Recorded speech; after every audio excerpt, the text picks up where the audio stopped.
The Return of Sherlock Holmes. By Sir Arthur Conan Doyle.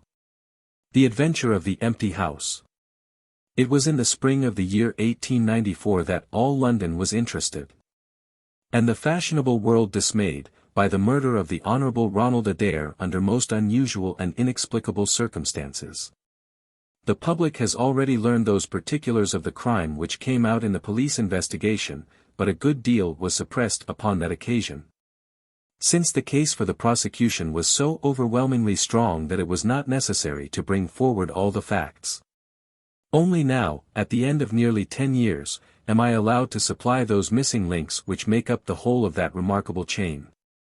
The crime was of interest in itself, but that interest was as nothing to me compared to the inconceivable sequel, which afforded me the greatest shock and surprise of any event in my adventurous life. Even now, after this long interval, I find myself thrilling as I think of it, and feeling once more that sudden flood of joy, amazement, and incredulity which utterly submerged my mind.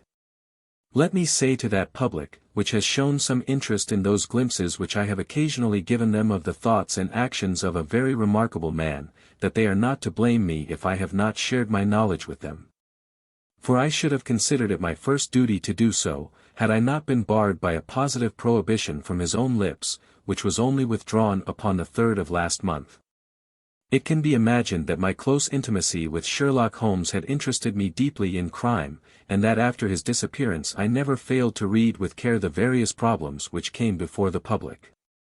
And I even attempted, more than once, for my own private satisfaction, to employ his methods in their solution, though with indifferent success. There was none, however, which appealed to me like this tragedy of Ronald Adair. As I read the evidence at the inquest, which led up to a verdict of wilful murder against some person or persons unknown, I realized more clearly than I had ever done the loss which the community had sustained by the death of Sherlock Holmes. There were points about this strange business which would, I was sure, have specially appealed to him, and the efforts of the police would have been supplemented, or more probably anticipated, by the trained observation and the alert mind of the first criminal agent in Europe. All day, as I drove upon my round, I turned over the case in my mind and found no explanation which appeared to me to be adequate. At the risk of telling a twice-told tale, I will recapitulate the facts as they were known to the public at the conclusion of the inquest. The Honourable Ronald Adair was the second son of the Earl of Maynooth, at that time governor of one of the Australian colonies. Adair's mother had returned from Australia to undergo the operation for cataract, and she, her son Ronald, and her daughter Hilda were living together, 427, Park Lane. The youth moved in the best society, had, so far as was known, no enemies and no particular vices. He had been engaged to Miss Edith Woodley, of Carstairs, but the engagement had been broken off by mutual consent some months before, and there was no sign that it had left any very profound feeling behind it. For the rest, the man's life moved in a narrow and conventional circle, for his habits were quiet and his nature unemotional. Yet it was upon this easygoing young aristocrat that death came, in most strange and unexpected form, between the hours of 10 and 11:20 on the night of March 30th, 1894. Ronald Adair was fond of cards, playing continually, but never for such stakes as would hurt him. He was a member of the Baldwin, the Cavendish, and the Bagatelle card clubs. It was shown that, after dinner on the day of his death, he had played a rubber of whist at the latter club. He had also played there in the afternoon. The evidence of those who had played with him, Mr. Murray, Sir John Hardy, and Colonel Moran, showed that the game was whist, and that there was a fairly equal fall of the cards. Adair might have lost £5, but not more. His fortune was a considerable one, and such a loss could not in any way affect him. He had played nearly every day at one club or other, but he was a cautious player, and usually rose a winner. It came out in evidence that, in partnership with Colonel Moran, he had actually won as much as £420 in a sitting, some weeks before, from Godfrey Milner and Lord Balmoral. So much for his recent history as it came out at the inquest. On the evening of the crime, he returned from the club exactly at 10. His mother and sister were out spending the evening with a relation. The servant deposed that she heard him enter the front room on the second floor, generally used as his sitting room. She had lit a fire there, and as it smoked she had opened the window. No sound was heard from the room until 11:20, the hour of the return of Lady Maynooth and her daughter. Desiring to say good night, she attempted to enter her son's room. The door was locked on the inside, and no answer could be got to their cries and knocking. Help was obtained, and the door forced. The unfortunate young man was found lying near the table. His head had been horribly mutilated by an expanding revolver bullet, but no weapon of any sort was to be found in the room. On the table lay 2 banknotes for £10 each and £17.10 in silver and gold, the money arranged in little piles of varying amount. There were some figures also upon a sheet of paper, with the names of some club friends opposite to them, from which it was conjectured that before his death he was endeavoring to make out his losses or winnings at cards. A minute examination of the circumstances served only to make the case more complex. In the first place, no reason could be given why the young man should have fastened the door upon the inside. There was the possibility that the murderer had done this, and had afterwards escaped by the window. The drop was at least 20 feet, however, and a bed of crocuses in full bloom lay beneath. Neither the flowers nor the earth showed any sign of having been disturbed, nor were there any marks upon the narrow strip of grass which separated the house from the road. Apparently, therefore, it was the young man himself who had fastened the door. But how did he come by his death? No one could have climbed up to the window without leaving traces.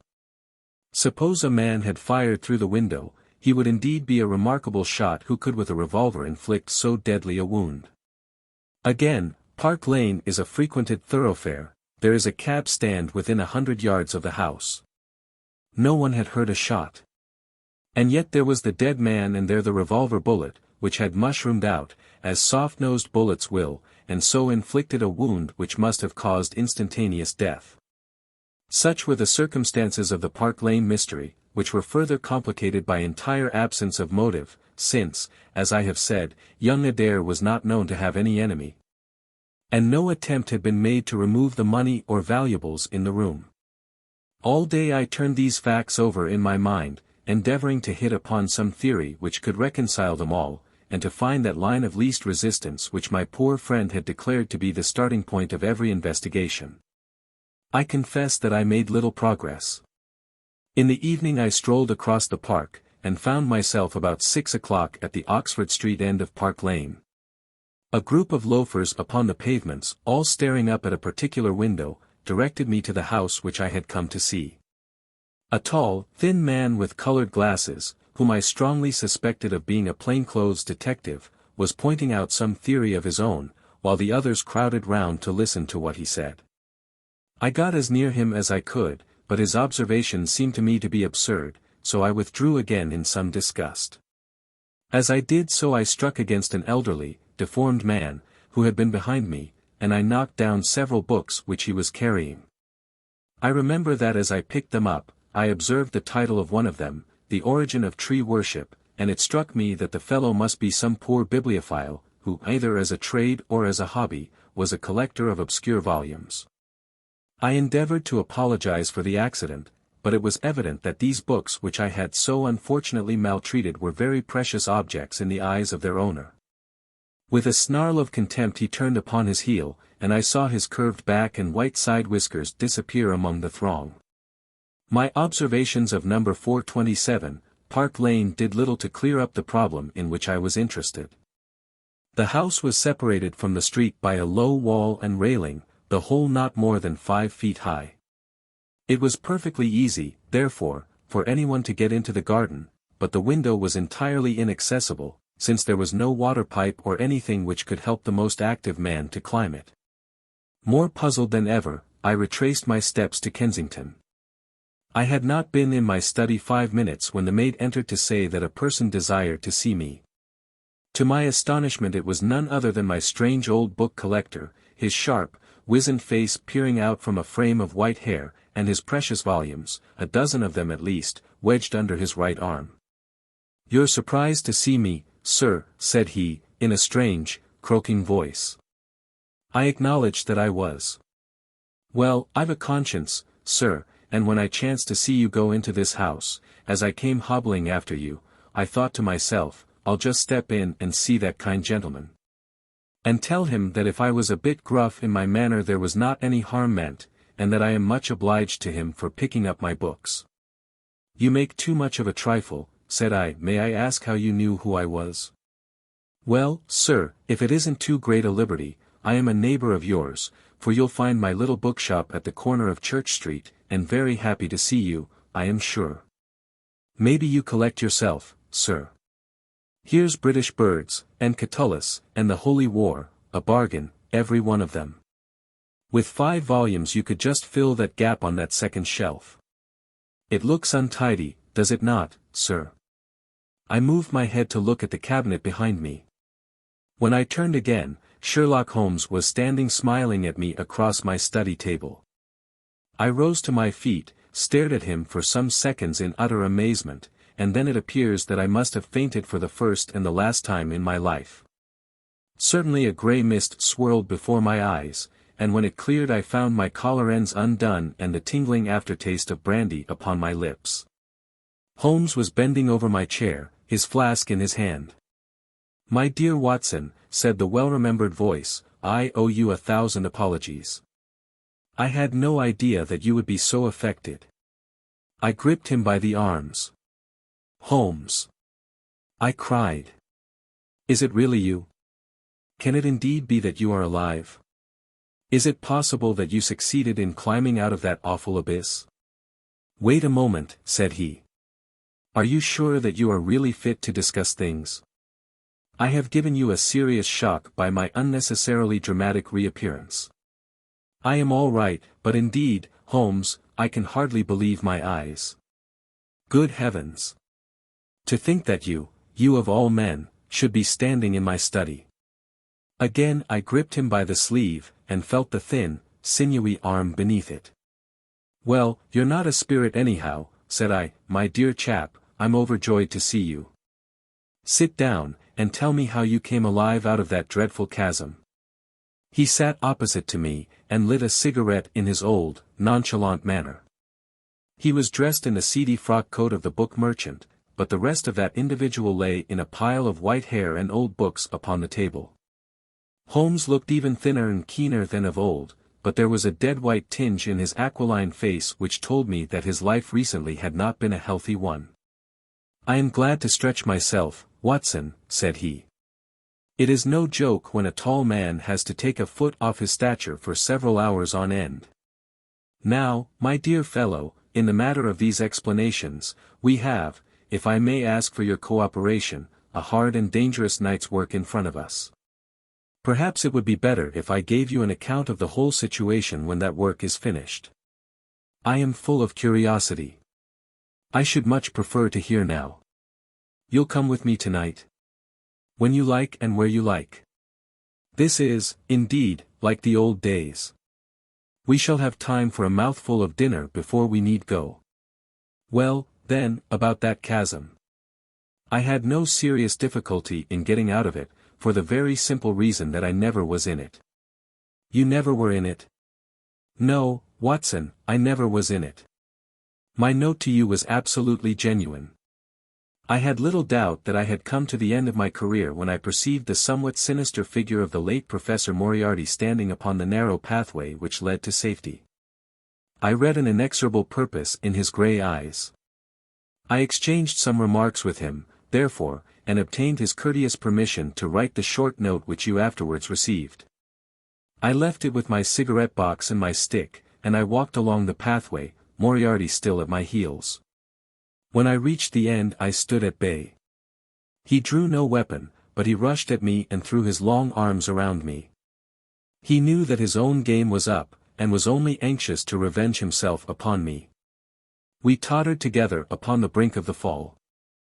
I have some knowledge, however, of Baritsu, or the Japanese system of wrestling, which has more than once been very useful to me. I slipped through his grip, and he with a horrible scream kicked madly for a few seconds, and clawed the air with both his hands. But for all his efforts he could not get his balance, and over he went. With my face over the brink, I saw him fall for a long way. Then he struck a rock, bounded off, and splashed into the water. I listened with amazement to this explanation, which Holmes delivered between the puffs of his cigarette. But the tracks! I cried. I saw, with my own eyes, that 2 went down the path and none returned. It came about in this way. The instant that the professor had disappeared, it struck me what a really extraordinarily lucky chance fate had placed in my way. I knew that Moriarty was not the only man who had sworn my death. There were at least 3 others whose desire for vengeance upon me would only be increased by the death of their leader. They were all most dangerous men. One or other would certainly get me. On the other hand, if all the world was convinced that I was dead, they would take liberties. These men, they would soon lay themselves open, and sooner or later I could destroy them. Then it would be time for me to announce that I was still in the land of the living. So rapidly does the brain act that I believe I had thought this all out before Professor Moriarty had reached the bottom of the Reichenbach Fall. I stood up and examined the rocky wall behind me. In your picturesque account of the matter, which I read with great interest some months later, you assert that the wall was sheer. That was not literally true. A few small footholds presented themselves, and there was some indication of a ledge. The cliff is so high that to climb it all was an obvious impossibility, and it was equally impossible to make my way along the wet path without leaving some tracks. I might, it is true, have reversed my boots, as I have done on similar occasions, but the sight of 3 sets of tracks in one direction would certainly have suggested a deception. On the whole, then, it was best that I should risk the climb. It was not a pleasant business, Watson. The fall roared beneath me. I am not a fanciful person, but I give you my word that I seemed to hear Moriarty's voice screaming at me out of the abyss. A mistake would have been fatal. More than once, as tufts of grass came out in my hand or my foot slipped in the wet notches of the rock, I thought that I was gone. But I struggled upward, and at last I reached a ledge several feet deep and covered with soft green moss, where I could lie unseen, in the most perfect comfort. There I was stretched, when you, my dear Watson, and all your following were investigating in the most sympathetic and inefficient manner the circumstances of my death. At last, when you had all formed your inevitable and totally erroneous conclusions, you departed for the hotel, and I was left alone. I had imagined that I had reached the end of my adventures, but a very unexpected occurrence showed me that there were surprises still in store for me. A huge rock, falling from above, boomed past me, struck the path, and bounded over into the chasm. For an instant I thought that it was an accident, but a moment later, looking up, I saw a man's head against the darkening sky, and another stone struck the very ledge upon which I was stretched, within a foot of my head. Of course, the meaning of this was obvious. Moriarty had not been alone. A confederate, and even that one glance had told me how dangerous a man that confederate was, had kept guard while the professor had attacked me. From a distance, unseen by me, he had been a witness of his friend's death and of my escape. He had waited, and then making his way round to the top of the cliff, he had endeavored to succeed where his comrade had failed. I did not take long to think about it, Watson. Again I saw that grim face look over the cliff, and I knew that it was the precursor of another stone. I scrambled down onto the path. I don't think I could have done it in cold blood. It was 100 times more difficult than getting up. But I had no time to think of the danger, for another stone sang past me as I hung by my hands from the edge of the ledge.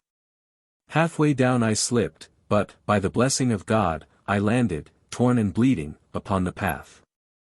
I took to my heels, did 10 miles over the mountains in the darkness, and a week later I found myself in Florence, with the certainty that no one in the world knew what had become of me. I had only one confidant, my brother Mycroft. I owe you many apologies, my dear Watson, but it was all important that it should be thought I was dead. And it is quite certain that you would not have written so convincing an account of my unhappy end had you not yourself thought that it was true. Several times during the last 3 years I have taken up my pen to write to you, but always I feared lest your affectionate regard for me should tempt you to some indiscretion which would betray my secret. For that reason I turned away from you this evening when you upset my books, for I was in danger at the time. And any show of surprise and emotion upon your part might have drawn attention to my identity and led to the most deplorable and irreparable results. As to Mycroft, I had to confide in him in order to obtain the money which I needed.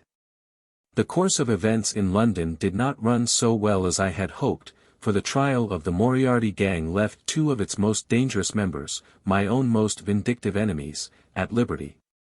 I travelled for 2 years in Tibet, therefore, and amused myself by visiting Lhasa, and spending some days with the head Lama. You may have read of the remarkable explorations of a Norwegian named Sigerson, but I am sure that it never occurred to you that you were receiving news of your friend. I then passed through Persia, looked in at Mecca, and paid a short but interesting visit to the Khalifa at Khartoum, the results of which I have communicated to the Foreign Office. Returning to France, I spent some months in a research into the coal tar derivatives, which I conducted in a laboratory at Montpellier, in the south of France. Having concluded this to my satisfaction and learning that only one of my enemies was now left in London, I was about to return when my movements were hastened by the news of this very remarkable Park Lane mystery, which not only appealed to me by its own merits, but which seemed to offer some most peculiar personal opportunities. I came over at once to London, called in my own person at Baker Street, threw Mrs. Hudson into violent hysterics, and found that Mycroft had preserved my rooms and my papers exactly as they had always been. So it was, my dear Watson, that at 2 o'clock today I found myself in my old armchair in my own old room, and only wishing that I could have seen my old friend Watson in the other chair which he has so often adorned. Such was the remarkable narrative to which I listened on that April evening, a narrative which would have been utterly incredible to me had it not been confirmed by the actual sight of the tall, spare figure and the keen, eager face, which I had never thought to see again. In some manner he had learned of my own sad bereavement, and his sympathy was shown in his manner rather than in his words. "Work is the best antidote to sorrow, my dear Watson," said he. "And I have a piece of work for us both tonight which, if we can bring it to a successful conclusion, will in itself justify a man's life on this planet." In vain I begged him to tell me more. "You will hear and see enough before morning," he answered. "We have 3 years of the past to discuss. Let that suffice until 9:30, when we start upon the notable adventure of the empty house." It was indeed like old times when, at that hour, I found myself seated beside him in a hansom, my revolver in my pocket, and the thrill of adventure in my heart. Holmes was cold and stern and silent. As the gleam of the street lamps flashed upon his austere features, I saw that his brows were drawn down in thought and his thin lips compressed. I knew not what wild beast we were about to hunt down in the dark jungle of criminal London, but I was well assured, from the bearing of this master huntsman, that the adventure was a most grave one, while the sardonic smile which occasionally broke through his ascetic gloom boded little good for the object of our quest. I had imagined that we were bound for Baker Street, but Holmes stopped the cab at the corner of Cavendish Square. I observed that as he stepped out he gave a most searching glance to right and left, and at every subsequent street corner he took the utmost pains to assure that he was not followed. Our route was certainly a singular one. Holmes's knowledge of the byways of London was extraordinary, and on this occasion he passed rapidly and with an assured step through a network of mews and stables, the very existence of which I had never known. We emerged at last into a small road, lined with old, gloomy houses, which led us into Manchester Street, and so to Blandford Street. Here he turned swiftly down a narrow passage, passed through a wooden gate into a deserted yard, and then opened with a key the back door of a house. We entered together, and he closed it behind us. The place was pitch dark, but it was evident to me that it was an empty house. Our feet creaked and crackled over the bare planking, and my outstretched hand touched a wall from which the paper was hanging in ribbons. Holmes's cold, thin fingers closed round my wrist and led me forward down a long hall, until I dimly saw the murky fanlight over the door. Here Holmes turned suddenly to the right and we found ourselves in a large, square, empty room, heavily shadowed in the corners, but faintly lit in the center from the lights of the street beyond. There was no lamp near, and the window was thick with dust, so that we could only just discern each other's figures within. My companion put his hand upon my shoulder and his lips close to my ear. "Do you know where we are?" he whispered. "Surely that is Baker Street," I answered, staring through the dim window. "Exactly. We are in Camden House, which stands opposite to our own old quarters." "But why are we here?" "Because it commands so excellent a view of that picturesque pile. Might I trouble you, my dear Watson, to draw a little nearer to the window, taking every precaution not to show yourself, and then to look up at our old rooms, the starting point of so many of your little fairy tales. We will see if my 3 years of absence have entirely taken away my power to surprise you." I crept forward and looked across at the familiar window. As my eyes fell upon it, I gave a gasp and a cry of amazement. The blind was down, and a strong light was burning in the room. The shadow of a man who was seated in a chair within was thrown in hard, black outline upon the luminous screen of the window. There was no mistaking the poise of the head, the squareness of the shoulders, the sharpness of the features. The face was turned half round, and the effect was that of one of those black silhouettes which our grandparents loved to frame. It was a perfect reproduction of Holmes. So amazed was I that I threw out my hand to make sure that the man himself was standing beside me. He was quivering with silent laughter. "Well," said he. "Good heavens!" I cried. "It is marvelous. I trust that age doth not wither nor custom stale my infinite variety," said he, and I recognized in his voice the joy and pride which the artist takes in his own creation. "It really is rather like me, is it not? I should be prepared to swear that it was you." The credit of the execution is due to Monsieur Oscar Meunier, of Grenoble, who spent some days in doing the molding. It is a bust in wax. The rest I arranged myself during my visit to Baker Street this afternoon. But why? Because, my dear Watson, I had the strongest possible reason for wishing certain people to think that I was there when I was really elsewhere. And you thought the rooms were watched? I knew that they were watched. By whom? By my old enemies, Watson. By the charming society whose leader lies in the Reichenbach Falls. You must remember that they knew, and only they knew, that I was still alive. Sooner or later they believed that I should come back to my rooms. They watched them continuously, and this morning they saw me arrive. How do you know? Because I recognized their sentinel when I glanced out of my window. He is a harmless enough fellow, Parker by name, a garroter by trade, and a remarkable performer upon the Jew's harp. I cared nothing for him. But I cared a great deal for the much more formidable person who was behind him, the bosom friend of Moriarty, the man who dropped the rocks over the cliff, the most cunning and dangerous criminal in London. That is the man who is after me tonight, Watson, and that is the man who is quite unaware that we are after him. My friend's plans were gradually revealing themselves.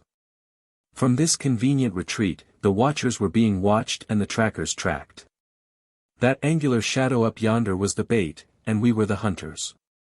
In silence we stood together in the darkness and watched the hurrying figures who passed and repassed in front of us.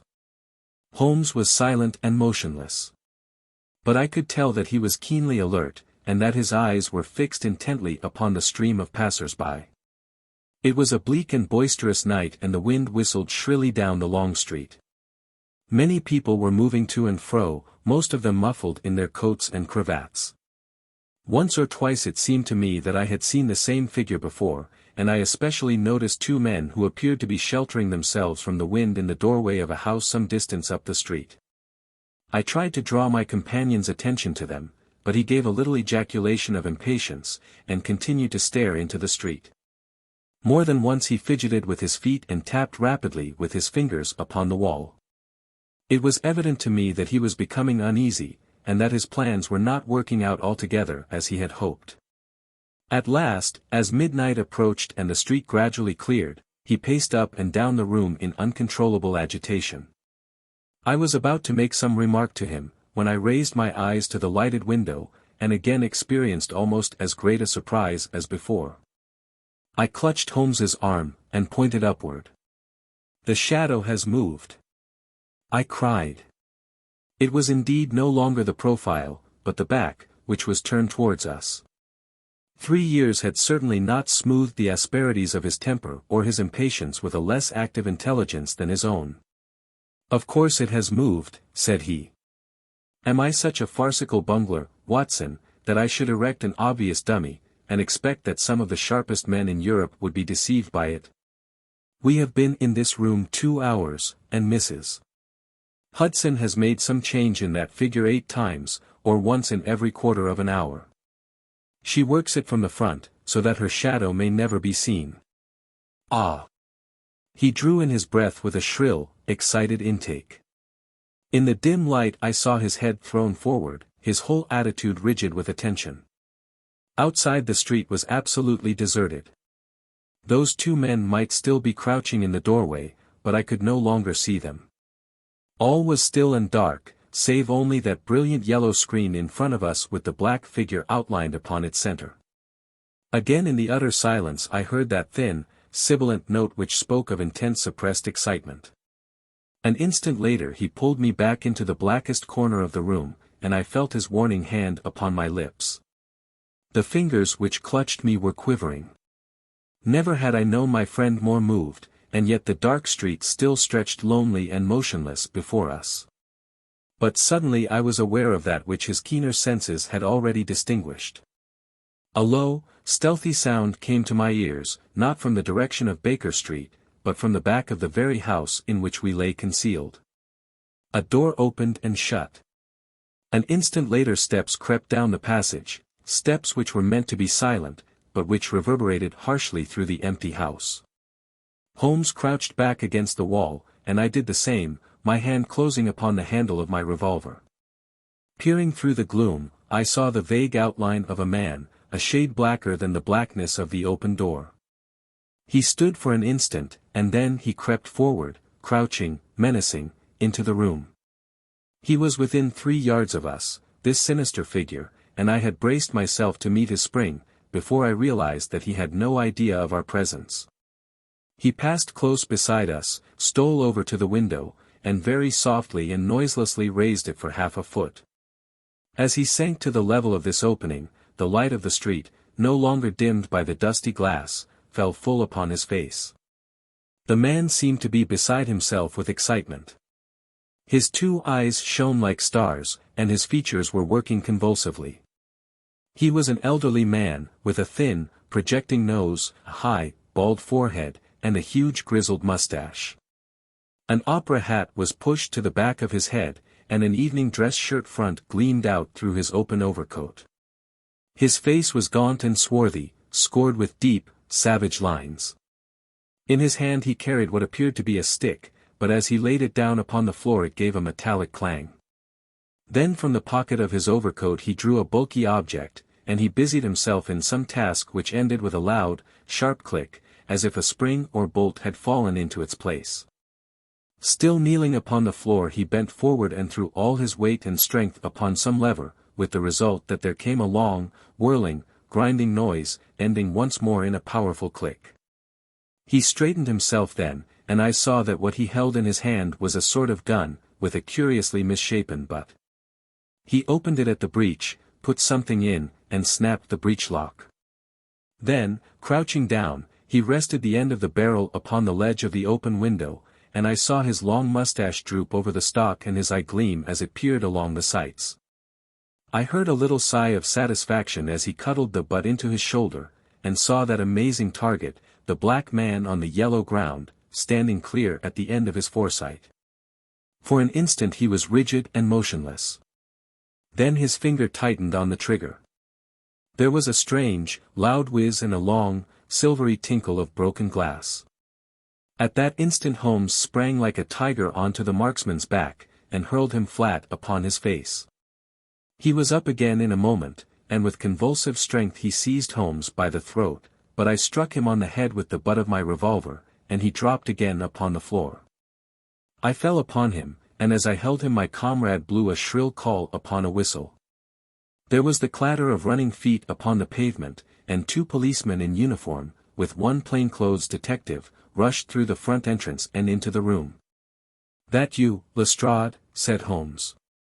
"Yes, Mr. Holmes. I took the job myself. It's good to see you back in London, sir. I think you want a little unofficial help.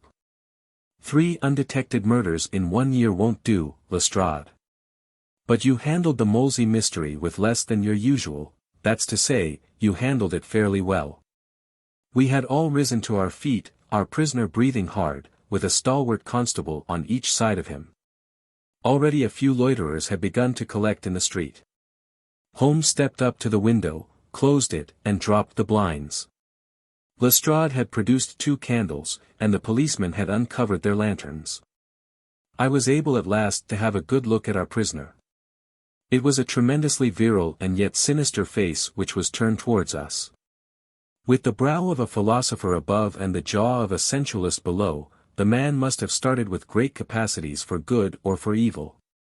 But one could not look upon his cruel blue eyes, with their drooping, cynical lids, or upon the fierce, aggressive nose and the threatening, deep-lined brow, without reading nature's plainest danger signals.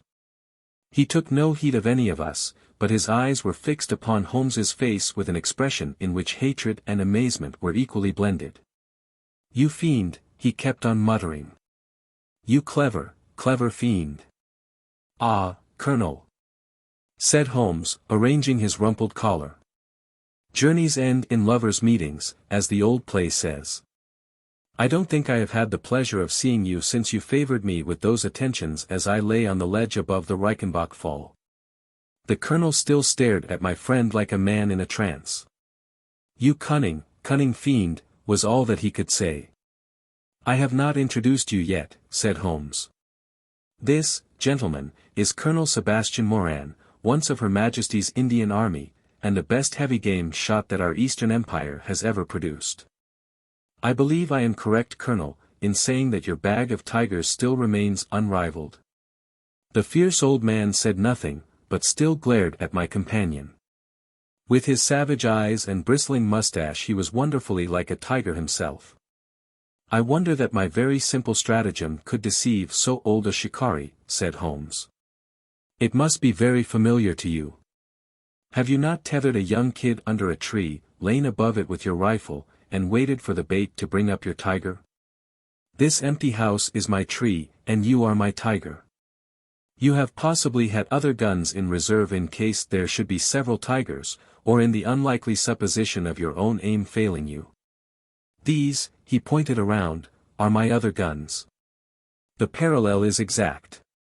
Colonel Moran sprang forward with a snarl of rage, but the constables dragged him back. The fury upon his face was terrible to look at.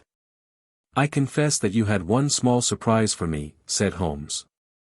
"I did not anticipate that you would yourself make use of this empty house and this convenient front window. I had imagined you as operating from the street, where my friend, Lestrade and his merry men were awaiting you. With that exception, all has gone as I expected." Colonel Moran turned to the official detective. "You may or may not have just cause for arresting me," said he, "but at least there can be no reason why I should submit to the gibes of this person. If I am in the hands of the law, let things be done in a legal way." "Well, that's reasonable enough," said Lestrade. "Nothing further you have to say, Mr. Holmes, before we go?" Holmes had picked up the powerful air gun from the floor, and was examining its mechanism. "An admirable and unique weapon," said he, "noiseless and of tremendous power. I knew von Herder, the blind German mechanic, who constructed it to the order of the late Professor Moriarty. For years I have been aware of its existence, though I have never before had the opportunity of handling it. I commend it very specially to your attention, Lestrade, and also the bullets which fit it. You can trust us to look after that, Mr. Holmes," said Lestrade, as the whole party moved towards the door. "Anything further to say?" "Only to ask what charge you intend to prefer." "What charge, sir?" "Why, of course, the attempted murder of Mr. Sherlock Holmes." "Not so, Lestrade. I do not propose to appear in the matter at all. To you, and to you only, belongs the credit of the remarkable arrest which you have effected. Yes, Lestrade, I congratulate you. With your usual happy mixture of cunning and audacity, you have got him. Got him. Got whom, Mr. Holmes? The man that the whole force has been seeking in vain, Colonel Sebastian Moran, who shot the Honorable Ronald Adair with an expanding bullet from an air gun through the open window of the second floor front of No. 427, Park Lane, upon the 30th of last month. That's the charge, Lestrade. And now, Watson, if you can endure the draught from a broken window, I think that half an hour in my study over a cigar may afford you some profitable amusement. Our old chambers had been left unchanged through the supervision of Mycroft Holmes and the immediate care of Mrs. Hudson. As I entered I saw, it is true, an unwonted tidiness, but the old landmarks were all in their place. There were the chemical corner and the acid-stained, deal-topped table. There upon a shelf was the row of formidable scrapbooks and books of reference which many of our fellow citizens would have been so glad to burn. The diagrams, the violin case, and the pipe rack, even the Persian slipper which contained the tobacco, all met my eyes as I glanced round me. There were two occupants of the room, one, Mrs. Hudson, who beamed upon us both as we entered, the other, the strange dummy which had played so important a part in the evening's adventures. It was a wax-colored model of my friend, so admirably done that it was a perfect facsimile. It stood on a small pedestal table with an old dressing-gown of Holmes's so draped round it that the illusion from the street was absolutely perfect. "I hope you observed all precautions, Mrs. Hudson," said Holmes. "I went to it on my knees, sir, just as you told me." "Excellent. You carried the thing out very well. Did you observe where the bullet went?" "Yes, sir. I'm afraid it has spoilt your beautiful bust, for it passed right through the head and flattened itself on the wall. I picked it up from the carpet. Here it is." Holmes held it out to me. "A soft revolver bullet, as you perceive, Watson. There's genius in that, for who would expect to find such a thing fired from an air gun? All right, Mrs. Hudson. I am much obliged for your assistance. And now, Watson, let me see you in your old seat once more, for there are several points which I should like to discuss with you." He had thrown off the seedy frock-coat, and now he was the Holmes of old in the mouse-colored dressing-gown which he took from his effigy. "The old shikari's nerves have not lost their steadiness, nor his eyes their keenness," said he, with a laugh, as he inspected the shattered forehead of his bust. "Plumb in the middle of the back of the head and smack through the brain. He was the best shot in India, and I expect that there are few better in London. Have you heard the name?" "No, I have not." "Well, well, such is fame. But, then, if I remember right, you had not heard the name of Professor James Moriarty, who had one of the great brains of the century. Just give me down my index of biographies from the shelf." He turned over the pages lazily, leaning back in his chair and blowing great clouds from his cigar. "My collection of M's is a fine one," said he. "Moriarty himself is enough to make any letter illustrious, and here is Morgan the poisoner, and Meridew of abominable memory, and Matthews, who knocked out my left canine in the waiting-room at Charing Cross, and, finally, here is our friend of tonight." He handed over the book, and I read. Moran, Sebastian, Colonel. Unemployed. Formerly 1st Bangalore Pioneers. Born London, 1840. Son of Sir Augustus Moran, C.B., once British Minister to Persia. Educated Eton and Oxford.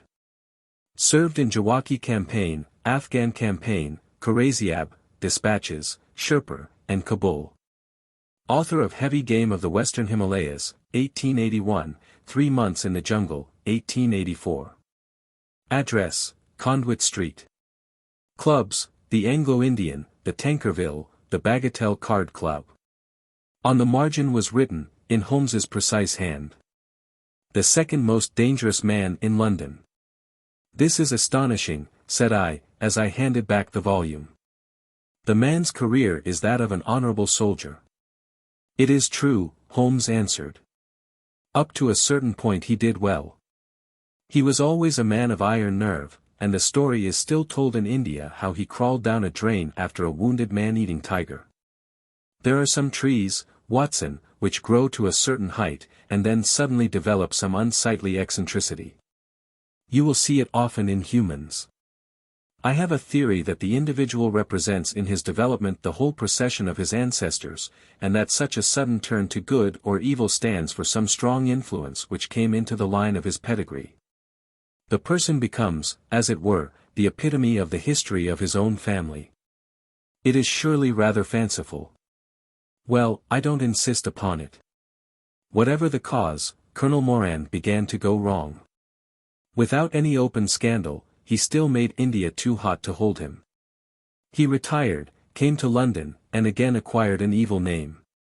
It was at this time that he was sought out by Professor Moriarty, to whom for a time he was chief of the staff. Moriarty supplied him liberally with money, and used him only in one or two very high-class jobs, which no ordinary criminal could have undertaken. You may have some recollection of the death of Mrs. Stewart, of Lauder, in 1887. Not? Well, I am sure Moran was at the bottom of it, but nothing could be proved. So cleverly was the colonel concealed that, even when the Moriarty gang was broken up, we could not incriminate him. You remember at that date, when I called upon you in your rooms, how I put up the shutters for fear of air guns. No doubt you thought me fanciful. I knew exactly what I was doing, for I knew of the existence of this remarkable gun, and I knew also that one of the best shots in the world would be behind it. When we were in Switzerland he followed us with Moriarty, and it was undoubtedly he who gave me that evil 5 minutes on the Reichenbach ledge. You may think that I read the papers with some attention during my sojourn in France, on the lookout for any chance of laying him by the heels. So long as he was free in London, my life would really not have been worth living. Night and day the shadow would have been over me, and sooner or later his chance must have come. What could I do? I could not shoot him at sight, or I should myself be in the dock. There was no use appealing to a magistrate. They cannot interfere on the strength of what would appear to them to be a wild suspicion. So I could do nothing. But I watched the criminal news, knowing that sooner or later I should get him. Then came the death of this Ronald Adair. My chance had come at last. Knowing what I did, was it not certain that Colonel Moran had done it? He had played cards with the lad, he had followed him home from the club, he had shot him through the open window. There was not a doubt of it. The bullets alone are enough to put his head in a noose. I came over at once. I was seen by the sentinel, who would, I knew, direct the colonel's attention to my presence. He could not fail to connect my sudden return with his crime, and to be terribly alarmed. I was sure that he would make an attempt to get me out of the way at once, and would bring round his murderous weapon for that purpose. I left him an excellent mark in the window, and, having warned the police that they might be needed, by the way, Watson.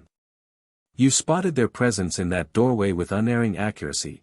I took up what seemed to me to be a judicious post for observation, never dreaming that he would choose the same spot for his attack. Now, my dear Watson, does anything remain for me to explain? Yes, said I, you have not made it clear what was Colonel Moran's motive in murdering the Honourable Ronald Adair. Ah!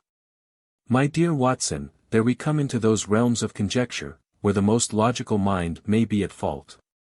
Each may form his own hypothesis upon the present evidence, and yours is as likely to be correct as mine. You have formed one, then. I think that it is not difficult to explain the facts.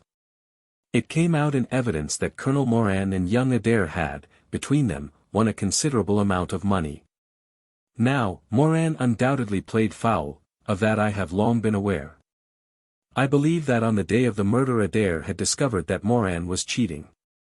Very likely he had spoken to him privately, and had threatened to expose him unless he voluntarily resigned his membership of the club, and promised not to play cards again. It is unlikely that a youngster like Adair would at once make a hideous scandal by exposing a well-known man so much older than himself. Probably he acted as I suggest. The exclusion from his clubs would mean ruin to Moran, who lived by his ill-gotten card gains. He therefore murdered Adair, who at the time was endeavoring to work out how much money he should himself return, since he could not profit by his partner's foul play. He locked the door lest the ladies should surprise him and insist upon knowing what he was doing with these names and coins. Will it pass? I have no doubt that you have hit upon the truth. It will be verified or disproved at the trial. Meanwhile, come what may, Colonel Moran will trouble us no more. The famous air gun of Von Herder will embellish the Scotland Yard Museum, and once again Mr. Sherlock Holmes is free to devote his life to examining those interesting little problems which the complex life of London so plentifully presents. The adventure of the Norwood builder. From the point of view of the criminal expert, said Mr. Sherlock Holmes, London has become a singularly uninteresting city since the death of the late lamented Professor Moriarty. I can hardly think that you would find many decent citizens to agree with you, I answered. Well, I must not be selfish, said he, with a smile, as he pushed back his chair from the breakfast table. The community is certainly the gainer, and no one the loser, save the poor out-of-work specialist, whose occupation has gone. With that man in the field, one's morning paper presented infinite possibilities. Often it was only the smallest trace, Watson, the faintest indication, and yet it was enough to tell me that the great malignant brain was there. As the gentlest tremors of the edges of the web remind one of the foul spider which lurks in the center. Petty thefts, wanton assaults, purposeless outrage, to the man who held the clue all could be worked into one connected whole. To the scientific student of the higher criminal world, no capital in Europe offered the advantages which London then possessed. But now, he shrugged his shoulders in humorous deprecation of the state of things which he had himself done so much to produce. At the time of which I speak, Holmes had been back for some months, and I at his request had sold my practice and returned to share the old quarters in Baker Street. A young doctor, named Werner, had purchased my small Kensington practice, and given with astonishingly little demur the highest price that I ventured to ask, an incident which only explained itself some years later. When I found that Werner was a distant relation of Holmes, and that it was my friend who had really found the money. Our months of partnership had not been so uneventful as he had stated, for I find, on looking over my notes, that this period includes the case of the papers of ex-President Murillo, and also the shocking affair of the Dutch steamship Friesland, which so nearly cost us both our lives. His cold and proud nature was always averse, however, from anything in the shape of public applause, and he bound me in the most stringent terms to say no further word of himself, his methods, or his successes, a prohibition which, as I have explained, has only now been removed. Mr. Sherlock Holmes was leaning back in his chair after his whimsical protest, and was unfolding his morning paper in a leisurely fashion, when our attention was arrested by a tremendous ring at the bell, followed immediately by a hollow drumming sound. As if someone were beating on the outer door with his fist. As it opened there came a tumultuous rush into the hall, rapid feet clattered up the stair, and an instant later a wild-eyed and frantic young man, pale, disheveled, and palpitating, burst into the room. He looked from one to the other of us, and under our gaze of inquiry he became conscious that some apology was needed for this unceremonious entry. "I'm sorry, Mr. Holmes," he cried. "You mustn't blame me. I am nearly mad. Mr. Holmes, I am the unhappy John Hector MacFarlane." He made the announcement as if the name alone would explain both his visit and its manner, but I could see, by my companion's unresponsive face, that it meant no more to him than to me. "Have a cigarette, Mr. MacFarlane," said he, pushing his case across. "I am sure that, with your symptoms, my friend Dr. Watson here would prescribe a sedative. The weather has been so very warm these last few days. Now, if you feel a little more composed, I should be glad if you would sit down in that chair, and tell us very slowly and quietly who you are, and what it is that you want. You mentioned your name, as if I should recognize it, but I assure you that, beyond the obvious facts that you are a bachelor, a solicitor, a Freemason, and an asthmatic, I know nothing whatever about you." Familiar as I was with my friend's methods, it was not difficult for me to follow his deductions, and to observe the untidiness of attire, the sheaf of legal papers, the watch charm, and the breathing which had prompted them. Our client, however, stared in amazement. "Yes, I am all that, Mr. Holmes, and, in addition, I am the most unfortunate man at this moment in London. For heaven's sake, don't abandon me, Mr. Holmes. If they come to arrest me before I have finished my story, make them give me time, so that I may tell you the whole truth. I could go to jail happy if I knew that you were working for me outside." "Arrest you," said Holmes. "This is really most Grady, most interesting. On what charge do you expect to be arrested?" "Upon the charge of murdering Mr. Jonas Oldacre, of Lower Norwood." My companion's expressive face showed a sympathy which was not, I am afraid, entirely unmixed with satisfaction. "Dear me," said he, "it was only this moment at breakfast that I was saying to my friend, Dr. Watson, that sensational cases had disappeared out of our papers." Our visitor stretched forward a quivering hand and picked up the Daily Telegraph, which still lay upon Holmes's knee. "If you had looked at it, sir, you would have seen at a glance what the errand is on which I have come to you this morning. I feel as if my name and my misfortune must be in every man's mouth." He turned it over to expose the central page. "Here it is, and with your permission I will read it to you. Listen to this, Mr. Holmes. The headlines are, 'Mysterious Affair at Lower Norwood. Disappearance of a well-known builder. Suspicion of murder and arson. A clue to the criminal.' That is the clue which they are already following, Mr. Holmes, and I know that it leads infallibly to me. I have been followed from London Bridge Station, and I am sure that they are only waiting for the warrant to arrest me. It will break my mother's heart, it will break her heart." He wrung his hands in an agony of apprehension, and swayed backward and forward in his chair. I looked with interest upon this man, who was accused of being the perpetrator of a crime of violence. He was flaxen-haired and handsome, in a washed-out negative fashion, with frightened blue eyes, and a clean-shaven face, with a weak, sensitive mouth. His age may have been about 27, his dress and bearing that of a gentleman. From the pocket of his light summer overcoat protruded the bundle of endorsed papers which proclaimed his profession. "We must use what time we have," said Holmes. "Watson, would you have the kindness to take the paper and to read the paragraph in question?" Underneath the vigorous headlines which our client had quoted, I read the following suggestive narrative. "Late last night, or early this morning, an incident occurred at Lower Norwood which points, it is feared, to a serious crime. Mr. Jonas Oldacre is a well-known resident of that suburb, where he has carried on his business as a builder for many years. Mr. Oldacre is a bachelor, 52 years of age, and lives in Deep Dean House, at the Sydenham end of the road of that name. He has had the reputation of being a man of eccentric habits, secretive and retiring. For some years he has practically withdrawn from the business, in which he is said to have amassed considerable wealth. A small timber yard still exists, however, at the back of the house, and last night, about 12 o'clock, an alarm was given that one of the stacks was on fire.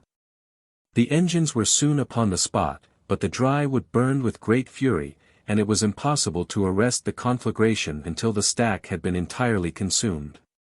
Up to this point the incident bore the appearance of an ordinary accident, but fresh indications seemed to point to serious crime. Surprise was expressed at the absence of the master of the establishment from the scene of the fire, and an inquiry followed, which showed that he had disappeared from the house. An examination of his room revealed that the bed had not been slept in, that a safe which stood in it was open, that a number of important papers were scattered about the room, and finally, that there were signs of a murderous struggle. Slight traces of blood being found within the room, and an oaken walking stick, which also showed stains of blood upon the handle. It is known that Mr. Jonas Oldacre had received a late visitor in his bedroom upon that night, and the stick found has been identified as the property of this person, who is a young London solicitor named John Hector Macfarlane, junior partner of Graham and Macfarlane, of 426, Gresham Buildings, E. See, the police believe that they have evidence in their possession which supplies a very convincing motive for the crime, and altogether it cannot be doubted that sensational developments will follow. Later. It is rumored as we go to press that Mr. John Hector McFarlane has actually been arrested on the charge of the murder of Mr. Jonas Oldacre. It is at least certain that a warrant has been issued. There have been further and sinister developments in the investigation at Norwood. Besides the signs of a struggle in the room of the unfortunate builder, it is now known that the French windows of his bedroom, which is on the ground floor, were found to be open. That there were marks as if some bulky object had been dragged across to the wood pile, and, finally, it is asserted that charred remains have been found among the charcoal ashes of the fire. The police theory is that a most sensational crime has been committed, that the victim was clubbed to death in his own bedroom, his papers rifled, and his dead body dragged across to the wood stack, which was then ignited so as to hide all traces of the crime. The conduct of the criminal investigation has been left in the experienced hands of Inspector Lestrade, of Scotland Yard, who is following up the clues with his accustomed energy and sagacity. Sherlock Holmes listened with closed eyes and fingertips together to this remarkable account. "The case has certainly some points of interest," said he, in his languid fashion. "May I ask, in the first place, Mr. McFarlane, how it is that you are still at liberty, since there appears to be enough evidence to justify your arrest?" "I live at Torrington Lodge, Blackheath, with my parents, Mr.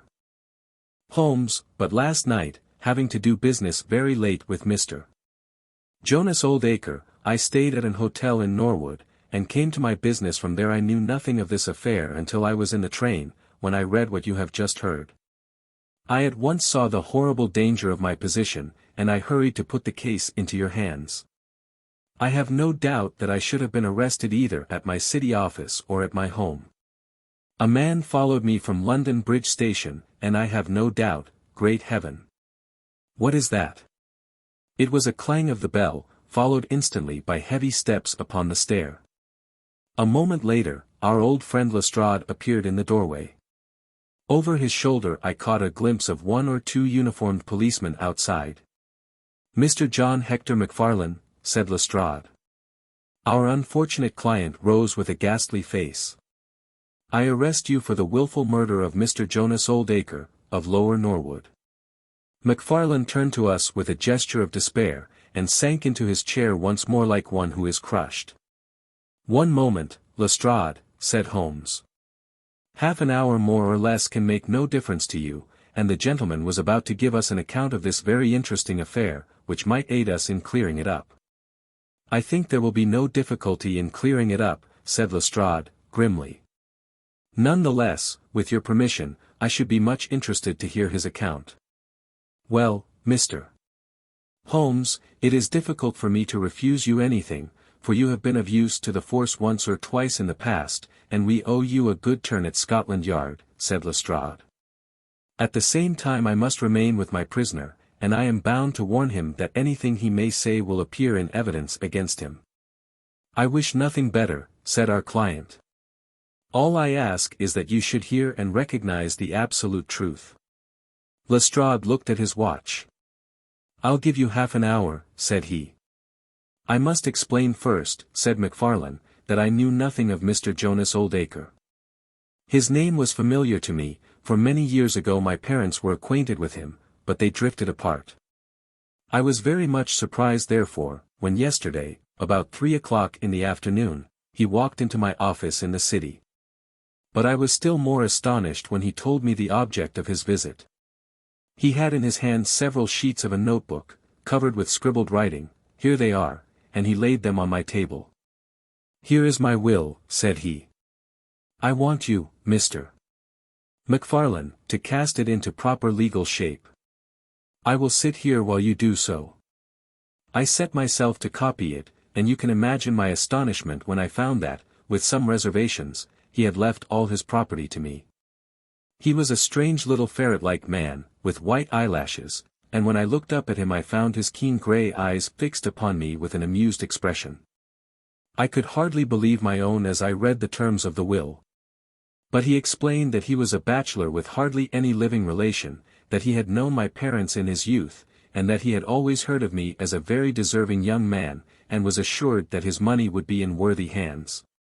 Of course, I could only stammer out my thanks. The will was duly finished, signed, and witnessed by my clerk. This is it on the blue paper, and these slips, as I have explained, are the rough draft. Mr. Jonas Oldacre then informed me that there were a number of documents, building leases, title deeds, mortgages, scrip, and so forth, which it was necessary that I should see and understand. He said that his mind would not be easy until the whole thing was settled, and he begged me to come out to his house at Norwood that night, bringing the will with me, and to arrange matters. Remember, my boy, not one word to your parents about the affair until everything is settled. We will keep it as a little surprise for them. He was very insistent upon this point, and made me promise it faithfully. You can imagine, Mr. Holmes, that I was not in a humor to refuse him anything that he might ask. He was my benefactor, and all my desire was to carry out his wishes in every particular. I sent a telegram home, therefore, to say that I had important business on hand, and that it was impossible for me to say how late I might be. Mr. Oldacre had told me that he would like me to have supper with him at 9, as he might not be home before that hour. I had some difficulty in finding his house, however, and it was nearly past before I reached it. I found him. "One moment," said Holmes. Who opened the door? A middle-aged woman, who was, I suppose, his housekeeper. And it was she, I presume, who mentioned your name? Exactly, said Macfarlane. Pray proceed. Macfarlane wiped his damp brow, and then continued his narrative. I was shown by this woman into a sitting room, where a frugal supper was laid out. Afterwards, Mr. Jonas Oldacre led me into his bedroom, in which there stood a heavy safe. This he opened and took out a mass of documents, which we went over together. It was between 11 and 12 when we finished. He remarked that we must not disturb the housekeeper. He showed me out through his own French window, which had been open all this time. Was the blind down? Asked Holmes. I will not be sure, but I believe that it was only half down. Yes, I remember how he pulled it up in order to swing open the window. I could not find my stick, and he said, "Never mind, my boy, I shall see a good deal of you now, I hope, and I will keep your stick until you come back to claim it." I left him there, the safe open, and the papers made up in packets upon the table. It was so late that I could not get back to Blackheath, so I spent the night at the Anerley Arms, and I knew nothing more until I read of this horrible affair in the morning. Anything more that you would like to ask, Mr. Holmes? Said Lestrade, whose eyebrows had gone up once or twice during this remarkable explanation. Not until I have been to Blackheath. You mean to Norwood, said Lestrade. Oh, yes, no doubt that is what I must have meant, said Holmes, with his enigmatical smile. Lestrade had learned by more experiences than he would care to acknowledge that brain could cut through that which was impenetrable to him. I saw him look curiously at my companion. I think I should like to have a word with you presently, Mr. Sherlock Holmes, said he. Now, Mr. Macfarlane, 2 of my constables are at the door, and there is a 4-wheeler waiting. The wretched young man arose, and with a last beseeching glance at us walked from the room. The officers conducted him to the cab, but Lestrade remained. Holmes had picked up the pages which formed the rough draft of the will, and was looking at them with the keenest interest upon his face. There are some points about that document, Lestrade, are there not? Said he, pushing them over. The official looked at them with a puzzled expression. I can read the first few lines and these in the middle of the second page, and 1 or 2 at the end. Those are as clear as print, said he, but the writing in between is very bad, and there are 3 places where I cannot read it at all. What do you make of that? Said Holmes. Well, what do you make of it? That it was written in a train. The good writing represents stations, the bad writing movement, and the very bad writing passing over points. A scientific expert would pronounce at once that this was drawn up on a suburban line, since nowhere save in the immediate vicinity of a great city could there be so quick a succession of points. Granting that his whole journey was occupied in drawing up the will, then the train was an express, only stopping once between Norwood and London Bridge. Lestrade began to laugh. "You are too many for me when you begin to get on your theories, Mr. Holmes," said he. "How does this bear on the case?" "Well, it corroborates the young man's story to the extent that the will was drawn up by Jonas Oldacre in his journey yesterday. It is curious, is it not? That a man should draw up so important a document in so haphazard a fashion. It suggests that he did not think it was going to be of much practical importance. If a man drew up a will which he did not intend ever to be effective, he might do it so. Well, he drew up his own death warrant at the same time," said Lestrade. "Oh, you think so? Don't you? Well, it is quite possible, but the case is not clear to me yet." "Not clear? Well, if that isn't clear, what could be clearer? Here is a young man who learns suddenly that, if a certain older man dies, he will succeed to a fortune. What does he do? He says nothing to anyone, but he arranges that he shall go out on some pretext to see his client that night. He waits until the only other person in the house is in bed, and then in the solitude of a man's room he murders him, burns his body in the wood pile, and departs to a neighboring hotel. The blood stains in the room and also on the stick are very slight. It is probable that he imagined his crime to be a bloodless one, and hoped that if the body were consumed it would hide all traces of the method of his death, traces which, for some reason, must have pointed to him. Is not all this obvious?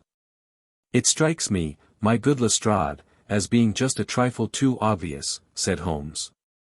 "You do not add imagination to your other great qualities, but if you could for one moment put yourself in the place of this young man, would you choose the very night after the will had been made to commit your crime? Would it not seem dangerous to you to make so very close a relation between the two incidents? Again, would you choose an occasion when you are known to be in the house, when a servant has let you in? And, finally, would you take the great pains to conceal the body, and yet leave your own stick as a sign that you were the criminal? Confess, Lestrade, that all this is very unlikely. As to the stick, Mr.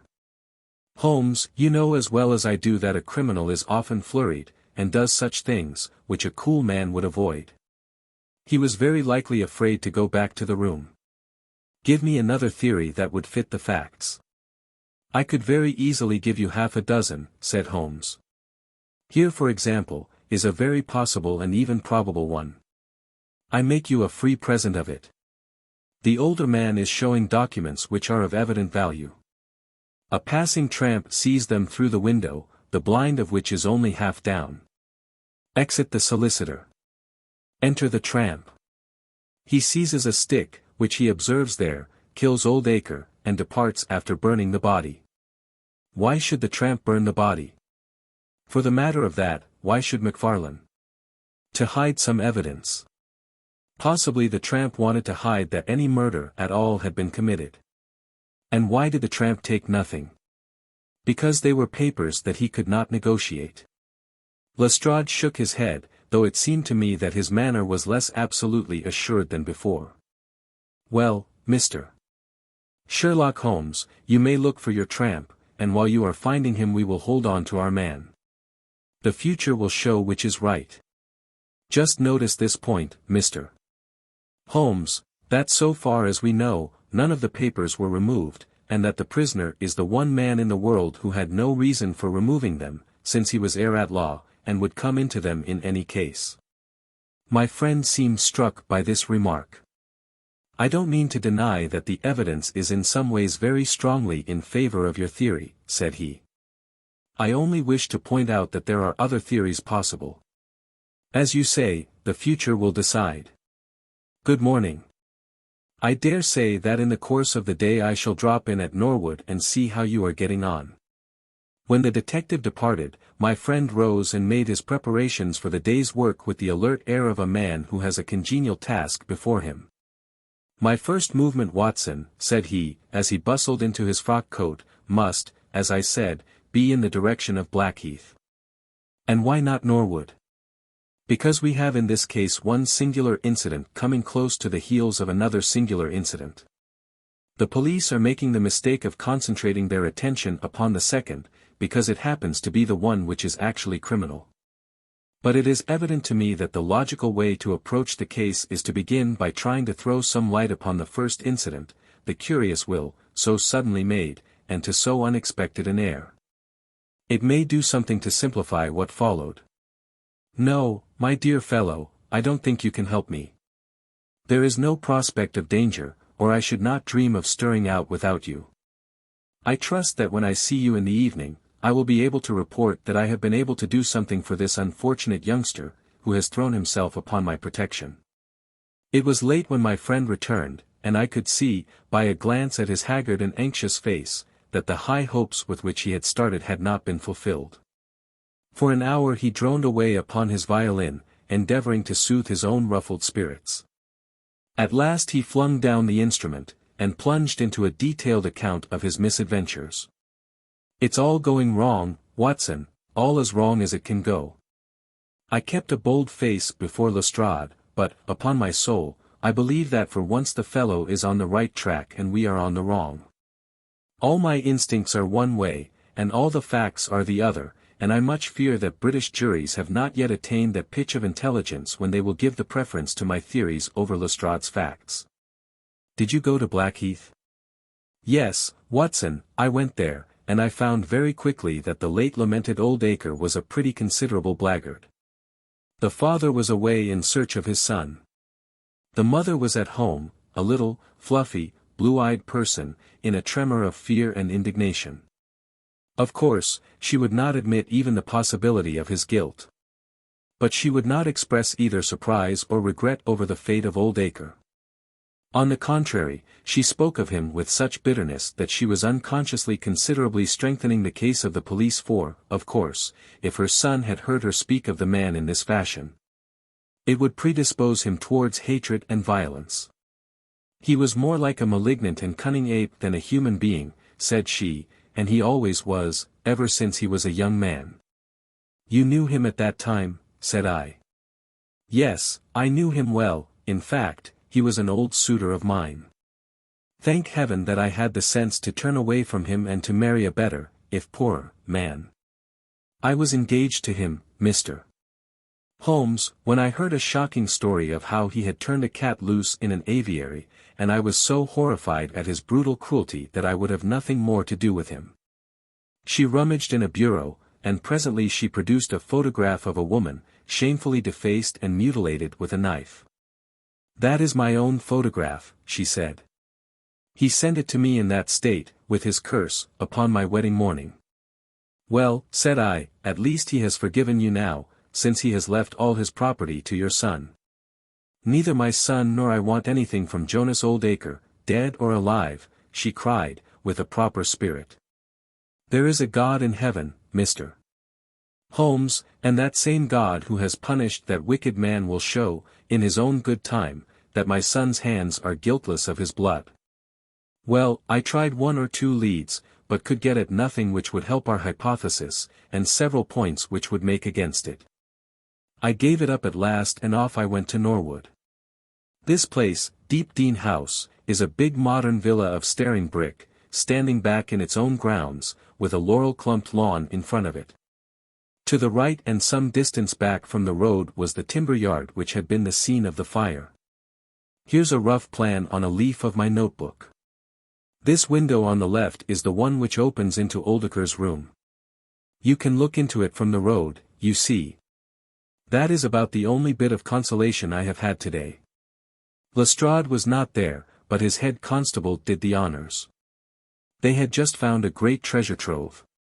They had spent the morning raking among the ashes of the burned wood pile, and besides the charred organic remains they had secured several discolored metal discs.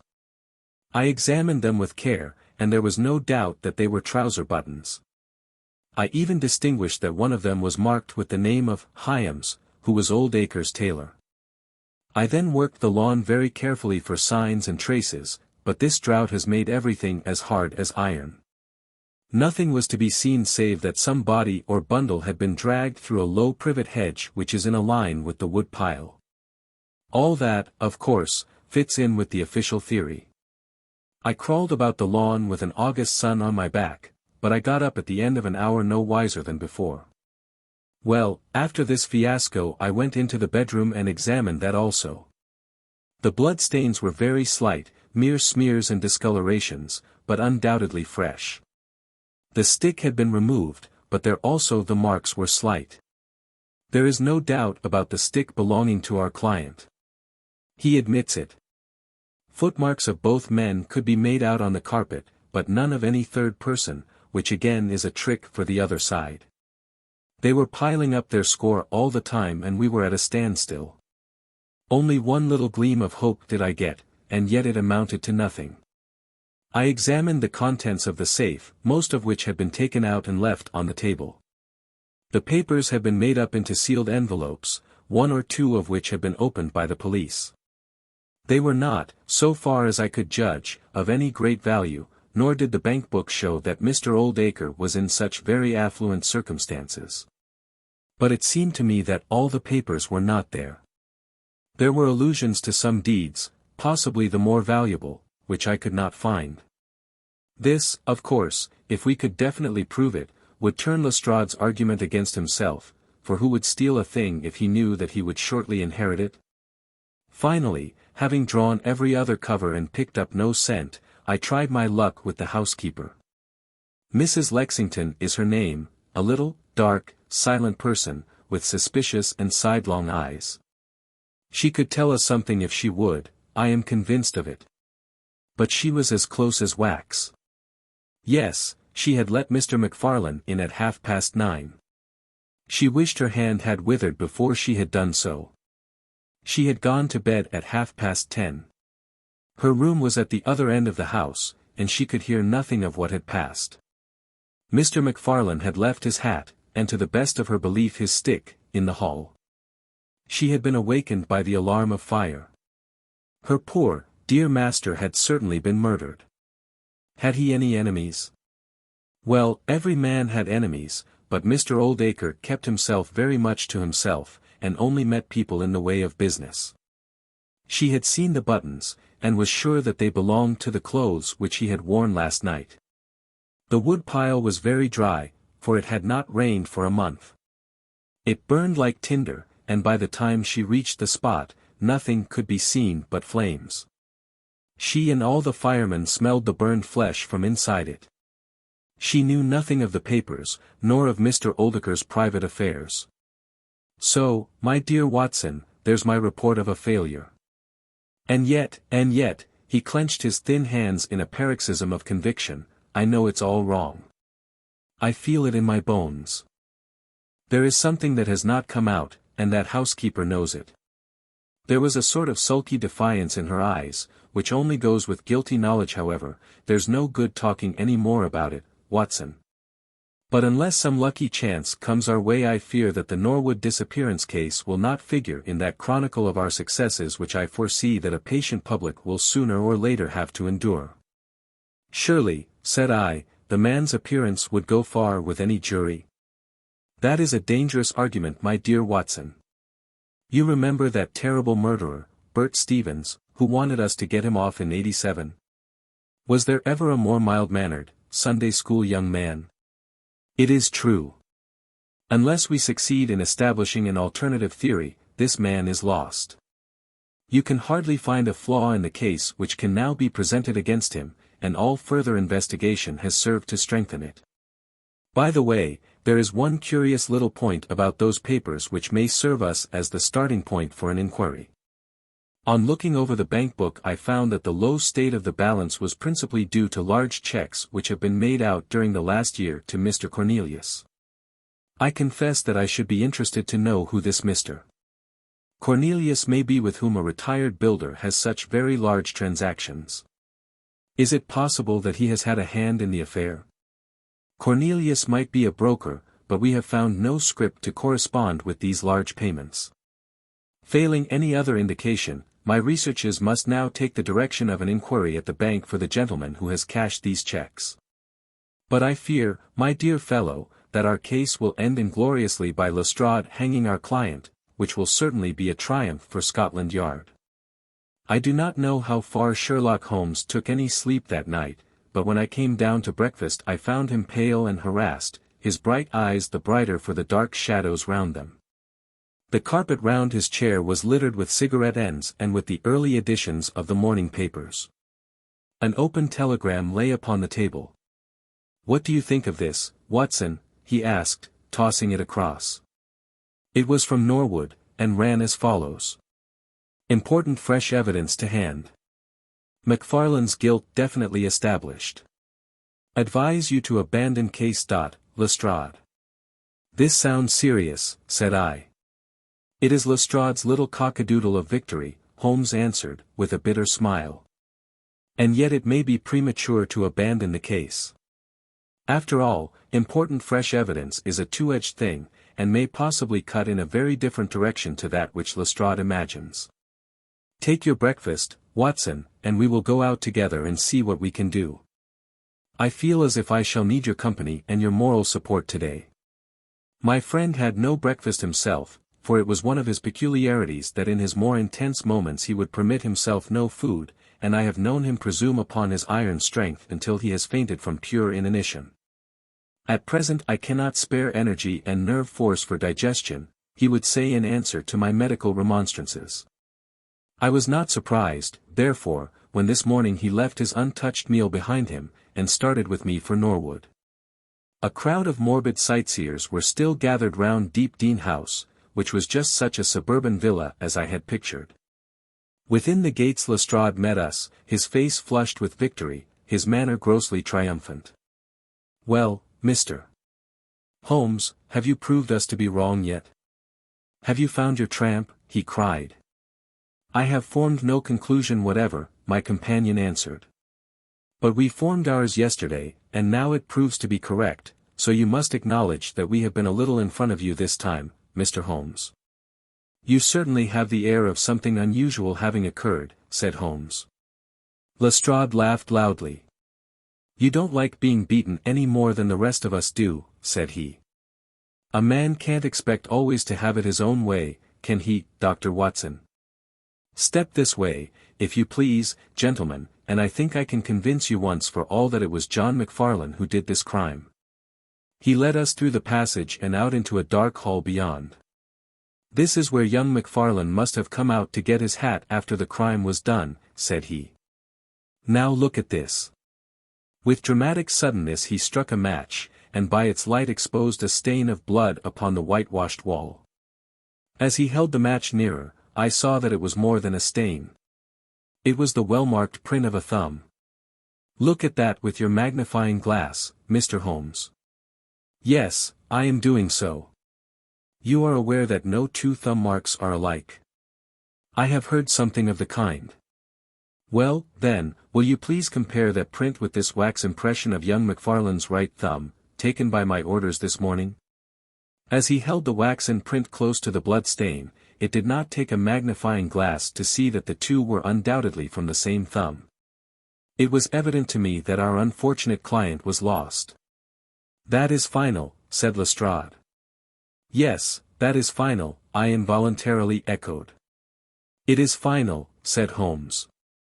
Something in his tone caught my ear, and I turned to look at him. An extraordinary change had come over his face.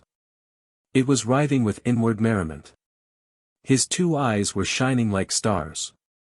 It seemed to me that he was making desperate efforts to restrain a convulsive attack of laughter. "Dear me! Dear me," he said at last. "Well, now, who would have thought it? And how deceptive appearances may be, to be sure. Such a nice young man to look at. It is a lesson to us not to trust our own judgment, is it not, Lestrade?" "Yes, some of us are a little too much inclined to be cocksure, Mr. Holmes," said Lestrade. The man's insolence was maddening, but we could not resent it. What a providential thing that this young man should press his right thumb against the wall in taking his hat from the peg. Such a very natural action, too, if you come to think of it.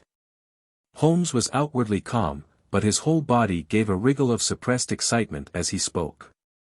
"By the way, Lestrade, who made this remarkable discovery?" "It was the housekeeper, Mrs. Lexington, who drew the night constable's attention to it." "Where was the night constable?" "He remained on guard in the bedroom where the crime was committed, so as to see that nothing was touched." "But why didn't the police see this mark yesterday?" "Well, we had no particular reason to make a careful examination of the hall. Besides, it's not in a very prominent place, as you see." "No, no, of course not. I suppose there is no doubt that the mark was there yesterday." Lestrade looked at Holmes as if he thought he was going out of his mind. I confess that I was myself surprised both at his hilarious manner and at his rather wild observation. "I don't know whether you think that McFarlane came out of jail in the dead of the night in order to strengthen the evidence against himself," said Lestrade. "I leave it to any expert in the world whether that is not the mark of his thumb." "It is unquestionably the mark of his thumb." "There, that's enough," said Lestrade. "I am a practical man, Mr. Holmes, and when I have got my evidence I come to my conclusions. If you have anything to say, you will find me writing my report in the sitting-room." Holmes had recovered his equanimity, though I still seemed to detect gleams of amusement in his expression. "Dear me, this is a very sad development, Watson, is it not?" said he. "And yet there are singular points about it which hold out some hopes for our client." "I am delighted to hear it," said I, heartily. "I was afraid it was all up with him." "I would hardly go so far as to say that, my dear Watson. The fact is that there is one really serious flaw in this evidence to which our friend attaches so much importance." "Indeed, Holmes. What is it?" "Only this, that I know that that mark was not there when I examined the hall yesterday. And now, Watson, let us have a little stroll round in the sunshine." With a confused brain, but with a heart into which some warmth of hope was returning, I accompanied my friend in a walk round the garden. Holmes took each face of the house in turn, and examined it with great interest. He then led the way inside, and went over the whole building from basement to attic. Most of the rooms were unfurnished, but none the less Holmes inspected them all minutely. Finally, on the top corridor, which ran outside 3 untenanted bedrooms, he again was seized with a spasm of merriment. "There are really some very unique features about this case, Watson," said he. "I think it is time now that we took our friend Lestrade into our confidence. He has had his little smile at our expense, and perhaps we may do as much by him, if my reading of this problem proves to be correct." Yes, I think I see how we should approach it." The Scotland Yard inspector was still writing in the parlour when Holmes interrupted him. "I understood that you were writing a report of this case," said he. "So I am. Don't you think it may be a little premature?" "I can't help thinking that your evidence is not complete." Lestrade knew my friend too well to disregard his words. He laid down his pen and looked curiously at him. "What do you mean, Mr. Holmes?" "Only that there is an important witness whom you have not seen." "Can you produce him?" "I think I can." "Then do so." "I will do my best." "How many constables have you?" "There are 3 within call." "Excellent," said Holmes. "May I ask if they are all large, able-bodied men with powerful voices?" "I have no doubt they are, though I fail to see what their voices have to do with it." "Perhaps I can help you to see that and 1 or 2 other things as well," said Holmes. "Kindly summon your men, and I will try." 5 minutes later, 3 policemen had assembled in the hall. "In the outhouse you will find a considerable quantity of straw," said Holmes. "I will ask you to carry in 2 bundles of it. I think it will be of the greatest assistance in producing the witness whom I require." "Thank you very much. I believe you have some matches in your pocket, Watson. Now, Mr. Lestrade, I will ask you all to accompany me to the top landing." As I have said, there was a broad corridor there, which ran outside 3 empty bedrooms. At one end of the corridor we were all marshalled by Sherlock Holmes, the constables grinning and Lestrade staring at my friend with amazement, expectation, and derision chasing each other across his features. Holmes stood before us with the air of a conjurer who is performing a trick. "Would you kindly send one of your constables for 2 buckets of water? Put the straw on the floor here, free from the wall on either side. Now I think that we are all ready." Lestrade's face had begun to grow red and angry. "I don't know whether you are playing a game with us, Mr. Sherlock Holmes," said he. "If you know anything, you can surely say it without all this tomfoolery. I assure you, my good Lestrade, that I have an excellent reason for everything that I do. You may possibly remember that you chaffed me a little, some hours ago, when the sun seemed on your side of the hedge, so you must not grudge me a little pomp and ceremony now. Might I ask you, Watson, to open that window, and then to put a match to the edge of the straw?" I did so, and driven by the draught a coil of grey smoke swirled down the corridor, while the dry straw crackled and flamed. "Now we must see if we can find this witness for you, Lestrade. Might I ask you all to join in the cry of fire? Now then, 1, 2, 3. Fire," we all yelled. "Thank you.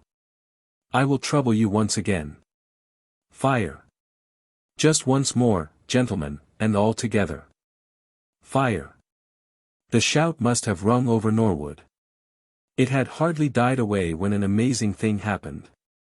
A door suddenly flew open out of what appeared to be solid wall at the end of the corridor, and a little, wizened man darted out of it, like a rabbit out of its burrow. "Capital," said Holmes, calmly. "Watson, a bucket of water over the straw. That will do. Lestrade, allow me to present you with your principal missing witness, Mr. Jonas Oldacre." The detective stared at the newcomer with blank amazement. The latter was blinking in the bright light of the corridor, and peering at us and at the smoldering fire. It was an odious face, crafty, vicious, malignant, with shifty, light grey eyes and white lashes. "What's this, then?" said Lestrade, at last. "What have you been doing all this time, eh?" Oldacre gave an uneasy laugh, shrinking back from the furious red face of the angry detective. "I have done no harm." "No harm? You have done your best to get an innocent man hanged. If it wasn't for this gentleman here, I am not sure that you would not have succeeded." The wretched creature began to whimper. "I am sure, sir, it was only my practical joke."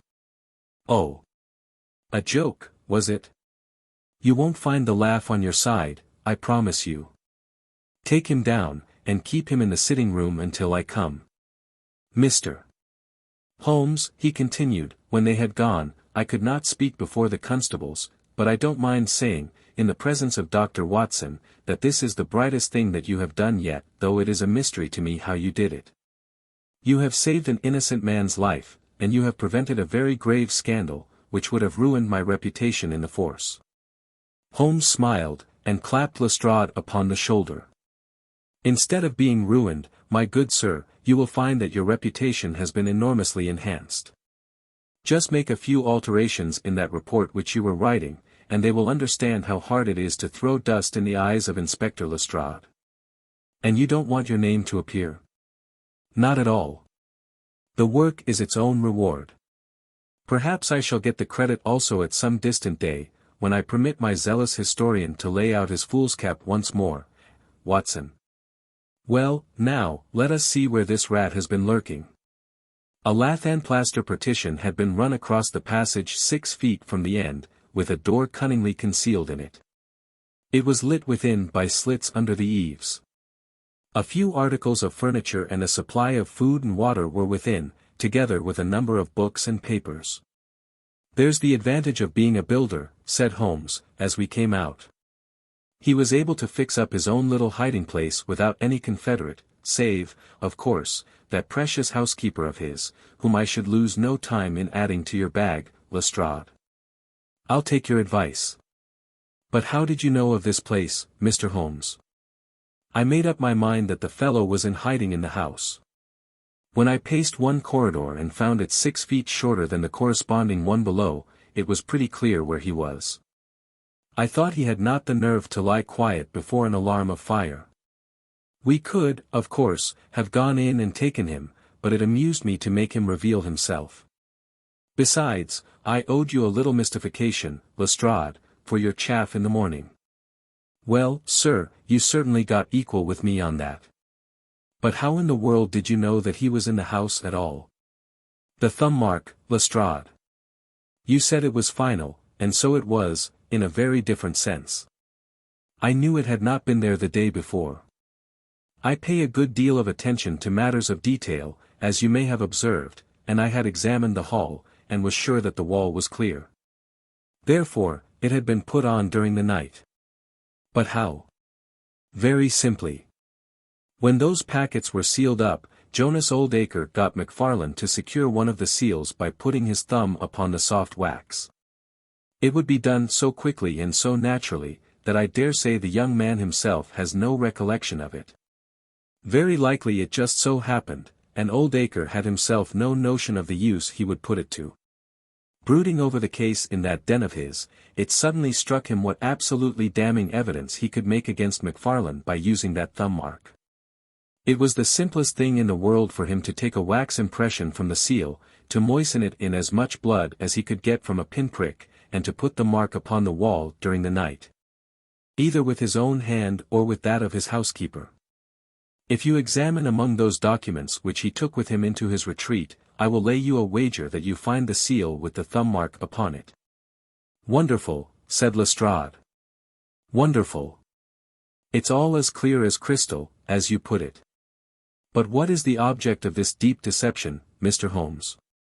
It was amusing to me to see how the detective's overbearing manner had changed suddenly to that of a child asking questions of its teacher.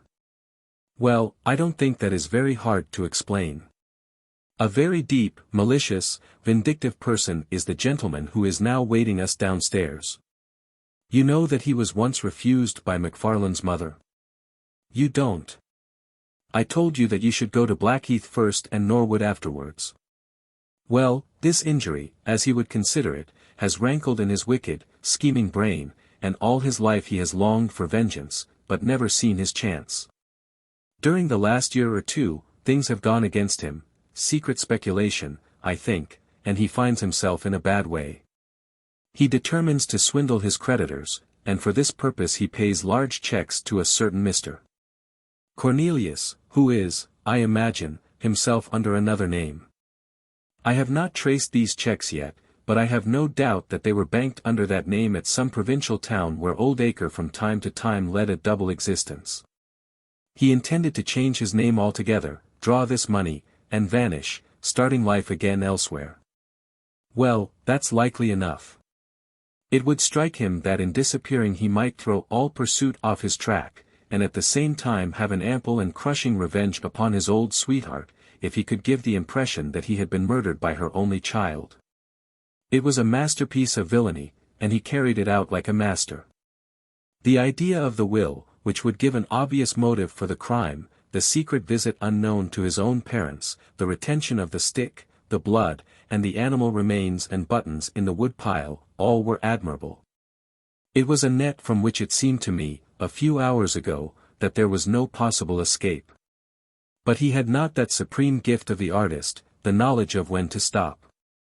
He wished to improve that which was already perfect, to draw the rope tighter yet round the neck of his unfortunate victim, and so he ruined all. Let us descend, Lestrade. There are just one or two questions that I would ask him. The malignant creature was seated in his own parlour, with a policeman upon each side of him.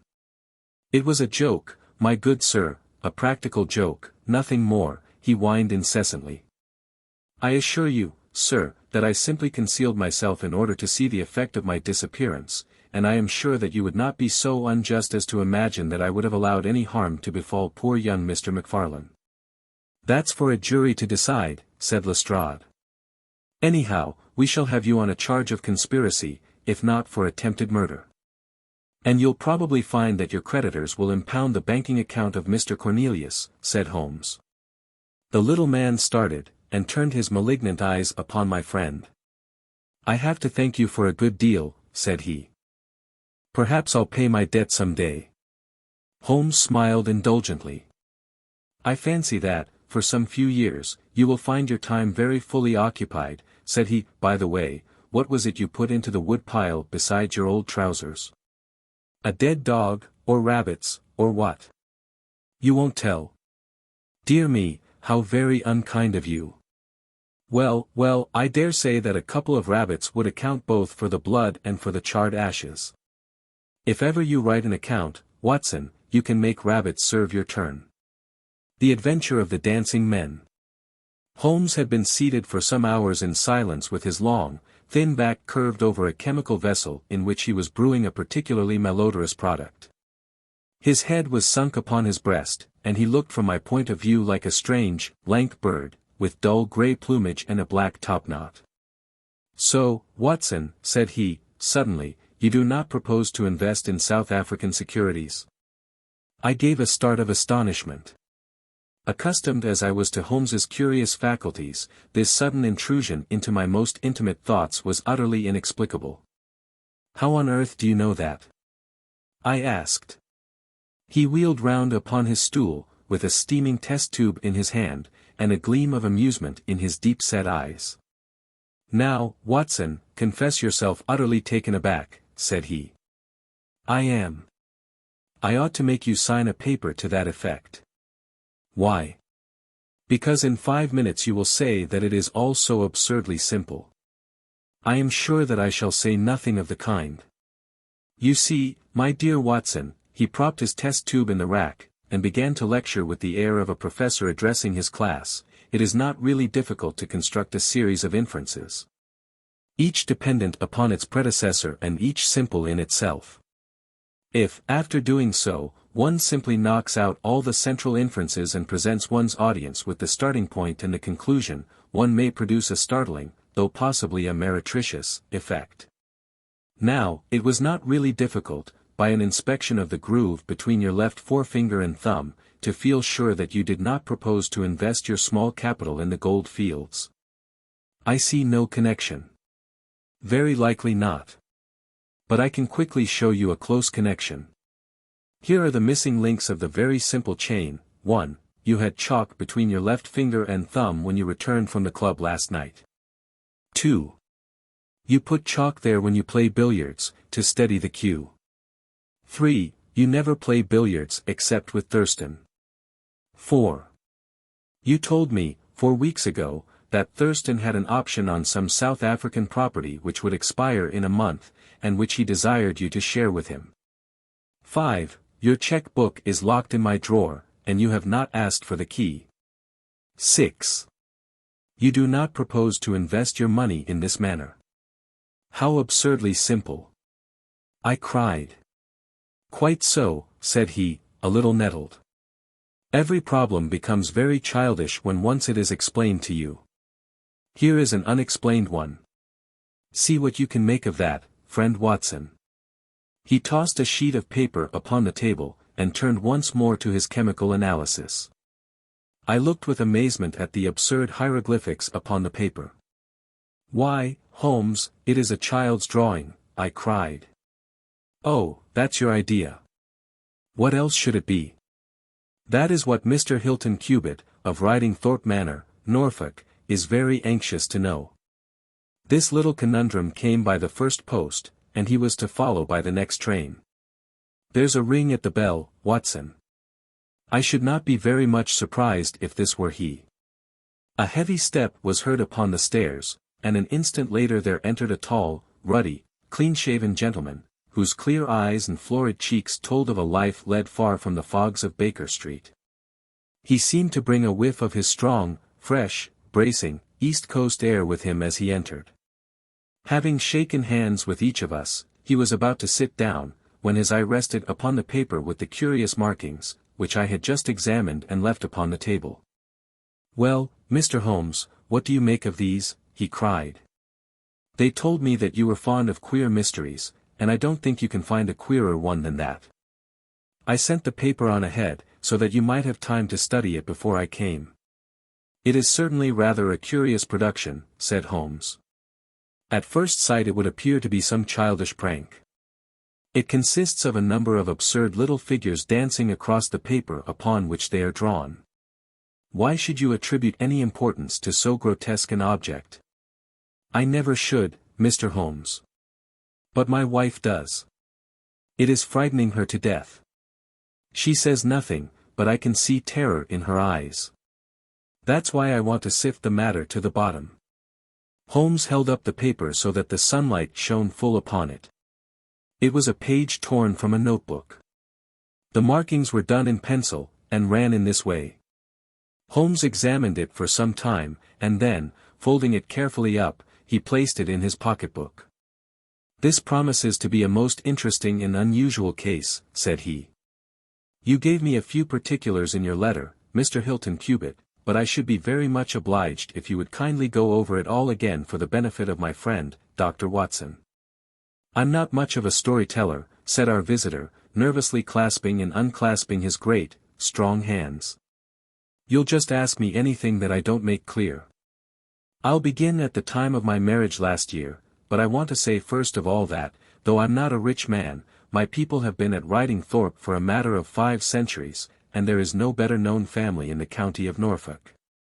Last year I came up to London for the Jubilee, and I stopped at a boarding house in Russell Square, because Parker, the vicar of our parish, was staying in it.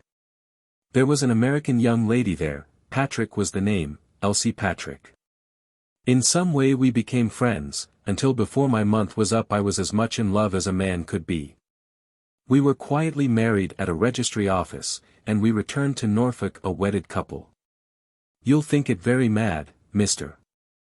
Holmes, that a man of a good old family should marry a wife in this fashion, knowing nothing of her past or of her people, but if you saw her and knew her, it would help you to understand.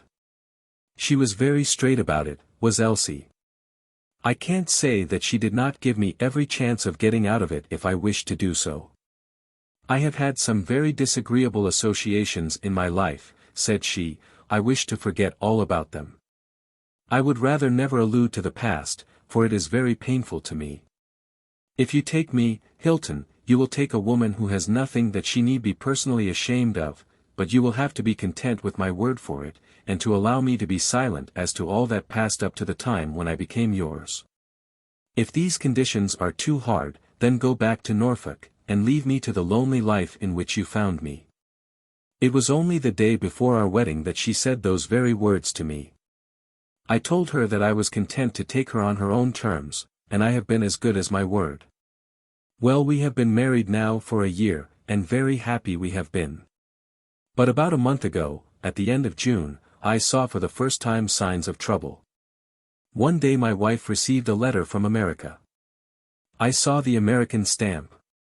She turned deadly white, read the letter, and threw it into the fire. She made no allusion to it afterwards, and I made none, for a promise is a promise, but she has never known an easy hour from that moment. There is always a look of fear upon her face, a look as if she were waiting and expecting. She would do better to trust me. She would find that I was her best friend. But until she speaks, I can say nothing. Mind you, she is a truthful woman, Mr. Holmes, and whatever trouble there may have been in her past life it has been no fault of hers. I am only a simple Norfolk squire, but there is not a man in England who ranks his family honour more highly than I do. She knows it well, and she knew it well before she married me. She would never bring any stain upon it, of that I am sure. Well, now I come to the queer part of my story. About a week ago, it was the Tuesday of last week, I found on one of the windowsills a number of absurd little dancing figures like these upon the paper. They were scrawled with chalk. I thought that it was the stable boy who had drawn them, but the lad swore he knew nothing about it. Anyhow, they had come there during the night. I had them washed out, and I only mentioned the matter to my wife afterwards. To my surprise, she took it very seriously, and begged me if any more came to let her see them. None did come for a week, and then yesterday morning I found this paper lying on the sundial in the garden. I showed it to Elsie, and down she dropped in a dead faint. Since then she has looked like a woman in a dream, half dazed, and with terror always lurking in her eyes. It was then that I wrote and sent the paper to you, Mr. Holmes. It was not a thing that I could take to the police, for they would have laughed at me, but you will tell me what to do. I am not a rich man, but if there is any danger threatening my little woman, I would spend my last copper to shield her. He was a fine creature, this man of the old English soil, simple, straight, and gentle, with his great, earnest blue eyes and broad, comely face. His love for his wife and his trust in her shone in his features. Holmes had listened to his story with the utmost attention, and now he sat for some time in silent thought. "Don't you think, Mr. Cubitt," said he, at last, "that your best plan would be to make a direct appeal to your wife, and to ask her to share her secret with you?" Hilton Cubitt shook his massive head. "A promise is a promise, Mr. Holmes. If Elsie wished to tell me she would. If not, it is not for me to force her confidence. But I am justified in taking my own line, and I will. Then I will help you with all my heart. In the first place, have you heard of any strangers being seen in your neighborhood?" "No. I presume that it is a very quiet place. Any fresh face would cause comment." "In the immediate neighborhood, yes. But we have several small watering places not very far away. And the farmers take in lodgers. These hieroglyphics have evidently a meaning. If it is a purely arbitrary one, it may be impossible for us to solve it. If, on the other hand, it is systematic, I have no doubt that we shall get to the bottom of it. But this particular sample is so short that I can do nothing, and the facts which you have brought me are so indefinite that we have no basis for an investigation. I would suggest that you return to Norfolk, that you keep a keen lookout, and that you take an exact copy of any fresh dancing men which may appear. It is 1,000 pities that we have not a reproduction of those which were done in chalk upon the windowsill. Make a discreet inquiry also as to any strangers in the neighborhood. When you have collected some fresh evidence, come to me again. That is the best advice which I can give you, Mr. Hilton Cubitt. If there are any pressing fresh developments, I shall be always ready to run down and see you in your Norfolk home." The interview left Sherlock Holmes very thoughtful, and several times in the next few days I saw him take his slip of paper from his notebook and look long and earnestly at the curious figures inscribed upon it. He made no allusion to the affair, however, until one afternoon a fortnight or so later. I was going out when he called me back. "You had better stay here, Watson." "Why?" "Because I had a wire from Hilton Cubitt this morning." "You remember Hilton Cubitt, of the Dancing Men?" "He was to reach Liverpool Street at 1:20. He may be here at any moment. I gather from his wire that there have been some new incidents of importance." We had not long to wait, for our Norfolk squire came straight from the station as fast as a hansom could bring him. He was looking worried and depressed, with tired eyes and a lined forehead. "It's getting on my nerves, this business, Mr. Holmes," said he, as he sank, like a wearied man, into an armchair. "It's bad enough to feel that you are surrounded by unseen, unknown folk, who have some kind of design upon you, but when, in addition to that, you know that it is just killing your wife by inches. Then it becomes as much as flesh and blood can endure. She's wearing away under it, just wearing away before my eyes." "Has she said anything yet?" "No, Mr. Holmes, she has not. And yet there have been times when the poor girl has wanted to speak, and yet could not quite bring herself to take the plunge. I have tried to help her, but I dare say I did it clumsily, and scared her from it.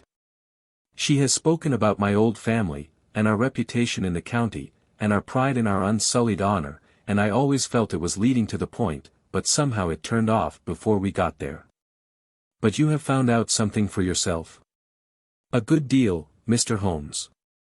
I have several fresh dancing men pictures for you to examine, and, what is more important, I have seen the fellow." "What, the man who draws them?" "Yes, I saw him at his work. But I will tell you everything in order. When I got back after my visit to you, the very first thing I saw next morning was a fresh crop of dancing men. They had been drawn in chalk upon the black wooden door of the tool house, which stands beside the lawn in full view of the front windows. I took an exact copy, and here it is." He unfolded a paper and laid it upon the table. "Here is a copy of the hieroglyphics. Excellent, said Holmes. Excellent. Pray continue. When I had taken the copy, I rubbed out the marks, but, 2 mornings later, a fresh inscription had appeared. I have a copy of it here. Holmes rubbed his hands and chuckled with delight. Our material is rapidly accumulating, said he. 3 days later a message was left scrawled upon paper, and placed under a pebble upon the sundial. Here it is. The characters are, as you see, exactly the same as the last one.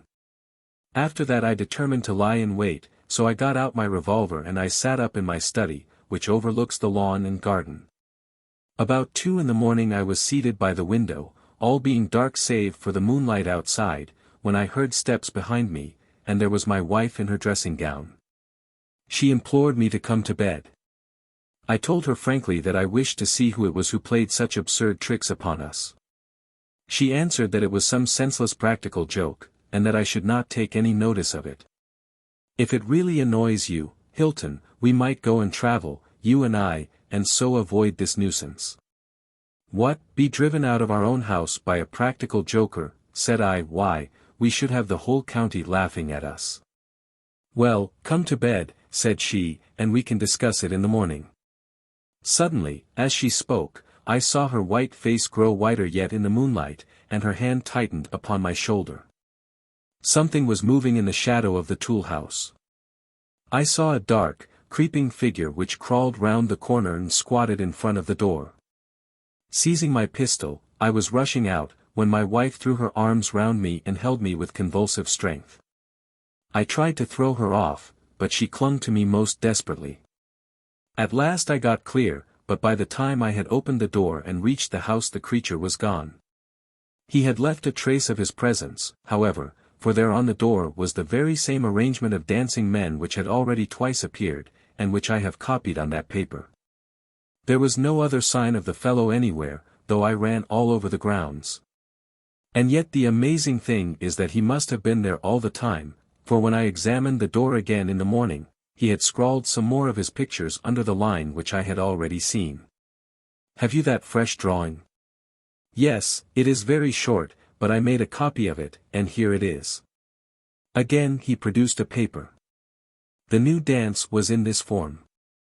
Tell me, said Holmes, and I could see by his eyes that he was much excited, was this a mere addition to the first or did it appear to be entirely separate? It was on a different panel of the door. Excellent. This is far the most important of all for our purpose. It fills me with hopes. Now, Mr. Hilton Cubitt, please continue your most interesting statement. I have nothing more to say, Mr. Holmes, except that I was angry with my wife that night for having held me back when I might have caught the skulking rascal. She said that she feared that I might come to harm. For an instant it had crossed my mind that perhaps what she really feared was that he might come to harm, for I could not doubt that she knew who this man was, and what he meant by these strange signals. But there is a tone in my wife's voice, Mr. Holmes, and a look in her eyes which forbid doubt, and I am sure that it was indeed my own safety that was in her mind. There's the whole case, and now I want your advice as to what I ought to do. My own inclination is to put 6 of my farm lads in the shrubbery, and when this fellow comes again to give him such a hiding that he will leave us in peace for the future. I fear it is too deep a case for such simple remedies, said Holmes. How long can you stay in London? I must go back today. I would not leave my wife alone all night for anything. She is very nervous, and begged me to come back. I dare say you are right. But if you could have stopped, I might possibly have been able to return with you in a day or 2. Meanwhile you will leave me these papers, and I think that it is very likely that I shall be able to pay you a visit shortly and to throw some light upon your case.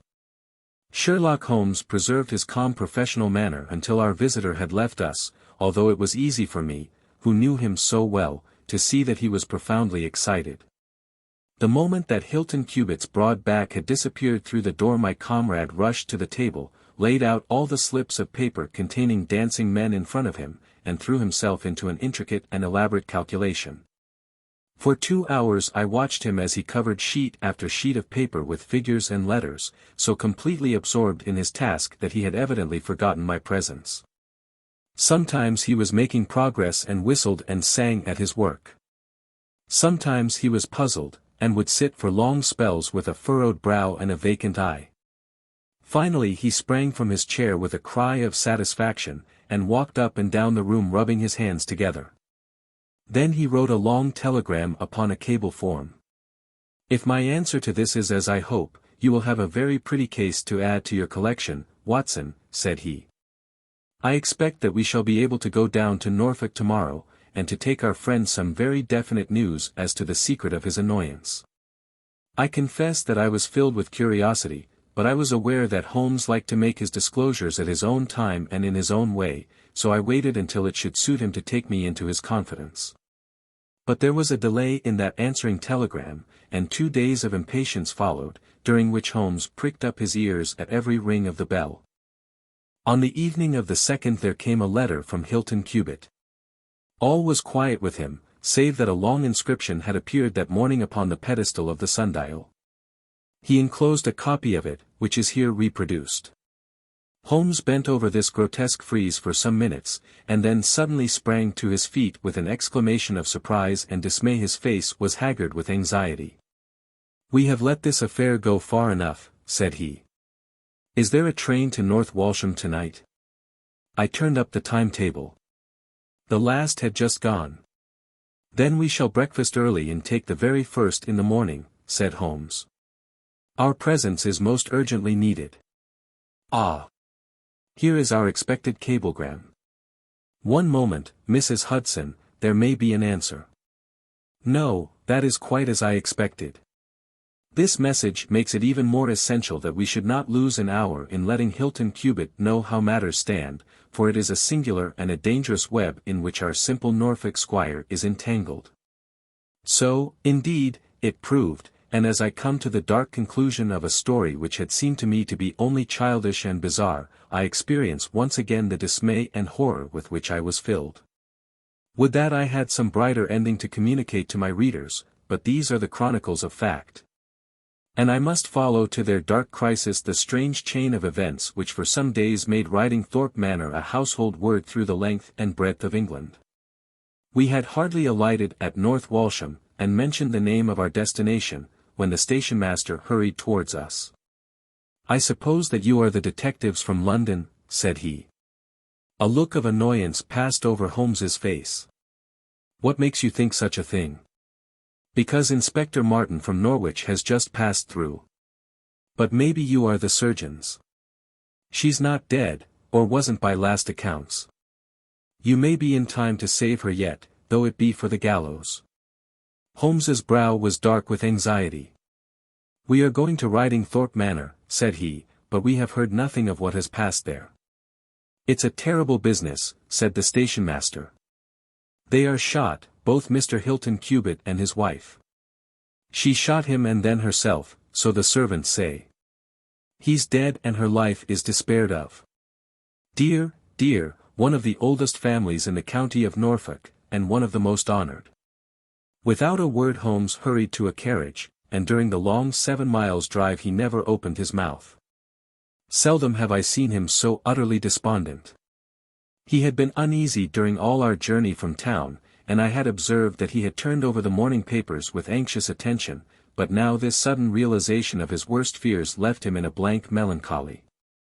He leaned back in his seat, lost in gloomy speculation. Yet there was much around to interest us, for we were passing through as singular a countryside as any in England, where a few scattered cottages represented the population of today, while on every hand enormous square-towered churches bristled up from the flat green landscape and told of the glory and prosperity of old East Anglia. At last the violet rim of the German Ocean appeared over the green edge of the Norfolk coast, and the driver pointed with his whip to 2 old brick and timber gables which projected from a grove of trees. "That's Ridingthorpe Manor," said he.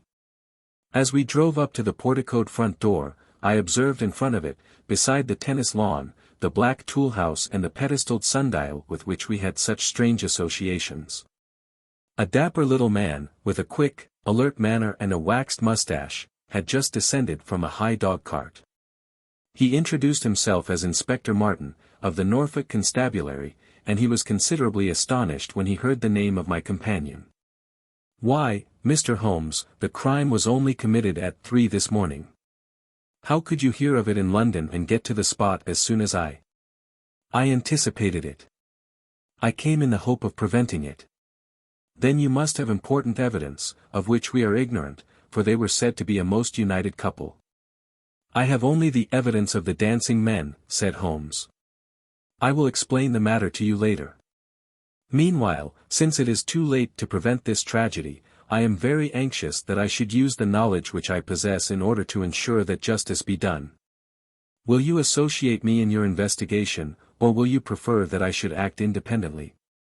"I should be proud to feel that we were acting together, Mr. Holmes," said the inspector, earnestly.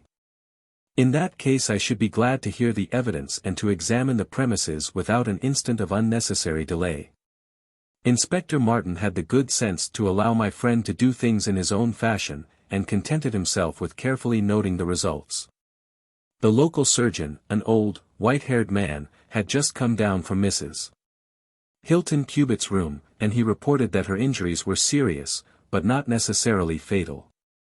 The bullet had passed through the front of her brain, and it would probably be some time before she could regain consciousness. On the question of whether she had been shot or had shot herself, he would not venture to express any decided opinion.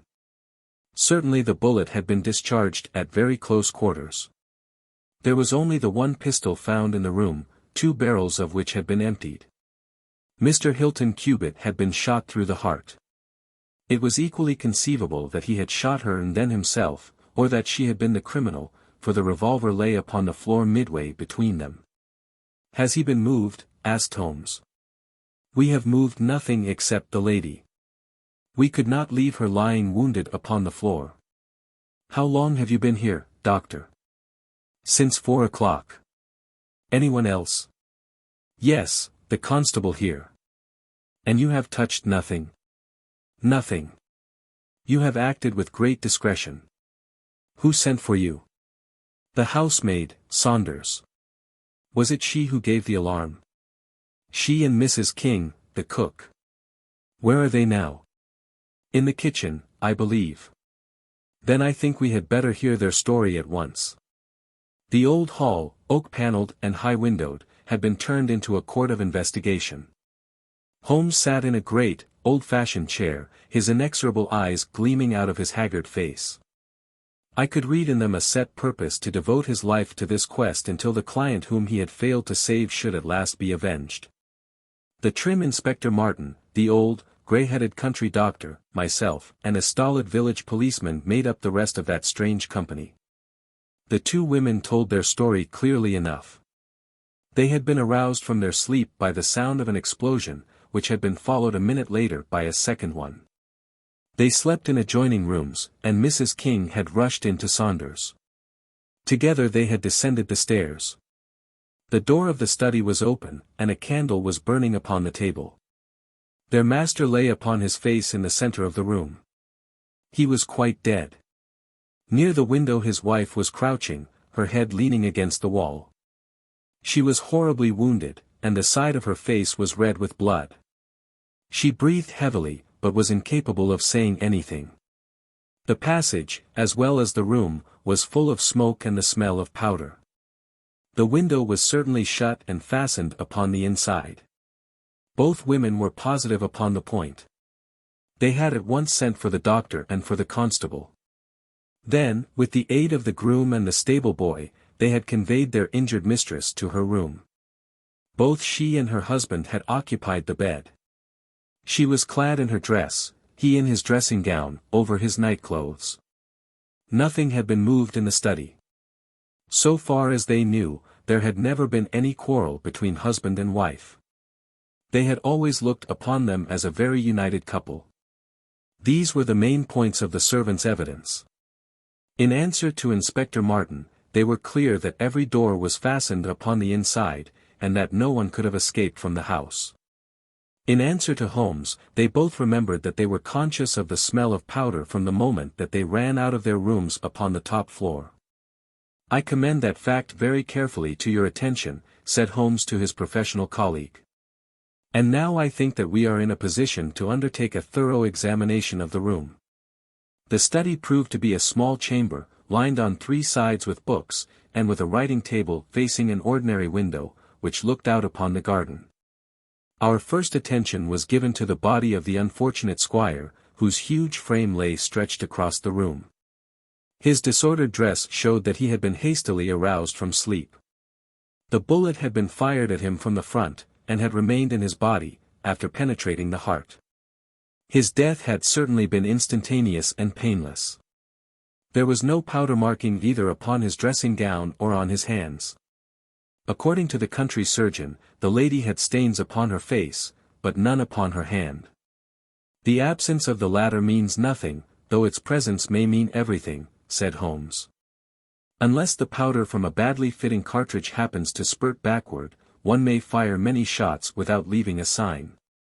I would suggest that Mr. Cubitt's body may now be removed. I suppose, doctor, you have not recovered the bullet which wounded the lady? A serious operation will be necessary before that can be done. But there are still 4 cartridges in the revolver.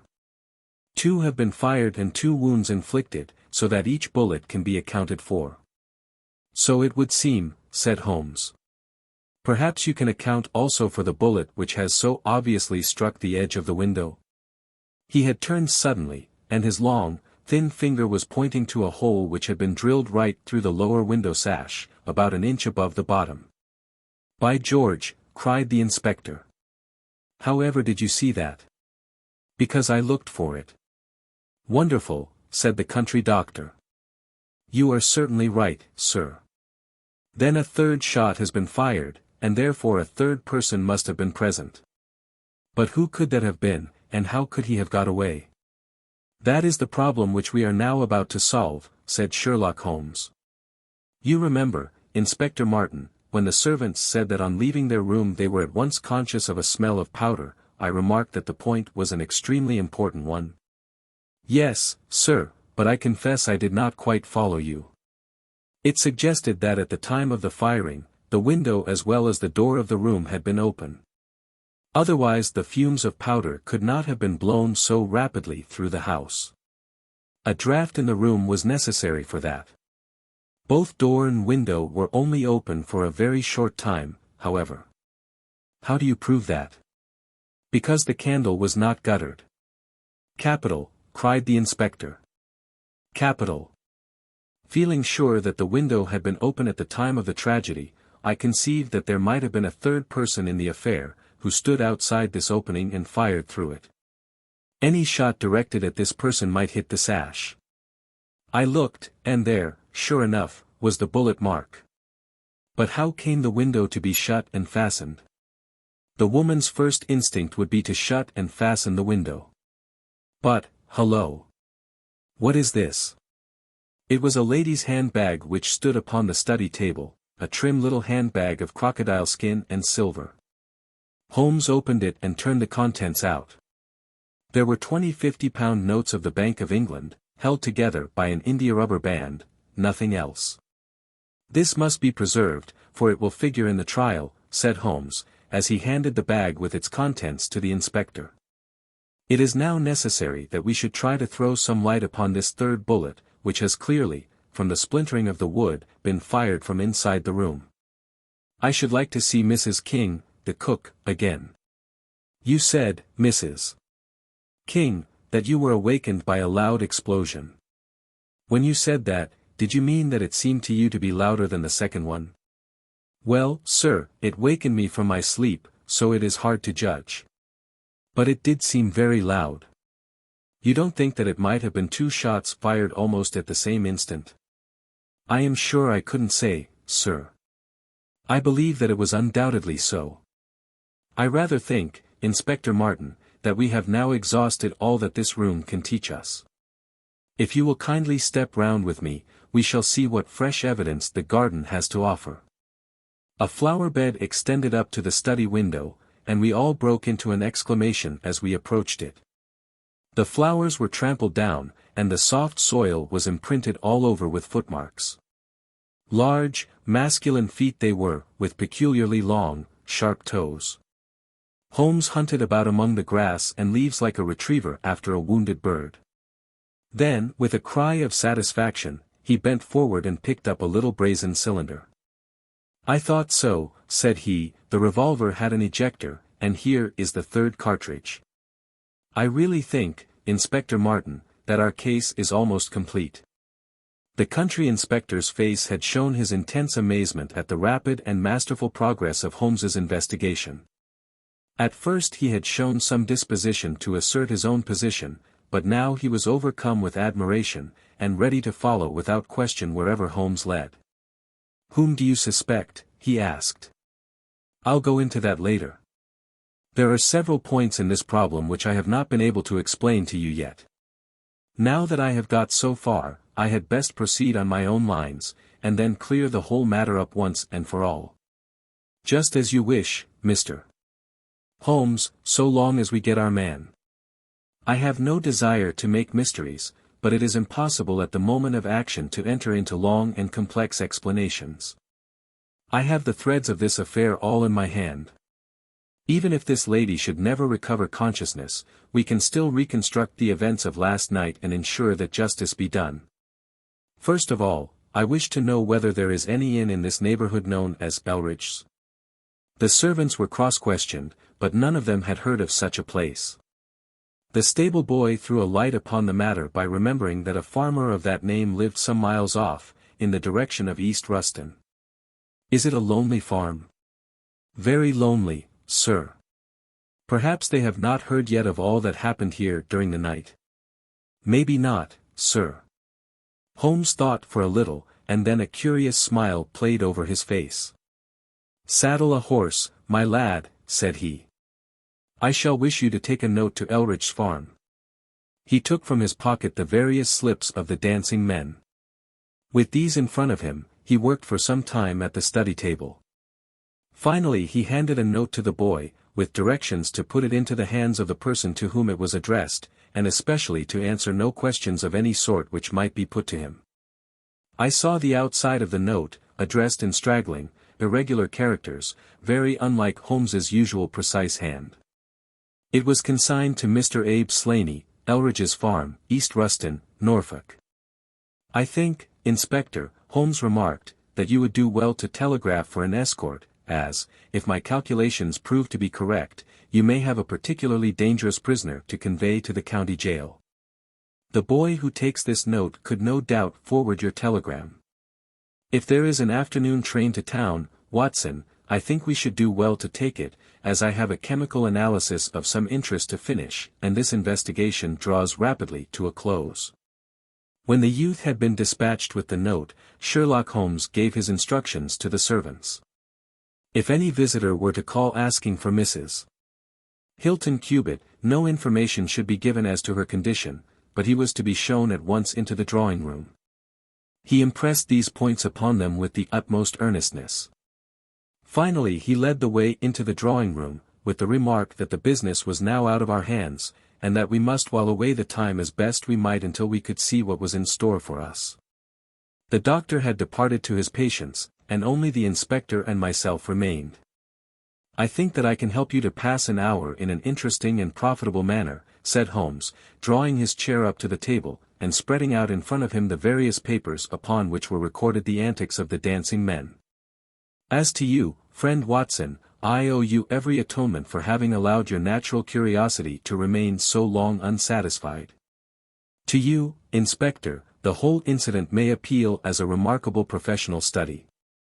I must tell you, first of all, the interesting circumstances connected with the previous consultations which Mr. Hilton Cubitt has had with me in Baker Street." He then shortly recapitulated the facts which have already been recorded. "I have here in front of me these singular productions, at which one might smile, had they not proved themselves to be the forerunners of so terrible a tragedy. I am fairly familiar with all forms of secret writings, and am myself the author of a trifling monograph upon the subject, in which I analyze 160 separate ciphers, but I confess that this is entirely new to me. The object of those who invented the system has apparently been to conceal that these characters convey a message, and to give the idea that they are the mere random sketches of children. Having once recognized, however, that the symbols stood for letters, and having applied the rules which guide us in all forms of secret writings, the solution was easy enough. The first message submitted to me was so short that it was impossible for me to do more than to say, with some confidence, that the symbol XXX stood for E. As you are aware, E is the most common letter in the English alphabet, and it predominates to so marked an extent that even in a short sentence one would expect to find it most often. Out of 15 symbols in the first message, 4 were the same, so it was reasonable to set this down as E. It is true that in some cases the figure was bearing a flag, and in some cases not, but it was probable, from the way in which the flags were distributed, that they were used to break the sentence up into words. I accepted this as a hypothesis, and noted that E was represented by. But now came the real difficulty of the inquiry.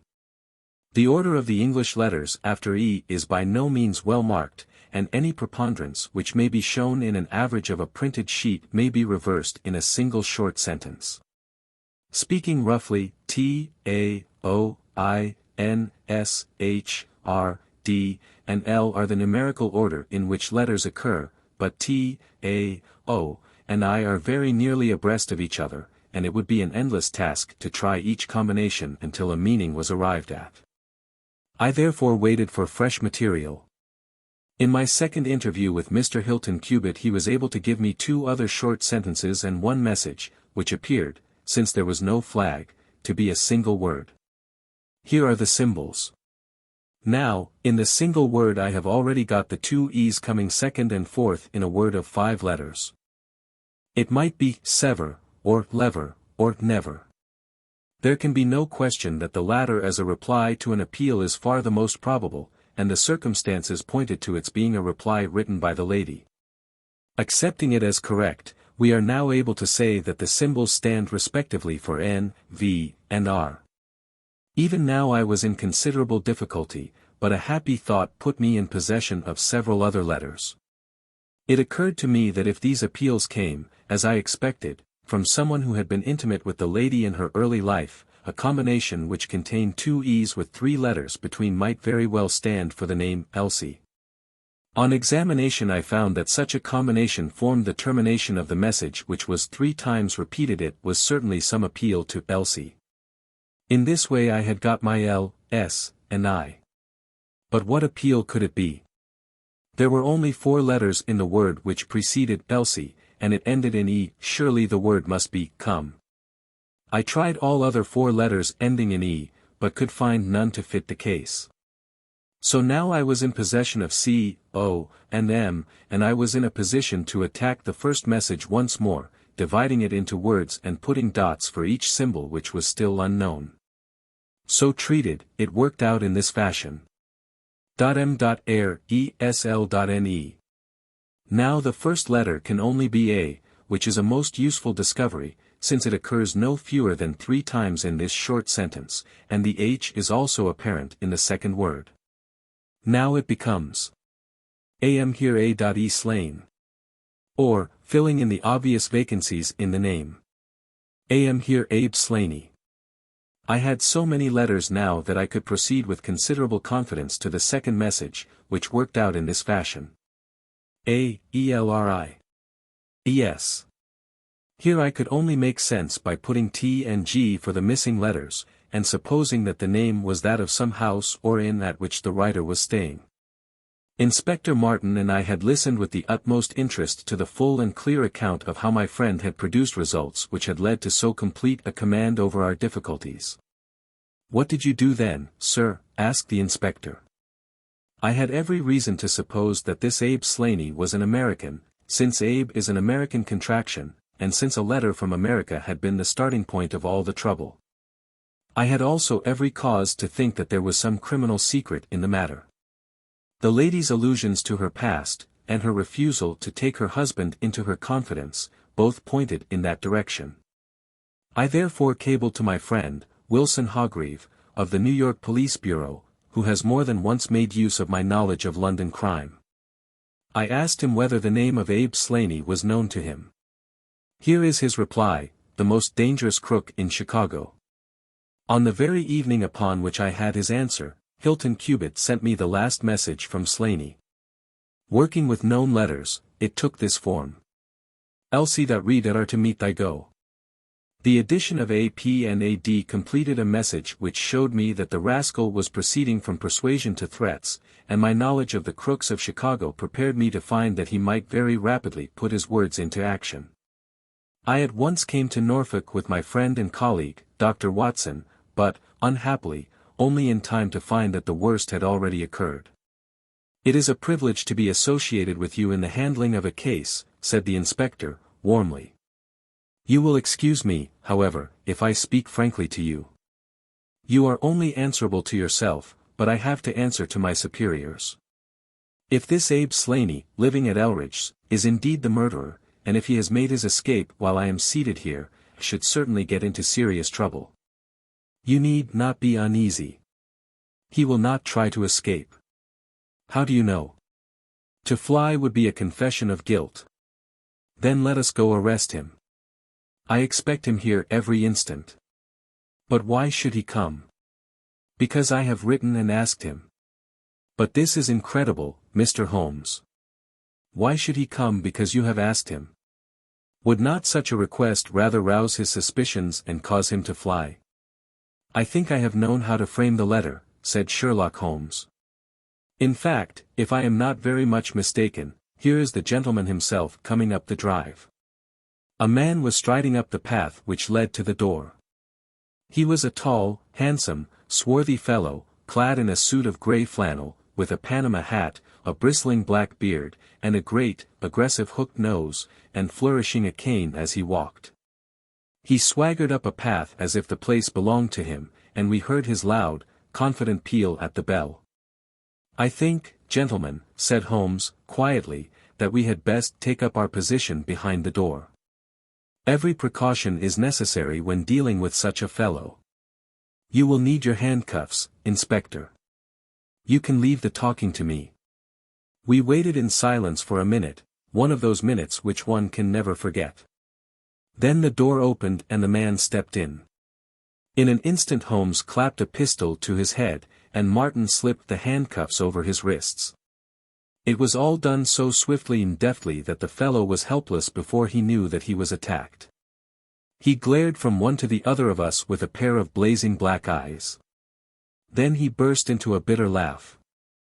"Well, gentlemen, you have the drop on me this time. I seem to have knocked up against something hard.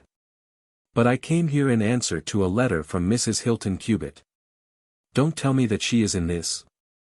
Don't tell me that she helped to set a trap for me. Mrs. Hilton Cubitt was seriously injured, and is at death's door." The man gave a hoarse cry of grief, which rang through the house. "You're crazy," he cried, fiercely. It was he that was hurt, not she. Who would have hurt little Elsie? I may have threatened her, God forgive me. But I would not have touched a hair of her pretty head. Take it back, you. Say that she is not hurt. She was found badly wounded, by the side of her dead husband. He sank with a deep groan on the settee and buried his face in his manacled hands. For 5 minutes he was silent. Then he raised his face once more, and spoke with the cold composure of despair. "I have nothing to hide from you, gentlemen," said he. "If I shot the man he had his shot at me, and there's no murder in that. But if you think I could have hurt that woman, then you don't know either me or her. I tell you, there was never a man in this world loved a woman more than I loved her. I had a right to her.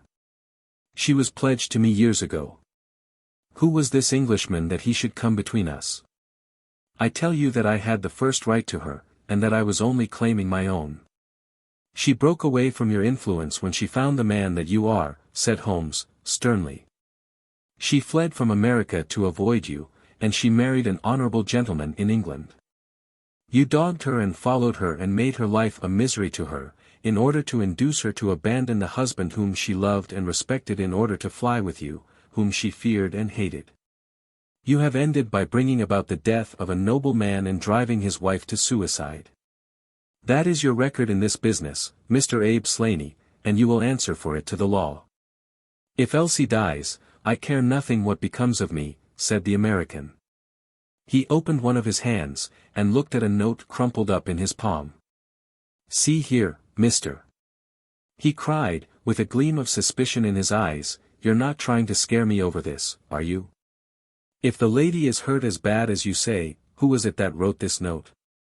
He tossed it forward onto the table. I wrote it, to bring you here. You wrote it? There was no one on earth outside the joint who knew the secret of the dancing men. How came you to write it? What one man can invent another can discover, said Holmes. There is a cab coming to convey you to Norwich, Mr. Slaney. But meanwhile, you have time to make some small reparation for the injury you have wrought. Are you aware that Mrs. Hilton Cubitt has herself lain under grave suspicion of the murder of her husband, and that it was only my presence here, and the knowledge which I happen to possess, which has saved her from the accusation? The least that you owe her is to make it clear to the whole world that she was in no way, directly or indirectly, responsible for his tragic end. I ask nothing better, said the American. I guess the very best case I can make for myself is the absolute naked truth. It is my duty to warn you that it will be used against you, cried the inspector, with the magnificent fair play of the British criminal law. Slaney shrugged his shoulders. I'll chance that, said he. First of all, I want you gentlemen to understand that I have known this lady since she was a child. There were 7 of us in a gang in Chicago, and Elsie's father was the boss of the joint. He was a clever man, was old Patrick. It was he who invented that writing, which would pass as a child's scrawl unless you just happened to have the key to it. Well, Elsie learned some of our ways, but she couldn't stand the business, and she had a bit of honest money of her own, so she gave us all the slip and got away to London. She had been engaged to me, and she would have married me, I believe, if I had taken over another profession, but she would have nothing to do with anything on the cross. It was only after her marriage to this Englishman that I was able to find out where she was. I wrote to her, but got no answer. After that I came over, and, as letters were no use, I put my messages where she could read them. Well, I have been here a month now. I lived in that farm, where I had a room down below, and could get in and out every night, and no one the wiser. I tried all I could to coax Elsie away. I knew that she read the messages, for once she wrote an answer under one of them. Then my temper got the better of me, and I began to threaten her. She sent me a letter then, imploring me to go away, and saying that it would break her heart if any scandal should come upon her husband. She said that she would come down when her husband was asleep at 3 in the morning, and speak with me through the end window, if I would go away afterwards and leave her in peace. She came down and brought money with her, trying to bribe me to go. This made me mad, and I caught her arm and tried to pull her through the window. At that moment in rushed the husband with his revolver in his hand. Elsie had sunk down upon the floor, and we were face to face. I was healed also, and I held up my gun to scare him off and let me get away. He fired and missed me. I pulled off almost at the same instant, and down he dropped. I made away across the garden, and as I went I heard the window shut behind me. That's God's truth, gentlemen, every word of it, and I heard no more about it until that lad came riding up with a note which made me walk in here, like a jay, and give myself into your hands. A cab had driven up whilst the American had been talking. 2 uniformed policemen sat inside. Inspector Martin rose and touched his prisoner on the shoulder. It is time for us to go. Can I see her first? No, she is not conscious. Mr. Sherlock Holmes, I only hope that if ever again I have an important case, I shall have the good fortune to have you by my side. We stood at the window and watched the cab drive away. As I turned back, my eye caught the pellet of paper which the prisoner had tossed upon the table. It was the note with which Holmes had decoyed him. See if you can read it, Watson, said he, with a smile. It contained no word, but this little line of dancing men. If you use the code which I have explained, said Holmes, you will find that it simply means, come here at once. I was convinced that it was an invitation which he would not refuse, since he could never imagine that it could come from anyone but the lady. And so, my dear Watson, we have ended by turning the dancing men to good when they have so often been the agents of evil, and I think that I have fulfilled my promise of giving you something unusual for your notebook. 3:40 is our train, and I fancy we should be back in Baker Street for dinner. Only one word of epilogue. The American, Abe Slaney, was condemned to death at the winter assizes at Norwich, but his penalty was changed to penal servitude in consideration of mitigating circumstances, and the certainty that Hilton Cubitt had fired the first shot. Of Mrs. Hilton Cubitt I only know that I have heard she recovered entirely, and that she still remains a widow, devoting her whole life to the care of the poor and to the administration of her husband's estate. The Adventure of the Solitary Cyclist. From the years 1894 to 1901 inclusive, Mr. Sherlock Holmes was a very busy man. It is safe to say that there was no public case of any difficulty in which he was not consulted during those 8 years, and there were hundreds of private cases, some of them of the most intricate and extraordinary character, in which he played a prominent part. Many startling successes and a few unavoidable failures were the outcome of this long period of continuous work. As I have preserved very full notes of all these cases, and was myself personally engaged in many of them, it may be imagined that it is no easy task to know which I should select to lay before the public. I shall, however, preserve my former rule, and give the preference to those cases which derive their interest not so much from the brutality of the crime as from the ingenuity and dramatic quality of the solution. For this reason I will now lay before the reader the facts connected with Miss Violet Smith, the solitary cyclist of Charlington, and the curious sequel of our investigation, which culminated in unexpected tragedy. It is true that the circumstance did not admit of any striking illustration of those powers for which my friend was famous. But there were some points about the case which made it stand out in those long records of crime from which I gather the material for these little narratives. On referring to my notebook for the year 1895, I find that it was upon Saturday, the 23rd of April, that we first heard of Miss Violet Smith. Her visit was, I remember, extremely unwelcome to Holmes, for he was immersed at the moment in a very abstruse and complicated problem concerning the peculiar persecution to which John Vincent Hardin, the well-known tobacco millionaire, had been subjected. My friend, who loved above all things precision and concentration of thought, resented anything which distracted his attention from the matter in hand. And yet, without a harshness which was foreign to his nature, it was impossible to refuse to listen to the story of the young and beautiful woman, tall, graceful, and queenly, who presented herself at Baker Street late in the evening, and implored his assistance and advice. It was vain to urge that his time was already fully occupied, for the young lady had come with the determination to tell her story, and it was evident that nothing short of force could get her out of the room until she had done so. With a resigned air and a somewhat weary smile, Holmes begged the beautiful intruder to take a seat, and to inform us what it was that was troubling her. "At least it cannot be your health," said he, as his keen eyes darted over her, "so ardent a bicyclist must be full of energy." She glanced down in surprise at her own feet, and I observed the slight roughening of the side of the sole caused by the friction of the edge of the pedal. "Yes, I bicycle a good deal, Mr. Holmes, and that has something to do with my visit to you today." My friend took the lady's ungloved hand, and examined it with as close an attention and as little sentiment as a scientist would show to a specimen. "You will excuse me, I am sure. It is my business," said he, as he dropped it. "I nearly fell into the error of supposing that you were typewriting. Of course, it is obvious that it is music. You observe the spatulate finger ends, Watson, which is common to both professions. There is a spirituality about the face, however." She gently turned it towards the light, which the typewriter does not generate. "This lady is a musician." "Yes, Mr. Holmes, I teach music." "In the country, I presume, from your complexion."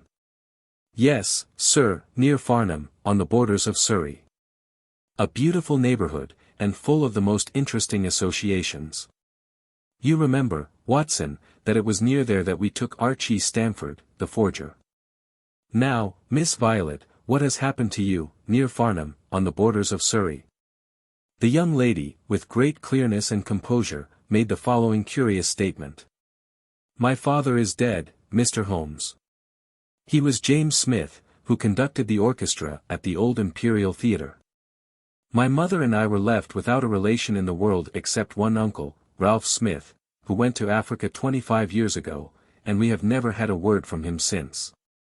When father died, we were left very poor, but one day we were told that there was an advertisement in the Times, inquiring for our whereabouts.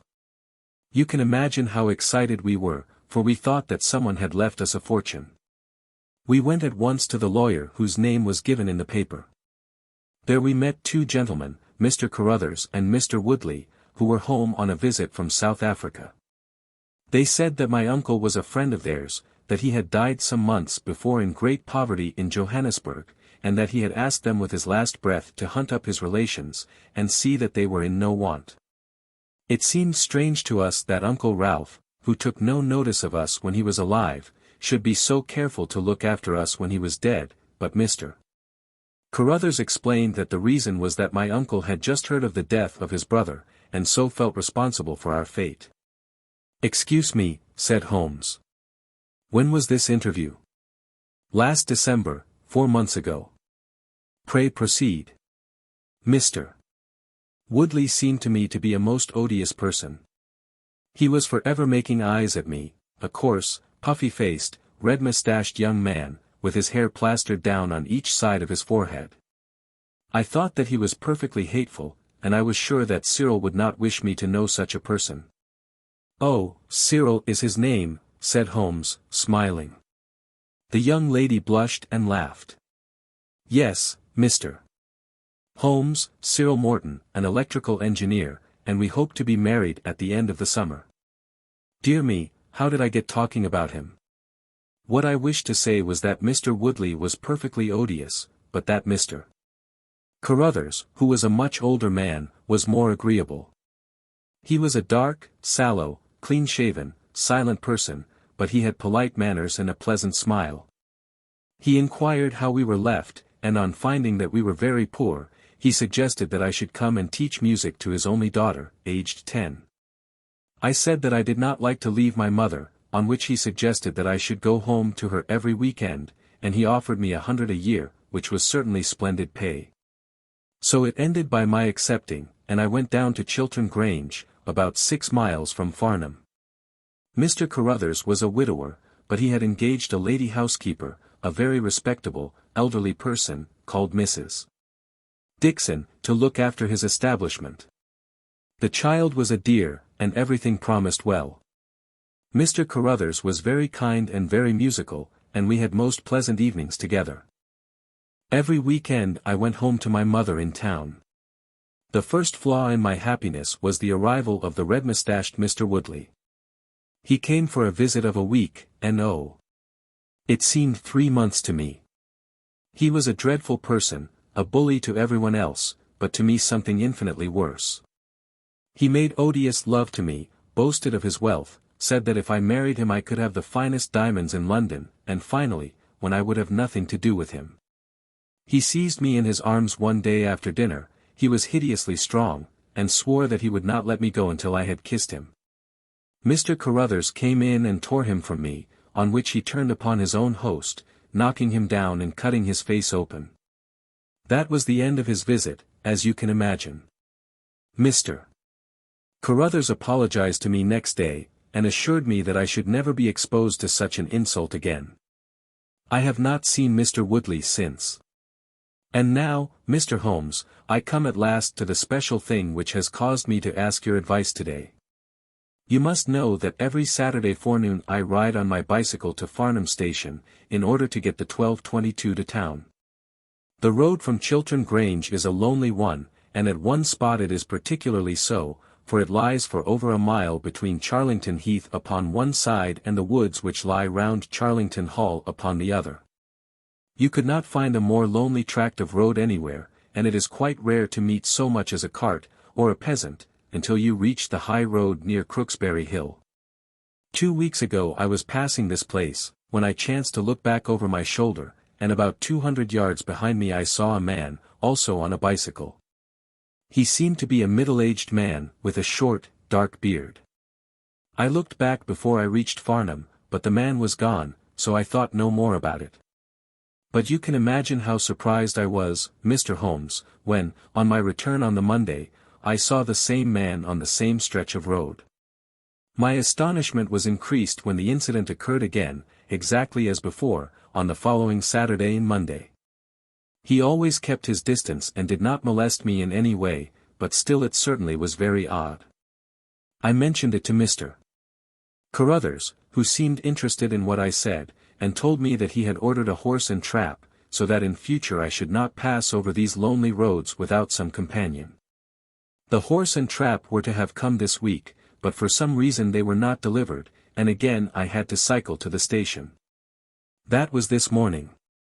You can think that I looked out when I came to Charlington Heath, and there, sure enough, was the man, exactly as he had been the 2 weeks before. He always kept so far from me that I could not clearly see his face, but it was certainly someone whom I did not know. He was dressed in a dark suit with a cloth cap. The only thing about his face that I could clearly see was his dark beard. Today I was not alarmed, but I was filled with curiosity, and I determined to find out who he was and what he wanted. I slowed down my machine, but he slowed down his. Then I stopped altogether, but he stopped also. Then I laid a trap for him. There is a sharp turning of the road, and I pedaled very quickly round this, and then I stopped and waited. I expected him to shoot round and pass me before he could stop. But he never appeared. Then I went back and looked round the corner.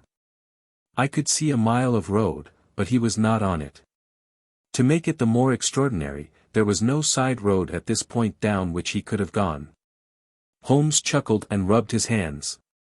"This case certainly presents some features of its own," said he. "How much time elapsed between your turning the corner and your discovery that the road was clear?" 2 or 3 minutes. "Then he could not have retreated down the road, and you say that there are no side roads?" "None." "Then he certainly took a footpath on one side or the other.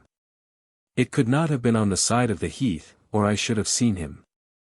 So, by the process of exclusion, we arrive at the fact that he made his way toward Charlington Hall, which, as I understand, is situated in its own grounds on one side of the road. Anything else?" "Nothing, Mr. Holmes, save that I was so perplexed that I felt I should not be happy until I had seen you and had your advice." Holmes sat in silence for some little time. "Where is the gentleman to whom you are engaged?" he asked at last. "He is in the Midland Electrical Company, at Coventry." "He would not pay you a surprise visit?" "Oh, Mr. Holmes. As if I should not know him. Have you had any other admirers?" "Several before I knew Cyril." "And since?" "There was this dreadful man, Woodley, if you can call him an admirer." "No one else?" Our fair client seemed a little confused. "Who was he?" asked Holmes. "Oh, it may be a mere fancy of mine, but it had seemed to me sometimes that my employer, Mr. Carruthers, takes a great deal of interest in me. We are thrown rather together. I play his accompaniments in the evening. He has never said anything. He is a perfect gentleman. But a girl always knows." "Ha!" Holmes looked grave. "What does he do for a living?" "He is a rich man." "No carriages or horses?" "Well, at least he is fairly well-to-do. But he goes into the city 2 or 3 times a week. He is deeply interested in South African gold shares. You will let me know any fresh development, Miss Smith. I am very busy just now, but I will find time to make some inquiries into your case. In the meantime, take no step without letting me know. Goodbye, and I trust that we shall have nothing but good news from you. It is part of the settled order of nature that such a girl should have followers," said Holmes. He pulled at his meditative pipe, "but for choice not on bicycles in lonely country roads. Some secretive lover, beyond all doubt. But there are curious and suggestive details about the case, Watson. That he should appear only at that point? Exactly. Our first effort must be to find who are the tenants of Charlington Hall. Then, again, how about the connection between Carruthers and Woodley, since they appear to be men of such a different type? How came they both to be so keen upon looking up Ralph Smith's relations? One more point. What sort of a menage is it which pays double the market price for a governess but does not keep a horse, although 6 miles from the station? Odd, Watson, very odd. You will go down. No, my dear fellow, you will go down. This may be some trifling intrigue, and I cannot break my other important research for the sake of it. On Monday you will arrive early at Farnham, you will conceal yourself near Charlington Heath. You will observe these facts for yourself, and act as your own judgment advises. Then, having inquired as to the occupants of the hall, you will come back to me and report. And now, Watson, not another word of the matter until we have a few solid stepping stones on which we may hope to get across to our solution. We had ascertained from the lady that she went down upon the Monday by the train which leaves Waterloo at 9:50, so I started early and caught the 9:13. At Farnham Station I had no difficulty in being directed to Charlington Heath. It was impossible to mistake the scene of the young lady's adventure, for the road runs between the open heath on one side and an old yew hedge upon the other, surrounding a park which is studded with magnificent trees. There was a main gateway of lichen-studded stone, each side pillar surmounted by mouldering heraldic emblems, but besides this central carriage drive I observed several points where there were gaps in the hedge and paths leading through them. The house was invisible from the road, but the surroundings all spoke of gloom and decay. The heath was covered with golden patches of flowering gorse, gleaming magnificently in the light of the bright spring sunshine. Behind one of these clumps I took up my position, so as to command both the gateway of the hall and a long stretch of the road upon either side. It had been deserted when I left it, but now I saw a cyclist riding down it from the opposite direction to that in which I had come. He was clad in a dark suit, and I saw that he had a black beard. On reaching the end of the Charlington grounds, he sprang from his machine and led it through a gap in the hedge, disappearing from my view. A quarter of an hour passed, and then a second cyclist appeared. This time it was the young lady coming from the station. I saw her look about her as she came to the Charlington hedge. An instant later the man emerged from his hiding place, sprang upon his cycle, and followed her. In all the broad landscape those were the only moving figures, the graceful girl sitting very straight upon her machine, and the man behind her bending low over his handlebar with a curiously furtive suggestion in every movement. She looked back at him and slowed her pace. He slowed also. She stopped. He at once stopped, too, keeping 200 yards behind her.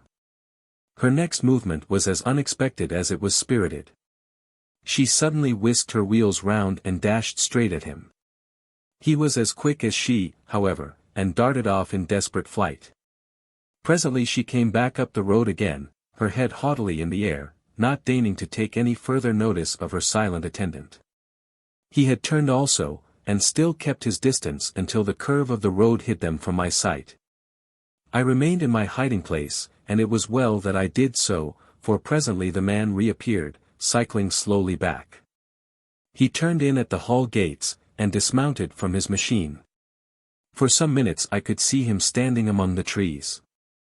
His hands were raised, and he seemed to be settling his necktie. Then he mounted his cycle, and rode away from me down the drive towards the hall. I ran across the heath and peered through the trees.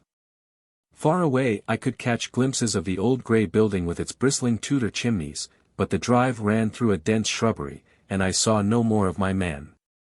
However, it seemed to me that I had done a fairly good morning's work, and I walked back in high spirits to Farnham. The local house agent could tell me nothing about Charlington Hall, and referred me to a well-known firm in Pall Mall. There I halted on my way home, and met with courtesy from the representative. No, I could not have Charlington Hall for the summer. I was just too late. It had been let about a month ago. Mr. Williamson was the name of the tenant. He was a respectable, elderly gentleman. The polite agent was afraid he could say no more, as the affairs of his clients were not matters which he could discuss. Mr. Sherlock Holmes listened with attention to the long report which I was able to present to him that evening, but it did not elicit that word of curt praise which I had hoped for and should have valued. On the contrary, his austere face was even more severe than usual as he commented upon the things that I had done and the things that I had not. Your hiding place, my dear Watson, was very faulty. You should have been behind the hedge, then you would have had a close view of this interesting person. As it is, you were some hundreds of yards away and can tell me even less than Miss Smith. She thinks she does not know the man. I am convinced she does. Why, otherwise, should he be so desperately anxious that she should not get so near him as to see his features? You describe him as bending over the handlebar. Concealment again, you see. You really have done remarkably badly. He returns to the house, and you want to find out who he is. You come to a London house agent. What should I have done? I cried, with some heat. Gone to the nearest public house. That is the centre of country gossip. They would have told you every name, from the master to the scullery maid. Williamson. It conveys nothing to my mind. If he is an elderly man, he is not this active cyclist who sprints away from that young lady's athletic pursuit. What have we gained by your expedition? The knowledge that the girl's story is true. I never doubted it.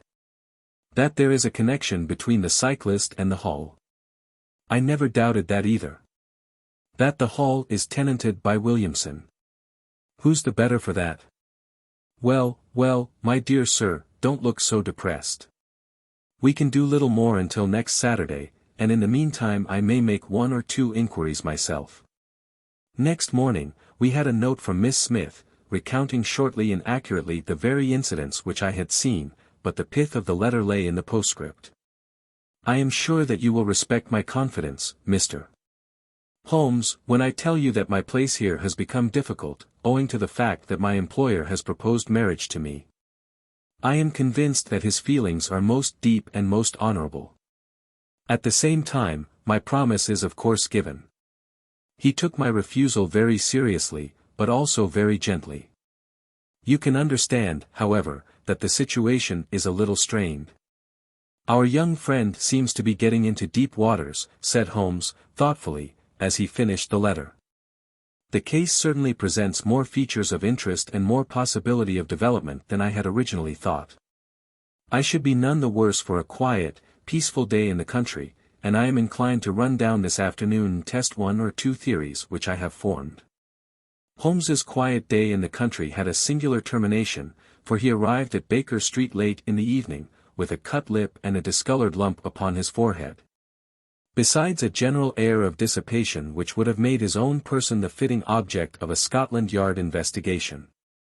He was immensely tickled by his own adventures and laughed heartily as he recounted them. I get so little active exercise that it is always a treat, said he.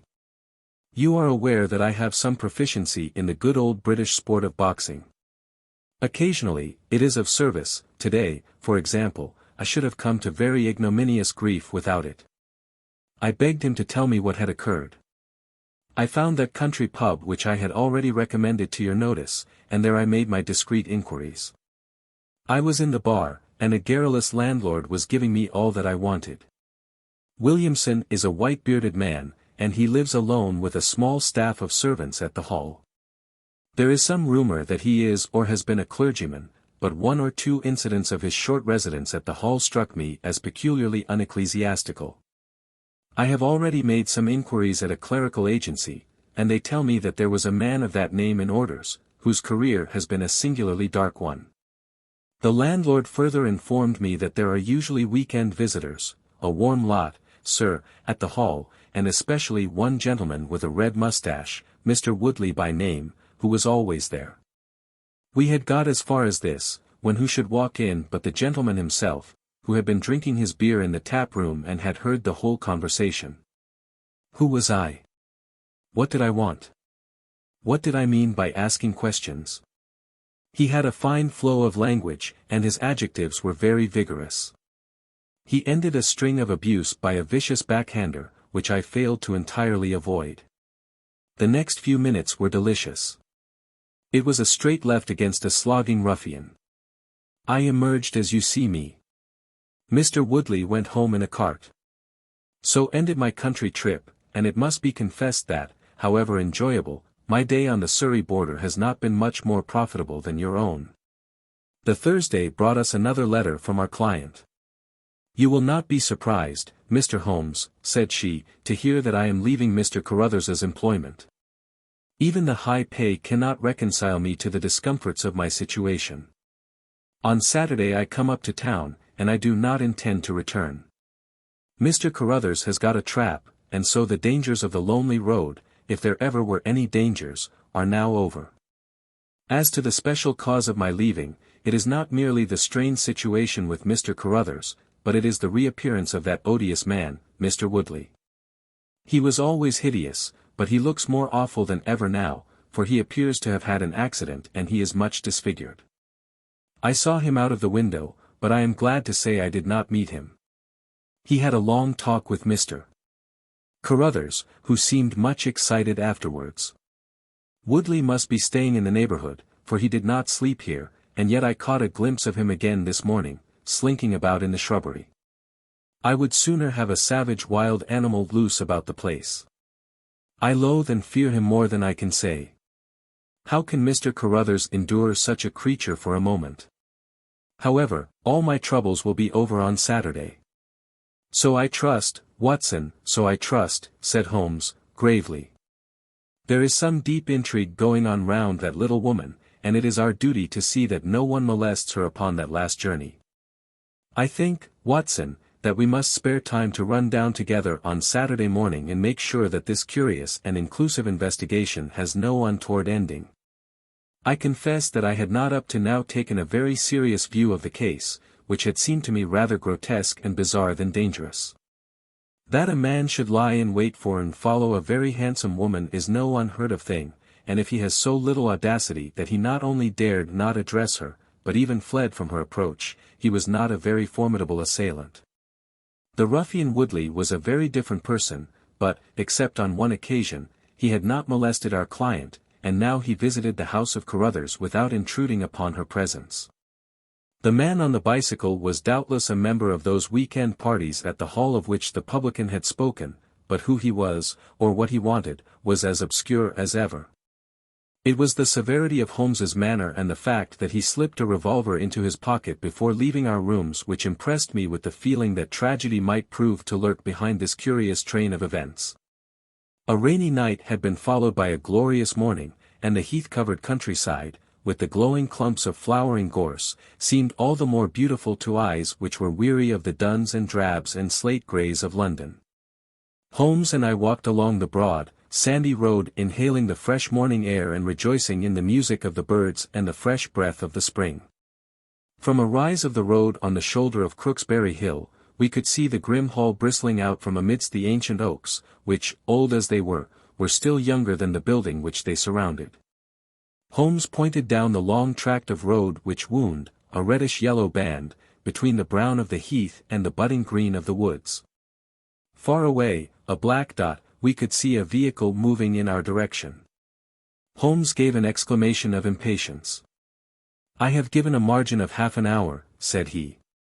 "If that is her trap, she must be making for the earlier train. I fear, Watson, that she will be past Charlington before we can possibly meet her." From the instant that we passed the rise, we could no longer see the vehicle, but we hastened onward at such a pace that my sedentary life began to tell upon me, and I was compelled to fall behind. Holmes, however, was always in training, for he had inexhaustible stores of nervous energy upon which to draw. His springy step never slowed until suddenly, when he was 100 yards in front of me, he halted, and I saw him throw up his hand with a gesture of grief and despair. At the same instant an empty dog-cart, the horse cantering, the reins trailing, appeared round the curve of the road and rattled swiftly towards us. "Too late, Watson, too late," cried Holmes, as I ran panting to his side. Fool that I was not to allow for that earlier train. It's abduction, Watson, abduction. Murder. Heaven knows what. Block the road. Stop the horse.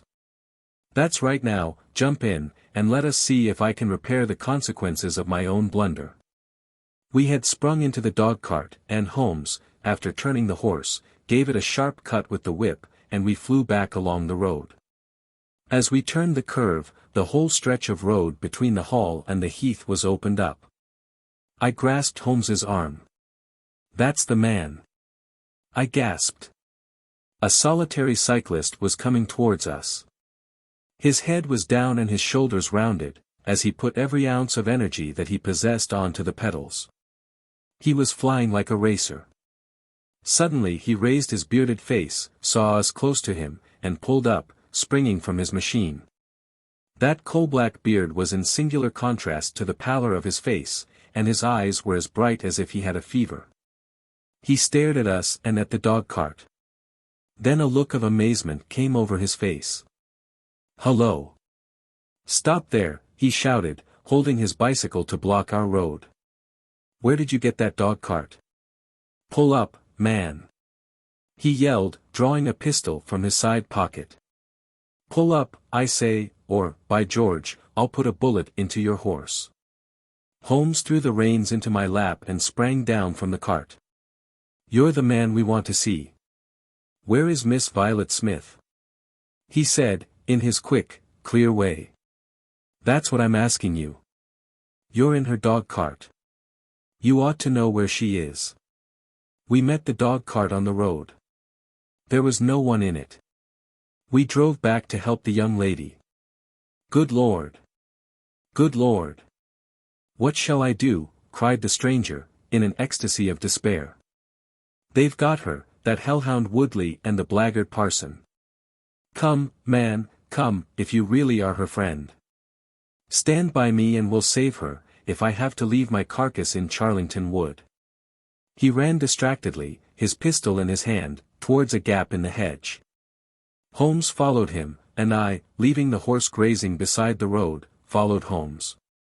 "This is where they came through," said he, pointing to the marks of several feet upon the muddy path. "Hullo!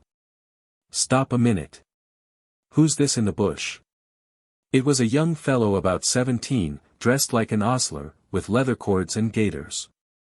He lay upon his back, his knees drawn up, a terrible cut upon his head. He was insensible, but alive. A glance at his wound told me that it had not penetrated the bone.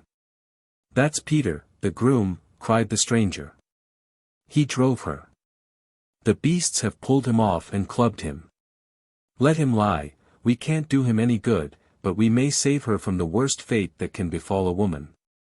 We ran frantically down the path, which wound among the trees.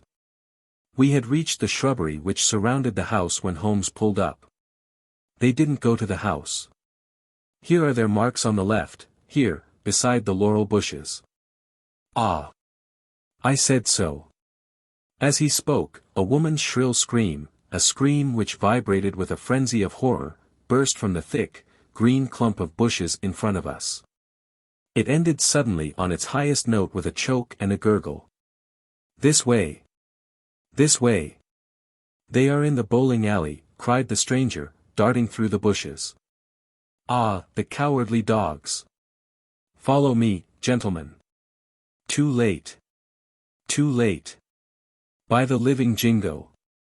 We had broken suddenly into a lovely glade of greensward surrounded by ancient trees. On the farther side of it, under the shadow of a mighty oak, there stood a singular group of 3 people.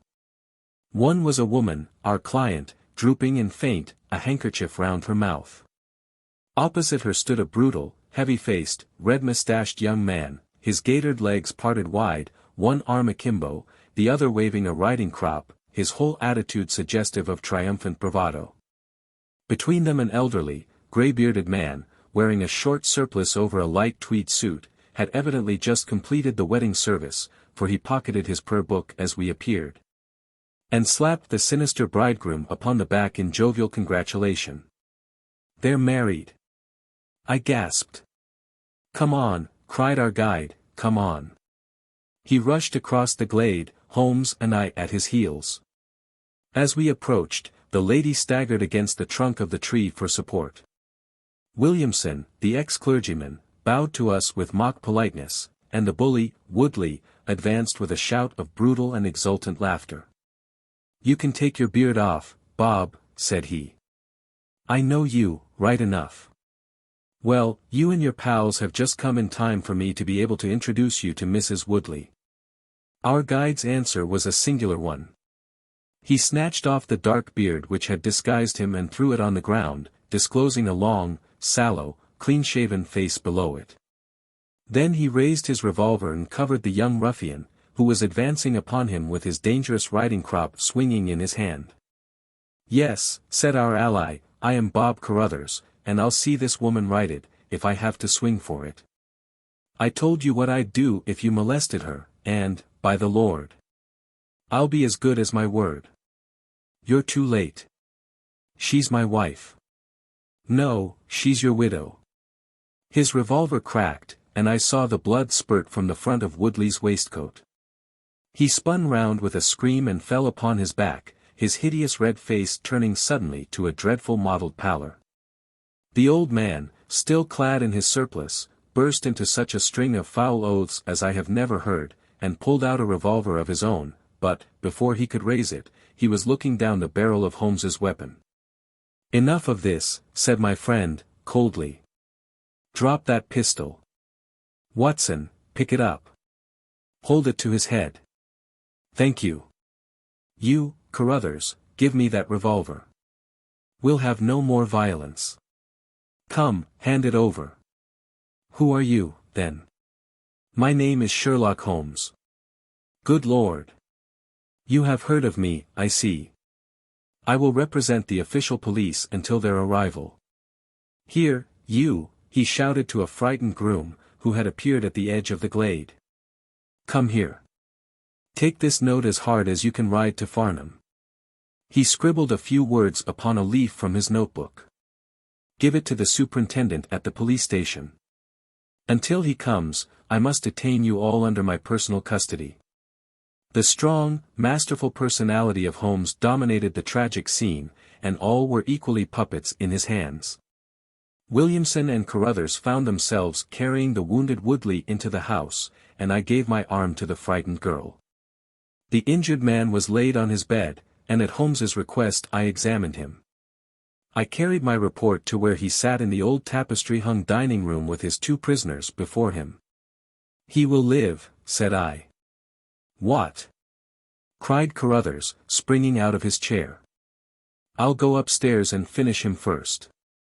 Do you tell me that that angel is to be tied to Roaring Jack Woodley for life? You need not concern yourself about that, said Holmes. There are two very good reasons why she should, under no circumstances, be his wife. In the first place, we are very safe in questioning Mr. Williamson's right to solemnize a marriage. I have been ordained, cried the old rascal. And also unfrocked. Once a clergyman, always a clergyman. I think not. How about the license? We had a license for the marriage. I have it here in my pocket. Then you got it by trick. But, in any case, a forced marriage is no marriage, but it is a very serious felony, as you will discover before you have finished. You'll have time to think the point out during the next 10 years or so, unless I am mistaken. As to you, Carruthers, you would have done better to keep your pistol in your pocket. I begin to think so, Mr. Holmes, but when I thought of all the precaution I had taken to shield this girl, for I loved her, Mr.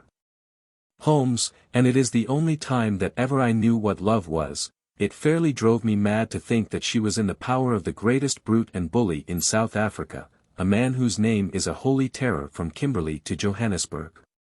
Why, Mr. Holmes, you'll hardly believe it, but ever since that girl has been in my employment I never once let her go past this house, where I knew the rascals were lurking, without following her on my bicycle, just to see that she came to no harm.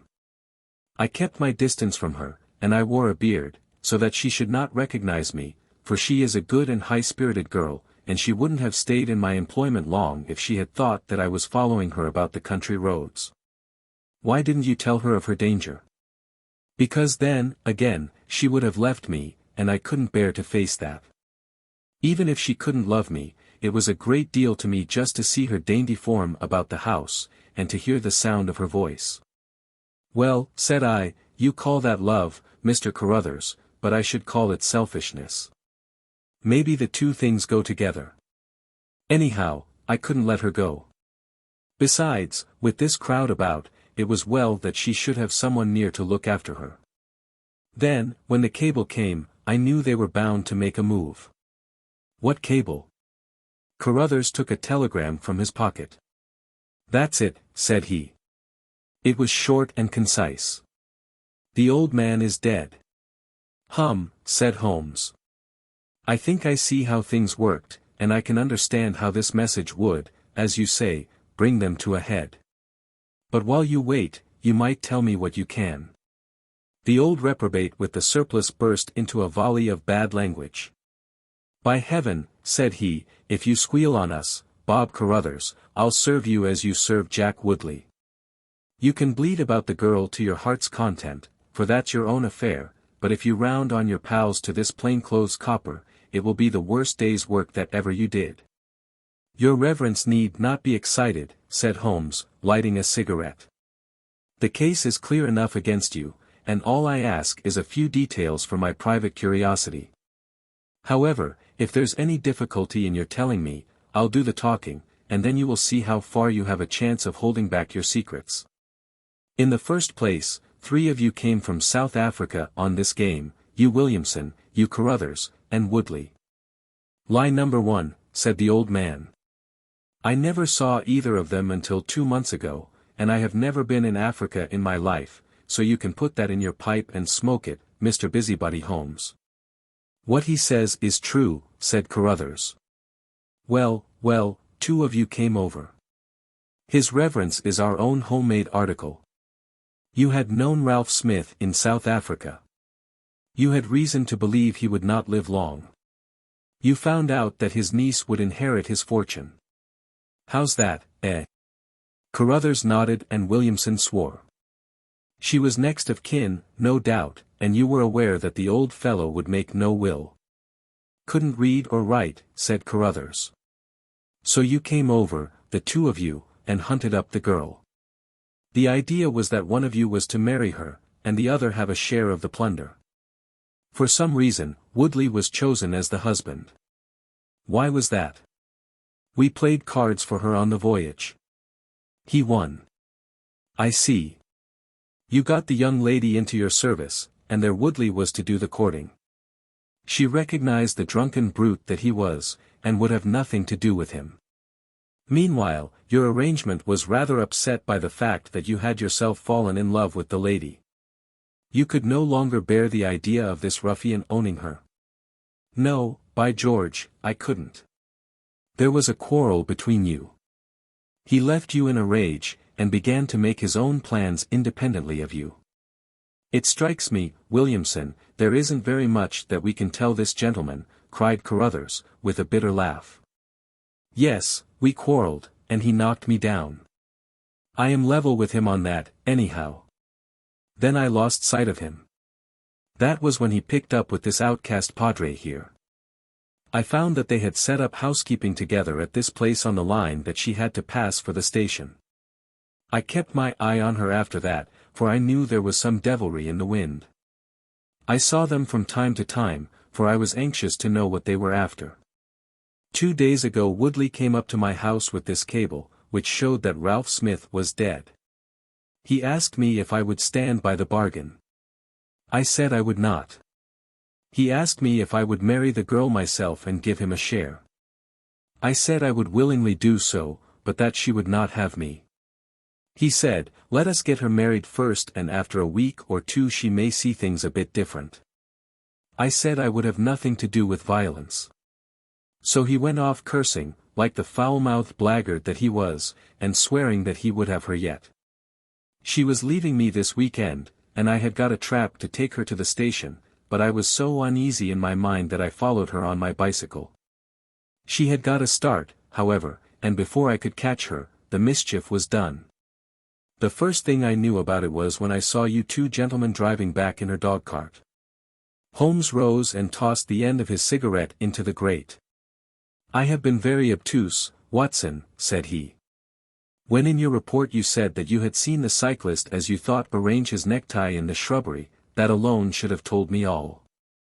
However, we may congratulate ourselves upon a curious and, in some respects, a unique case.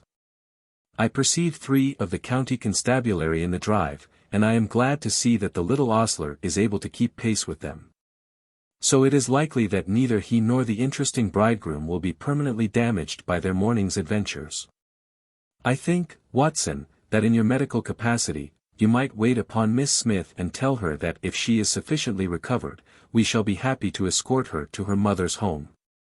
If she is not quite convalescent, you will find that a hint that we were about to telegraph to a young electrician in the Midlands would probably complete the cure. As to you, Mr.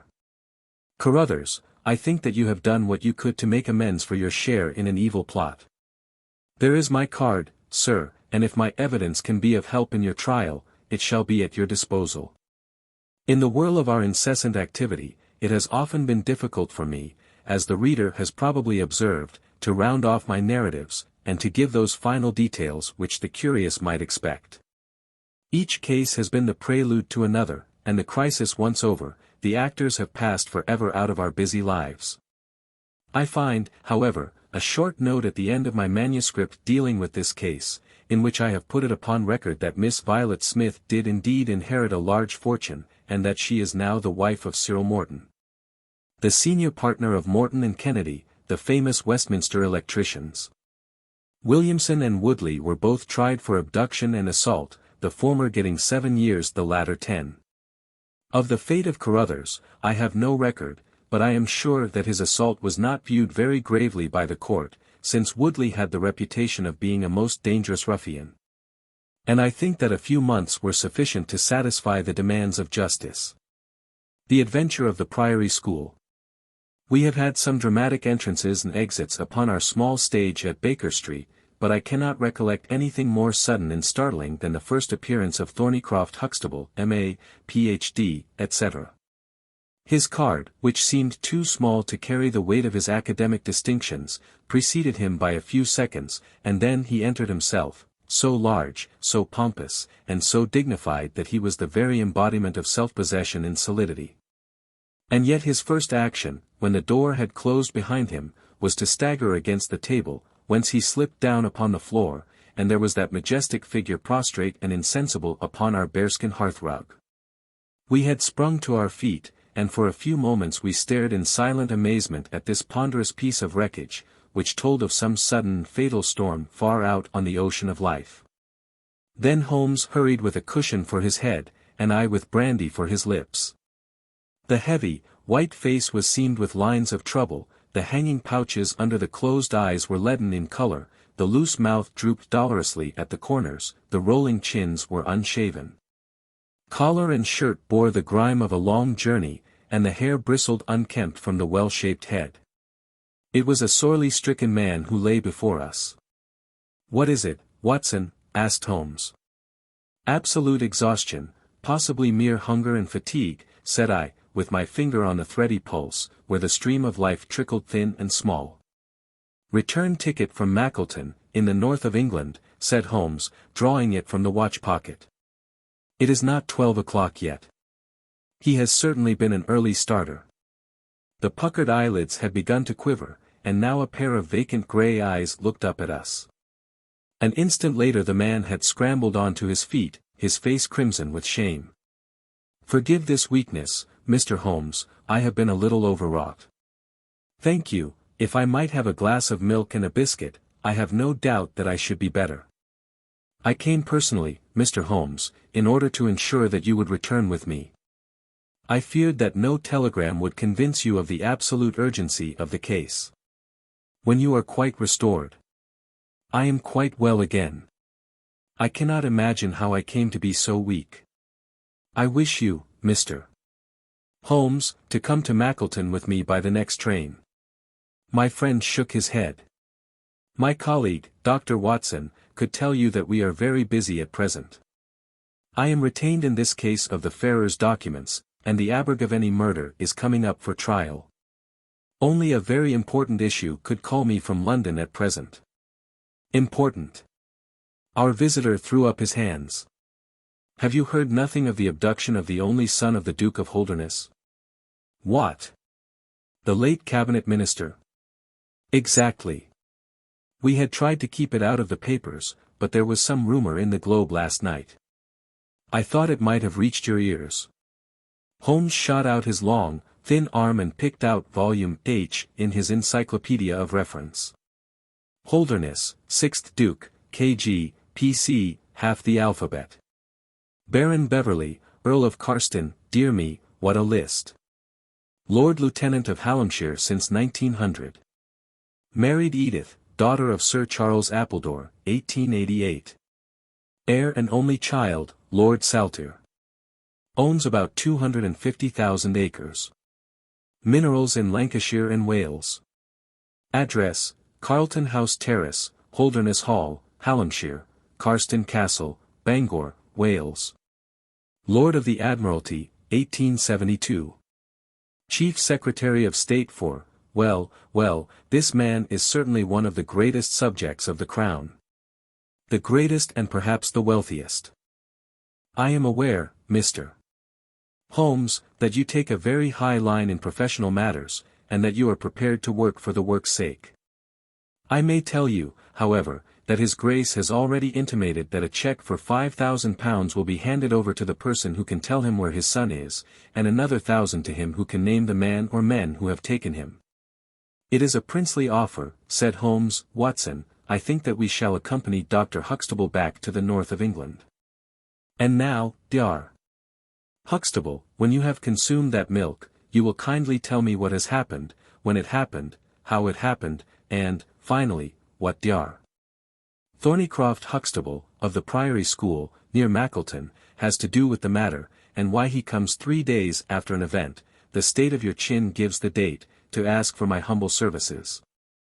Our visitor had consumed his milk and biscuits.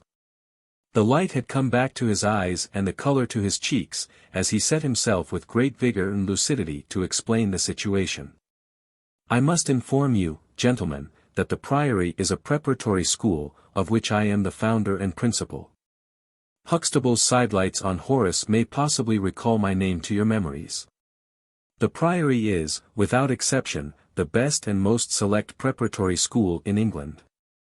Lord Leverstoke, the Earl of Blackwater, Sir Cathcart Soames, they all have entrusted their sons to me.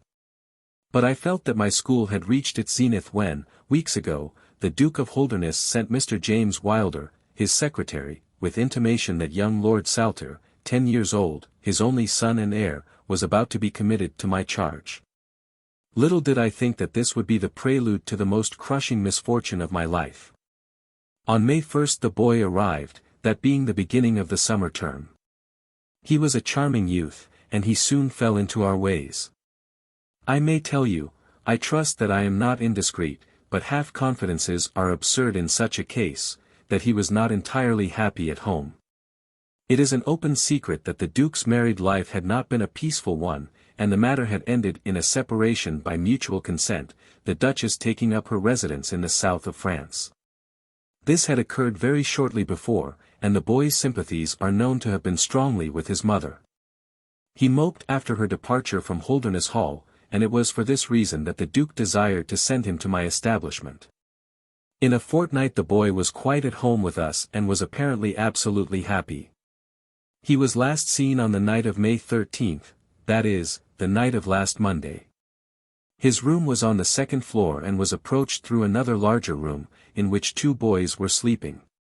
These boys saw and heard nothing, so that it is certain that young Saltire did not pass out that way. His window was open, and there is a stout ivy plant leading to the ground. We could trace no footmarks below, but it is sure that this is the only possible exit. His absence was discovered at 7 o'clock on Tuesday morning. His bed had been slept in. He had dressed himself fully, before going off, in his usual school suit of black Eton jacket and dark grey trousers. There were no signs that anyone had entered the room, and it is quite certain that anything in the nature of cries or a struggle would have been heard, since Caunter, the elder boy in the inner room, is a very light sleeper. When Lord Salter's disappearance was discovered, I at once called a roll of the whole establishment, boys, masters, and servants. It was then that we ascertained that Lord Salter had not been alone in his flight. Heidegger, the German master, was missing. His room was on the second floor, at the farther end of the building, facing the same way as Lord Salter's. His bed had also been slept in, but he had apparently gone away partly dressed, since his shirt and socks were lying on the floor. He had undoubtedly let himself down by the ivy, for we could see the marks of his feet where he had landed on the lawn. His bicycle was kept in a small shed beside this lawn, and it also was gone. He had been with me for 2 years, and came with the best references, but he was a silent, morose man, not very popular either with masters or boys. No trace could be found of the fugitives, and now, on Thursday morning, we are as ignorant as we were on Tuesday. Inquiry was, of course, made at once at Holderness Hall. It is only a few miles away, and we imagine that, in some sudden attack of homesickness, he had gone back to his father, but nothing had been heard of him. The Duke is greatly agitated, and, as to me, you have seen yourselves the state of nervous prostration to which the suspense and the responsibility have reduced me. Mr.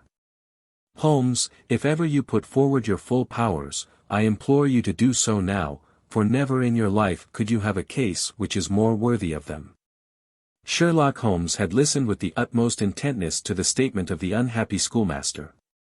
His drawn brows and the deep furrow between them showed that he needed no exhortation to concentrate all his attention upon a problem which, apart from the tremendous interests involved, must appeal so directly to his love of the complex and the unusual.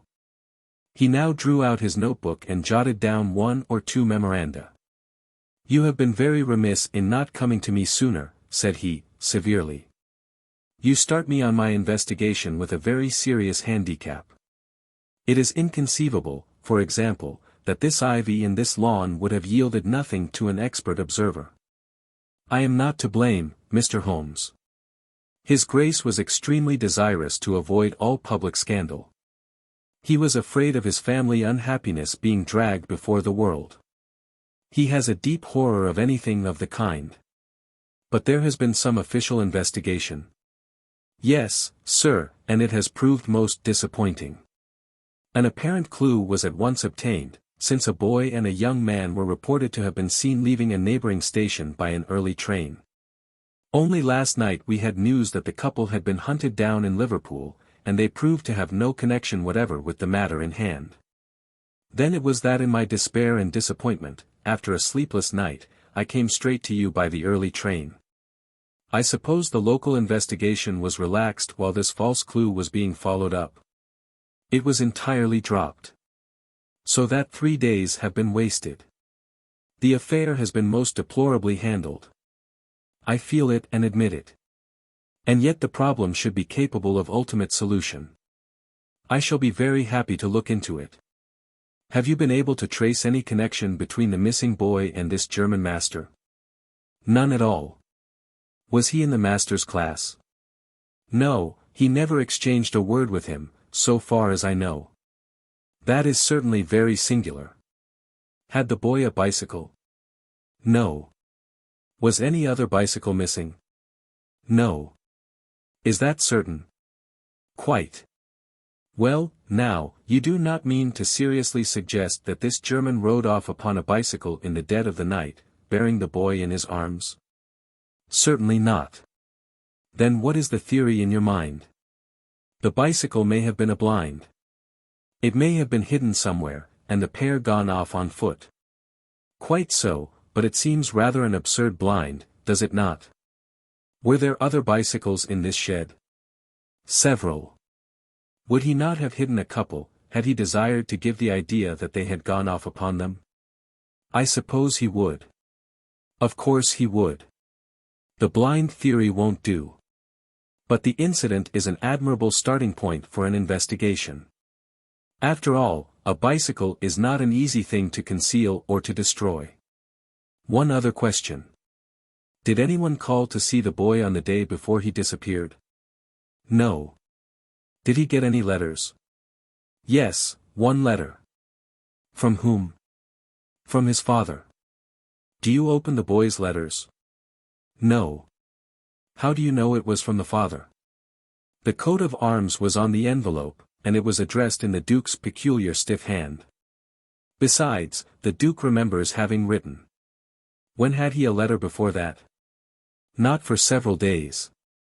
Had he ever one from France? No, never. You see the point of my questions, of course.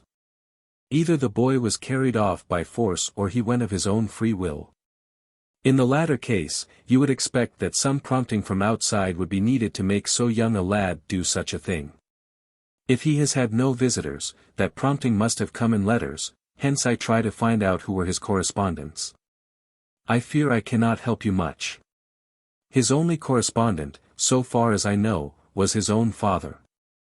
Who wrote to him on the very day of his disappearance. Were the relations between father and son very friendly? His Grace is never very friendly with anyone. He is completely immersed in large public questions, and is rather inaccessible to all ordinary emotions. But he was always kind to the boy in his own way. But the sympathies of the latter were with the mother? Yes. Did he say so? No. The Duke, then? Good heavens, no. Then how could you know? I have had some confidential talks with Mr. James Wilder, his Grace's secretary. It was he who gave me the information about Lord Salter's feelings. I see. By the way, that last letter of the Duke's, was it found in the boy's room after he was gone? No, he had taken it with him. I think, Mr. Holmes, it is time that we were leaving for Euston. I will order a four-wheeler. In a quarter of an hour, we shall be at your service. If you are telegraphing home, Mr. Huxtable, it would be well to allow the people in your neighborhood to imagine that the inquiry is still going on in Liverpool, or wherever else that red herring led your pack. In the meantime I will do a little quiet work at your own doors, and perhaps the scent is not so cold but that two old hounds like Watson and myself may get a sniff of it. That evening found us in the cold, bracing atmosphere of the Peak Country, in which Dr. Huxtable's famous school is situated. It was already dark when we reached it.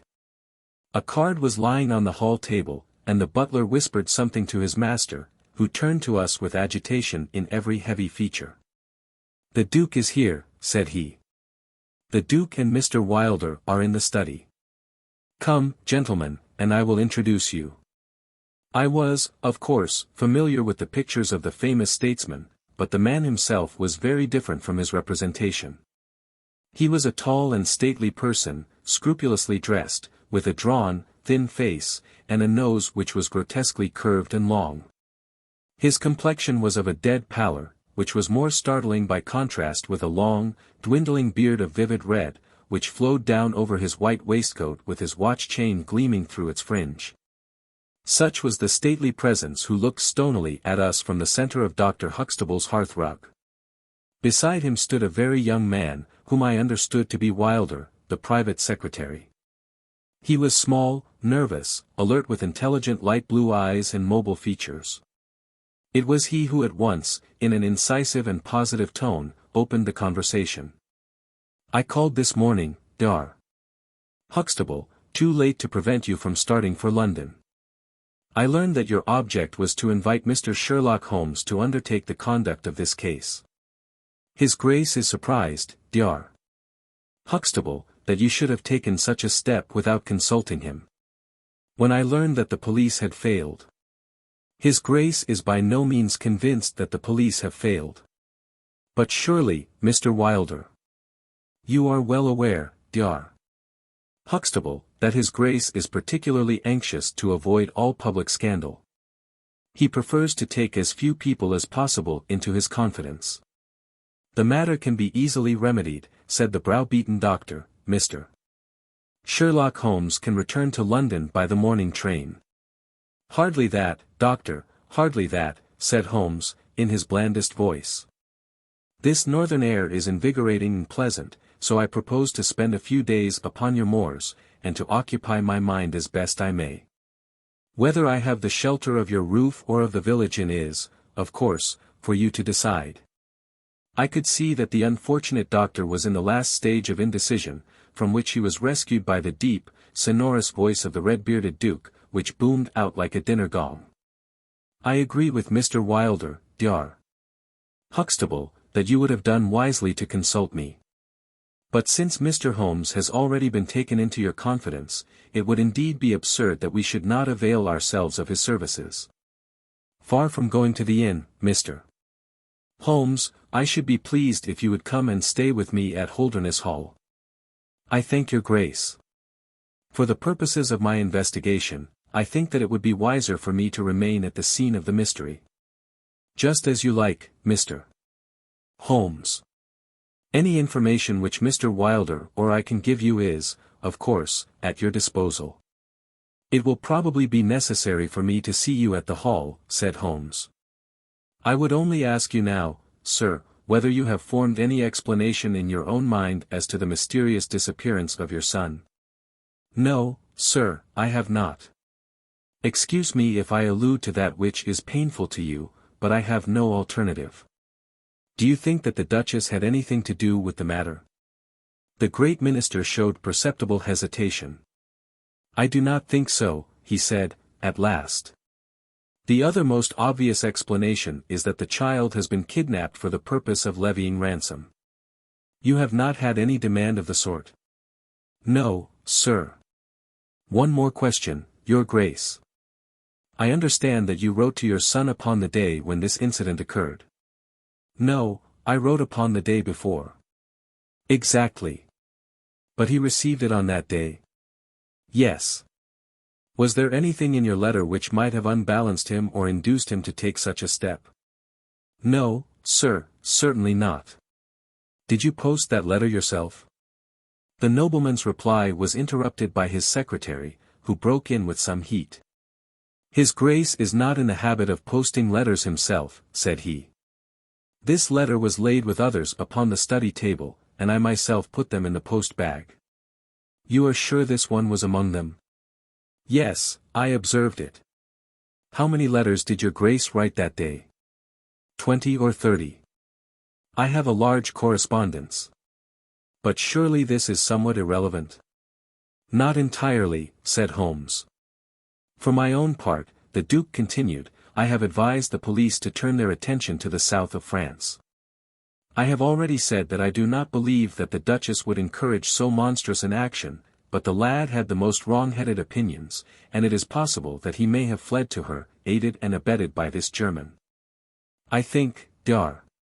Huxtable, that we will now return to the hall. I could see that there were other questions which Holmes would have wished to put, but the nobleman's abrupt manner showed that the interview was at an end. It was evident that to his intensely aristocratic nature this discussion of his intimate family affairs with a stranger was most abhorrent. And that he feared lest every fresh question would throw a fiercer light into the discreetly shadowed corners of his ducal history. When the nobleman and his secretary had left, my friend flung himself at once with characteristic eagerness into the investigation. The boy's chamber was carefully examined, and yielded nothing save the absolute conviction that it was only through the window that he could have escaped. The German master's room and effects gave no further clue. In his case a trailer of ivy had given way under his weight, and we saw by the light of a lantern the mark on the lawn where his heels had come down. That one dint in the short, green grass was the only material witness left of this inexplicable nocturnal flight. Sherlock Holmes left the house alone, and only returned after 11. He had obtained a large ordnance map of the neighborhood, and this he brought into my room, where he laid it out on the bed, and, having balanced the lamp in the middle of it, he began to smoke over it. And occasionally to point out objects of interest with the reeking amber of his pipe. This case grows upon me, Watson, said he. There are decidedly some points of interest in connection with it. In this early stage, I want you to realize those geographical features which may have a good deal to do with our investigation. Holmes' map of the neighborhood of the school. Look at this map. This dark square is the Priory School. I'll put a pin in it. Now, this line is the main road. You see that it runs east and west past the school, and you see also that there is no side road for a mile either way. If these two folk passed away by road, it was this road. Exactly. By a singular and happy chance, we are able to some extent to check what passed along this road during the night in question. At this point, where my pipe is now resting, a county constable was on duty from 12 to 6. It is, as you perceive, the first crossroad on the east side. This man declares that he was not absent from his post for an instant, and he is positive that neither boy nor man could have gone that way unseen. I have spoken with this policeman tonight and he appears to me to be a perfectly reliable person. That blocks this end. We have now to deal with the other. There is an inn here, the Red Bull, the landlady of which was ill. She had sent to Mackleton for a doctor, but he did not arrive until morning, being absent at another case. The people at the inn were alert all night, awaiting his coming, and one or other of them seems to have continually had an eye upon the road. They declare that no one passed. If their evidence is good, then we are fortunate enough to be able to block the west, and also to be able to say that the fugitives did not use the road at all. But the bicycle? I objected. Quite so. We will come to the bicycle presently. To continue our reasoning, if these people did not go by the road, they must have traversed the country to the north of the house or to the south of the house. That is certain. Let us weigh the one against the other. On the south of the house is, as you perceive, a large district of arable land, cut up into small fields, with stone walls between them. There, I admit that a bicycle is impossible. We can dismiss the idea. We turn to the country on the north. Here there lies a grove of trees, marked as the Ragged Shaw, and on the farther side stretches a great rolling moor, Lower Gill Moor, extending for 10 miles and sloping gradually upward. Here, at one side of this wilderness, is Holderness Hall, 10 miles by road, but only 6 across the moor. It is a peculiarly desolate plain. A few more farmers have small holdings, where they rear sheep and cattle. Except these, the plover and the curlew are the only inhabitants until you come to the Chesterfield High Road. There is a church there, you see, a few cottages, and an inn. Beyond that the hills become precipitous. Surely it is here to the north that our quest must lie. But the bicycle? I persisted. Well, well, said Holmes, impatiently. A good cyclist does not need a high road. The moor is intersected with paths, and the moon was at the full. Hullo! What is this? There was an agitated knock at the door, and an instant afterwards Dr. Huxtable was in the room. In his hand he held a blue cricket cap with a white chevron on the peak. At last we have a clue, he cried. Thank heaven! At last we are on the dear boy's track. It is his cap. Where was it found? In the van of the gypsies who camped on the moor they left on Tuesday. Today the police traced them down and examined their caravan. This was found. How do they account for it? They shuffled and lied, said that they found it on the moor on Tuesday morning. They know where he is, the rascals. Thank goodness, they are all safe under lock and key. Either the fear of the law or the Duke's purse will certainly get out of them all that they know. So far, so good, said Holmes, when the doctor had at last left the room. It at least bears out the theory that it is on the side of the Lower Gill Moor that we must hope for results. The police have really done nothing locally, save the arrest of these gypsies. Look here, Watson. There is a watercourse across the moor. You see it marked here in the map. In some parts it widens into a morass. This is particularly so in the region between Holderness Hall and the school. It is vain to look elsewhere for tracks in this dry weather, but at that point there is certainly a chance of some record being left. I will call you early tomorrow morning, and you and I will try if we can throw some little light upon the mystery. The day was just breaking when I woke to find the long, thin form of Holmes by my bedside. He was fully dressed, and had apparently already been out.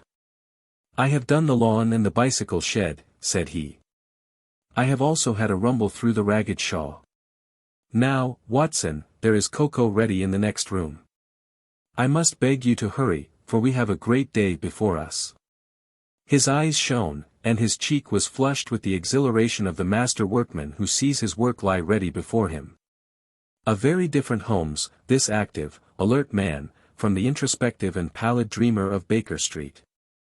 I felt, as I looked upon that supple figure, alive with nervous energy, that it was indeed a strenuous day that awaited us. And yet it opened in the blackest disappointment. With high hopes we struck across the peaty, russet moor, intersected with 1,000 sheep paths, until we came to the broad, light green belt which marked the morass between us and Holderness. Certainly, if the lad had gone homeward, he must have passed this, and he could not pass it without leaving his traces. But no sign of him or the German could be seen. With a darkening face my friend strode along the margin, eagerly observant of every muddy stain upon the mossy surface. Sheep marks there were in profusion, and at one place, some miles down, cows had left their tracks. Nothing more. "Check number 1, said Holmes, looking gloomily over the rolling expanse of the moor. "There is another morass down yonder, and a narrow neck between. Hullo! Hullo! Hullo! What have we here?" We had come on a small black ribbon of pathway. In the middle of it, clearly marked on the sodden soil, was the track of a bicycle. "Hurrah!" I cried. "We have it." But Holmes was shaking his head, and his face was puzzled and expectant rather than joyous.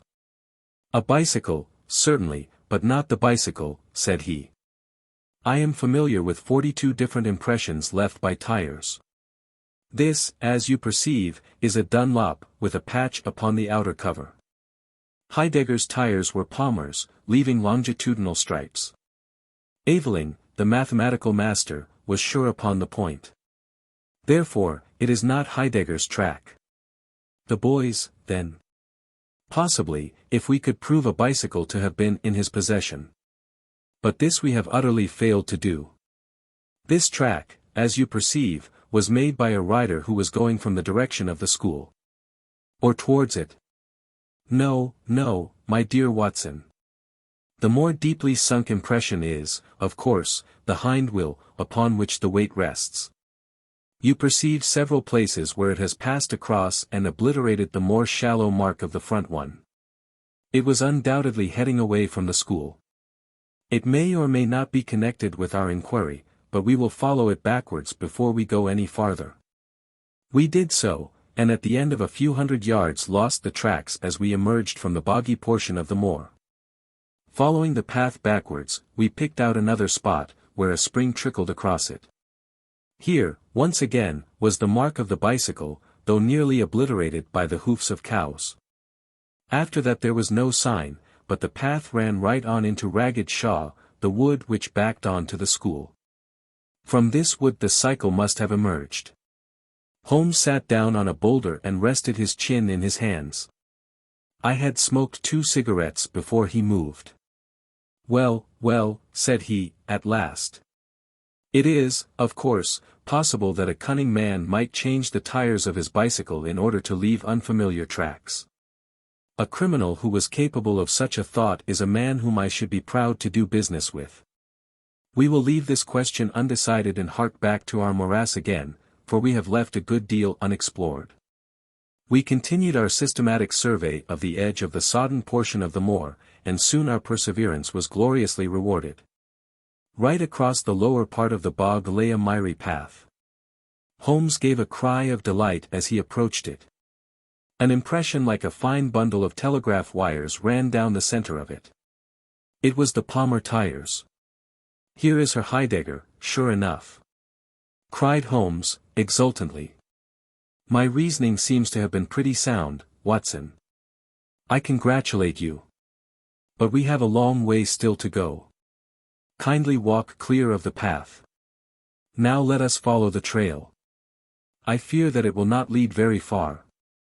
We found, however, as we advanced that this portion of the moor is intersected with soft patches, and, though we frequently lost sight of the track, we always succeeded in picking it up once more. Do you observe, said Holmes, that the rider is now undoubtedly forcing the pace? There can be no doubt of it. Look at this impression, where you get both tires clear. The one is as deep as the other. That can only mean that the rider is throwing his weight onto the handlebar, as a man does when he is sprinting. By Jove! He has had a fall. There was a broad, irregular smudge covering some yards of the track. Then there were a few footmarks, and the tire reappeared once more. A side slip, I suggested. Holmes held up a crumpled branch of flowering gorse. To my horror I perceived that the yellow blossoms were all dabbled with crimson. On the path, too, and among the heather were dark stains of clotted blood. Bad, said Holmes. Bad. Stand clear, Watson. Not an unnecessary footstep. What do I read here? He fell wounded, he stood up, he remounted, he proceeded. But there is no other track. Cattle on this side path. He was surely not gored by a bull. Impossible. But I see no traces of anyone else.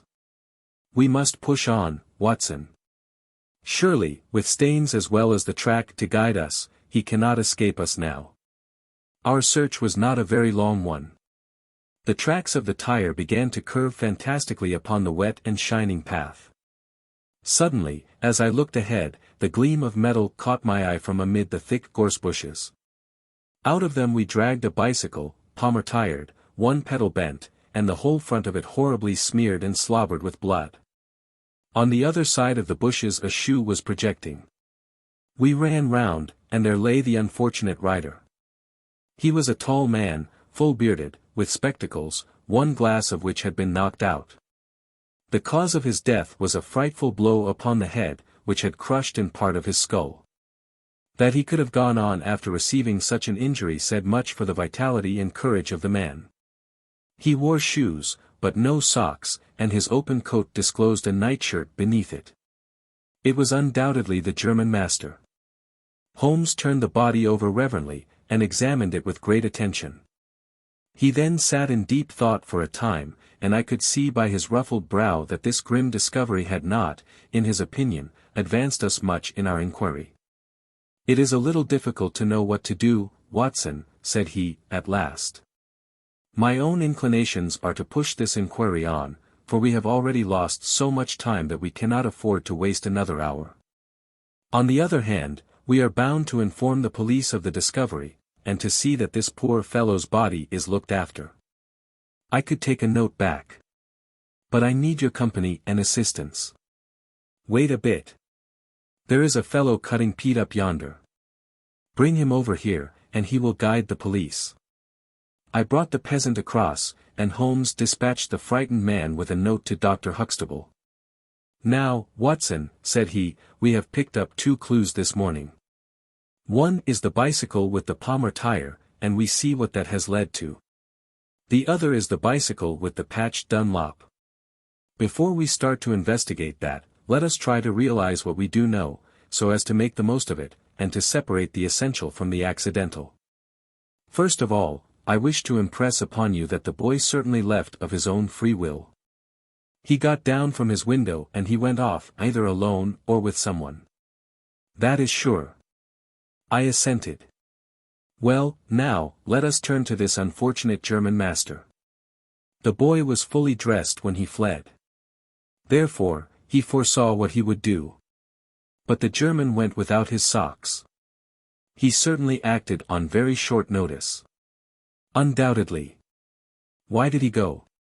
Because, from his bedroom window, he saw the flight of the boy, because he wished to overtake him and bring him back. He seized his bicycle, pursued the lad, and in pursuing him met his death. So it would seem. Now I come to the critical part of my argument. The natural action of a man in pursuing a little boy would be to run after him. He would know that he could overtake him. But the German does not do so. He turns to his bicycle. I am told that he was an excellent cyclist. He would not do this, if he did not see that the boy had some swift means of escape. The other bicycle. Let us continue our reconstruction. He meets his death 5 miles from the school, not by a bullet, mark you, which even a lad might conceivably discharge, but by a savage blow dealt by a vigorous arm. The lad, then, had a companion in his flight. And the flight was a swift one, since it took 5 miles before an expert cyclist could overtake them. Yet we survey the ground round the scene of the tragedy. What do we find? A few cattle tracks, nothing more. I took a wide sweep round, and there is no path within 50 yards. Another cyclist could have had nothing to do with the actual murder, nor were there any human footmarks. Holmes, I cried, this is impossible. Admirable, he said. A most illuminating remark. It is impossible as I stated, and therefore I must in some respect have stated it wrong. Yet you saw for yourself. Can you suggest any fallacy? He could not have fractured his skull in a fall. In a morass, Watson. I am at my wit's end. Tut, tut, we have solved some worse problems. At least we have plenty of material, if we can only use it. Come, then, and, having exhausted the Palmer, let us see what the Dunlop with the patched cover has to offer us. We picked up the track and followed it onward for some distance, but soon the moor rose into a long, heather-tufted curve, and we left the watercourse behind us. No further help from tracks could be hoped for. At the spot where we saw the last of the Dunlop tire it might equally have led to Holderness Hall, the stately towers of which rose some miles to our left, or to a low, grey village which lay in front of us and marked the position of the Chesterfield High Road. As we approached the forbidding and squalid inn, with the sign of a gamecock above the door, Holmes gave a sudden groan, and clutched me by the shoulder to save himself from falling. He had had one of those violent strains of the ankle which leave a man helpless. With difficulty he limped up to the door, where a squat, dark, elderly man was smoking a black clay pipe. "How are you, Mr. Reuben Hayes?" said Holmes. "Who are you, and how do you get my name so pat?" the countryman answered, with a suspicious flash of a pair of cunning eyes. "Well, it's printed on the board above your head. It's easy to see a man who is master of his own house. I suppose you haven't such a thing as a carriage in your stables?" "No, I have not. I can hardly put my foot to the ground." "Don't put it to the ground." "But I can't walk." "Well, then hop." Mr. Reuben Hayes's manner was far from gracious, but Holmes took it with admirable good humor. "Look here, my man," said he. "This is really rather an awkward fix for me. I don't mind how I get on." "Neither do I," said the morose landlord.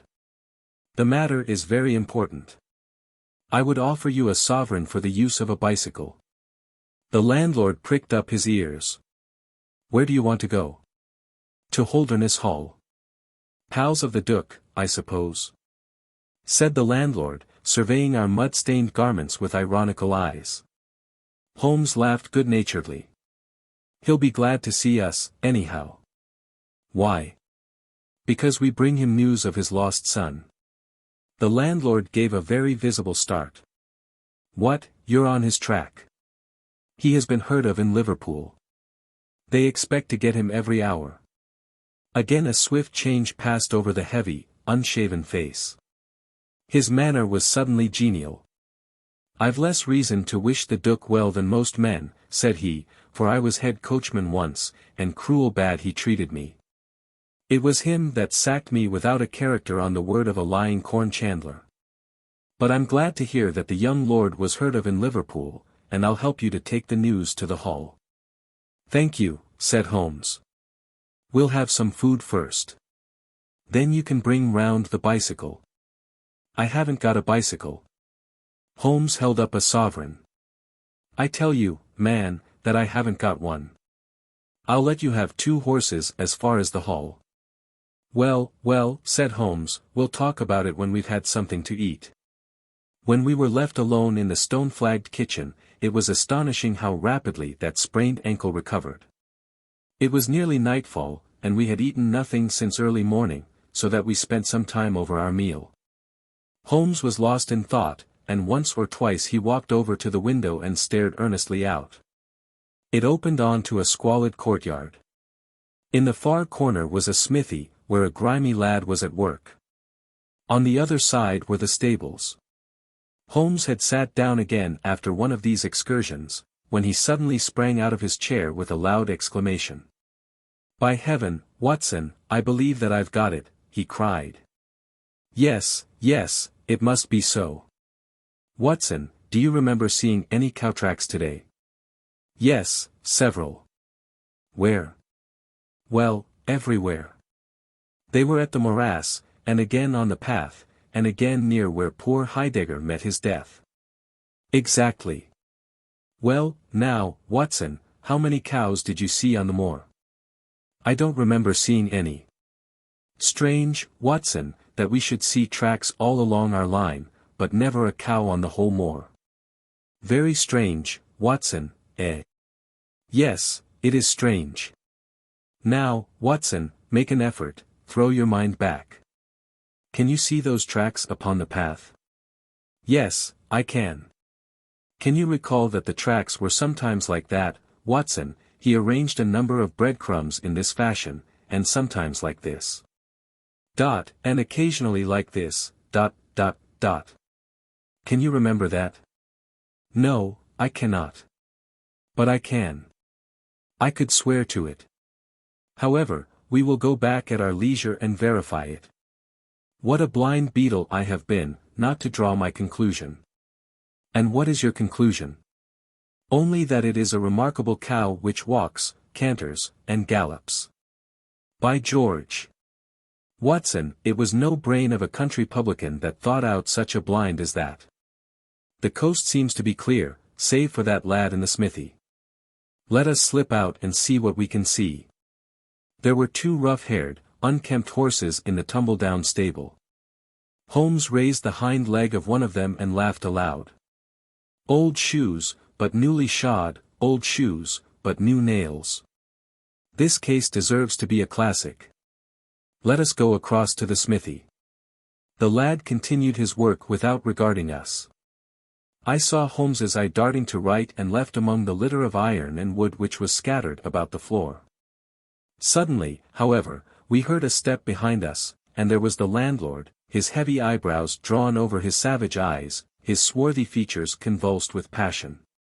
He held a short, metal-headed stick in his hand, and he advanced in so menacing a fashion that I was right glad to feel the revolver in my pocket. "You infernal spies," the man cried. "What are you doing there?"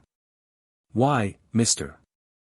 Reuben Hayes," said Holmes, coolly, "one might think that you were afraid of our finding something out." The man mastered himself with a violent effort, and his grim mouth loosened into a false laugh, which was more menacing than his frown. "You're welcome to all you can find out in my smithy," said he. "But look here, mister, I don't care for folk poking about my place without my leave, so the sooner you pay your score and get out of this the better I shall be pleased." "All right, Mr. Hayes, no harm meant," said Holmes. "We have been having a look at your horses, but I think I'll walk, after all. It's not far, I believe. Not more than 2 miles to the Hall gates. That's the road to the left." He watched us with sullen eyes until we had left his premises. We did not go very far along the road, for Holmes stopped the instant that the curve hid us from the landlord's view. "We were warm, as the children say, at that inn," said he. "I seem to grow colder every step that I take away from it. No, no, I can't possibly leave it." "I am convinced," said I, "that this Reuben Hayes knows all about it. A more self-evident villain I never saw." "Oh. He impressed you in that way, did he? There are the horses, there is the smithy. Yes, it is an interesting place, this Fighting Cock. I think we shall have another look at it in an unobtrusive way." A long, sloping hillside, dotted with grey limestone boulders, stretched behind us. We had turned off the road, and were making our way up the hill, when, looking in the direction of Holderness Hall, I saw a cyclist coming swiftly along. "Get down, Watson," cried Holmes, with a heavy hand upon my shoulder. We had hardly sunk from view when the man flew past us on the road. Amid a rolling cloud of dust, I caught a glimpse of a pale, agitated face, a face with horror in every lineament, the mouth open, the eyes staring wildly in front. It was like some strange caricature of the dapper James Wilder whom we had seen the night before. "The Duke's secretary," cried Holmes. "Come, Watson, let us see what he does." We scrambled from rock to rock, until in a few moments we had made our way to a point from which we could see the front door of the inn. Wilder's bicycle was leaning against the wall beside it. No one was moving about the house, nor could we catch a glimpse of any faces at the windows.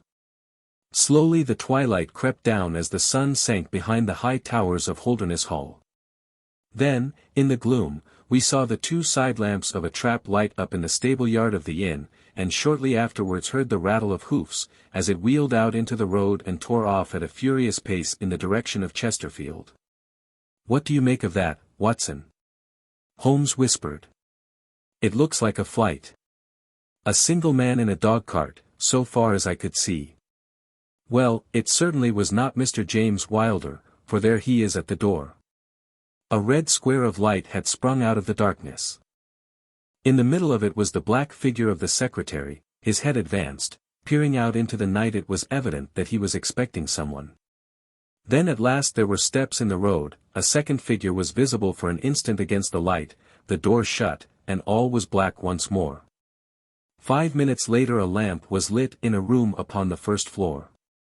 "It seems to be a curious class of custom that is done by the Fighting Cock," said Holmes. "The bar is on the other side." "Quite so.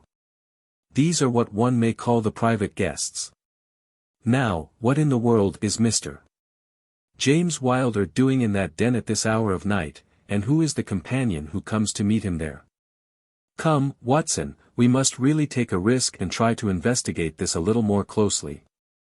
Together we stole down to the road and crept across to the door of the inn. The bicycle still leaned against the wall. Holmes struck a match and held it to the back wheel, and I heard him chuckle as the light fell upon a patched Dunlop tire. Up above us was the lighted window. "I must have a peep through that, Watson. If you bend your back and support yourself upon the wall, I think that I can manage." An instant later, his feet were on my shoulders, but he was hardly up before he was down again. "Come, my friend," said he, "our day's work has been quite long enough. I think that we have gathered all that we can. It's a long walk to the school, and the sooner we get started the better." He hardly opened his lips during that weary trudge across the moor, nor would he enter the school when he reached it, but went on to Mackleton station, whence he could send some telegrams. Late at night I heard him consoling Dr. Huxtable, prostrated by the tragedy of his master's death, and later still he entered my room as alert and vigorous as he had been when he started in the morning. "All goes well, my friend," said he. "I promise that before tomorrow evening we shall have reached the solution of the mystery." At 11 o'clock next morning my friend and I were walking up the famous Yew Avenue of Holderness Hall. We were ushered through the magnificent Elizabethan doorway and into his Grace's study. There we found Mr. James Wilder, demure and courtly, but with some trace of that wild terror of the night before still lurking in his furtive eyes and in his twitching features. "You have come to see his Grace." "I am sorry, but the fact is that the Duke is far from well. He has been very much upset by the tragic news. We received a telegram from Dr. Huxtable yesterday afternoon, which told us of your discovery. I must see the Duke, Mr. Wilder. But he is in his room. Then I must go to his room. I believe he is in his bed. I will see him there." Holmes's cold and inexorable manner showed the secretary that it was useless to argue with him. "Very good, Mr. Holmes, I will tell him that you are here." After an hour's delay, the great nobleman appeared. His face was more cadaverous than ever, his shoulders had rounded, and he seemed to me to be an altogether older man than he had been the morning before. He greeted us with a stately courtesy and seated himself at his desk, his red beard streaming down on the table. "Well, Mr. Holmes," said he. But my friend's eyes were fixed upon the secretary, who stood by his master's chair. "I think, Your Grace, that I could speak more freely in Mr. Wilder's absence." The man turned a shade paler and cast a malignant glance at Holmes. "If Your Grace wishes." Yes, you had better go. Now, Mr. Holmes, what have you to say?" My friend waited until the door had closed behind the retreating secretary. "The fact is, Your Grace," said he, "that my colleague, Dr. Watson, and myself had an assurance from Dr. Huxtable that a reward had been offered in this case. I should like to have this confirmed from your own lips." "Certainly, Mr. Holmes." "It amounted, if I am correctly informed, to £5,000 to anyone who will tell you where your son is?" "Exactly." "And another 1,000 to the man who will name the person or persons who keep him in custody?" "Exactly." Under the latter heading is included, no doubt, not only those who may have taken him away, but also those who conspire to keep him in his present position?" Yes, cried the Duke, impatiently. "If you do your work well, Mr. Sherlock Holmes, you will have no reason to complain of niggardly treatment." My friend rubbed his thin hands together with an appearance of avidity which was a surprise to me, who knew his frugal tastes. "I fancy that I see your Grace's cheque-book upon the table," said he. "I should be glad if you would make me out a cheque for £6,000. It would be as well, perhaps, for you to cross it. The Capital and Counties Bank, Oxford Street branch are my agents." His Grace sat very stern and upright in his chair and looked stonily at my friend. "Is this a joke, Mr. Holmes?" "It is hardly a subject for pleasantry." "Not at all, Your Grace. I was never more earnest in my life." "What do you mean, then?" "I mean that I have earned the reward. I know where your son is, and I know some, at least, of those who are holding him." The Duke's beard had turned more aggressively red than ever against his ghastly white face. "Where is he?" he gasped. "He is, or was last night, at the Fighting Cock Inn, about 2 miles from your park gate." The Duke fell back in his chair. "And whom do you accuse?" Sherlock Holmes's answer was an astounding one. He stepped swiftly forward and touched the Duke upon the shoulder. "I accuse you," said he. "And now, Your Grace, I'll trouble you for that cheque." Never shall I forget the Duke's appearance as he sprang up and clawed with his hands, like one who is sinking into an abyss. Then, with an extraordinary effort of aristocratic self-command, he sat down and sank his face in his hands. It was some minutes before he spoke. "How much do you know?" he asked at last, without raising his head. "I saw you together last night. Does anyone else beside your friend know?" "I have spoken to no one." The Duke took a pen in his quivering fingers and opened his cheque-book. "I shall be as good as my word, Mr. Holmes. I am about to write your cheque, however unwelcome the information which you have gained may be to me. When the offer was first made, I little thought the turn which events might take. But you and your friend are men of discretion, Mr. Holmes. I hardly understand your Grace. I must put it plainly, Mr. Holmes. If only you two know of this incident, there is no reason why it should go any farther. I think £12,000 is the sum that I owe you, is it not?" But Holmes smiled and shook his head. "I fear, Your Grace, that matters can hardly be arranged so easily. There is the death of this schoolmaster to be accounted for. But James knew nothing of that. You cannot hold him responsible for that. It was the work of this brutal ruffian whom he had the misfortune to employ. I must take the view, Your Grace, that when a man embarks upon a crime, he is morally guilty of any other crime which may spring from it." "Morally, Mr. Holmes. No doubt you are right. But surely not in the eyes of the law. A man cannot be condemned for a murder at which he was not present, and which he loathes and abhors as much as you do. The instant that he heard of it he made a complete confession to me, so filled was he with horror and remorse. He lost not an hour in breaking entirely with the murderer. "Oh, Mr. Holmes, you must save him, you must save him. I tell you that you must save him." The Duke had dropped the last attempt at self-command, and was pacing the room with a convulsed face and with his clenched hands raving in the air. At last he mastered himself and sat down once more at his desk. "I appreciate your conduct in coming here before you spoke to anyone else," said he. "At least, we may take counsel how far we can minimize this hideous scandal." "Exactly," said Holmes. "I think, Your Grace, that this can only be done by absolute frankness between us. I am disposed to help Your Grace to the best of my ability, but, in order to do so, I must understand to the last detail how the matter stands. I realize that your words apply to Mr. James Wilder, and that he is not the murderer." "No, the murderer has escaped." Sherlock Holmes smiled demurely. "Your Grace can hardly have heard of any small reputation which I possess, or you would not imagine that it is so easy to escape me. Mr. Reuben Hayes was arrested at Chesterfield, on my information, at 11 o'clock last night. I had a telegram from the head of the local police before I left the school this morning." The Duke leaned back in his chair and stared with amazement at my friend.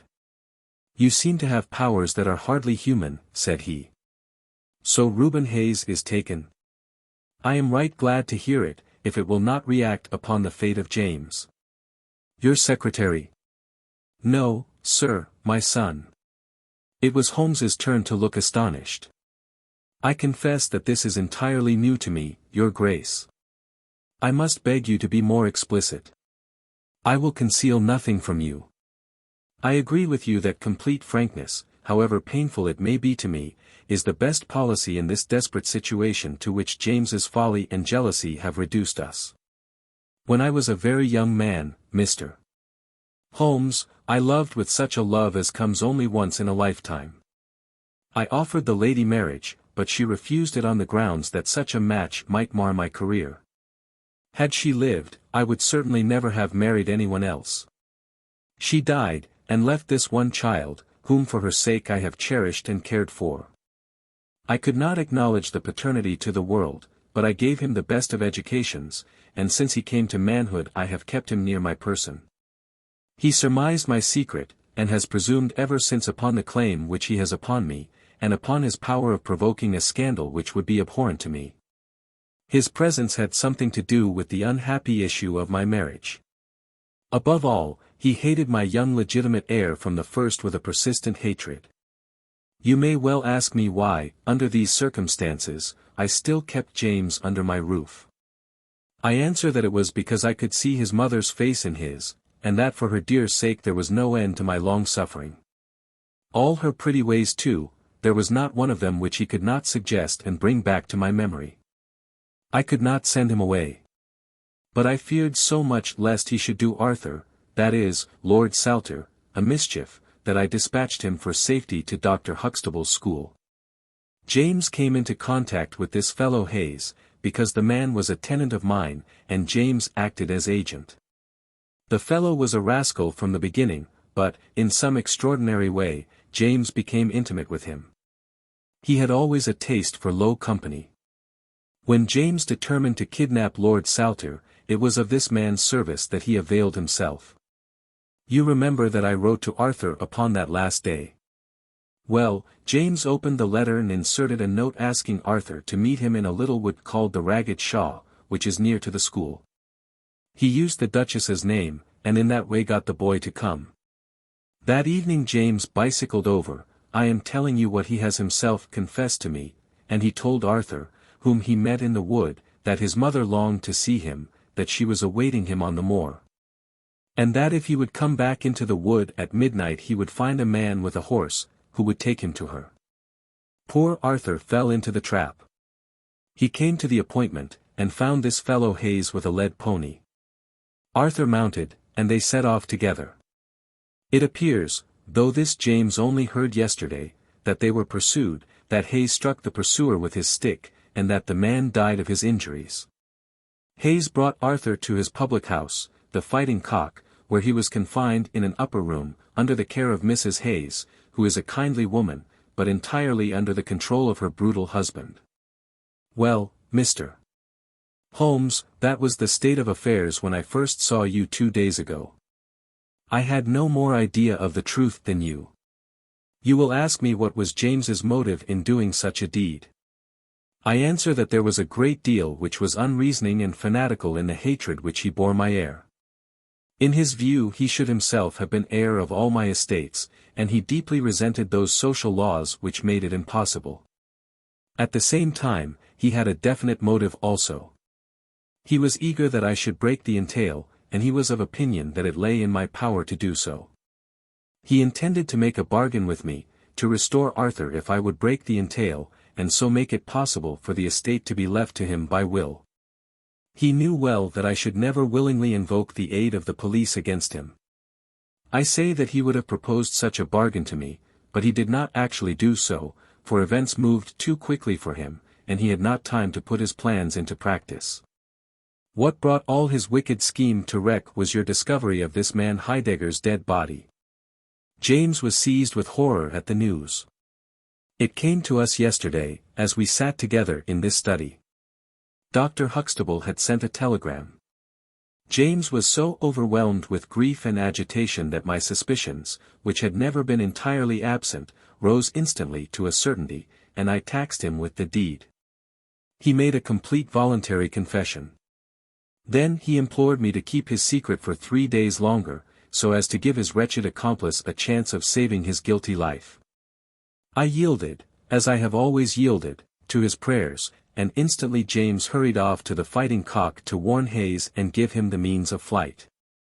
I could not go there by daylight without provoking comment, but as soon as night fell I hurried off to see my dear Arthur. I found him safe and well, but horrified beyond expression by the dreadful deed he had witnessed. In deference to my promise, and much against my will, I consented to leave him there for 3 days, under the charge of Mrs. Hayes, since it was evident that it was impossible to inform the police where he was without telling them also who was the murderer, and I could not see how that murderer could be punished without ruin to my unfortunate James. You ask for frankness, Mr. Holmes, and I have taken you at your word, for I have now told you everything without an attempt at circumlocution or concealment. Do you in turn be as frank with me? I will, said Holmes. In the first place, Your Grace, I am bound to tell you that you have placed yourself in a most serious position in the eyes of the law. You have condoned a felony, and you have aided the escape of a murderer, for I cannot doubt that any money which was taken by James Wilder to aid his accomplice in his flight came from your Grace's purse. The Duke bowed his assent. This is, indeed, a most serious matter. Even more culpable in my opinion, Your Grace, is your attitude towards your younger son. You leave him in this den for 3 days. Under solemn promises. What are promises to such people as these? You have no guarantee that he will not be spirited away again. To humor your guilty elder son, you have exposed your innocent younger son to imminent and unnecessary danger. It was a most unjustifiable action. The proud Lord of Holderness was not accustomed to be so rated in his own ducal hall. The blood flushed into his high forehead, but his conscience held him dumb. I will help you, but on one condition only.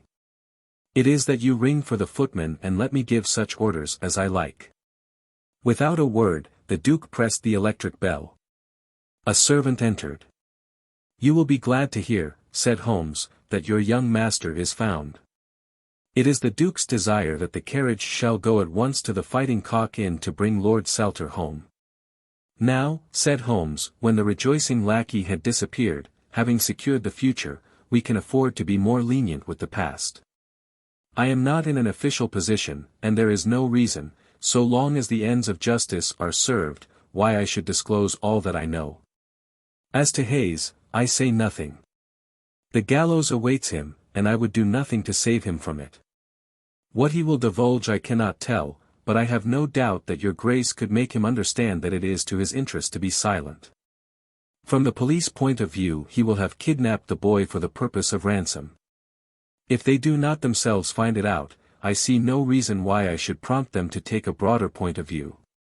I would warn your Grace, however, that the continued presence of Mr. James Wilder in your household can only lead to misfortune. I understand that, Mr. Holmes, and it is already settled that he shall leave me forever, and go to seek his fortune in Australia. In that case, your Grace, since you have yourself stated that any unhappiness in your married life was caused by his presence, I would suggest that you make such amends as you can to the Duchess. And that you try to resume those relations which have been so unhappily interrupted. That also I have arranged, Mr. Holmes. I wrote to the Duchess this morning. In that case, said Holmes, rising, I think that my friend and I can congratulate ourselves upon several most happy results from our little visit to the north. There is one other small point upon which I desire some light. This fellow Hayes had shod his horses with shoes which counterfeited the tracks of cows. Was it from Mr. Wilder that he learned so extraordinary a device? The Duke stood in thought for a moment, with a look of intense surprise on his face. Then he opened a door and showed us into a large room furnished as a museum. He led the way to a glass case in a corner, and pointed to the inscription. These shoes, it ran, were dug up in the moat of Holderness Hall. They are for the use of horses, but they are shaped below with a cloven foot of iron, so as to throw pursuers off the track. They are supposed to have belonged to some of the marauding barons of Holderness in the Middle Ages. Holmes opened the case, and moistening his finger he passed it along the shoe. A thin film of recent mud was left upon his skin. Thank you, said he, as he replaced the glass. It is the second most interesting object that I have seen in the north. And the first? Holmes folded up his check and placed it carefully in his notebook. I am a poor man, said he, as he patted it affectionately, and thrust it into the depths of his inner pocket. The Adventure of Black Peter. I have never known my friend to be in better form, both mental and physical, than in the year '95. His increasing fame had brought with it an immense practice, and I should be guilty of an indiscretion if I were even to hint at the identity of some of the illustrious clients who crossed our humble threshold in Baker Street. Holmes, however, like all great artists, lived for his art's sake, and, save in the case of the Duke of Holderness, I have seldom known him claim any large reward for his inestimable services. So unworldly was he, or so capricious, that he frequently refused his help to the powerful and wealthy where the problem made no appeal to his sympathies. While he would devote weeks of most intense application to the affairs of some humble client whose case presented those strange and dramatic qualities which appealed to his imagination and challenged his ingenuity. In this memorable year '95, a curious and incongruous succession of cases had engaged his attention.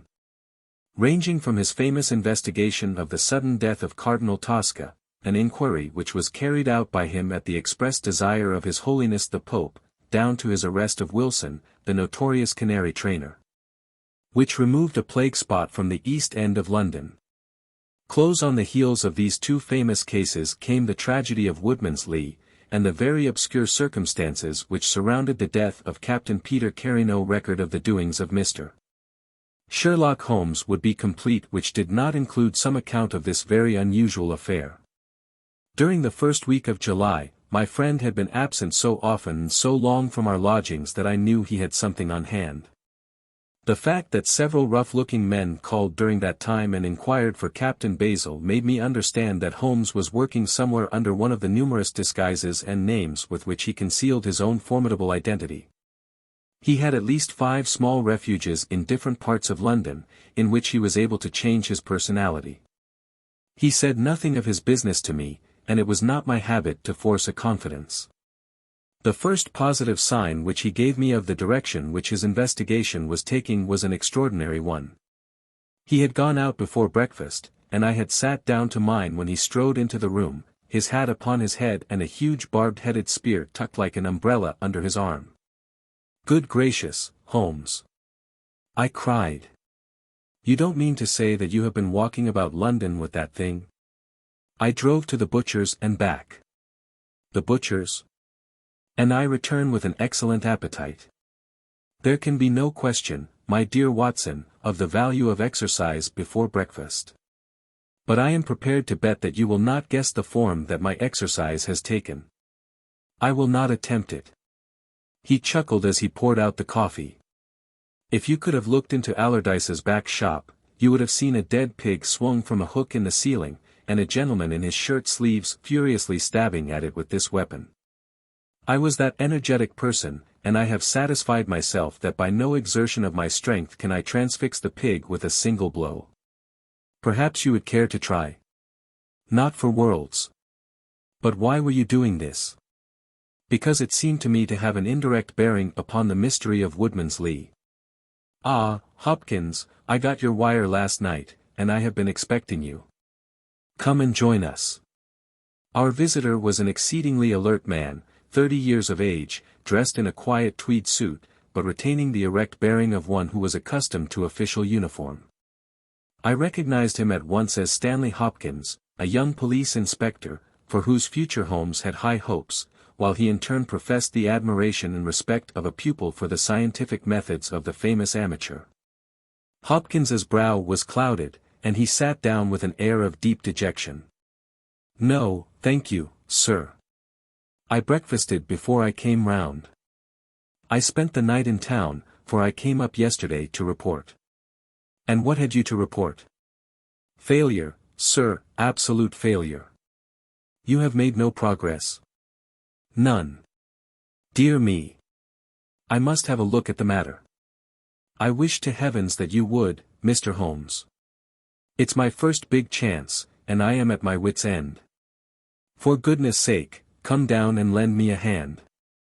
Well, it just happens that I have already read all the available evidence, including the report of the inquest, with some care. By the way, what do you make of that tobacco pouch, found on the scene of the crime? Is there no clue there? Hopkins looked surprised. It was the man's own pouch, sir. His initials were inside it. And it was of sealskin, and he was an old sealer. But he had no pipe. No, sir, we could find no pipe. Indeed, he smoked very little, and yet he might have kept some tobacco for his friends. No doubt. I only mention it because, if I had been handling the case, I should have been inclined to make that the starting point of my investigation. However, my friend, Dr. Watson, knows nothing of this matter, and I should be none the worse for hearing the sequence of events once more. Just give us some short sketches of the essentials. Stanley Hopkins drew a slip of paper from his pocket. I have a few dates here which will give you the career of the dead man, Captain Peter Carey. He was born in 45, 50 years of age. He was a most daring and successful seal and whale fisher. In 1883 he commanded the steam sealer Sea Unicorn, of Dundee. He had then had several successful voyages in succession, and in the following year, 1884, he retired. After that he travelled for some years, and finally he bought a small place called Woodman's Lee, near Forest Row, in Sussex. There he has lived for 6 years, and there he died just a week ago today. There were some most singular points about the man. In ordinary life, he was a strict Puritan, a silent, gloomy fellow. His household consisted of his wife, his daughter, aged 20, and 2 female servants. These last were continually changing, for it was never a very cheery situation, and sometimes it became past all bearing. The man was an intermittent drunkard, and when he had the fit on him he was a perfect fiend. He has been known to drive his wife and daughter out of doors in the middle of the night and flog them through the park until the whole village outside the gates was aroused by their screams. He was summoned once for a savage assault upon the old vicar, who had called upon him to remonstrate with him upon his conduct. In short, Mr.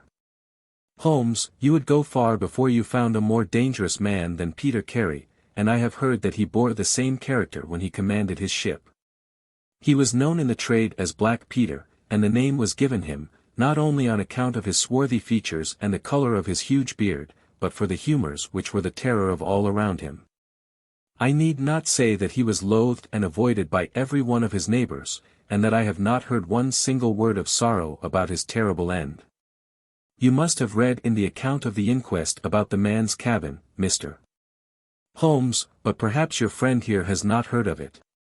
He had built himself a wooden outhouse, he always called it the cabin, a few hundred yards from his house, and it was here that he slept every night.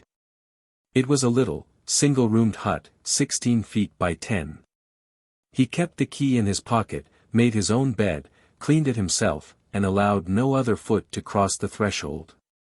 There are small windows on each side, which were covered by curtains and never opened. One of these windows was turned towards the high road, and when the light burned in it at night the folk used to point it out to each other and wonder what Black Peter was doing in there. That's the window, Mr. Holmes, which gave us one of the few bits of positive evidence that came out at the inquest. You remember that a stonemason, named Slater, walking from Forest Row about 1 o'clock in the morning, 2 days before the murder, stopped as he passed the grounds and looked at the square of light still shining among the trees. He swears that the shadow of a man's head turned sideways was clearly visible on the blind, and that this shadow was certainly not that of Peter Carey, whom he knew well. It was that of a bearded man, but the beard was short and bristled forward in a way very different from that of the captain. So he says, but he had been 2 hours in the public house, and it is some distance from the road to the window. Besides, this refers to the Monday, and the crime was done upon the Wednesday. On the Tuesday, Peter Carey was in one of his blackest moods, flushed with drink and as savage as a dangerous wild beast. He roamed about the house, and the women ran for it when they heard him coming. Late in the evening, he went down to his own hut. About 2 o'clock the following morning, his daughter, who slept with her window open, heard a most fearful yell from that direction, but it was no unusual thing for him to bawl and shout when he was in drink, so no notice was taken. On rising at 7, one of the maids noticed that the door of the hut was open, but so great was the terror which the man caused that it was midday before anyone would venture down to see what had become of him. Peeping into the open door, they saw a sight which sent them flying, with white faces, into the village. Within an hour, I was on the spot and had taken over the case. Well, I have fairly steady nerves, as you know, Mr. Holmes, but I give you my word, that I got a shake when I put my head into that little house. It was droning like a harmonium with the flies and bluebottles, and the floor and walls were like a slaughterhouse. He had called it a cabin, and a cabin it was, sure enough, for you would have thought that you were in a ship.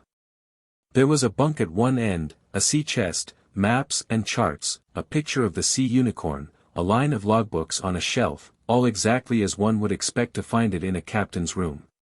And there, in the middle of it, was the man himself, his face twisted like a lost soul in torment, and his great brindled beard stuck upward in his agony.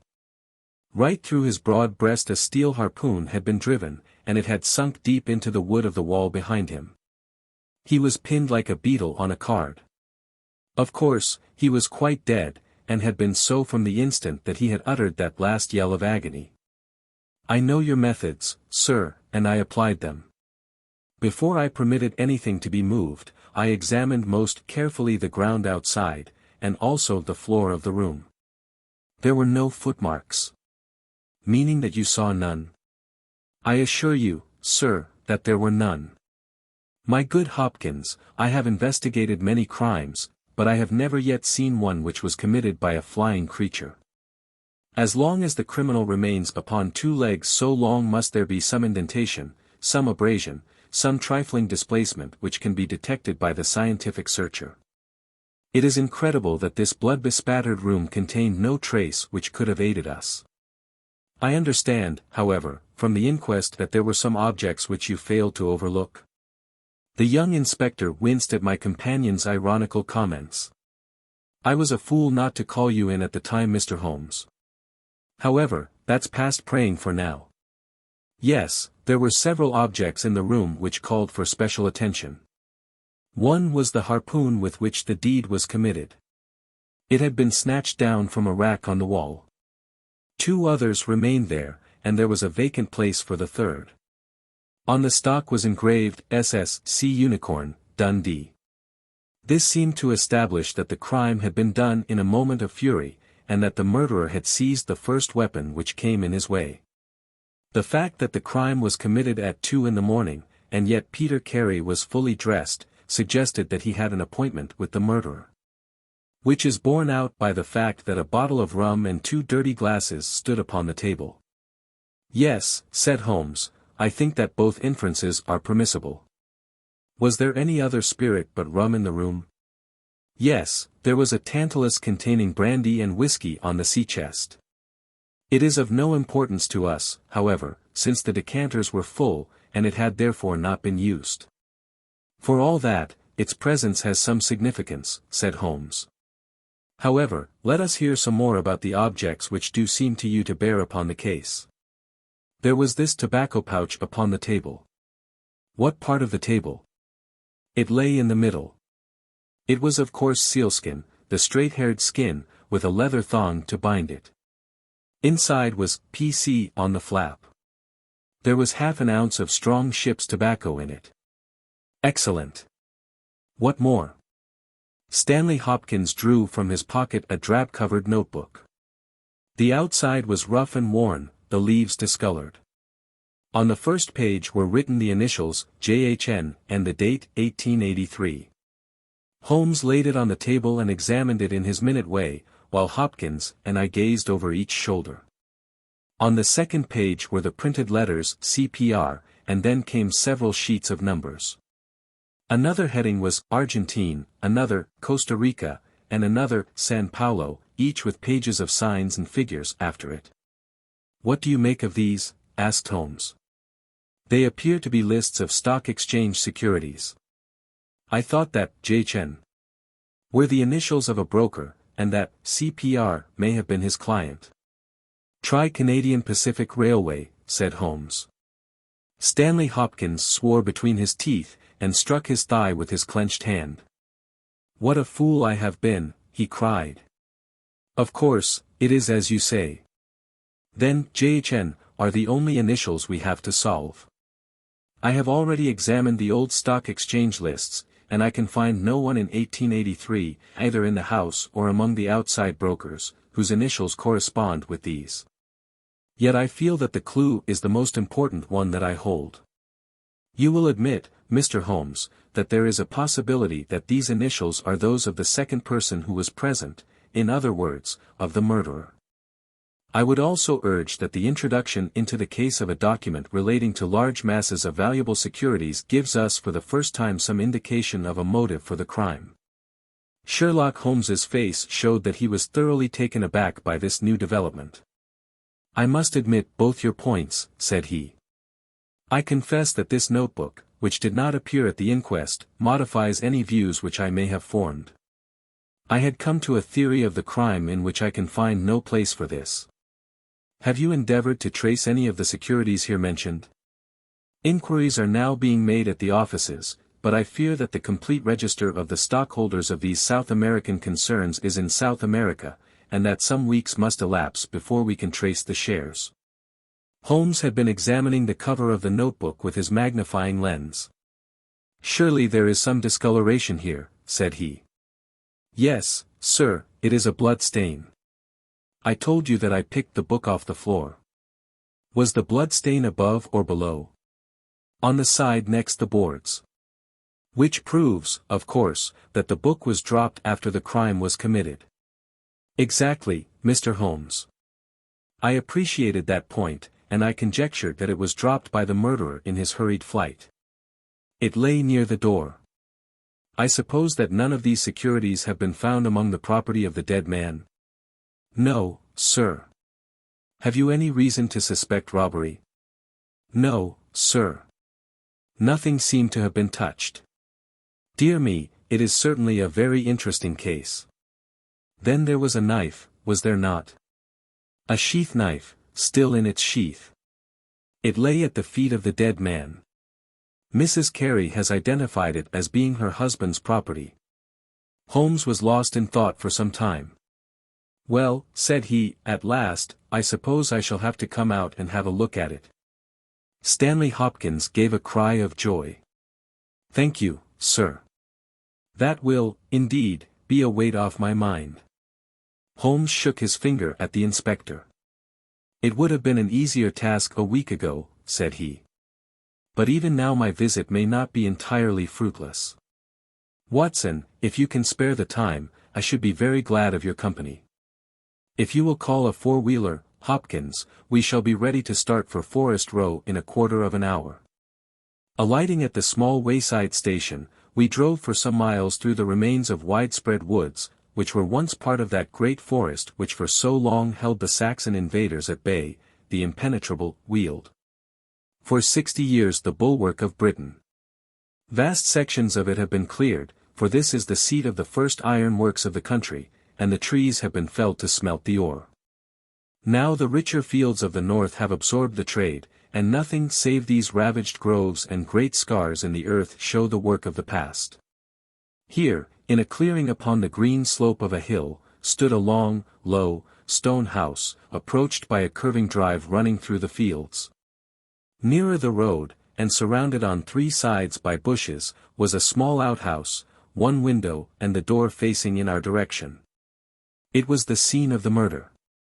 Stanley Hopkins led us first to the house, where he introduced us to a haggard, grey-haired woman, the widow of the murdered man, whose gaunt and deep-lined face, with the furtive look of terror in the depths of her red-rimmed eyes, told of the years of hardship and ill-usage which she had endured. With her was her daughter, a pale, fair-haired girl, whose eyes blazed defiantly at us as she told us that she was glad that her father was dead, and that she blessed the hand which had struck him down. It was a terrible household that Black Peter Carey had made for himself. And it was with a sense of relief that we found ourselves in the sunlight again and making our way along a path which had been worn across the fields by the feet of the dead man.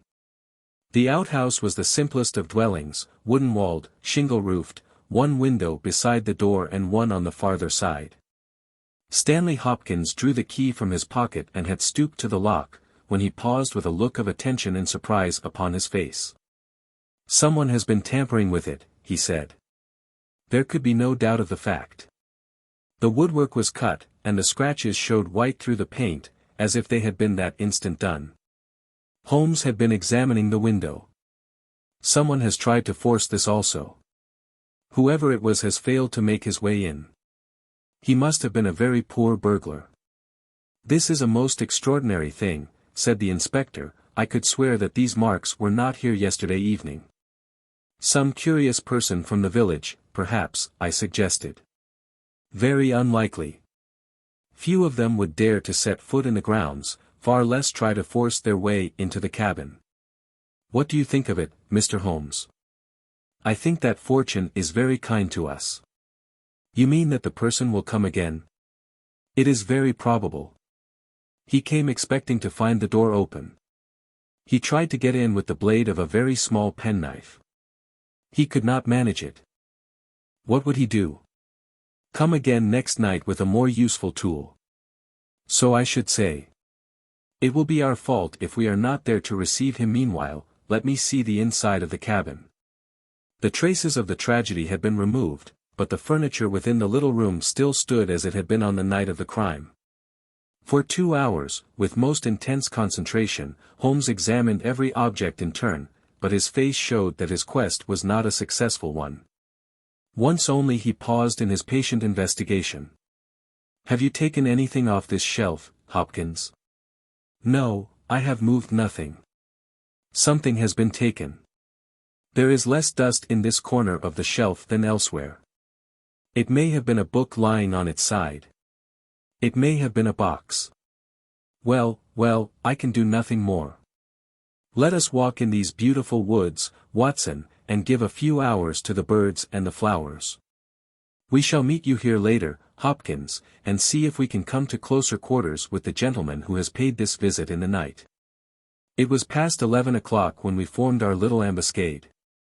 Hopkins was for leaving the door of the hut open, but Holmes was of the opinion that this would rouse the suspicions of the stranger.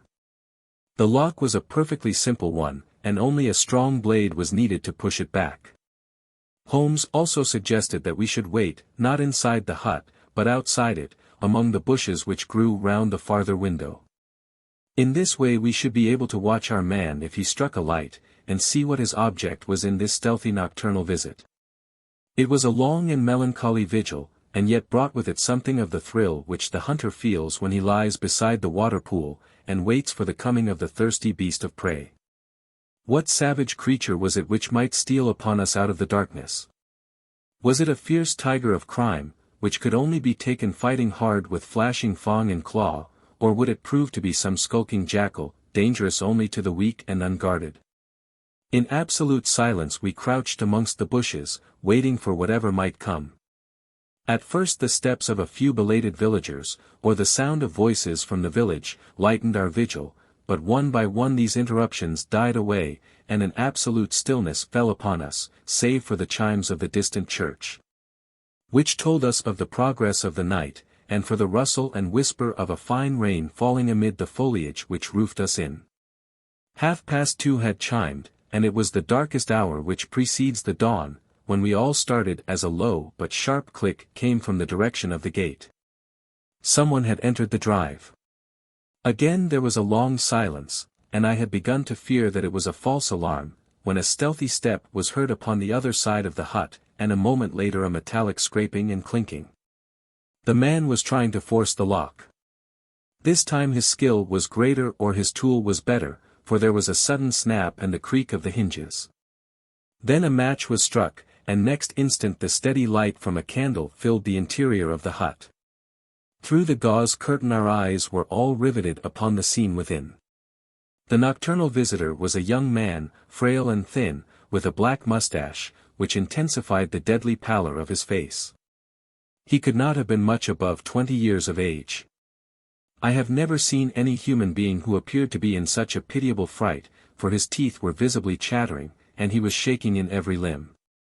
He was dressed like a gentleman, in Norfolk jacket and knickerbockers, with a cloth cap upon his head. We watched him staring round with frightened eyes. Then he laid the candle end upon the table and disappeared from our view into one of the corners. He returned with a large book, one of the logbooks which formed a line upon the shelves. Leaning on the table, he rapidly turned over the leaves of this volume until he came to the entry which he sought. Then, with an angry gesture of his clenched hand, he closed the book, replaced it in the corner, and put out the light. He had hardly turned to leave the hut when Hopkins' hand was on the fellow's collar, and I heard his loud gasp of terror as he understood that he was taken. The candle was relit, and there was our wretched captive, shivering and cowering in the grasp of the detective. He sank down upon the sea-chest, and looked helplessly from one of us to the other. "Now, my fine fellow," said Stanley Hopkins, "who are you, and what do you want here?" The man pulled himself together, and faced us with an effort at self-composure. "You are detectives, I suppose," said he. "You imagine I am connected with the death of Captain Peter Carey. I assure you that I am innocent." "We'll see about that," said Hopkins. "First of all, what is your name?" "It is John Hopley Nelligan." I saw Holmes and Hopkins exchange a quick glance. "What are you doing here? Can I speak confidentially?" "No, certainly not." "Why should I tell you? If you have no answer, it may go badly with you at the trial." The young man winced. "Well, I will tell you," he said. "Why should I not? And yet I hate to think of this old scandal gaining a new lease of life. Did you ever hear of Dawson and Nelligan?" I could see, from Hopkins's face, that he never had, but Holmes was keenly interested. "You mean the West Country bankers," said he. "They failed for $1 million, ruined half the county families of Cornwall, and Nelligan disappeared." "Exactly. Nelligan was my father." At last we were getting something positive, and yet it seemed a long gap between an absconding banker and Captain Peter Carey pinned against the wall with one of his own harpoons. We all listened intently to the young man's words. It was my father who was really concerned. Dawson had retired. I was only 10 years of age at the time, but I was old enough to feel the shame and horror of it all. It has always been said that my father stole all the securities and fled. It is not true. It was his belief that if he were given time in which to realize them, all would be well and every creditor paid in full. He started in his little yacht for Norway just before the warrant was issued for his arrest.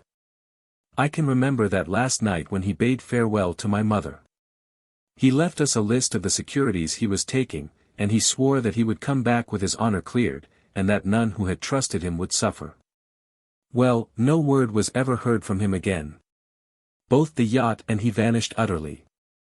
We believed, my mother and I, that he and it, with the securities that he had taken with him, were at the bottom of the sea.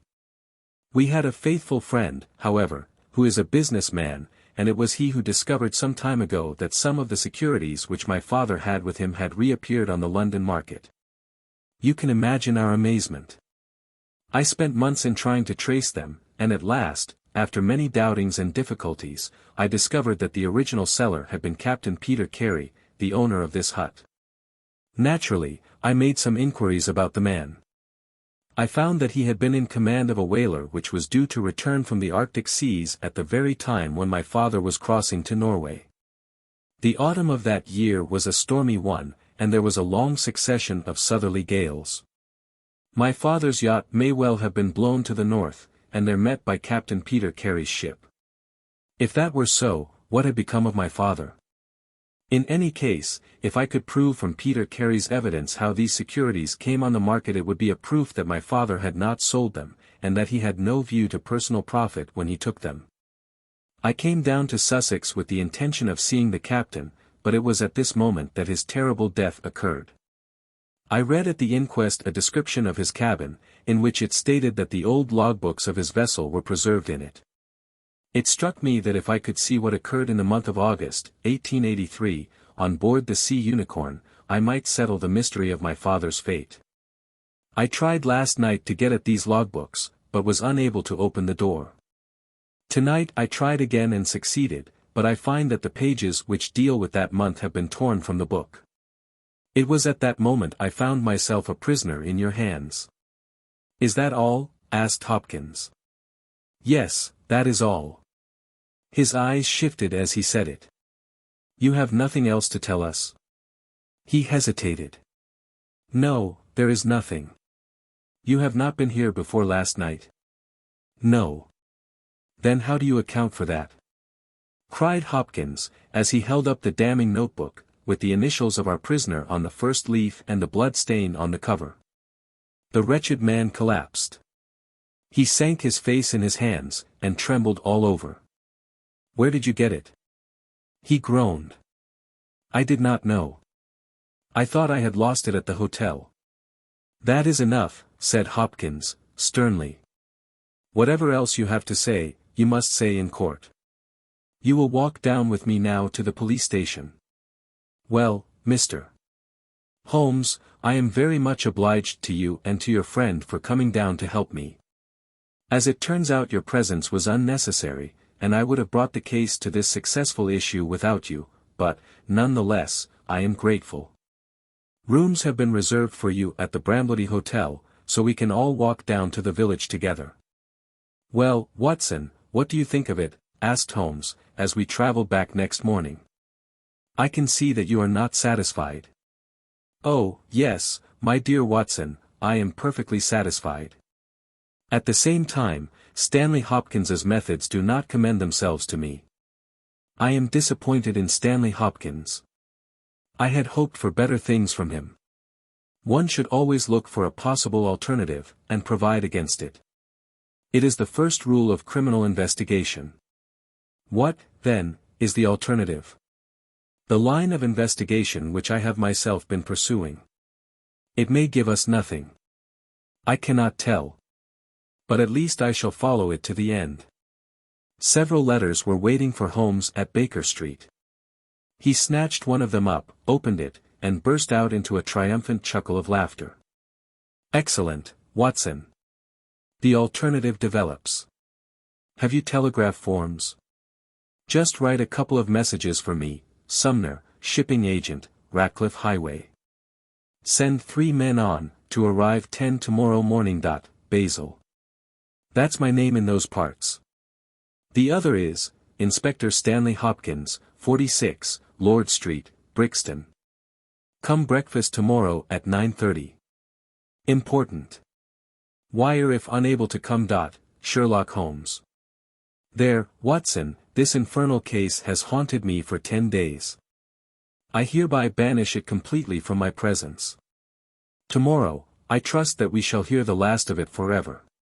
Sharp at the hour named Inspector Stanley Hopkins appeared, and we sat down together to the excellent breakfast which Mrs.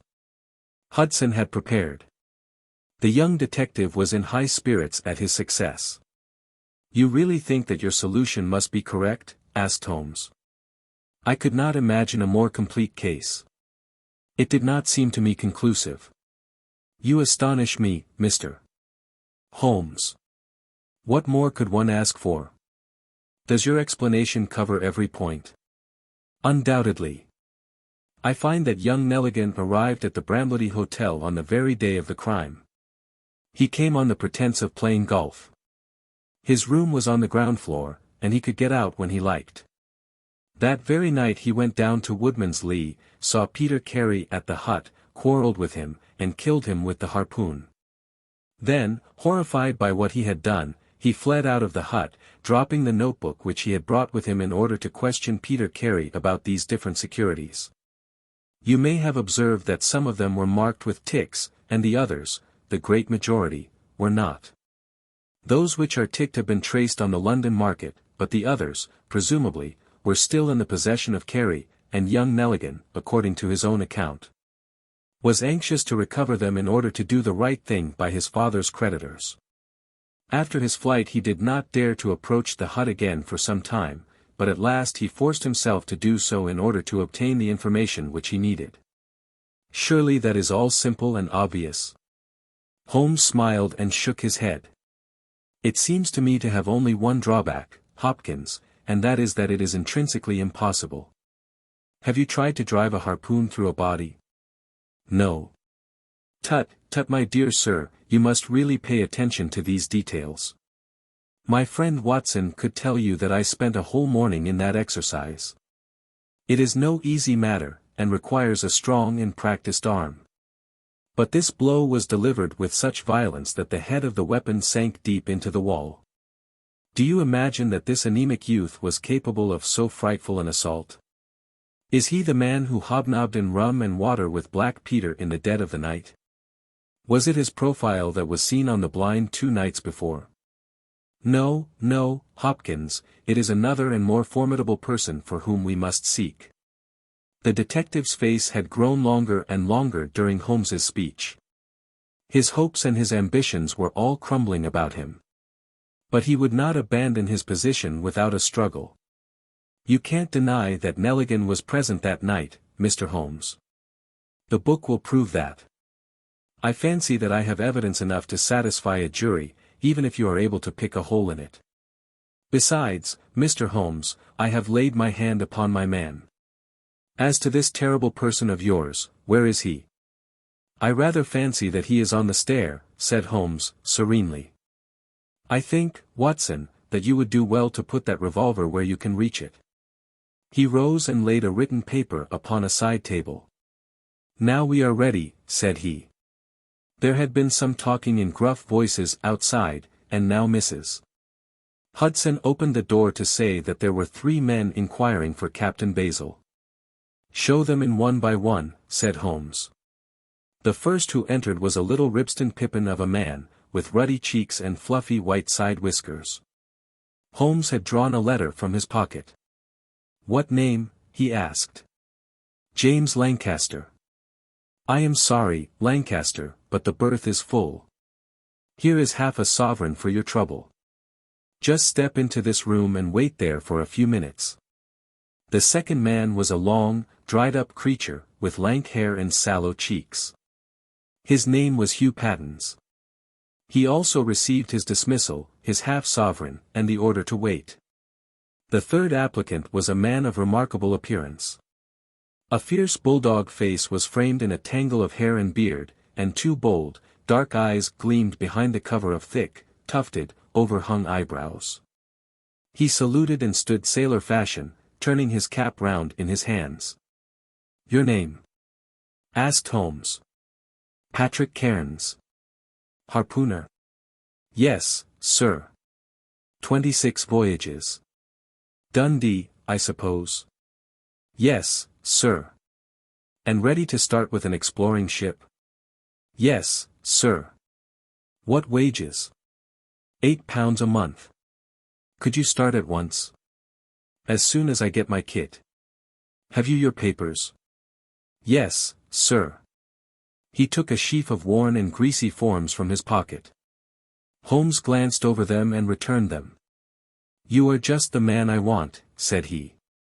Here's the agreement on the side table. If you sign it, the whole matter will be settled.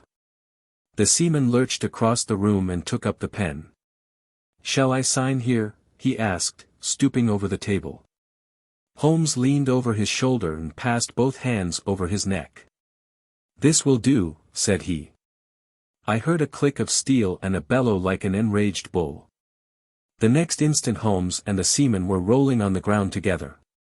He was a man of such gigantic strength that, even with the handcuffs which Holmes had so deftly fastened upon his wrists, he would have very quickly overpowered my friend had Hopkins and I not rushed to his rescue. Only when I pressed the cold muzzle of the revolver to his temple did he at last understand that resistance was vain. We lashed his ankles with cord, and rose breathless from the struggle. I must really apologize, Hopkins, said Sherlock Holmes. I fear that the scrambled eggs are cold. However, you will enjoy the rest of your breakfast all the better, will you not, for the thought that you have brought your case to a triumphant conclusion. Stanley Hopkins was speechless with amazement. I don't know what to say, Mr. Holmes, he blurted out at last, with a very red face. It seems to me that I have been making a fool of myself from the beginning. I understand now, what I should never have forgotten, that I am the pupil and you are the master. Even now I see what you have done, but I don't know how you did it or what it signifies. Well, well, said Holmes, good-humoredly. We all learn by experience, and your lesson this time is that you should never lose sight of the alternative. You were so absorbed in young Nelligan that you could not spare a thought to Patrick Cairns, the true murderer of Peter Carey. The hoarse voice of the seaman broke in on our conversation. See here, mister, said he, I make no complaint of being manhandled in this fashion, but I would have you call things by their right names. You say I murdered Peter Carey, I say I killed Peter Carey, and there's all the difference. Maybe you don't believe what I say. Maybe you think I am just slinging you a yarn. Not at all, said Holmes. Let us hear what you have to say. It's soon told, and, by the Lord, every word of it is truth. I knew Black Peter, and when he pulled out his knife I whipped a harpoon through him sharp, for I knew that it was him or me. That's how he died. You can call it murder. Anyhow, I'd as soon die with a rope round my neck as with Black Peter's knife in my heart. How came you there? Asked Holmes. I'll tell it you from the beginning. Just sit me up a little, so as I can speak easy. It was in '83 that it happened, August of that year.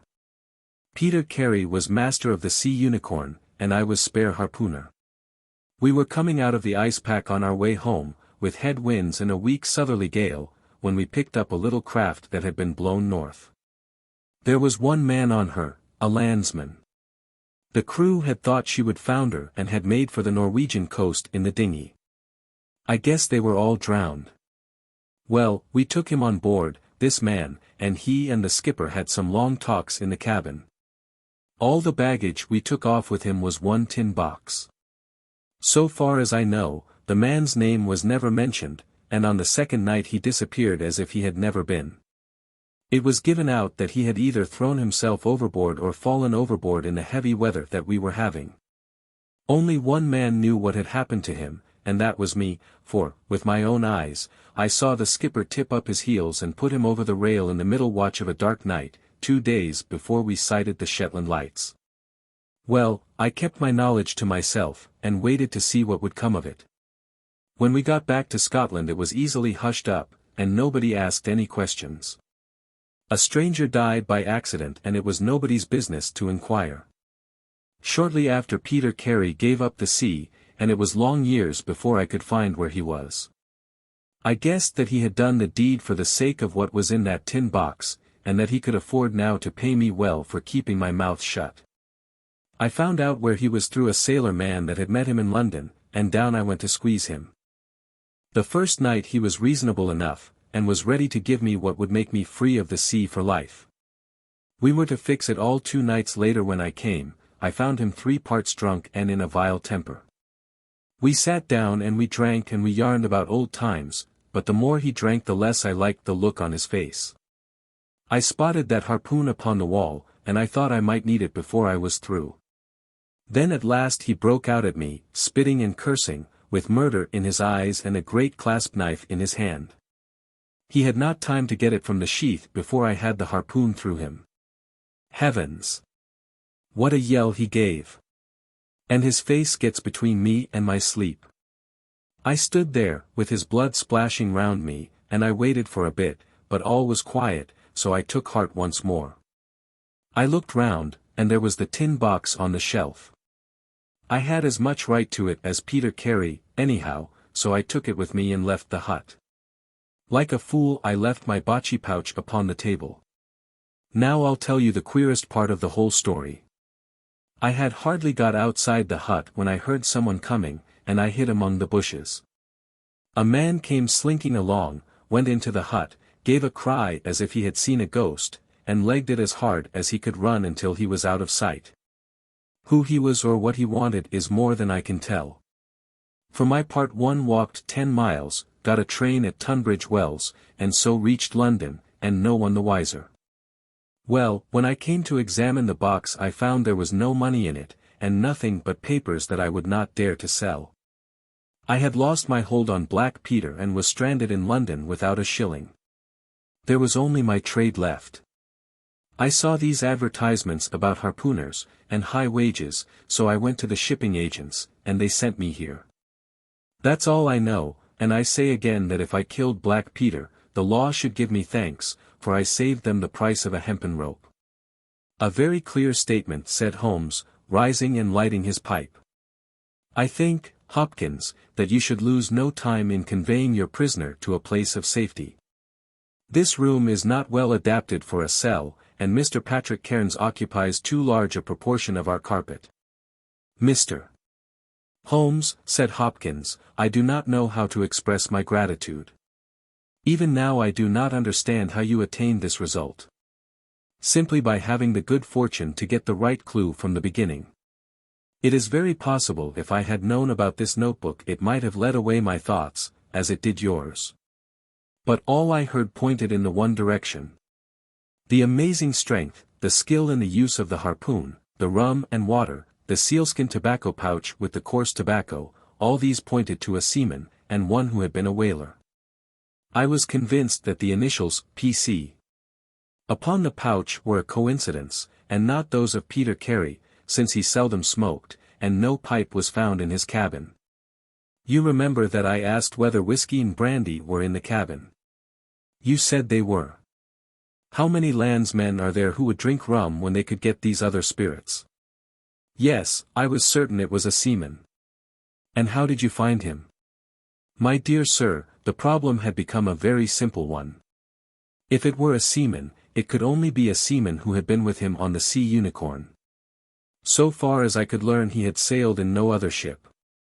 I spent 3 days in wiring to Dundee, and at the end of that time I had ascertained the names of the crew of the Sea Unicorn in 1883. When I found Patrick Cairns among the harpooners, my research was nearing its end. I argued that the man was probably in London, and that he would desire to leave the country for a time. I therefore spent some days in the East End, devised an Arctic expedition, put forth tempting terms for harpooners who would serve under Captain Basil, and behold the result. Wonderful, cried Hopkins. Wonderful. You must obtain the release of young Nelligan as soon as possible, said Holmes. I confess that I think you owe him some apology. The tin box must be returned to him, but, of course, the securities which Peter Carey has sold are lost forever. There's the cab, Hopkins, and you can remove your man. If you want me for the trial, my address and that of Watson will be somewhere in Norway. I'll send particulars later. The Adventure of Charles Augustus Milverton. It is years since the incidents of which I speak took place, and yet it is with diffidence that I allude to them. For a long time, even with the utmost discretion and reticence, it would have been impossible to make the facts public, but now the principal person concerned is beyond the reach of human law. And with due suppression the story may be told in such fashion as to injure no one. It records an absolutely unique experience in the career both of Mr. Sherlock Holmes and of myself. The reader will excuse me if I conceal the date or any other fact by which he might trace the actual occurrence.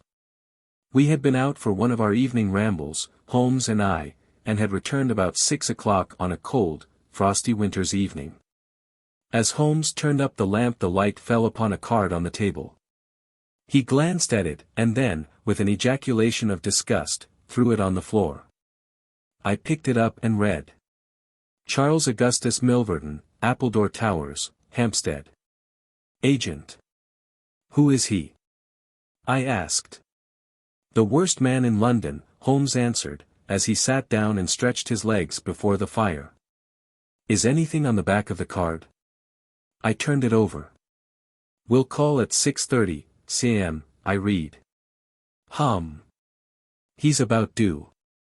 Do you feel a creeping, shrinking sensation, Watson, when you stand before the serpents in the zoo, and see the slithery, gliding, venomous creatures, with their deadly eyes and wicked, flattened faces? Well, that's how Milverton impresses me.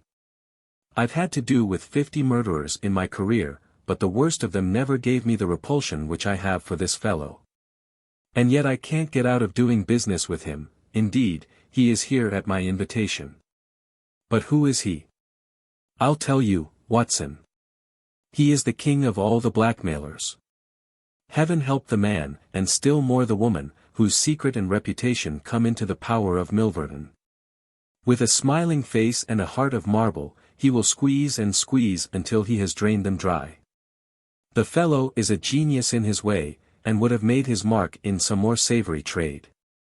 His method is as follows: he allows it to be known that he is prepared to pay very high sums for letters which compromise people of wealth and position. He receives these wares not only from treacherous valets or maids, but frequently from genteel ruffians, who have gained the confidence and affection of trusting women. He deals with no niggard hand. I happen to know that he paid £700 to a footman for a note 2 lines in length, and that the ruin of a noble family was the result. Everything which is in the market goes to Milverton, and there are hundreds in this great city who turn white at his name. No one knows where his grip may fall, for he is far too rich and far too cunning to work from hand to mouth. He will hold a card back for years in order to play it at the moment when the stake is best worth winning. I have said that he is the worst man in London, and I would ask you how could one compare the ruffian, who in hot blood bludgeons his mate, with this man, who methodically and at his leisure tortures the soul and wrings the nerves in order to add to his already swollen money bags. I had seldom heard my friend speak with such intensity of feeling. But surely, said I, the fellow must be within the grasp of the law. Technically, no doubt, but practically not. What would it profit a woman, for example, to get him a few months' imprisonment if her own ruin must immediately follow? His victims dare not hit back. If ever he blackmailed an innocent person, then indeed we should have him, but he is as cunning as the evil one. No, we must find other ways to fight him. And why is he here? Because an illustrious client has placed her piteous case in my hands. It is the Lady Eva Blackwell, the most beautiful debutante of last season. She is to be married in a fortnight to the Earl of Dovercourt. This fiend has several imprudent letters, imprudent, Watson, nothing worse, which were written to an impecunious young squire in the country. They would suffice to break off the match. Milverton will send the letters to the Earl unless a large sum of money is paid him. I have been commissioned to meet him, and, to make the best terms I can. At that instant there was a clatter and a rattle in the street below. Looking down I saw a stately carriage and pair, the brilliant lamps gleaming on the glossy haunches of the noble chestnuts. A footman opened the door, and a small, stout man in a shaggy astrakhan overcoat descended. A minute later he was in the room. Charles Augustus Milverton was a man of 50, with a large, intellectual head, a round, plump, hairless face, a perpetual frozen smile, and two keen grey eyes, which gleamed brightly from behind broad, gold-rimmed glasses. There was something of Mr. Pickwick's benevolence in his appearance, marred only by the insincerity of the fixed smile and by the hard glitter of those restless and penetrating eyes. His voice was as smooth and suave as his countenance, as he advanced with a plump little hand extended, murmuring his regret for having missed us at his first visit. Holmes disregarded the outstretched hand and looked at him with a face of granite. Milverton's smile broadened, he shrugged his shoulders, removed his overcoat, folded it with great deliberation over the back of a chair, and then took a seat. "This gentleman," said he, with a wave in my direction. "Is it discreet? Is it right? Dr. Watson is my friend and partner." "Very good, Mr. Holmes. It is only in your client's interests that I protested. The matter is so very delicate. Dr. Watson has already heard of it. Then we can proceed to business. You say that you are acting for Lady Eva. Has she empowered you to accept my terms? What are your terms?" £7,000. "And the alternative?" "My dear sir, it is painful for me to discuss it, but if the money is not paid on the 14th, there certainly will be no marriage on the 18th. His insufferable smile was more complacent than ever. Holmes thought for a little. "You appear to me," he said, at last, "to be taking matters too much for granted. I am, of course, familiar with the contents of these letters. My client will certainly do what I may advise. I shall counsel her to tell her future husband the whole story and to trust to his generosity." Milverton chuckled. "You evidently do not know the Earl," said he. From the baffled look upon Holmes's face, I could see clearly that he did. "What harm is there in the letters?" he asked. "They are sprightly, very sprightly," Milverton answered. "The lady was a charming correspondent. But I can assure you that the Earl of Dovercourt would fail to appreciate them. However, since you think otherwise, we will let it rest at that. It is purely a matter of business. If you think that it is in the best interests of your client that these letters should be placed in the hands of the Earl, then you would indeed be foolish to pay so large a sum of money to regain them." He rose and seized his astrakhan coat. Holmes was grey with anger and mortification. "Wait a little," he said. "You go too fast. We should certainly make every effort to avoid scandal in so delicate a matter." Milverton relapsed into his chair. "I was sure that you would see it in that light," he purred. At the same time, Holmes continued, "Lady Eva is not a wealthy woman. I assure you that £2,000 would be a drain upon her resources, and that the sum you name is utterly beyond her power. I beg, therefore, that you will moderate your demands, and that you will return the letters at the price I indicate, which is, I assure you, the highest that you can get." Milverton's smile broadened and his eyes twinkled humorously. "I am aware that what you say is true about the lady's resources," said he. "At the same time you must admit that the occasion of a lady's marriage is a very suitable time for her friends and relatives to make some little effort upon her behalf. They may hesitate as to an acceptable wedding present. Let me assure them that this little bundle of letters would give more joy than all the candelabra and butter dishes in London." "It is impossible," said Holmes. Dear me, how unfortunate," cried Milverton, taking out a bulky pocketbook. "I cannot help thinking that ladies are ill-advised in not making an effort. Look at this." He held up a little note with a coat of arms upon the envelope.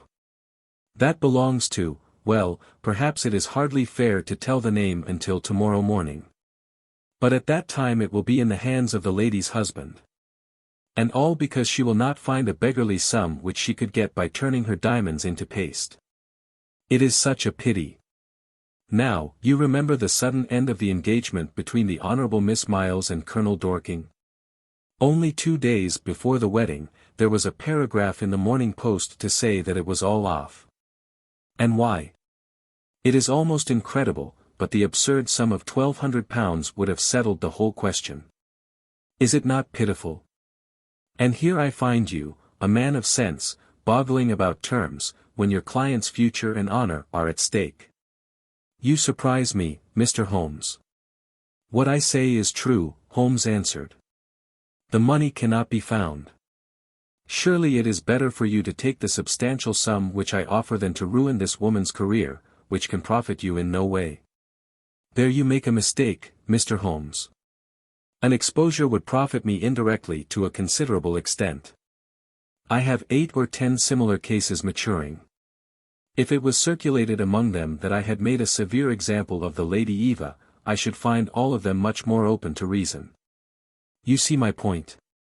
Holmes sprang from his chair. Get behind him, Watson. Don't let him out. Now, sir, let us see the contents of that notebook. Milverton had glided as quick as a rat to the side of the room and stood with his back against the wall. Mr. Holmes, Mr. Holmes, he said, turning the front of his coat and exhibiting the butt of a large revolver, which projected from the inside pocket. I have been expecting you to do something original.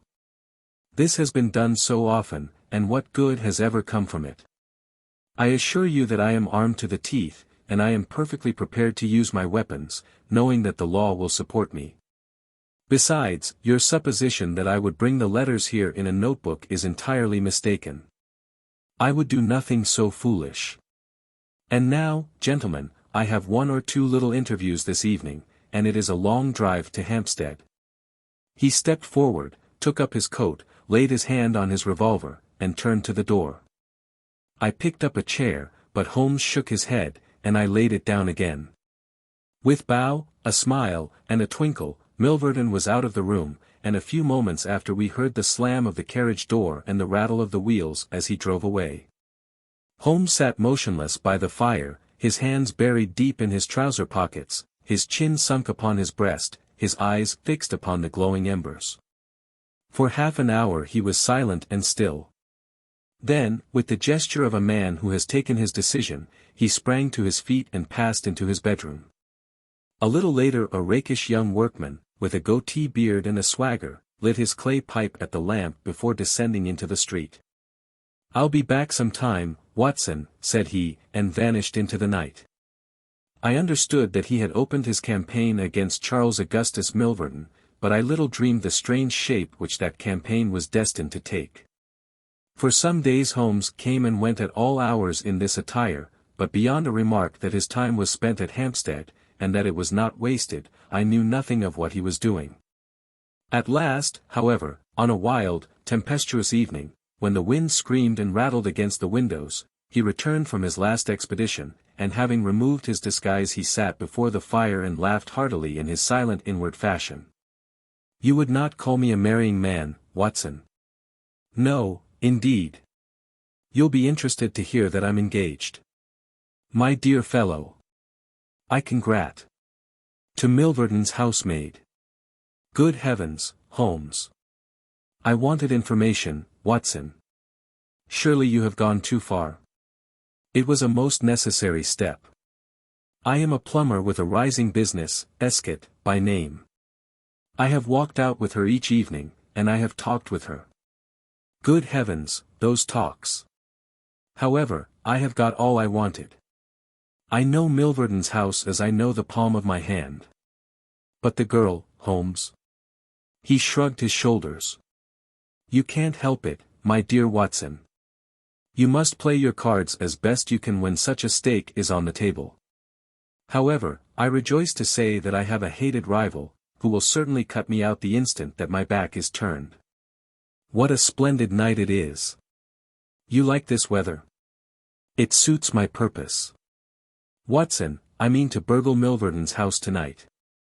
I had a catching of the breath, and my skin went cold at the words, which were slowly uttered in a tone of concentrated resolution. As a flash of lightning in the night shows up in an instant every detail of a wild landscape, so at one glance I seemed to see every possible result of such an action, the detection, the capture.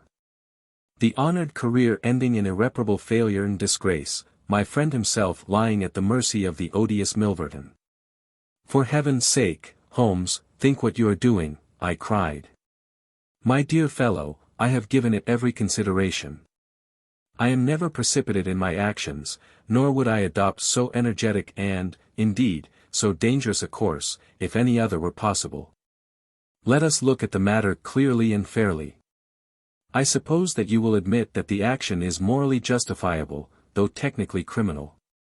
To burgle his house is no more than to forcibly take his pocketbook, an action in which you were prepared to aid me. I turned it over in my mind. Yes, I said, it is morally justifiable so long as our object is to take no articles save those which are used for an illegal purpose. Exactly. Since it is morally justifiable, I have only to consider the question of personal risk. Surely a gentleman should not lay much stress upon this, when a lady is in most desperate need of his help. You will be in such a false position. Well, that is part of the risk. There is no other possible way of regaining these letters. The unfortunate lady has not the money, and there are none of her people in whom she could confide. Tomorrow is the last day of grace, and unless we can get the letters tonight, this villain will be as good as his word and will bring about her ruin. I must, therefore, abandon my client to her fate, or I must play this last card. Between ourselves, Watson, it's a sporting duel between this fellow Milverton and me. He had, as you saw, the best of the first exchanges, but my self-respect and my reputation are concerned to fight it to a finish. Well, I don't like it, but I suppose it must be, said I. When do we start? You are not coming. Then you are not going, said I. I give you my word of honor, and I never broke it in my life, that I will take a cab straight to the police station and give you away, unless you let me share this adventure with you. You can't help me. How do you know that? You can't tell what may happen anyway. My resolution is taken. Other people besides you have self-respect, and even reputations. Holmes had looked annoyed, but his brow cleared, and he clapped me on the shoulder. Well, well, my dear fellow, be it so. We have shared this same room for some years, and it would be amusing if we ended by sharing the same cell. You know, Watson, I don't mind confessing to you that I have always had an idea that I would have made a highly efficient criminal. This is the chance of my lifetime in that direction. See here. He took a neat little leather case out of a drawer, and opening it he exhibited a number of shining instruments. This is a first-class, up-to-date burgling kit, with nickel-plated jemmy, diamond-tipped glass cutter, adaptable keys, and every modern improvement which the march of civilization demands. Here, too, is my dark lantern. Everything is in order. Have you a pair of silent shoes? I have rubber-soled tennis shoes. Excellent. And a mask? I can make a couple out of black silk. I can see that you have a strong, natural turn for this sort of thing. Very good. Do you make the masks? We shall have some cold supper before we start. It is now 9:30. At 11 we shall drive as far as Church Row. It is a quarter of an hour's walk from there to Appledore Towers. We shall be at work before midnight. Milverton is a heavy sleeper, and retires punctually at 10:30. With any luck we should be back here by 2, with the Lady Eva's letters in my pocket. Holmes and I put on our dress clothes, so that we might appear to be two theatre-goers homeward bound. In Oxford Street we picked up a hansom and drove to an address in Hampstead. Here we paid off our cab, and with our great coats buttoned up, for it was bitterly cold, and the wind seemed to blow through us, we walked along the edge of the heath. It's a business that needs delicate treatment, said Holmes. These documents are contained in a safe in the fellow's study, and the study is the anteroom of his bedchamber.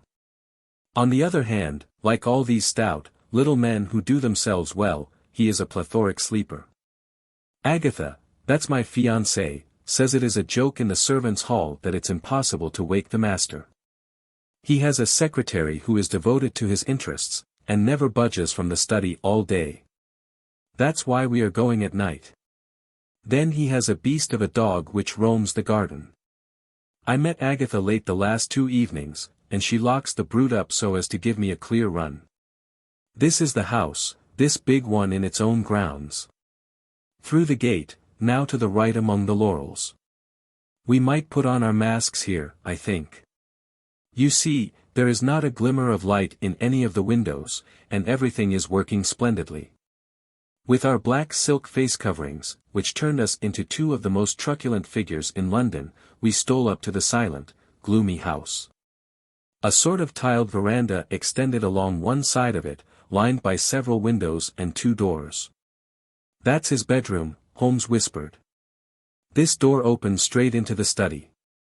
It would suit us best, but it is bolted as well as locked, and we should make too much noise getting in. Come round here. There's a greenhouse which opens into the drawing room." The place was locked, but Holmes removed a circle of glass and turned the key from the inside. An instant afterwards he had closed the door behind us, and we had become felons in the eyes of the law. The thick, warm air of the conservatory and the rich, choking fragrance of exotic plants took us by the throat. He seized my hand in the darkness and led me swiftly past banks of shrubs which brushed against our faces. Holmes had remarkable powers, carefully cultivated, of seeing in the dark. Still holding my hand in one of his, he opened a door, and I was vaguely conscious that we had entered a large room in which a cigar had been smoked not long before. He felt his way among the furniture, opened another door, and closed it behind us.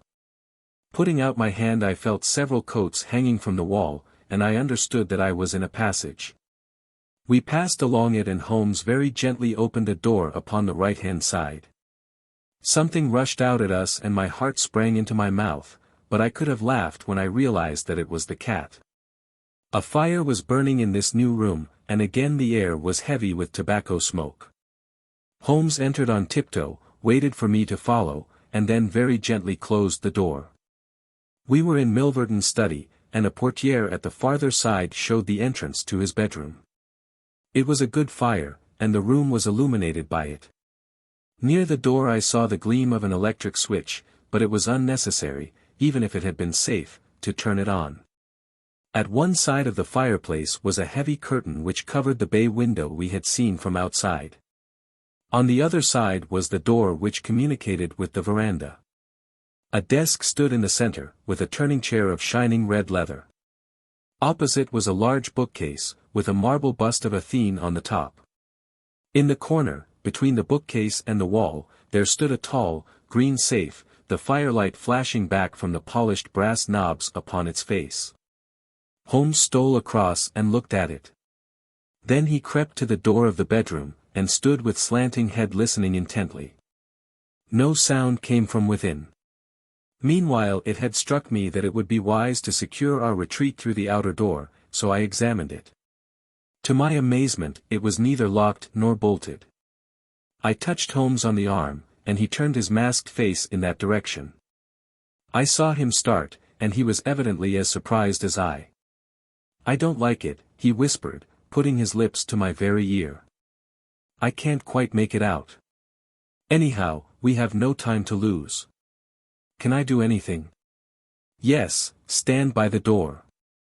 If you hear anyone come, bolt it on the inside, and we can get away as we came. If they come the other way, we can get through the door if our job is done, or hide behind these window curtains if it is not. Do you understand?" I nodded, and stood by the door. My first feeling of fear had passed away, and I thrilled now with a keener zest than I had ever enjoyed when we were the defenders of the law instead of its defiers. The high object of our mission, the consciousness that it was unselfish and chivalrous, the villainous character of our opponent, all added to the sporting interest of the adventure. Far from feeling guilty, I rejoiced and exulted in our dangers. With a glow of admiration I watched Holmes unrolling his case of instruments and choosing his tool with the calm, scientific accuracy of a surgeon who performs a delicate operation. I knew that the opening of safes was a particular hobby with him, and I understood the joy which it gave him to be confronted with this green and gold monster, the dragon which held in its maw the reputations of many fair ladies. Turning up the cuffs of his dress coat, he had placed his overcoat on a chair. Holmes laid out 2 drills, a jemmy, and several skeleton keys. I stood at the center door with my eyes glancing at each of the others, ready for any emergency, though, indeed, my plans were somewhat vague as to what I should do if we were interrupted. For half an hour, Holmes worked with concentrated energy, laying down one tool, picking up another, handling each with the strength and delicacy of the trained mechanic. Finally I heard a click, the broad green door swung open, and inside I had a glimpse of a number of paper packets, each tied, sealed, and inscribed. Holmes picked one out, but it was as hard to read by the flickering fire, and he drew out his little dark lantern, for it was too dangerous, with Milverton in the next room, to switch on the electric light. Suddenly I saw him halt, listen intently, and then in an instant he had swung the door of the safe to, picked up his coat, stuffed his tools into the pockets, and darted behind the window curtain, motioning me to do the same. It was only when I had joined him there that I heard what had alarmed his quicker senses.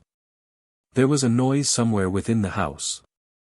A door slammed in the distance. Then a confused, dull murmur broke itself into the measured thud of heavy footsteps rapidly approaching. They were in the passage outside the room. They paused at the door. The door opened. There was a sharp snick as the electric light was turned on. The door closed once more, and the pungent reek of a strong cigar was borne to our nostrils. Then the footsteps continued backward and forward, within a few yards of us. Finally there was a creak from a chair, and the footsteps ceased. Then a key clicked in a lock, and I heard the rustle of papers. So far I had not dared to look out, but now I gently parted the division of the curtains in front of me and peeped through. From the pressure of Holmes's shoulder against mine, I knew that he was sharing my observations. Right in front of us, and almost within our reach, was the broad, rounded back of Milverton. It was evident that we had entirely miscalculated his movements, that he had never been to his bedroom, but that he had been sitting up in some smoking or billiard room in the farther wing of the house, the windows of which we had not seen. His broad, grizzled head, with its shining patch of baldness, was in the immediate foreground of our vision. He was leaning far back in the red leather chair, his legs outstretched, a long, black cigar projecting at an angle from his mouth. He wore a semi-military smoking jacket, claret-colored, with a black velvet collar. In his hand he held a long, legal document which he was reading in an indolent fashion, blowing rings of tobacco smoke from his lips as he did so. There was no promise of a speedy departure in his composed bearing and his comfortable attitude. I felt Holmes's hand steal into mine and give me a reassuring shake, as if to say that the situation was within his powers, and that he was easy in his mind. I was not sure whether he had seen what was only too obvious from my position, that the door of the safe was imperfectly closed, and that Milverton might at any moment observe it. In my own mind I had determined that if I were sure, from the rigidity of his gaze, that it had caught his eye, I would at once spring out, throw my great coat over his head, pinion him, and leave the rest to Holmes. But Milverton never looked up. He was languidly interested by the papers in his hand, and page after page was turned as he followed the argument of the lawyer. At least, I thought, when he has finished the document and the cigar he will go to his room, but before he had reached the end of either, there came a remarkable development, which turned our thoughts into quite another channel. Several times I had observed that Milverton looked at his watch, and once he had risen and sat down again, with a gesture of impatience. The idea, however, that he might have an appointment at so strange an hour never occurred to me until a faint sound reached my ears from the veranda outside. Milverton dropped his papers and sat rigid in his chair. The sound was repeated, and then there came a gentle tap at the door. Milverton rose and opened it. "Well," said he, curtly, "you are nearly half an hour late." So this was the explanation of the unlocked door and of the nocturnal vigil of Milverton. There was the gentle rustle of a woman's dress. I had closed the slit between the curtains as Milverton's face had turned in our direction, but now I ventured very carefully to open it once more. He had resumed his seat, the cigar still projecting at an insolent angle from the corner of his mouth. In front of him, in the full glare of the electric light, there stood a tall, slim, dark woman, a veil over her face, a mantle drawn round her chin. Her breath came quick and fast, and every inch of the lithe figure was quivering with strong emotion. "Well," said Milverton, "you made me lose a good night's rest, my dear. I hope you'll prove worth it." You couldn't come any other time, eh? The woman shook her head. Well, if you couldn't you couldn't. If the Countess is a hard mistress, you have your chance to get level with her now. Bless the girl, what are you shivering about? That's right. Pull yourself together. Now, let us get down to business. He took a notebook from the drawer of his desk. You say that you have 5 letters which compromise the Countess d'Albert. You want to sell them. I want to buy them. So far so good. It only remains to fix a price. I should want to inspect the letters, of course. If they are really good specimens, great heavens, is it you? The woman, without a word, had raised her veil and dropped the mantle from her chin. It was a dark, handsome, clear-cut face which confronted Milverton, a face with a curved nose, strong, dark eyebrows shading hard, glittering eyes, and a straight, thin-lipped mouth set in a dangerous smile. It is I, she said, the woman whose life you have ruined. Milverton laughed, but fear vibrated in his voice. You were so very obstinate, said he. Why did you drive me to such extremities? I assure you I wouldn't hurt a fly of my own accord, but every man has his business, and what was I to do? I put the price well within your means. You would not pay. So you sent the letters to my husband, and he, the noblest gentleman that ever lived, a man whose boots I was never worthy to lace, he broke his gallant heart and died. You remember that last night, when I came through that door, I begged and prayed you for mercy, and you laughed in my face as you are trying to laugh now, only your coward heart cannot keep your lips from twitching. Yes, you never thought to see me here again, but it was that night which taught me how I could meet you face to face, and alone. Well, Charles Milverton, what have you to say? Don't imagine that you can bully me, said he, rising to his feet. I have only to raise my voice and I could call my servants and have you arrested. But I will make allowance for your natural anger. Leave the room at once as you came, and I will say no more. The woman stood with her hand buried in her bosom, and the same deadly smile on her thin lips. You will ruin no more lives as you have ruined mine. You will wring no more hearts as you wrung mine. I will free the world of a poisonous thing. Take that, you hound, and that, and that, and that. She had drawn a little gleaming revolver, and emptied barrel after barrel into Milverton's body, the muzzle within 2 feet of his shirt front. He shrank away and then fell forward upon the table, coughing furiously and clawing among the papers. Then he staggered to his feet, received another shot, and rolled upon the floor. You've done me, he cried, and lay still.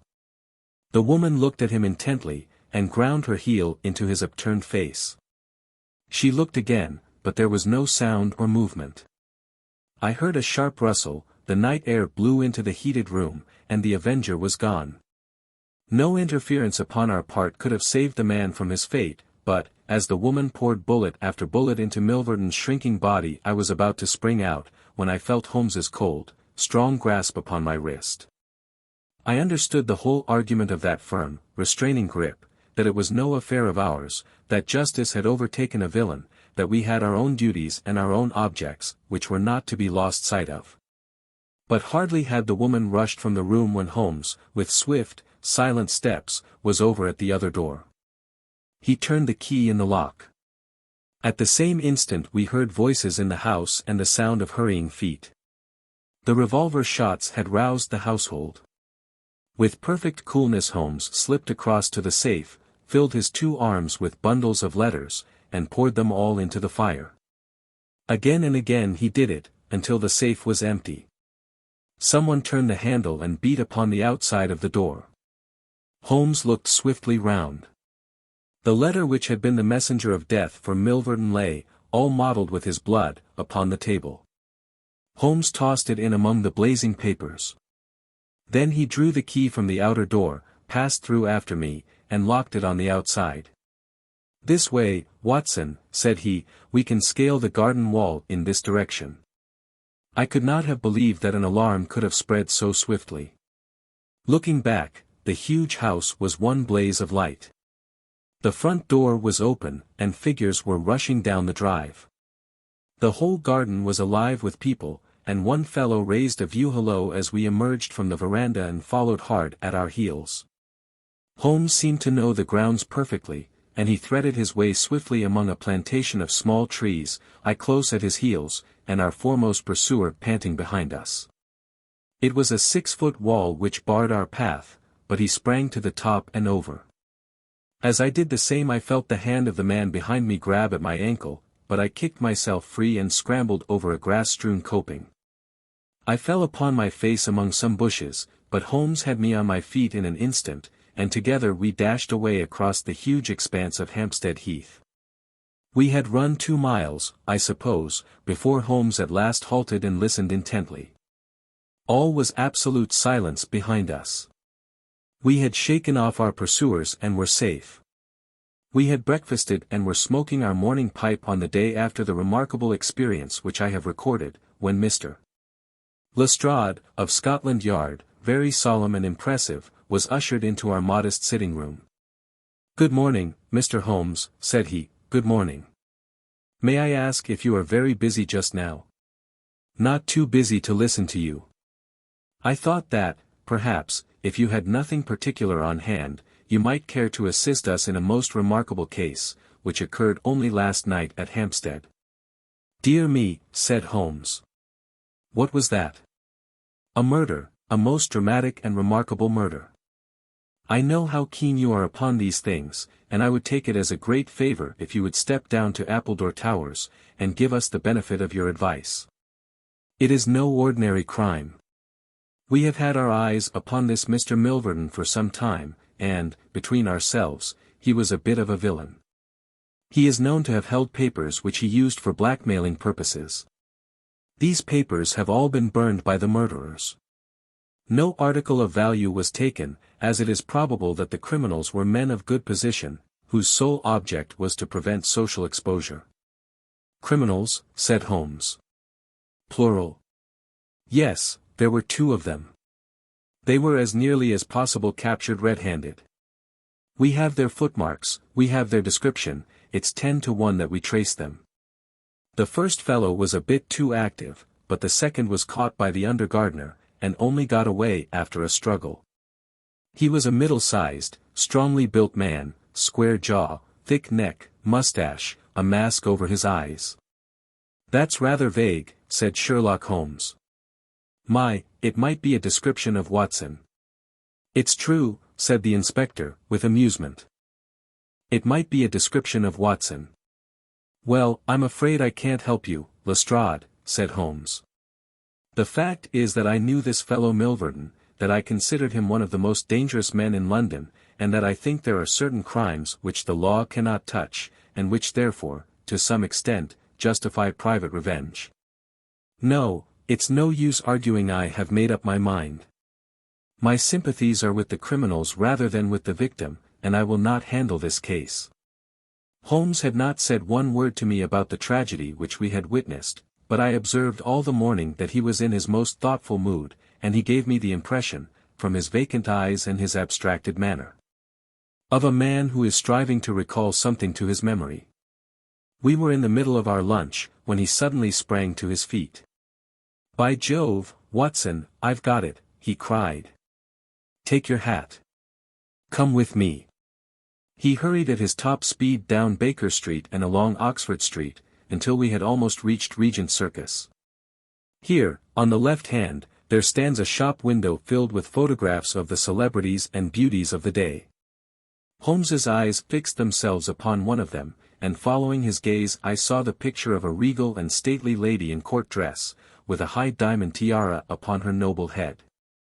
I looked at that delicately curved nose, at the marked eyebrows, at the straight mouth, and the strong little chin beneath it.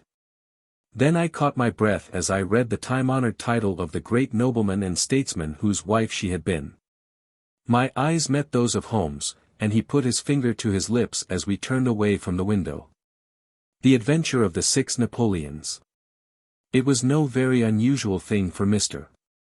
Lestrade, of Scotland Yard, to look in upon us of an evening, and his visits were welcome to Sherlock Holmes, for they enabled him to keep in touch with all that was going on at the police headquarters. In return for the news which Lestrade would bring, Holmes was always ready to listen with attention to the details of any case upon which the detective was engaged, and was able occasionally, without any active interference, to give some hint or suggestion drawn from his own vast knowledge and experience. On this particular evening, Lestrade had spoken of the weather and the newspapers. Then he had fallen silent, puffing thoughtfully at his cigar. Holmes looked keenly at him. "Anything remarkable on hand?" he asked. "Oh, no, Mr. Holmes, nothing very particular." "Then tell me about it." Lestrade laughed. "Well, Mr. Holmes, there is no use denying that there is something on my mind.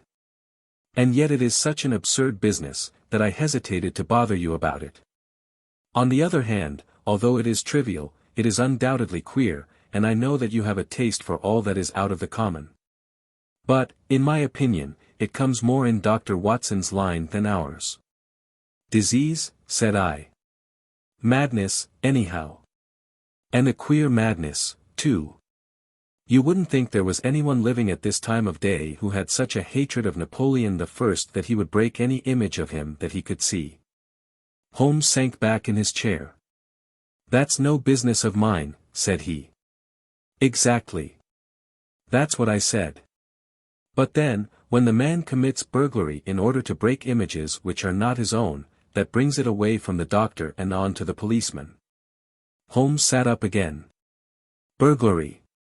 This is more interesting. Let me hear the details." Lestrade took out his official notebook and refreshed his memory from its pages. "The first case reported was 4 days ago," said he. "It was at the shop of Morse Hudson, who has a place for the sale of pictures and statues in the Kennington Road. The assistant had left the front shop for an instant, when he heard a crash, and hurrying in he found a plaster bust of Napoleon, which stood with several other works of art upon the counter, lying shivered into fragments. He rushed out into the road, but, although several passers-by declared that they had noticed a man run out of the shop, he could neither see anyone nor could he find any means of identifying the rascal. It seemed to be one of those senseless acts of hooliganism which occur from time to time, and it was reported to the constable on the beat as such. The plaster cast was not worth more than a few shillings, and the whole affair appeared to be too childish for any particular investigation. The second case, however, was more serious, and also more singular. It occurred only last night. In Kennington Road, and within a few hundred yards of Morse Hudson's shop, there lives a well-known medical practitioner, named Dr. Barnicot, who has one of the largest practices upon the south side of the Thames. His residence and principal consulting room is at Kennington Road, but he has a branch surgery and dispensary at Lower Brixton Road, 2 miles away. This Dr. Barnicot is an enthusiastic admirer of Napoleon, and his house is full of books, pictures, and relics of the French Emperor. Some little time ago he purchased from Morse Hudson 2 duplicate plaster casts of the famous head of Napoleon by the French sculptor, Devine. One of these he placed in his hall in the house at Kennington Road, and the other on the mantelpiece of the surgery at Lower Brixton. Well, when Dr. Barnicot came down this morning he was astonished to find that his house had been burgled during the night, but that nothing had been taken save the plaster head from the hall. It had been carried out and had been dashed savagely against the garden wall, under which its splintered fragments were discovered. Holmes rubbed his hands. "This is certainly very novel," said he. "I thought it would please you. But I have not got to the end yet." Dr. Barnicot was due at his surgery at 12 o'clock, and you can imagine his amazement when, on arriving there, he found that the window had been opened in the night and that the broken pieces of his second bust were strewn all over the room. It had been smashed to atoms where it stood. In neither case were there any signs which could give us a clue as to the criminal or lunatic who had done the mischief. Now, Mr. Holmes, you have got the facts. They are singular, not to say grotesque, said Holmes. May I ask whether the 2 busts smashed in Dr. Barnicot's rooms were the exact duplicates of the one which was destroyed in Morse Hudson's shop? They were taken from the same mold. Such a fact must tell against the theory that the man who breaks them is influenced by any general hatred of Napoleon. Considering how many hundreds of statues of the great emperor must exist in London, it is too much to suppose such a coincidence as that a promiscuous iconoclast should chance to begin upon 3 specimens of the same bust. Well, I thought as you do, said Lestrade. On the other hand, this Morse Hudson is the purveyor of busts in that part of London, and these 3 were the only ones which had been in his shop for years. So, although, as you say, there are many hundreds of statues in London, it is very probable that these 3 were the only ones in that district. Therefore, a local fanatic would begin with them. What do you think, Dr. Watson? There are no limits to the possibilities of monomania, I answered. There is the condition which the modern French psychologists have called the idée fixe, which may be trifling in character, and accompanied by complete sanity in every other way.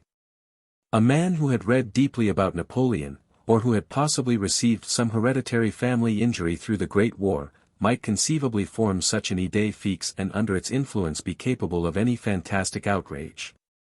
That won't do, my dear Watson, said Holmes, shaking his head, for no amount of idée fixe would enable your interesting monomaniac to find out where these busts were situated. Well, how do you explain it? I don't attempt to do so. I would only observe that there is a certain method in the gentleman's eccentric proceedings. For example, in Dr. Barnicot's hall, where a sound might arouse the family, the bust was taken outside before being broken, whereas in the surgery, where there was less danger of an alarm, it was smashed where it stood. The affair seems absurdly trifling, and yet I dare call nothing trivial when I reflect that some of my most classic cases have had the least promising commencement. You will remember, Watson, how the dreadful business of the Abernethy family was first brought to my notice by the depth which the parsley had sunk into the butter upon a hot day. I can't afford, therefore, to smile at your 3 broken busts, Lestrade, and I shall be very much obliged to you if you will let me hear of any fresh development of so singular a chain of events. The development for which my friend had asked came in a quicker and an infinitely more tragic form than he could have imagined. I was still dressing in my bedroom next morning, when there was a tap at the door and Holmes entered, a telegram in his hand. He read it aloud. Come instantly, 131, Pitt Street, Kensington. Lestrade. What is it, then? I asked. Don't know, maybe anything. But I suspect it is the sequel of the story of the statues. In that case our friend the image breaker has begun operations in another quarter of London. There's coffee on the table, Watson, and I have a cab at the door. In half an hour we had reached Pitt Street, a quiet little backwater just beside one of the briskest currents of London life. Number 131 was one of a row, all flat-chested, respectable, and most unromantic dwellings. As we drove up, we found the railings in front of the house lined by a curious crowd. Holmes whistled. By George! It's attempted murder at the least. Nothing less will hold the London message boy. There's a deed of violence indicated in that fellow's round shoulders and outstretched neck. What's this, Watson? The top steps swillied down and the other ones dry. Footsteps enough, anyhow. Well, there's Lestrade at the front window, and we shall soon know all about it.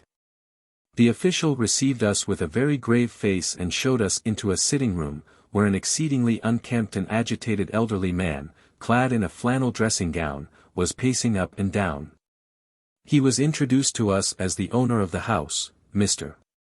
Horace Harker, of the Central Press Syndicate. It's the Napoleon bust business again, said Lestrade. You seemed interested last night, Mr. Holmes, so I thought perhaps you would be glad to be present now that the affair has taken a very much graver turn. What has it turned to, then? To murder. Mr. Harker, will you tell these gentlemen exactly what has occurred? The man in the dressing gown turned upon us with a most melancholy face. It's an extraordinary thing, said he, that all my life I have been collecting other people's news, and now that a real piece of news has come my own way I am so confused and bothered that I can't put 2 words together. If I had come in here as a journalist, I should have interviewed myself and had 2 columns in every evening paper. As it is, I am giving away valuable copy by telling my story over and over to a string of different people, and I can make no use of it myself.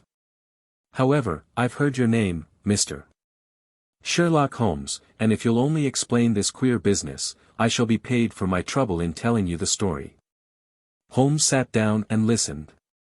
"It all seems to center round that bust of Napoleon which I bought for this very room about 4 months ago.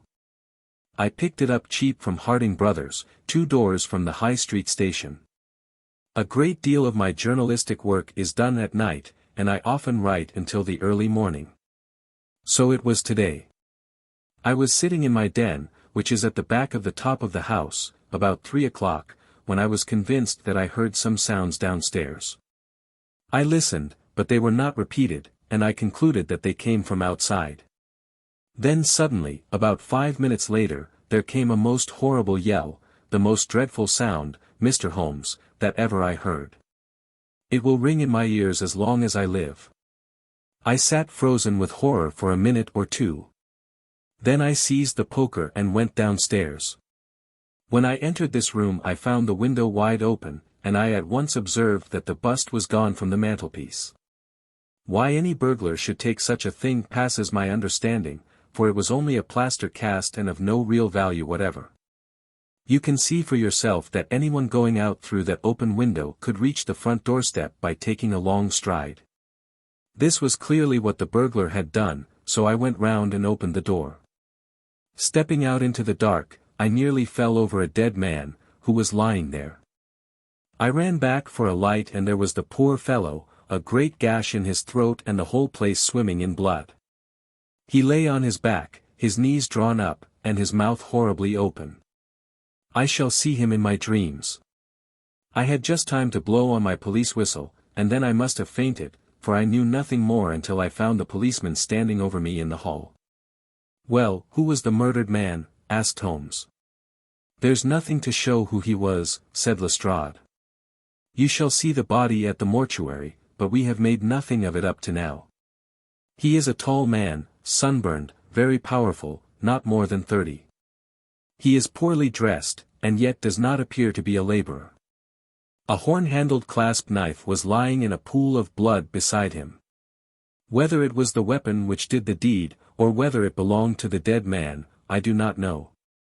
There was no name on his clothing, and nothing in his pockets save an apple, some string, a shilling map of London, and a photograph. Here it is. It was evidently taken by a snapshot from a small camera. It represented an alert, sharp-featured simian man, with thick eyebrows and a very peculiar projection of the lower part of the face, like the muzzle of a baboon." "And what became of the bust?" asked Holmes, after a careful study of this picture. "We had news of it just before you came. It has been found in the front garden of an empty house in Campden House Road. It was broken into fragments. I am going round now to see it. Will you come?" "Certainly. I must just take one look round." He examined the carpet and the window. "The fellow had either very long legs or was a most active man," said he. "With an area beneath, it was no mean feat to reach that window ledge and open that window. Getting back was comparatively simple. Are you coming with us to see the remains of your bust, Mr. Harker?" The disconsolate journalist had seated himself at a writing table. "I must try and make something of it," said he, "though I have no doubt that the first editions of the evening papers are out already with full details. It's like my luck. You remember when the Stand fell at Doncaster? Well, I was the only journalist in the Stand, and my journal the only one that had no account of it, for I was too shaken to write it. And now I'll be too late with a murder done on my own doorstep." As we left the room, we heard his pen travelling shrilly over the foolscap. The spot where the fragments of the bust had been found was only a few hundred yards away. For the first time our eyes rested upon this presentment of the great emperor, which seemed to raise such frantic and destructive hatred in the mind of the unknown. It lay scattered, in splintered shards, upon the grass. Holmes picked up several of them and examined them carefully. I was convinced, from his intent face and his purposeful manner, that at last he was upon a clue. "Well?" asked Lestrade. Holmes shrugged his shoulders. "We have a long way to go yet," said he. And yet, well, we have some suggestive facts to act upon. The possession of this trifling bust was worth more, in the eyes of this strange criminal, than a human life. That is one point. Then there is the singular fact that he did not break it in the house, or immediately outside the house, if to break it was his sole object. He was rattled and bustled by meeting this other fellow. He hardly knew what he was doing. Well, that's likely enough. But I wish to call your attention very particularly to the position of this house, in the garden of which the bust was destroyed.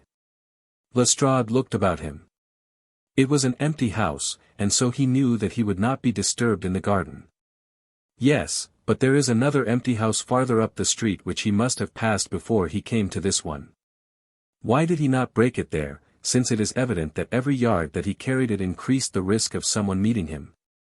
"I give it up," said Lestrade. Holmes pointed to the street lamp above our heads. He could see what he was doing here, and he could not there. That was his reason. "By Jove! That's true," said the detective. "Now that I come to think of it, Dr. Barnicot's bust was broken not far from his red lamp. Well, Mr. Holmes, what are we to do with that fact? To remember it, to docket it. We may come on something later which will bear upon it. What steps do you propose to take now, Lestrade?" "The most practical way of getting at it, in my opinion, is to identify the dead man. There should be no difficulty about that.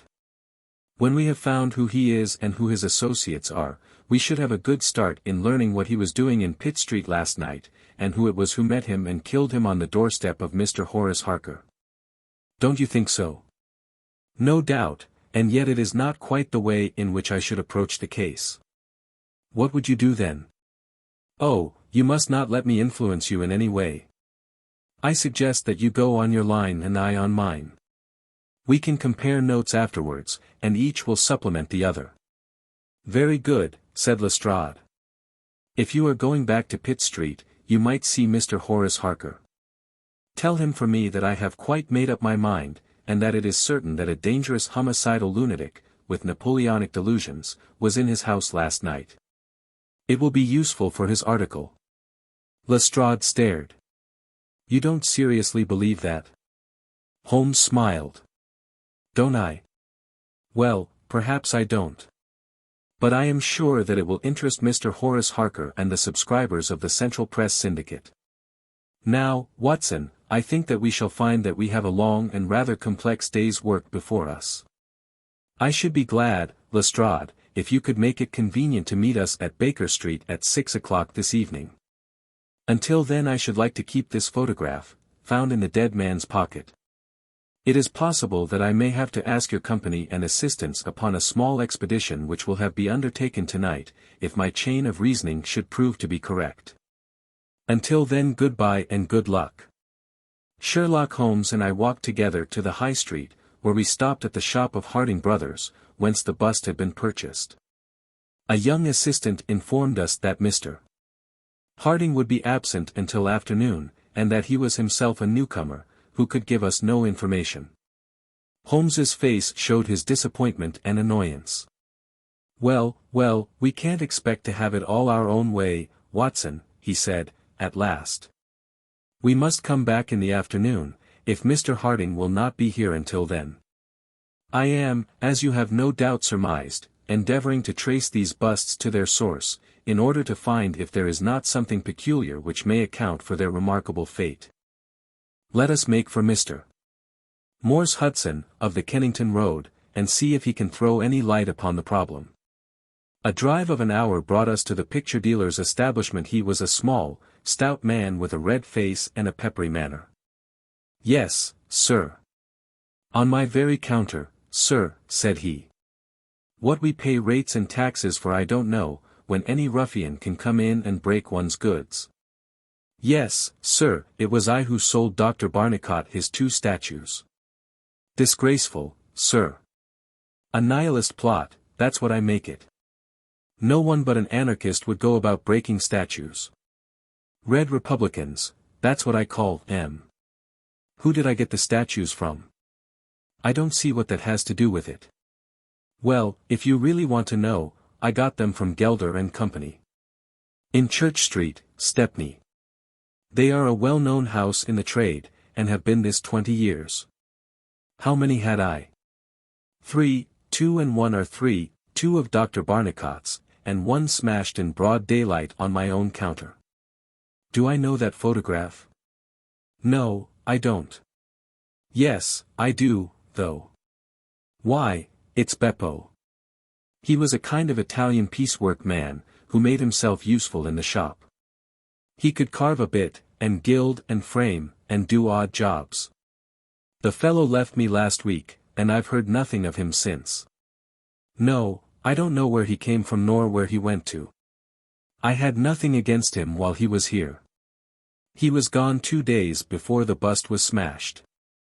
Well, that's all we could reasonably expect from Morse Hudson, said Holmes, as we emerged from the shop. We have this Beppo as a common factor, both in Kennington and in Kensington, so that is worth a 10-mile drive. Now, Watson, let us make for Gelder and Company, of Stepney, the source and origin of the busts. I shall be surprised if we don't get some help down there. In rapid succession we passed through the fringe of fashionable London, Hotel London, Theatrical London, Literary London, Commercial London, and, finally, Maritime London, till we came to a riverside city of 100,000 souls. Where the tenement houses swelter and reek with the outcasts of Europe. Here, in a broad thoroughfare, once the abode of wealthy city merchants, we found the sculpture works for which we searched. Outside was a considerable yard full of monumental masonry. Inside was a large room in which 50 workers were carving or molding. The manager, a big blonde German, received us civilly and gave a clear answer to all Holmes's questions.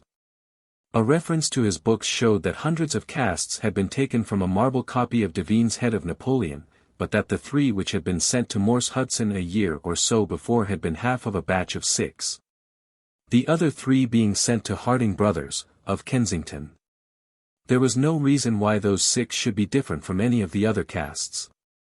He could suggest no possible cause why anyone should wish to destroy them. In fact, he laughed at the idea. Their wholesale price was 6 shillings, but the retailer would get 12 or more. The cast was taken in 2 molds from each side of the face, and then these 2 profiles of plaster of Paris were joined together to make the complete bust. The work was usually done by Italians, in the room we were in. When finished, the busts were put on a table in the passage to dry, and afterward stored. That was all he could tell us. But the production of the photograph had a remarkable effect upon the manager.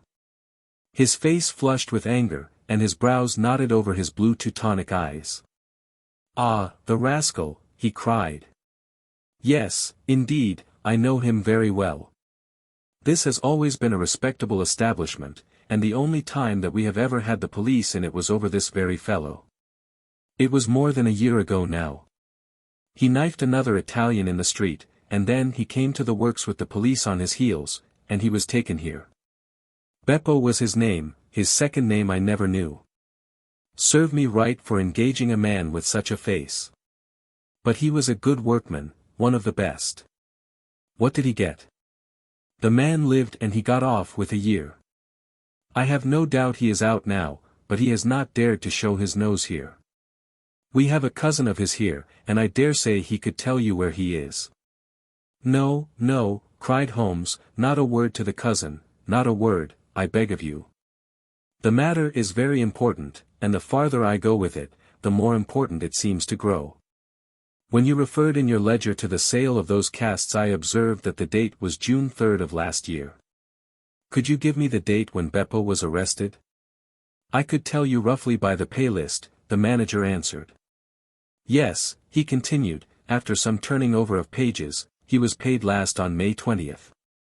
"Thank you," said Holmes. "I don't think that I need intrude upon your time and patience any more. With a last word of caution that he should say nothing as to our researches, we turned our faces westward once more. The afternoon was far advanced before we were able to snatch a hasty luncheon at a restaurant. A newsbill at the entrance announced, "Kensington Outrage.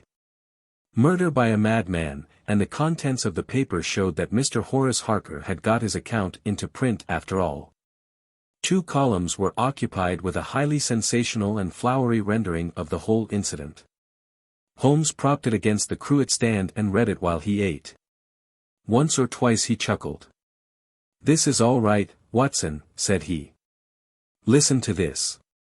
It is satisfactory to know that there can be no difference of opinion upon this case, since Mr. Lestrade, one of the most experienced members of the official force, and Mr.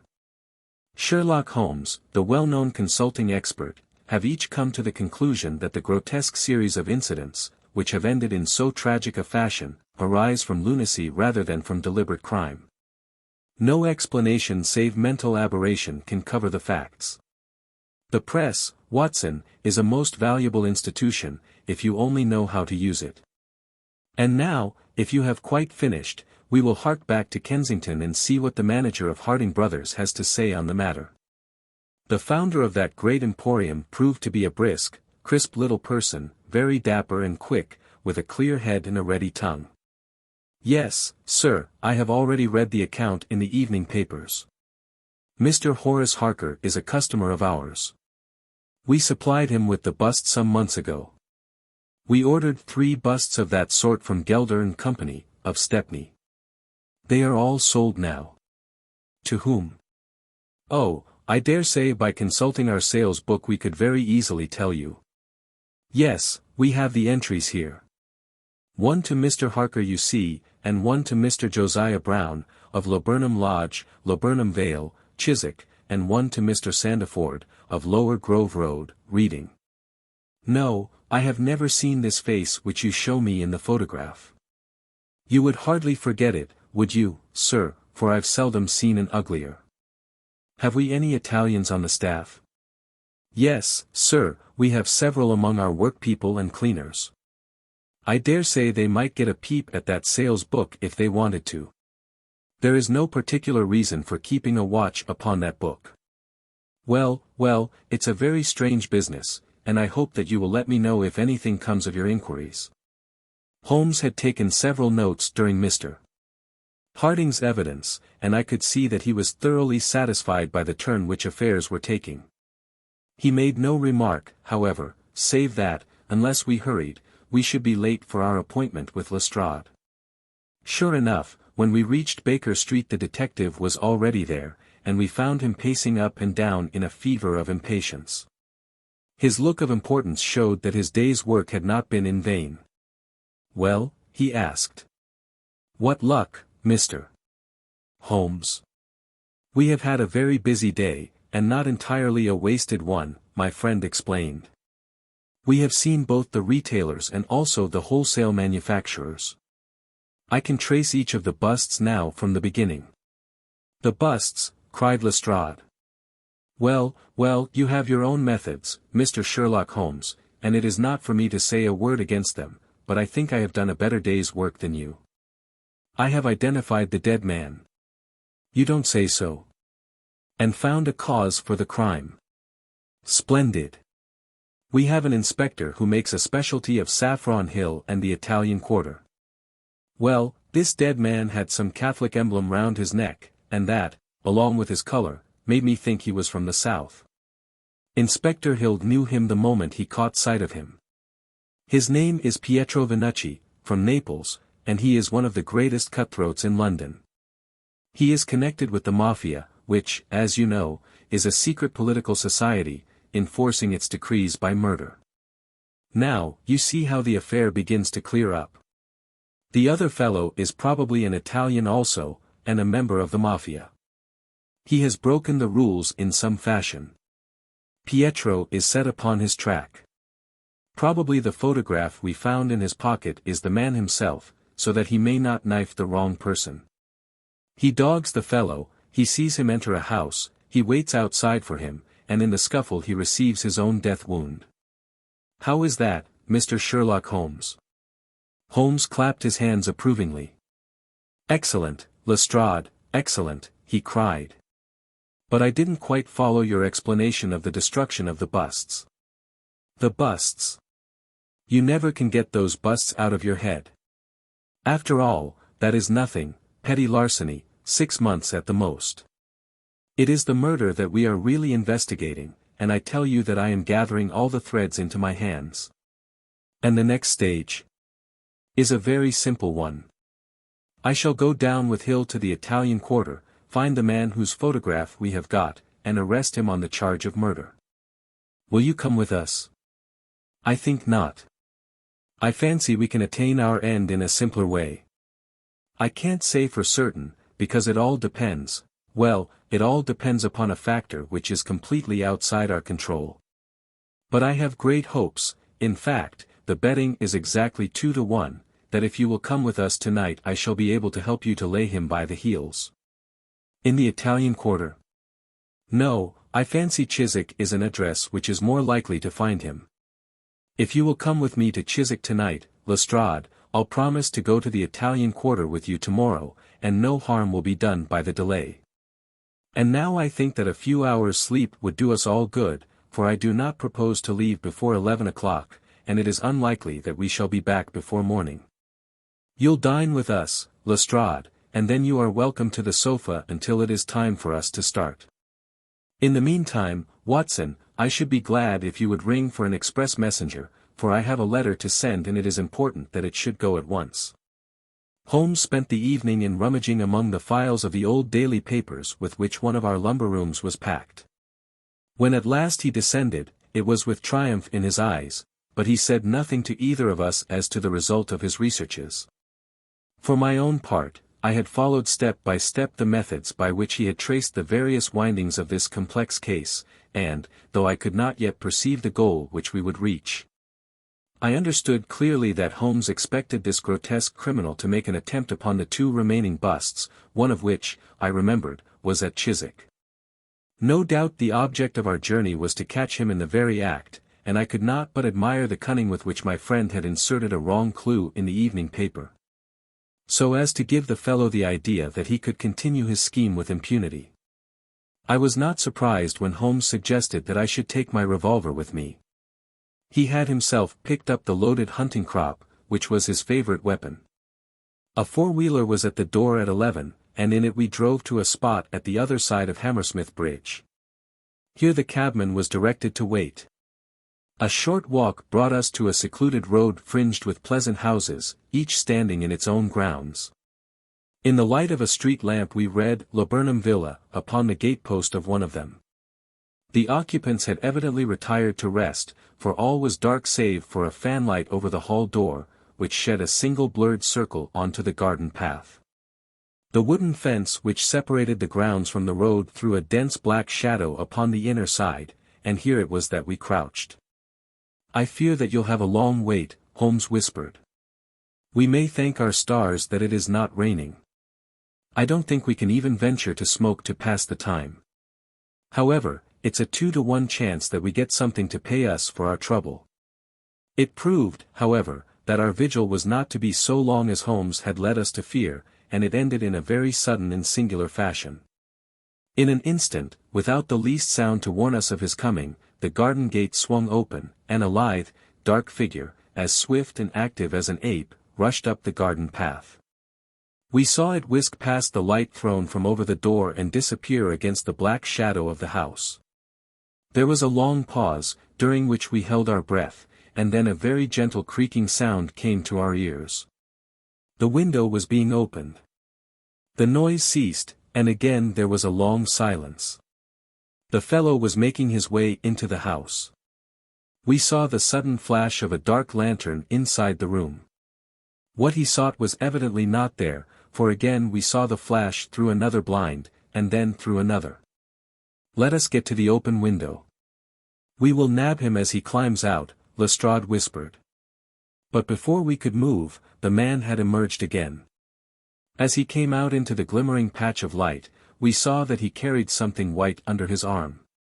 He looked stealthily all round him. The silence of the deserted street reassured him. Turning his back upon us he laid down his burden, and the next instant there was the sound of a sharp tap, followed by a clatter and rattle. The man was so intent upon what he was doing that he never heard our steps as we stole across the grass plot. With the bound of a tiger Holmes was on his back, and an instant later Lestrade and I had him by either wrist, and the handcuffs had been fastened. As we turned him over I saw a hideous, sallow face, with writhing, furious features, glaring up at us, and I knew that it was indeed the man of the photograph whom we had secured. But it was not our prisoner to whom Holmes was giving his attention. Squatted on the doorstep, he was engaged in most carefully examining that which the man had brought from the house. It was a bust of Napoleon, like the one which we had seen that morning, and it had been broken into similar fragments. Carefully Holmes held each separate shard to the light, but in no way did it differ from any other shattered piece of plaster. He had just completed his examination when the hall lights flew up, the door opened, and the owner of the house, a jovial, rotund figure in shirt and trousers, presented himself. "Mr. Josiah Brown, I suppose," said Holmes. "Yes, sir. And you, no doubt, are Mr. Sherlock Holmes? I had the note which you sent by the express messenger, and I did exactly what you told me. We locked every door on the inside and awaited developments. Well, I'm very glad to see that you have got the rascal. I hope, gentlemen, that you will come in and have some refreshment." However, Lestrade was anxious to get his man into safe quarters, so within a few minutes our cab had been summoned and we were all four upon our way to London. Not a word would our captive say, but he glared at us from the shadow of his matted hair, and once, when my hand seemed within his reach, he snapped at it like a hungry wolf. We stayed long enough at the police station to learn that a search of his clothing revealed nothing save a few shillings and a long sheath knife, the handle of which bore copious traces of recent blood. "That's all right," said Lestrade, as we parted. "He'll knows all these gentry, and he will give a name to him. You'll find that my theory of the Mafia will work out all right. But I'm sure I am exceedingly obliged to you, Mr. Holmes, for the workmanlike way in which you laid hands upon him. I don't quite understand it all yet." "I fear it is rather too late an hour for explanations," said Holmes. "Besides, there are one or two details which are not finished off, and it is one of those cases which are worth working out to the very end. If you will come round once more to my rooms at 6 o'clock tomorrow, I think I shall be able to show you that even now you have not grasped the entire meaning of this business, which presents some features which make it absolutely original in the history of crime. If ever I permit you to chronicle any more of my little problems, Watson, I foresee that you will enliven your pages by an account of the singular adventure of the Napoleonic busts." When we met again next evening, Lestrade was furnished with much information concerning our prisoner. His name, it appeared, was Beppo, second name unknown. He was a well-known ne'er-do-well among the Italian colony. He had once been a skillful sculptor and had earned an honest living, but he had taken to evil courses and had twice already been in jail, once for a petty theft, and once, as we had already heard, for stabbing a fellow countryman. He could talk English perfectly well. His reasons for destroying the busts were still unknown, and he refused to answer any questions upon the subject, but the police had discovered that these same busts might very well have been made by his own hands, since he was engaged in this class of work at the establishment of Gelder and Company. To all this information, much of which we already knew, Holmes listened with polite attention, but I, who knew him so well, could clearly see that his thoughts were elsewhere. And I detected a mixture of mingled uneasiness and expectation beneath that mask which he was wont to assume. At last he started in his chair, and his eyes brightened. There had been a ring at the bell. A minute later we heard steps upon the stairs, and an elderly red-faced man with grizzled side whiskers was ushered in. In his right hand he carried an old-fashioned carpet-bag, which he placed upon the table. "Is Mr. Sherlock Holmes here?" My friend bowed and smiled. "Mr. Sandiford, of Reading, I suppose," said he. "Yes, sir, I fear that I am a little late, but the trains were awkward.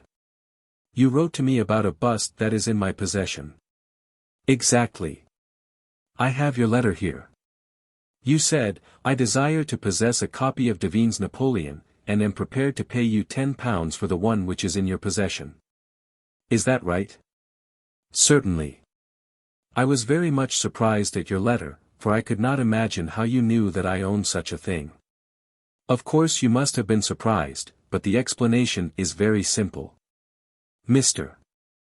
Harding, of Harding Brothers, said that they had sold you their last copy, and he gave me your address. Oh, that was it, was it? Did he tell you what I paid for it? No, he did not. Well, I am an honest man, though not a very rich one. I only gave 15 shillings for the bust, and I think you ought to know that before I take £10 from you. I am sure the scruple does you honor, Mr. Sandford. But I have named that price, so I intend to stick to it. Well, it is very handsome of you, Mr. Holmes. I brought the bust up with me, as you asked me to do. Here it is. He opened his bag, and at last we saw placed upon our table a complete specimen of that bust which we had already seen more than once in fragments. Holmes took a paper from his pocket and laid a £10 note upon the table. You will kindly sign that paper, Mr. Sandford, in the presence of these witnesses. It is simply to say that you transfer every possible right that you ever had in the bust to me. I am a methodical man, you see, and you never know what turn events might take afterwards.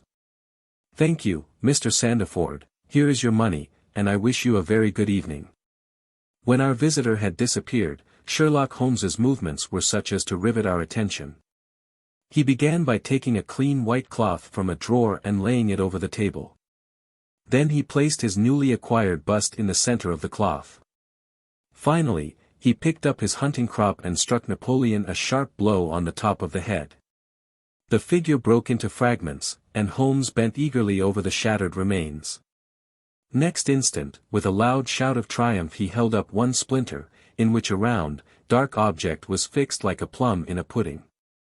Gentlemen, he cried, let me introduce you to the famous Black Pearl of the Borgias. Lestrade and I sat silent for a moment, and then, with a spontaneous impulse, we both broke at clapping, as at the well-wrought crisis of a play. A flush of color sprang to Holmes's pale cheeks, and he bowed to us like the master dramatist who receives the homage of his audience. It was at such moments that for an instant he ceased to be a reasoning machine, and betrayed his human love for admiration and applause. The same singularly proud and reserved nature which turned away with disdain from popular notoriety was capable of being moved to its depths by spontaneous wonder and praise from a friend. Yes, gentlemen, said he, it is the most famous pearl now existing in the world, and it has been my good fortune, by a connected chain of inductive reasoning, to trace it from the Prince of Colonna's bedroom at the Dacre Hotel, where it was lost, to the interior of this, the last of the 6 busts of Napoleon which were manufactured by Gelder and Company, of Stepney. You will remember, Lestrade, the sensation caused by the disappearance of this valuable jewel and the vain efforts of the London police to recover it. I was myself consulted upon the case, but I was unable to throw any light upon it. Suspicion fell upon the maid of the princess, who was an Italian, and it was proved that she had a brother in London, but we failed to trace any connection between them. The maid's name was Lucretia Venucci, and there is no doubt in my mind that this Pietro who was murdered 2 nights ago was the brother. I have been looking up the dates in the old files of the paper, and I find that the disappearance of the pearl was exactly 2 days before the arrest of Beppo, for some crime of violence, an event which took place in the factory of Gelder and Company, at the very moment when these busts were being made.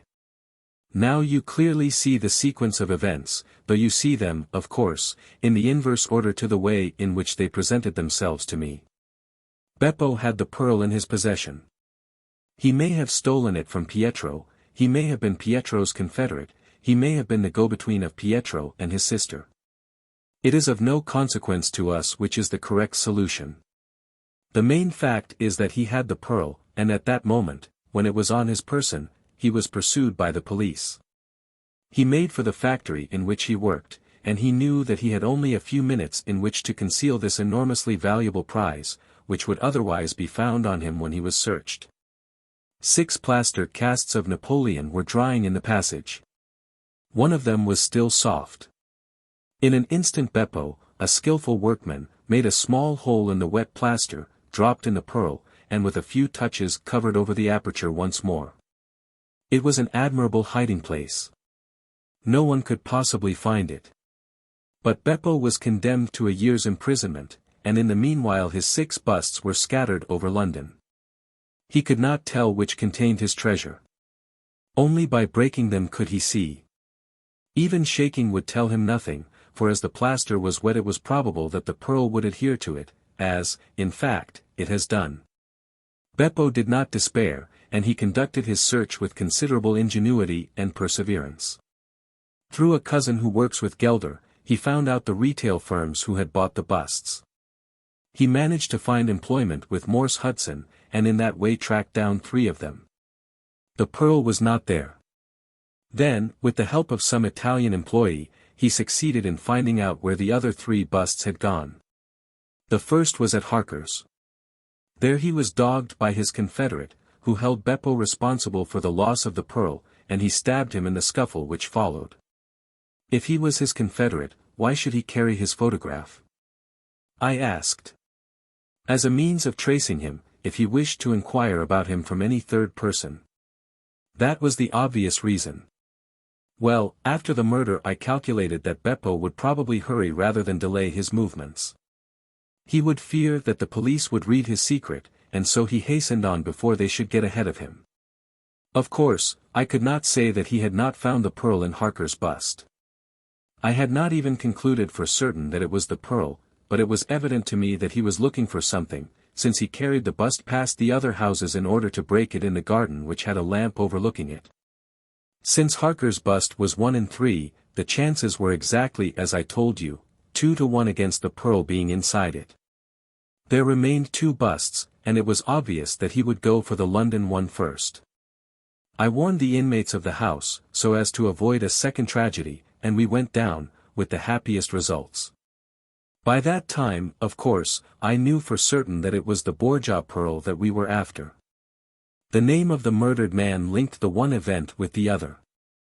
There only remained a single bust, the reading one, and the pearl must be there. I bought it in your presence from the owner, and there it lies. We sat in silence for a moment. Well, said Lestrade, I've seen you handle a good many cases, Mr. Holmes, but I don't know that I ever knew a more workmanlike one than that. We're not jealous of you at Scotland Yard. No, sir, we are very proud of you, and if you come down tomorrow, there's not a man, from the oldest inspector to the youngest constable, who wouldn't be glad to shake you by the hand. Thank you, said Holmes. Thank you. And as he turned away, it seemed to me that he was more nearly moved by the softer human emotions than I had ever seen him. A moment later he was the cold and practical thinker once more. Put the pearl in the safe, Watson, said he, and get out the papers of the Conk-Singleton forgery case. Goodbye, Lestrade. If any little problem comes your way, I shall be happy, if I can, to give you a hint or 2 as to its solution. The Adventure of the 3 Students. It was in the year 95 that a combination of events, into which I need not enter, caused Mr. Sherlock Holmes and myself to spend some weeks in one of our great university towns, and it was during this time that the small but instructive adventure which I am about to relate befell us. It will be obvious that any details which would help the reader exactly to identify the college or the criminal would be injudicious and offensive. So painful a scandal may well be allowed to die out. With due discretion the incident itself may, however, be described, since it serves to illustrate some of those qualities for which my friend was remarkable. I will endeavor, in my statement, to avoid such terms as would serve to limit the events to any particular place, or give a clue as to the people concerned. We were residing at the time in furnished lodgings close to a library where Sherlock Holmes was pursuing some laborious researches in early English charters, researches which led to results so striking that they may be the subject of one of my future narratives.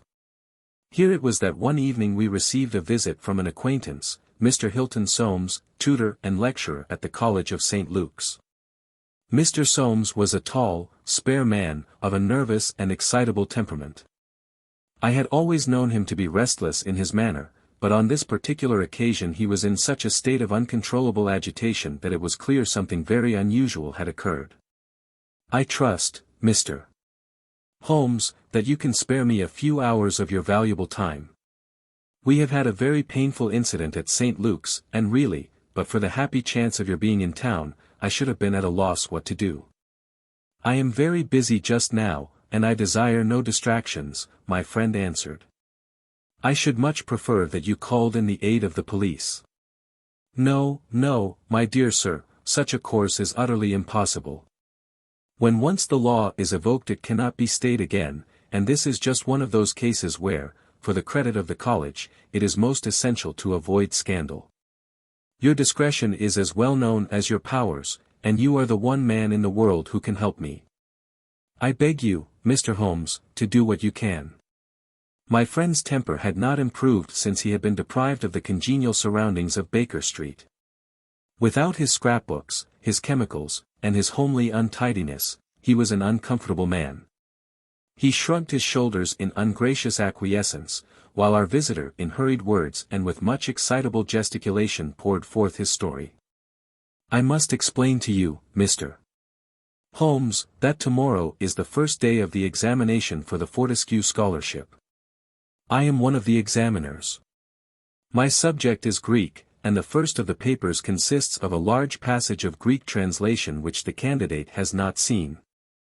This passage is printed on the examination paper, and it would naturally be an immense advantage if the candidate could prepare it in advance. For this reason, great care is taken to keep the paper secret. Today, about 3 o'clock, the proofs of this paper arrived from the printers. The exercise consists of half a chapter of Thucydides. I had to read it over carefully, as the text must be absolutely correct. At 4:30 my task was not yet completed.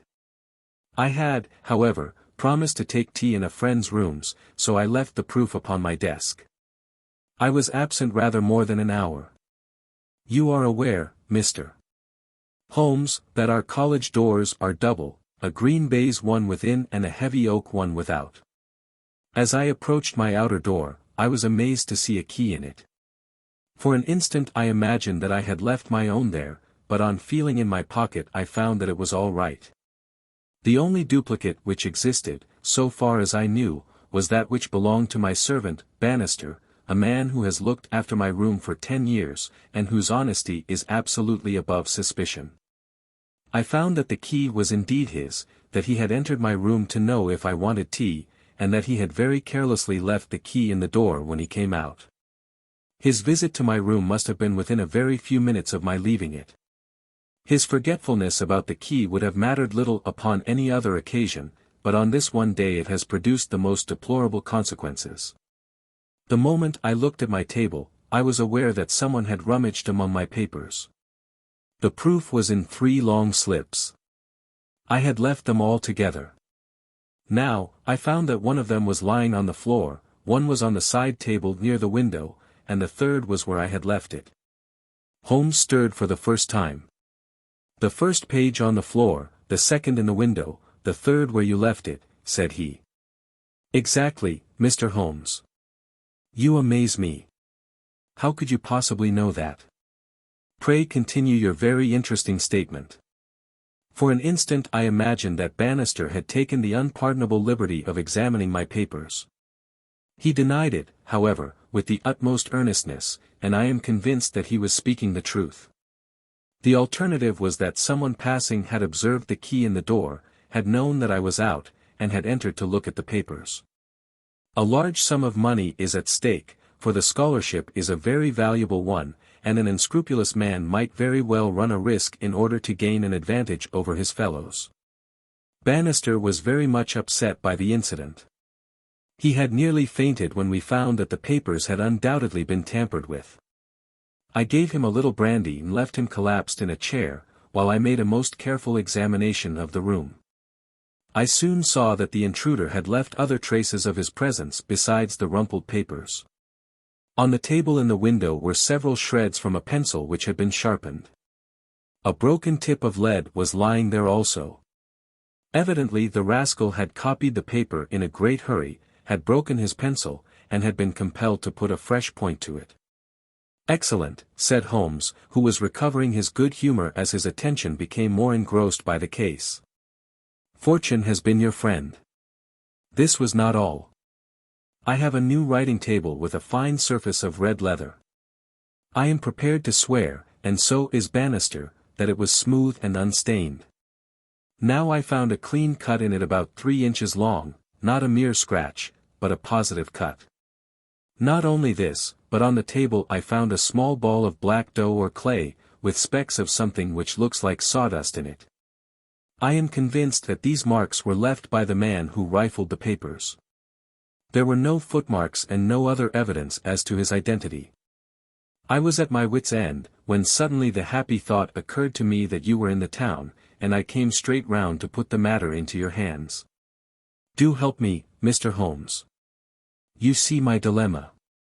Either I must find the man or else the examination must be postponed until fresh papers are prepared, and since this cannot be done without explanation, there will ensue a hideous scandal, which will throw a cloud not only on the college, but on the university.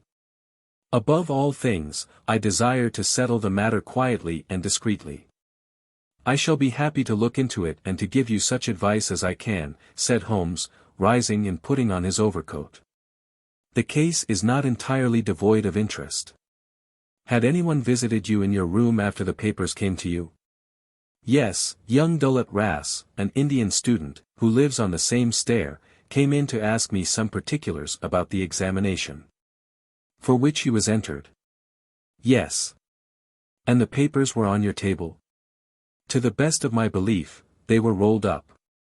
"But might be recognized as proofs?" "Possibly." "No one else in your room?" "No." "Did anyone know that these proofs would be there?" "No one save the printer." "Did this man Bannister know?" "No, certainly not." "No one knew. Where is Bannister now?" "He was very ill, poor fellow. I left him collapsed in the chair. I was in such a hurry to come to you." "You left your door open." "I locked up the papers first." "Then it amounts to this, Mr. Soames, that, unless the Indian student recognized the roll as being proofs, the man who tampered with them came upon them accidentally without knowing that they were there. So it seems to me." Holmes gave an enigmatic smile. "Well," said he, "let us go round. Not one of your cases, Watson, mental, not physical." "All right, come if you want to. Now, Mr. Soames, at your disposal." The sitting room of our client opened by a long, low, latticed window onto the ancient lichen-tinted court of the old college. A Gothic arched door led to a worn stone staircase. On the ground floor was the tutor's room. Above were 3 students, one on each story. It was already twilight when we reached the scene of our problem. Holmes halted and looked earnestly at the window. Then he approached it, and, standing on tiptoe with his neck craned, he looked into the room. He must have entered through the door.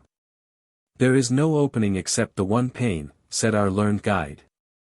"Dear me," said Holmes, and he smiled in a singular way as he glanced at our companion. "Well, if there is nothing to be learned here, we had best go inside." The lecturer unlocked the outer door and ushered us into his room. We stood at the entrance while Holmes made an examination of the carpet. "I am afraid there are no signs here," said he. "One could hardly hope for any upon so dry a day. Your servant seems to have quite recovered. You left him in a chair, you say?" "Which chair?" "By the window there." "I see. Near this little table. You can come in now. I have finished with the carpet. Let us take the little table first.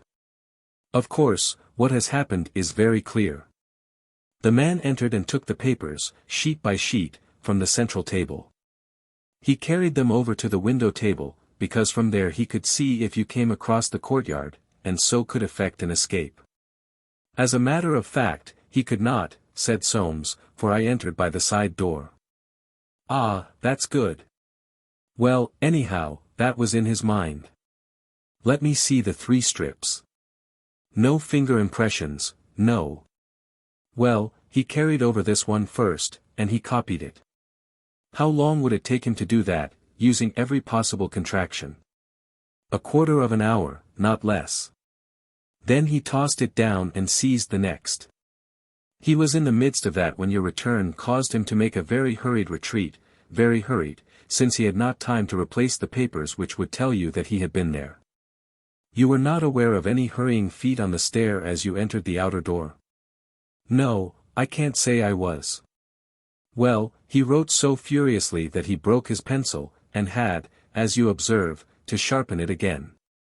This is of interest, Watson. The pencil was not an ordinary one. It was above the usual size, with a soft lead, the outer color was dark blue, the maker's name was printed in silver lettering, and the piece remaining is only about 1.5 inches long. Look for such a pencil, Mr. Soames, and you have got your man. When I add that he possesses a large and very blunt knife, you have an additional aid. Mr. Soames was somewhat overwhelmed by this flood of information. I can follow the other points, said he, but really, in this matter of the length. Holmes held out a small chip with the letters NN and a space of clear wood after them.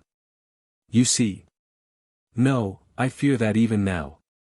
Watson, I have always done you an injustice. There are others. What could this NN be? It is at the end of a word. You are aware that Johann Faber is the most common maker's name. Is it not clear that there is just as much of the pencil left as usually follows the Johann? He held the small table sideways to the electric light. I was hoping that if the paper on which he wrote was thin, some trace of it might come through upon this polished surface. No, I see nothing. I don't think there is anything more to be learned here. Now for the central table. This small pellet is, I presume, the black, doughy mass you spoke of. Roughly pyramidal in shape and hollowed out, I perceive. As you say, there appear to be grains of sawdust in it. Dear me, this is very interesting. And the cut, a positive tear, I see. It began with a thin scratch and ended in a jagged hole. I am much indebted to you for directing my attention to this case, Mr. Soames. Where does that door lead to? To my bedroom. Have you been in it since your adventure? No, I came straight away for you. I should like to have a glance round what a charming, old-fashioned room. Perhaps you will kindly wait a minute, until I have examined the floor. No, I see nothing. What about this curtain? You hang your clothes behind it. If anyone were forced to conceal himself in this room he must do it there, since the bed is too low and the wardrobe too shallow. No one there, I suppose? As Holmes drew the curtain I was aware, from some little rigidity and alertness of his attitude, that he was prepared for an emergency. As a matter of fact, the drawn curtain disclosed nothing but 3 or 4 suits of clothes hanging from a line of pegs. Holmes turned away, and stooped suddenly to the floor. "Hullo! What's this?" said he. It was a small pyramid of black, putty-like stuff, exactly like the one upon the table of the study. Holmes held it out on his open palm in the glare of the electric light. "Your visitor seems to have left traces in your bedroom as well as in your sitting room, Mr. Soames. What could he have wanted there? I think it is clear enough. You came back by an unexpected way, and so he had no warning until you were at the very door. What could he do? He caught up everything which would betray him, and he rushed into your bedroom to conceal himself. Good gracious, Mr. Holmes, do you mean to tell me that, all the time I was talking to Bannister in this room, we had the man prisoner if we had only known it? So I read it. Surely there is another alternative, Mr. Holmes. I don't know whether you observed my bedroom window.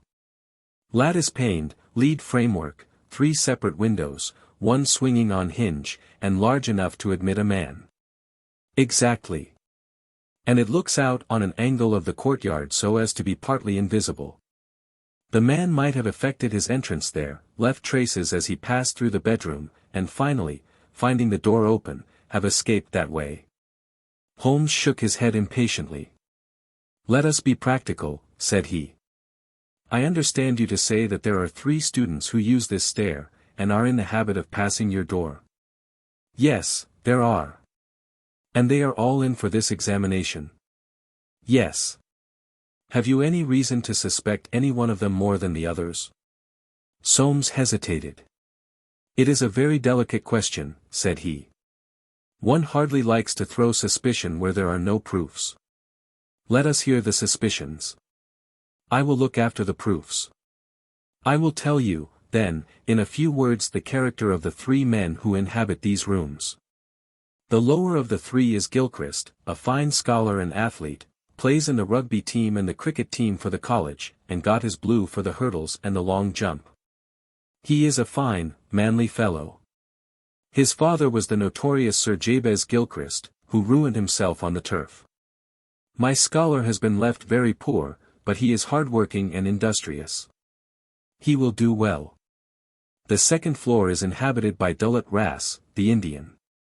He is a quiet, inscrutable fellow, as most of those Indians are. He is well up in his work, though his Greek is his weak subject. He is steady and methodical. The top floor belongs to Miles Maclaren. He is a brilliant fellow when he chooses to work, one of the brightest intellects of the university, but he is wayward, dissipated, and unprincipled. He was nearly expelled over a card scandal in his first year. He has been idling all this term, and he must look forward with dread to the examination. Then it is he whom you suspect. I dare not go so far as that. But, of the 3, he is perhaps the least unlikely. Exactly. Now, Mr. Soames, let us have a look at your servant, Bannister.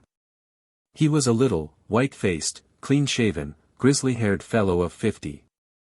He was still suffering from this sudden disturbance of the quiet routine of his life. His plump face was twitching with his nervousness, and his fingers could not keep still. We are investigating this unhappy business, Bannister, said his master. Yes, sir. I understand, said Holmes, that you left your key in the door. Yes, sir. Was it not very extraordinary that you should do this on the very day when there were these papers inside? It was most unfortunate, sir. But I have occasionally done the same thing at other times. When did you enter the room? It was about 4:30. That is Mr. Soames' tea time. How long did you stay? When I saw that he was absent, I withdrew at once. Did you look at these papers on the table? No, sir, certainly not. How came you to leave the key in the door? I had the tea tray in my hand. I thought I would come back for the key. Then I forgot. Has the outer door a spring lock? No, sir. Then it was open all the time? Yes, sir. Anyone in the room could get out? Yes, sir. When Mr. Soames returned and called for you, you were very much disturbed? Yes, sir. Such a thing has never happened during the many years that I have been here.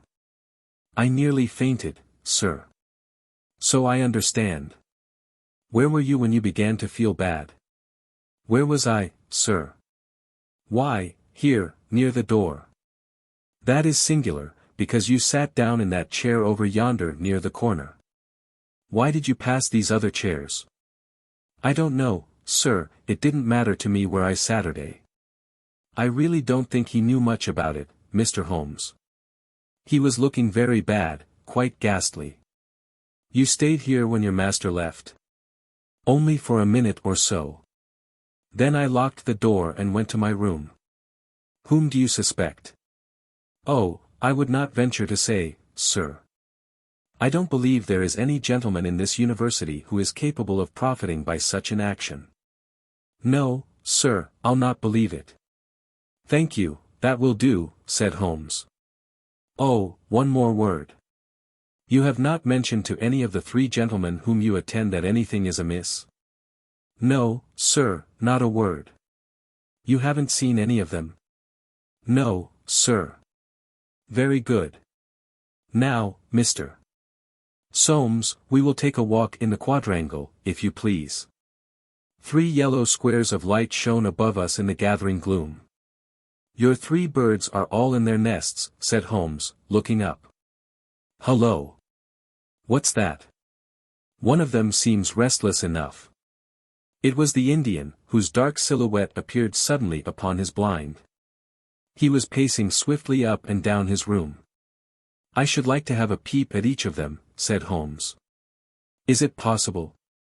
"No difficulty in the world," Soames answered. "This set of rooms is quite the oldest in the college, and it is not unusual for visitors to go over them. Come along, and I will personally conduct you." "No names, please," said Holmes, as we knocked at Gilchrist's door. A tall, flaxen-haired, slim young fellow opened it, and made us welcome when he understood our errand. There were some really curious pieces of medieval domestic architecture within. Holmes was so charmed with one of them that he insisted on drawing it in his notebook, broke his pencil, had to borrow one from our host and finally borrowed a knife to sharpen his own. The same curious accident happened to him in the rooms of the Indian, a silent, little, hook-nosed fellow, who eyed us askance, and was obviously glad when Holmes's architectural studies had come to an end.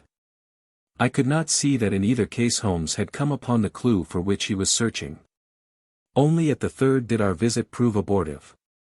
The outer door would not open to our knock, and nothing more substantial than a torrent of bad language came from behind it.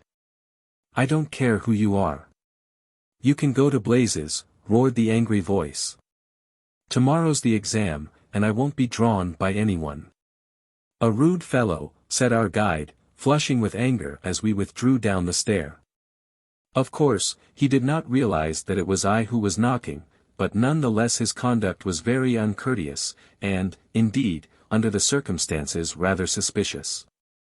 Holmes's response was a curious one. "Can you tell me his exact height?" he asked. "Really, Mr. Holmes, I cannot undertake to say.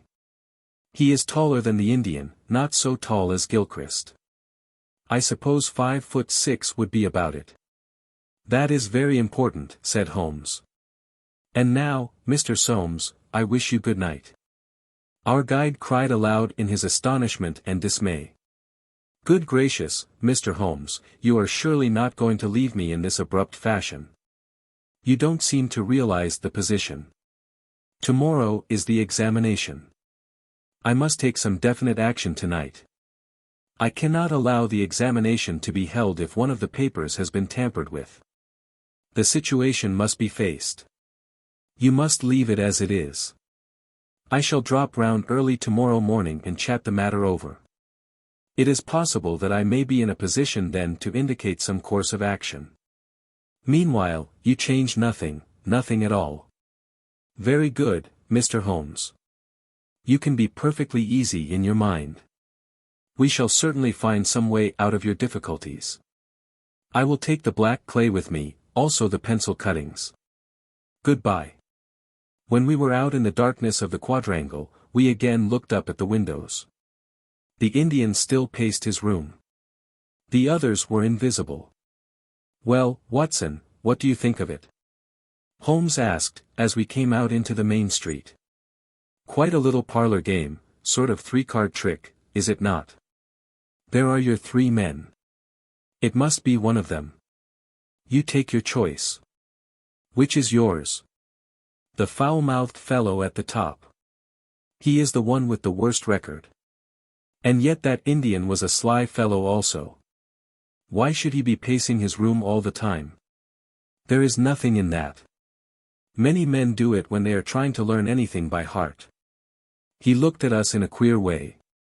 "So would you, if a flock of strangers came in on you when you were preparing for an examination next day, and every moment was of value?" "No, I see nothing in that.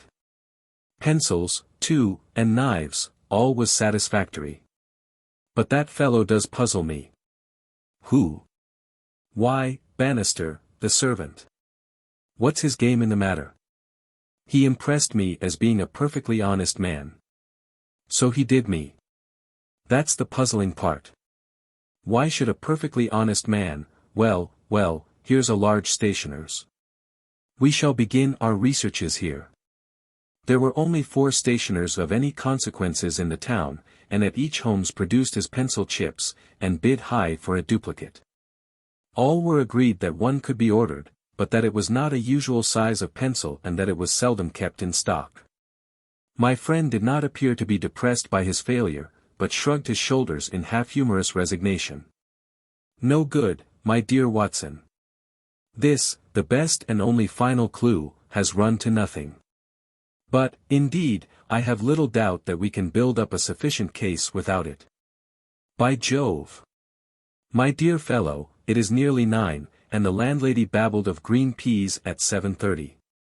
What with your eternal tobacco, Watson, and your irregularity at meals, I expect that you will get notice to quit, and that I shall share your downfall, not, however, before we have solved the problem of the nervous tutor, the careless servant, and the 3 enterprising students.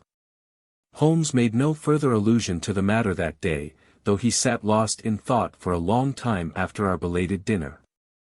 At 8 in the morning, he came into my room just as I finished my toilet.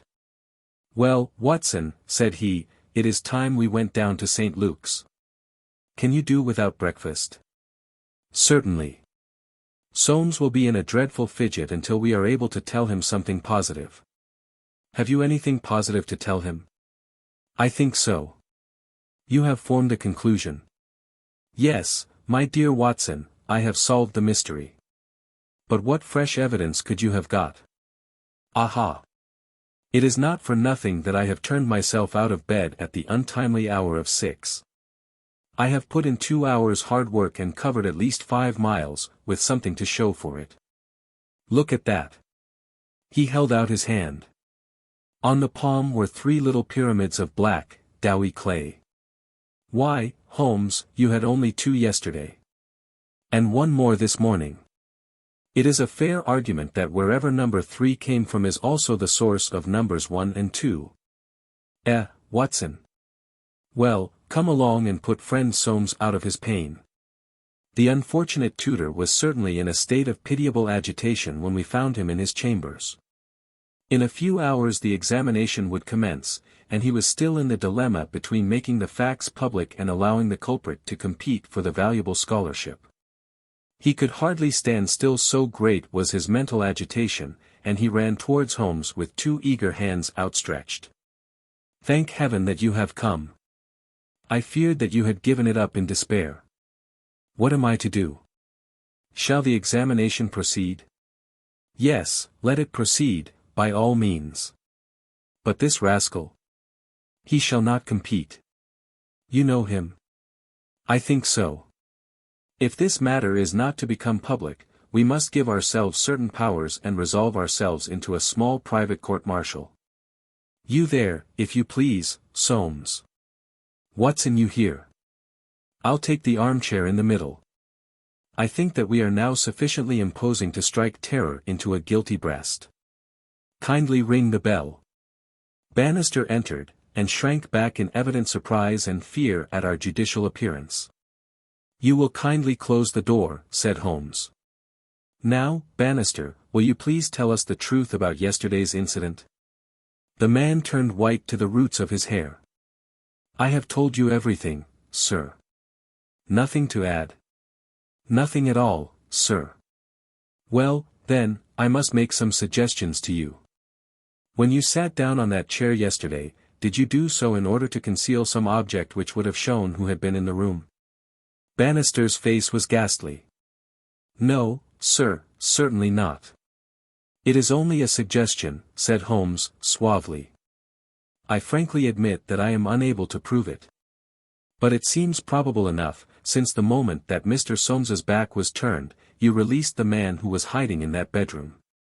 Bannister licked his dry lips. "There was no man, sir." "Ah, that's a pity, Bannister. Up to now you may have spoken the truth, but now I know that you have lied." The man's face set in sullen defiance. "There was no man, sir." Come, Bannister." "No, sir, there was no one." "In that case, you can give us no further information. Would you please remain in the room? Stand over there near the bedroom door. Now, Soames, I am going to ask you to have the great kindness to go up to the room of young Gilchrist, and to ask him to step down into yours." An instant later the tutor returned, bringing with him the student. He was a fine figure of a man, tall, lithe, and agile, with a springy step and a pleasant, open face. His troubled blue eyes glanced at each of us, and finally rested with an expression of blank dismay upon Bannister in the farther corner. "Just close the door," said Holmes. "Now, Mr. Gilchrist, we are all quite alone here, and no one need ever know one word of what passes between us. We can be perfectly frank with each other. We want to know, Mr. Gilchrist, how you, an honorable man, ever came to commit such an action as that of yesterday." The unfortunate young man staggered back, and cast a look full of horror and reproach at Bannister. "No, no, Mr. Gilchrist, sir, I never said a word, never one word," cried the servant. "No, but you have now," said Holmes. "Now, sir, you must see that after Bannister's words your position is hopeless, and that your only chance lies in a frank confession." For a moment Gilchrist, with upraised hand, tried to control his writhing features. The next he had thrown himself on his knees beside the table, and burying his face in his hands, he had burst into a storm of passionate sobbing. "Come, come," said Holmes, kindly, "it is human to err, and at least no one can accuse you of being a callous criminal. Perhaps it would be easier for you if I were to tell Mr. Soames what occurred, and you can check me where I am wrong. Shall I do so?" "Well, well, don't trouble to answer. Listen, and see that I do you no injustice. From the moment, Mr. Soames, that you said to me that no one, not even Bannister, could have told that the papers were in your room, the case began to take a definite shape in my mind. The printer one could, of course, dismiss. He could examine the papers in his own office. The Indian I also thought nothing of. If the proofs were in a roll, he could not possibly know what they were. On the other hand, it seemed an unthinkable coincidence that a man should dare to enter the room, and that by chance on that very day the papers were on the table. I dismissed that. The man who entered knew that the papers were there. How did he know? When I approached your room, I examined the window. You amused me by supposing that I was contemplating the possibility of someone having in broad daylight, under the eyes of all these opposite rooms, forced himself through it. Such an idea was absurd. I was measuring how tall a man would need to be in order to see, as he passed, what papers were on the central table.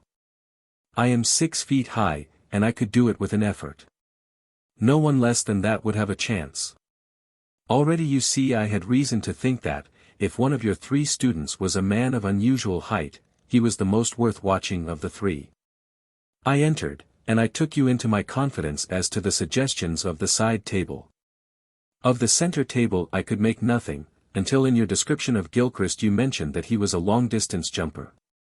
Then the whole thing came to me in an instant, and I only needed certain corroborative proofs, which I speedily obtained. What happened was this.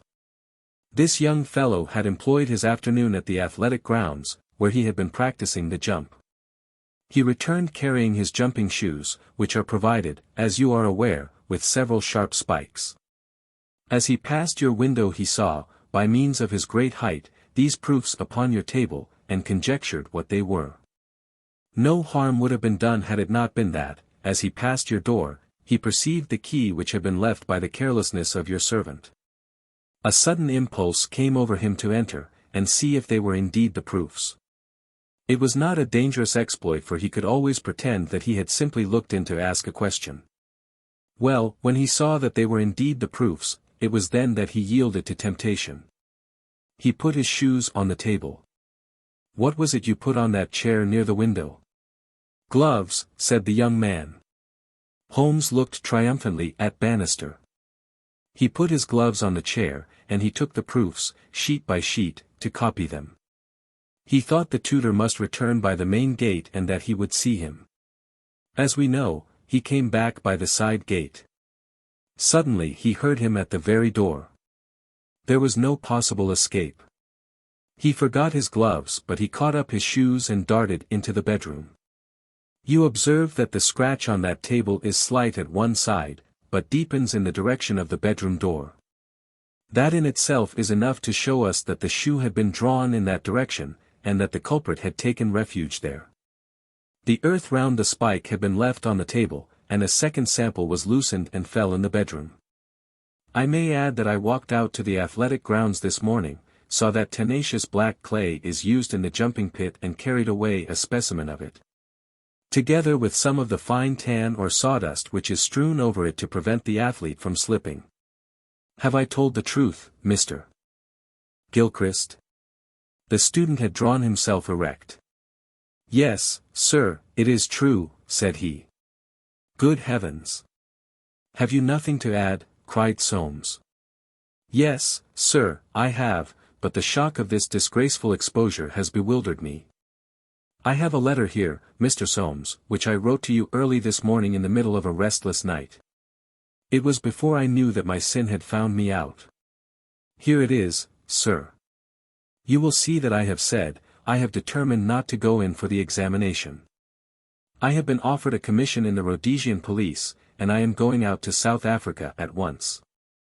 I am indeed pleased to hear that you did not intend to profit by your unfair advantage, said Soames. But why did you change your purpose? Gilchrist pointed to Bannister. There is the man who set me in the right path, said he. Come now, Bannister, said Holmes. It will be clear to you, from what I have said, that only you could have let this young man out, since you were left in the room, and must have locked the door when you went out.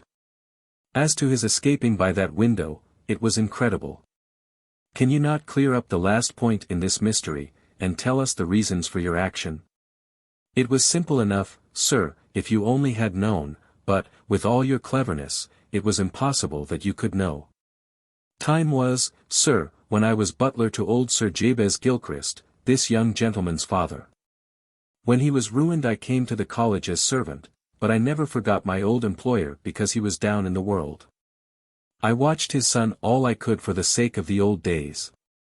Well, sir, when I came into this room yesterday, when the alarm was given, the very first thing I saw was Mr. Gilchrist's tan gloves lying in that chair. I knew those gloves well, and I understood their message. If Mr. Soames saw them, the game was up. I flopped down into that chair, and nothing would budge me until Mr. Soames he went for you. Then out came my poor young master, whom I had dandled on my knee, and confessed it all to me. Wasn't it natural, sir, that I should save him, and wasn't it natural also that I should try to speak to him as his dead father would have done, and make him understand that he could not profit by such a deed? Could you blame me, sir? No, indeed, said Holmes, heartily, springing to his feet.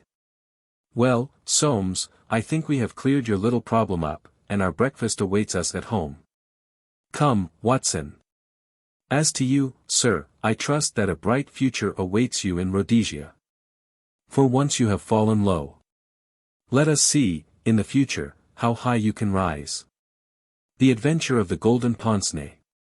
When I look at the 3 massive manuscript volumes which contain our work for the year 1894, I confess that it is very difficult for me, out of such a wealth of material, to select the cases which are most interesting in themselves, and at the same time most conducive to a display of those peculiar powers for which my friend was famous.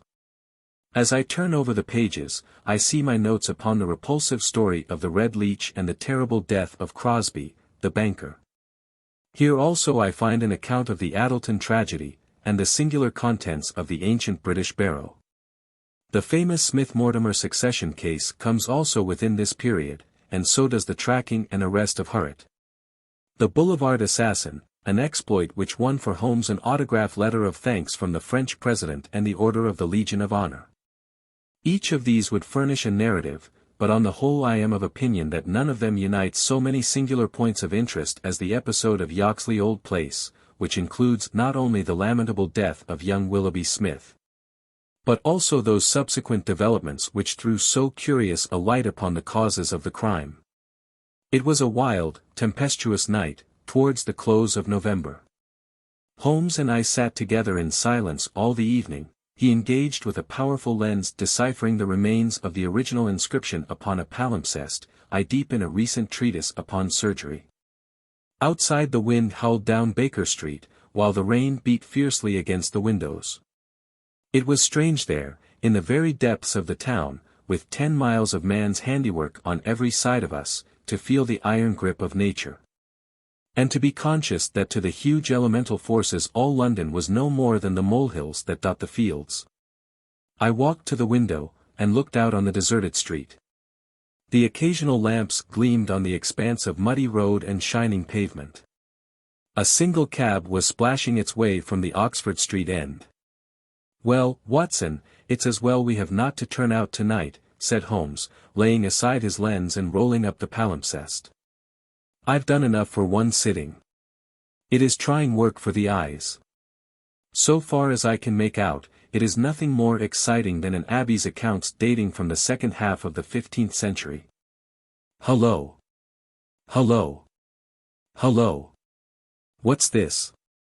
Amid the droning of the wind there had come the stamping of a horse's hoofs, and the long grind of a wheel as it rasped against the curb. The cab which I had seen had pulled up at our door. "What can he want?" I ejaculated, as a man stepped out of it. "Want? He wants us. And we, my poor Watson, want overcoats and cravats and galoshes, and every aid that man ever invented to fight the weather. Wait a bit, though. There's the cab off again. There's hope yet. He'd have kept it if he had wanted us to come. Run down, my dear fellow, and open the door, for all virtuous folk have been long in bed." When the light of the hall lamp fell upon our midnight visitor, I had no difficulty in recognizing him. It was young Stanley Hopkins, a promising detective, in whose career Holmes had several times shown a very practical interest. "Is he in?" he asked, eagerly. "Come up, my dear sir," said Holmes's voice from above. "I hope you have no designs upon us such a night as this." The detective mounted the stairs, and our lamp gleamed upon his shining waterproof. I helped him out of it, while Holmes knocked a blaze out of the logs in the grate. "Now, my dear Hopkins, draw up and warm your toes," said he. "Here's a cigar, and the doctor has a prescription containing hot water and a lemon, which is good medicine on a night like this. It must be something important which has brought you out in such a gale." "It is indeed, Mr. Holmes. I've had a bustling afternoon, I promise you. Did you see anything of the Yoxley case in the latest editions?" "I've seen nothing later than the 15th century today." "Well, it was only a paragraph, and all wrong at that, so you have not missed anything. I haven't let the grass grow under my feet. It's down in Kent, 7 miles from Chatham and 3 from the railway line. I was wired for at 3:15, reached Yoxley Old Place at 5, conducted my investigation, was back at Charing Cross by the last train, and straight to you by cab. Which means, I suppose, that you are not quite clear about your case." "It means that I can make neither head nor tail of it.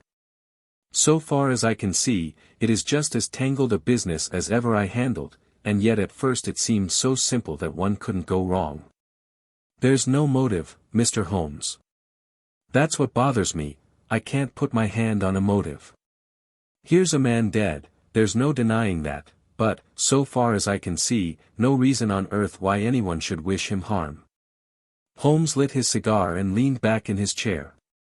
"Let us hear about it," said he. "I've got my facts pretty clear," said Stanley Hopkins. "All I want now is to know what they all mean. The story, so far as I can make it out, is like this. Some years ago this country house, Yoxley Old Place, was taken by an elderly man, who gave the name of Professor Coram. He was an invalid, keeping his bed half the time, and the other half hobbling round the house with a stick or being pushed about the grounds by the gardener in a bath chair. He was well liked by the few neighbors who called upon him, and he has the reputation down there of being a very learned man. His household used to consist of an elderly housekeeper, Mrs. Marker, and of a maid, Susan Tarleton. These have both been with him since his arrival, and they seem to be women of excellent character. The professor is writing a learned book, and he found it necessary, about a year ago, to engage a secretary. The first two that he tried were not successes, but the third, Mr. Willoughby Smith, a very young man straight from the university, seems to have been just what his employer wanted. His work consisted in writing all the morning to the professor's dictation, and he usually spent the evening in hunting up references and passages which bore upon the next day's work. This Willoughby Smith has nothing against him either as a boy at Uppingham or as a young man at Cambridge. I have seen his testimonials, and from the first he was a decent, quiet, hard-working fellow, with no weak spot in him at all. And yet this is the lad who has met his death this morning in the professor's study under circumstances which can point only to murder. The wind howled and screamed at the windows. Holmes and I drew closer to the fire, while the young inspector slowly and point by point developed his singular narrative. "If you were to search all England," said he, "I don't suppose you could find a household more self-contained or freer from outside influences. Whole weeks would pass, and not one of them go past the garden gate." The professor was buried in his work and existed for nothing else. Young Smith knew nobody in the neighborhood, and lived very much as his employer did. The two women had nothing to take them from the house.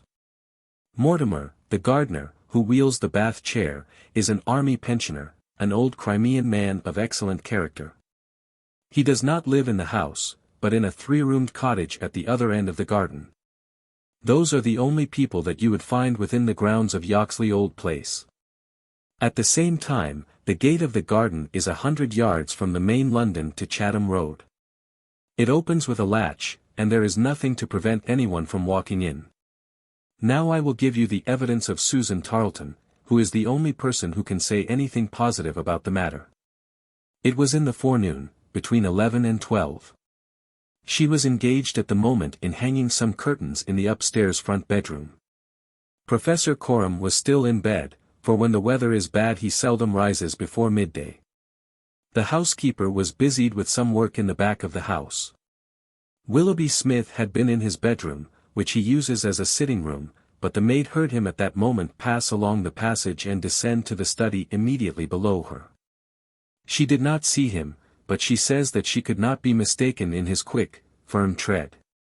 She did not hear the study door close, but a minute or so later there was a dreadful cry in the room below. It was a wild, hoarse scream, so strange and unnatural that it might have come either from a man or a woman. At the same instant there was a heavy thud, which shook the old house, and then all was silence. The maid stood petrified for a moment, and then, recovering her courage, she ran downstairs. The study door was shut and she opened it. Inside, young Mr. Willoughby Smith was stretched upon the floor. At first she could see no injury, but as she tried to raise him she saw that blood was pouring from the underside of his neck. It was pierced by a very small but very deep wound, which had divided the carotid artery. The instrument with which the injury had been inflicted lay upon the carpet beside him. It was one of those small sealing wax knives to be found on old-fashioned writing tables, with an ivory handle and a stiff blade. It was part of the fittings of the professor's own desk. At first the maid thought that young Smith was already dead, but on pouring some water from the carafe over his forehead he opened his eyes for an instant. "The professor," he murmured, "it was she." The maid is prepared to swear that those were the exact words. He tried desperately to say something else, and he held his right hand up in the air. Then he fell back dead. In the meantime the housekeeper had also arrived upon the scene, but she was just too late to catch the young man's dying words. Leaving Susan with the body, she hurried to the professor's room. He was sitting up in bed, horribly agitated, for he had heard enough to convince him that something terrible had occurred. Mrs. Marker is prepared to swear that the professor was still in his nightclothes, and indeed it was impossible for him to dress without the help of Mortimer, whose orders were to come at 12 o'clock. The professor declares that he heard the distant cry, but that he knows nothing more.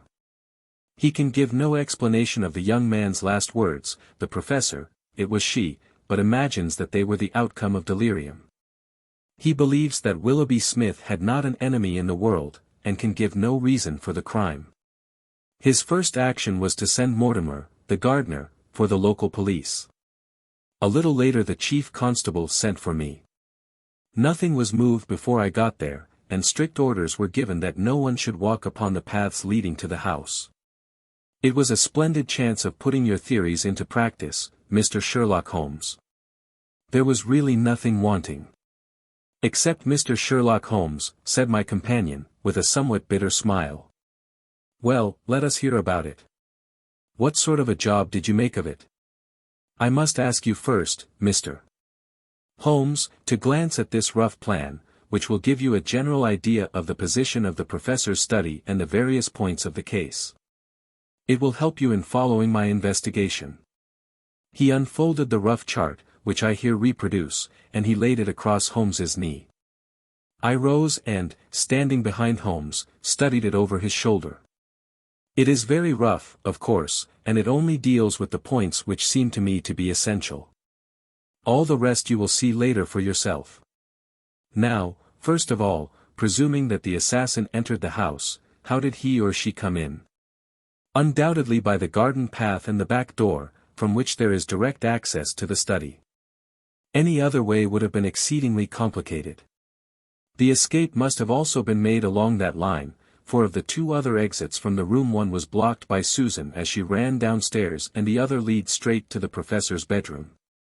I therefore directed my attention at once to the garden path, which was saturated with recent rain, and would certainly show any footmarks. My examination showed me that I was dealing with a cautious and expert criminal. No footmarks were to be found on the path. There could be no question, however, that someone had passed along the grass border which lines the path, and that he had done so in order to avoid leaving a track. I could not find anything in the nature of a distinct impression, but the grass was trodden down, and someone had undoubtedly passed. It could only have been the murderer, since neither the gardener or anyone else had been there that morning, and the rain had only begun during the night.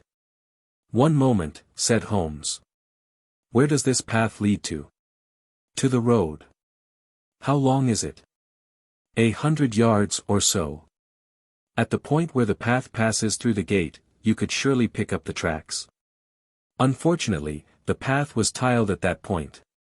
Well, on the road itself? No, it was all trodden into mire. Tut tut. Well, then, these tracks upon the grass, were they coming or going?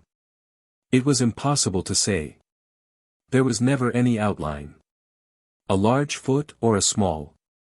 You could not distinguish. Holmes gave an ejaculation of impatience. It has been pouring rain and blowing a hurricane ever since, said he. It will be harder to read now than that palimpsest. Well, it can't be helped. What did you do, Hopkins, after you had made certain that you had made certain of nothing? I think I made certain of a good deal, Mr. Holmes. I knew that someone had entered the house cautiously from without.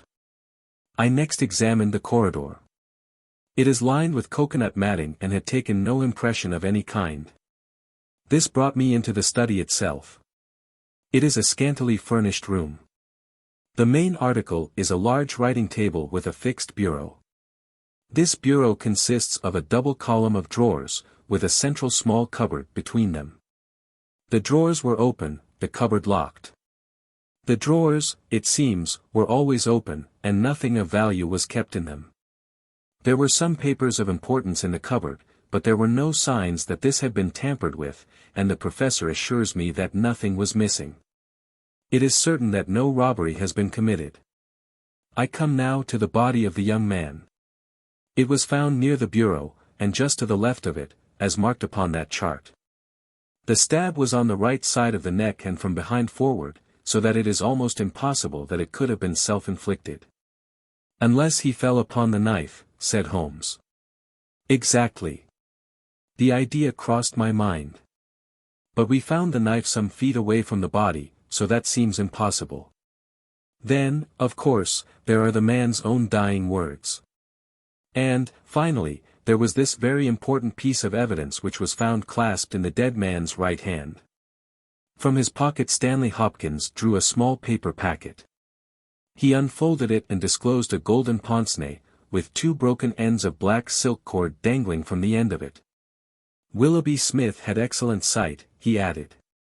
There can be no question that this was snatched from the face or the person of the assassin. Sherlock Holmes took the glasses into his hand, and examined them with the utmost attention and interest.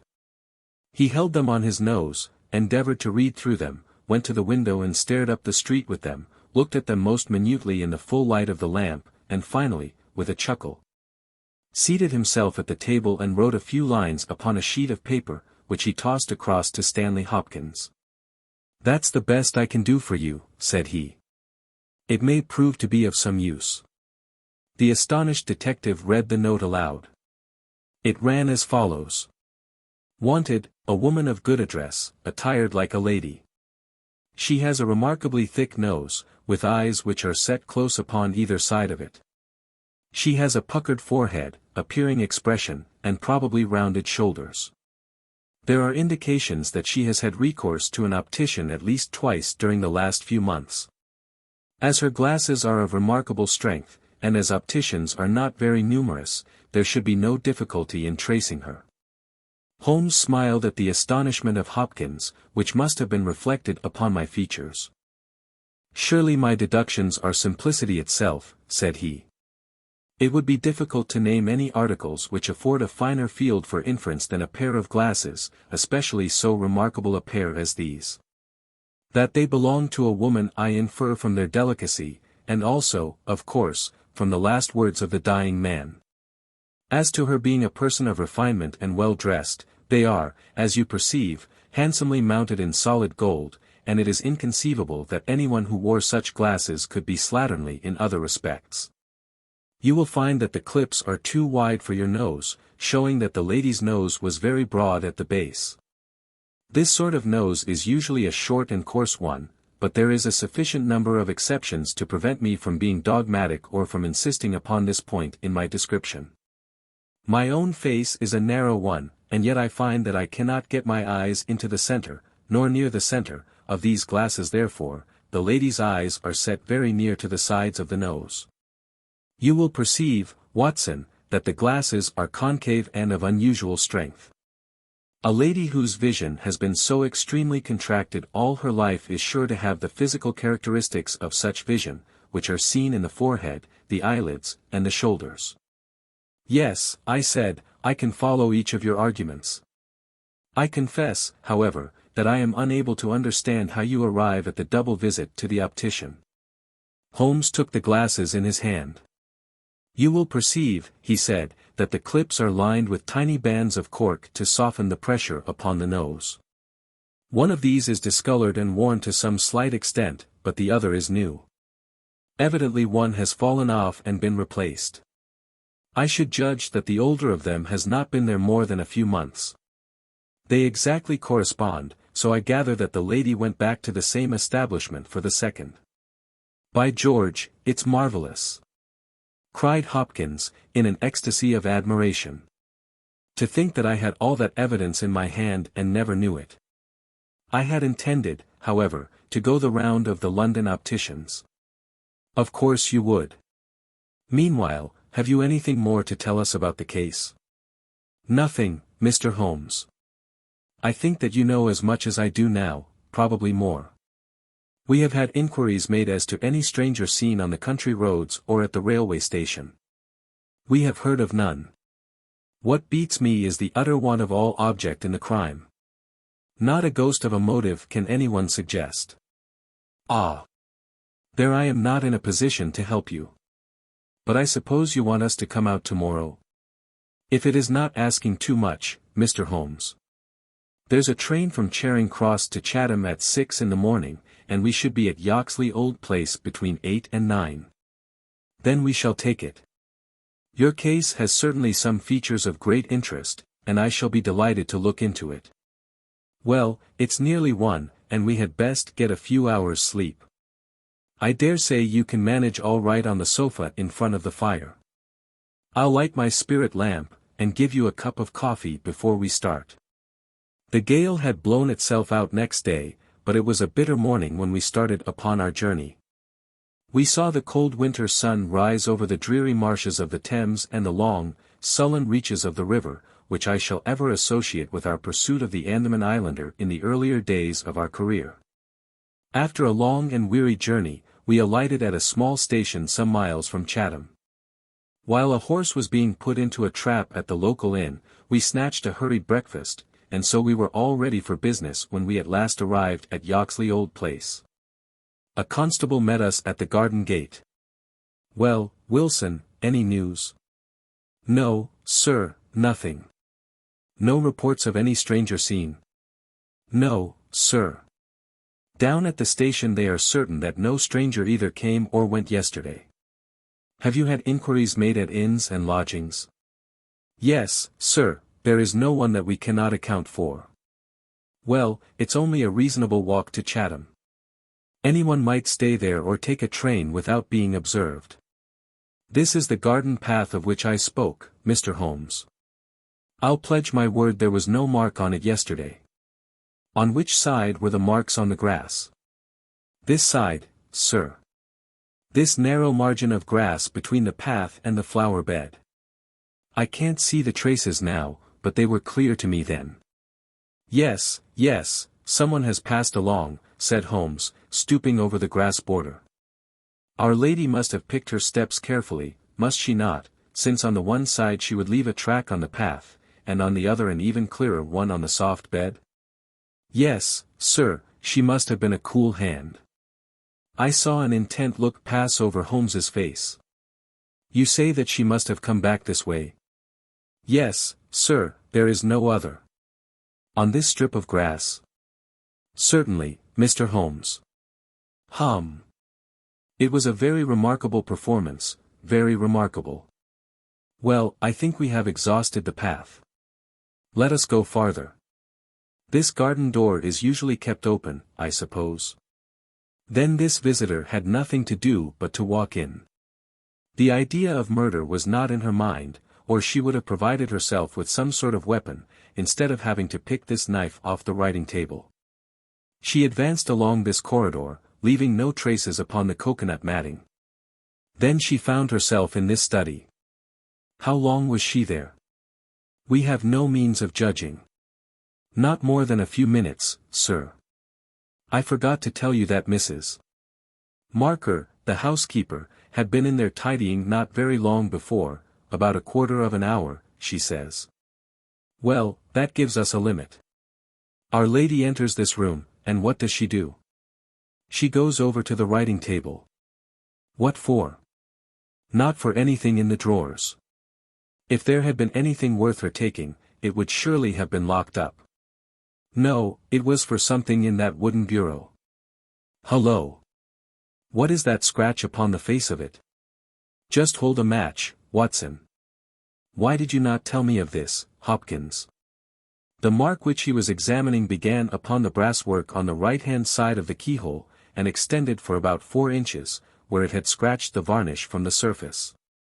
I noticed it, Mr. Holmes, but you'll always find scratches round a keyhole. This is recent, quite recent.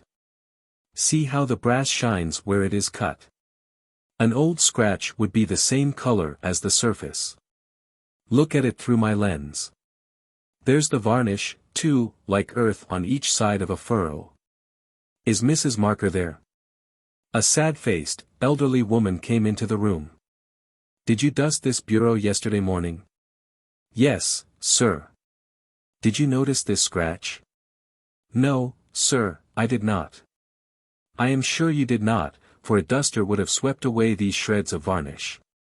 Who has the key of this bureau? The professor keeps it on his watch chain.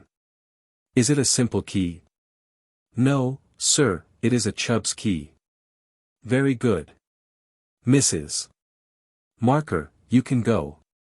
Now we are making a little progress. Our lady enters the room, advances to the bureau, and either opens it or tries to do so. While she is thus engaged, young Willoughby Smith enters the room. In her hurry to withdraw the key, she makes this scratch upon the door. He seizes her, and she, snatching up the nearest object, which happens to be this knife, strikes at him in order to make him let go his hold. The blow is a fatal one. He falls and she escapes, either with or without the object for which she has come. Is Susan, the maid, there? Could anyone have got away through that door after the time that you heard the cry, Susan? No, sir, it is impossible. Before I got down the stair, I'd have seen anyone in the passage. Besides, the door never opened, or I would have heard it. That settles this exit. Then no doubt the lady went out the way she came. I understand that this other passage leads only to the professor's room. There is no exit that way. No, sir. We shall go down it and make the acquaintance of the professor. Hello, Hopkins. This is very important indeed. The professor's corridor is also lined with coconut matting. Well, sir, what of that? Don't you see any bearing upon the case? Well, I don't insist upon it. No doubt I am wrong. And yet it seems to me to be suggestive. Come with me and introduce me. We passed down the passage, which was of the same length as that which led to the garden. At the end was a short flight of steps ending in a door. Our guide knocked, and then ushered us into the professor's bedroom.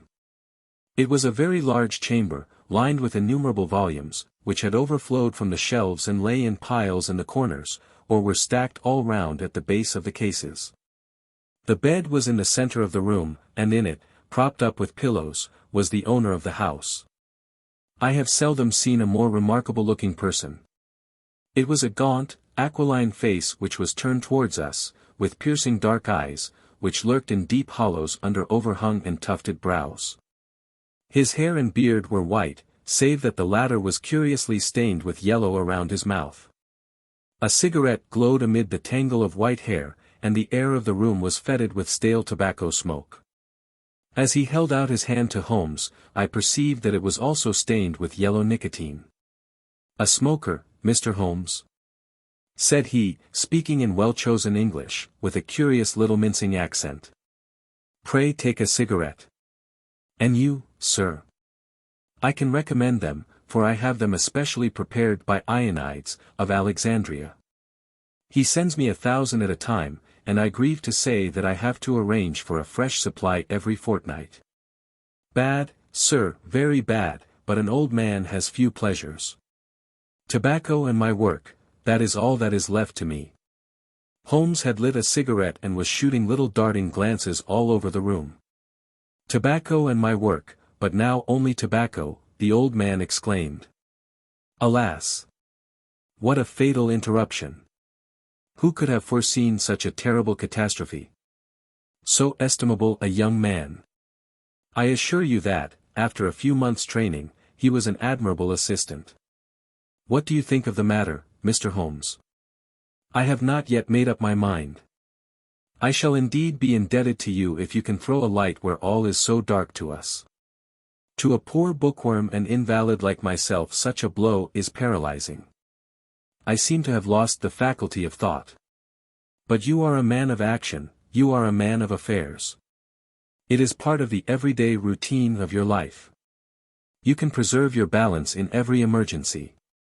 We are fortunate, indeed, in having you at our side." Holmes was pacing up and down one side of the room whilst the old professor was talking. I observed that he was smoking with extraordinary rapidity. It was evident that he shared our host's liking for the fresh Alexandrian cigarettes. "Yes, sir, it is a crushing blow," said the old man. "That is my magnum opus, the pile of papers on the side table yonder. It is my analysis of the documents found in the Coptic monasteries of Syria and Egypt, a work which will cut deep at the very foundation of revealed religion. With my enfeebled health I do not know whether I shall ever be able to complete it, now that my assistant has been taken from me. Dear me! Mr. Holmes, why, you are even a quicker smoker than I am myself." Holmes smiled. "I am a connoisseur," said he, taking another cigarette from the box, his fourth, and lighting it from the stub of that which he had finished. "I will not trouble you with any lengthy cross-examination, Professor Coram, since I gather that you were in bed at the time of the crime, and could know nothing about it. I would only ask this, what do you imagine that this poor fellow meant by his last words, the professor, it was she? The professor shook his head. Susan is a country girl, said he, and you know the incredible stupidity of that class. I fancy that the poor fellow murmured some incoherent delirious words, and that she twisted them into this meaningless message. I see. You have no explanation yourself of the tragedy? Possibly an accident, possibly, I only breathe it among ourselves, a suicide. Young men have their hidden troubles, some affair of the heart, perhaps, which we have never known. It is a more probable supposition than murder. But the eyeglasses? Ah! I am only a student, a man of dreams. I cannot explain the practical things of life. But still, we are aware, my friend, that love gauges may take strange shapes. By all means take another cigarette. It is a pleasure to see anyone appreciate them so. A fan, a glove, glasses, who knows what article may be carried as a token or treasured when a man puts an end to his life. This gentleman speaks of footsteps in the grass, but, after all, it is easy to be mistaken on such a point. As to the knife, it might well be thrown far from the unfortunate man as he fell. It is possible that I speak as a child, but to me it seems that Willoughby Smith has met his fate by his own hand. Holmes seemed struck by the theory thus put forward, and he continued to walk up and down for some time, lost in thought and consuming cigarette after cigarette. Tell me, Professor Coram, he said, at last, what is in that cupboard in the bureau? Nothing that would help a thief. Family papers, letters from my poor wife, diplomas of universities which have done me honor. Here is the key. You can look for yourself. Holmes picked up the key, and looked at it for an instant, then he handed it back. No, I hardly think that it would help me, said he.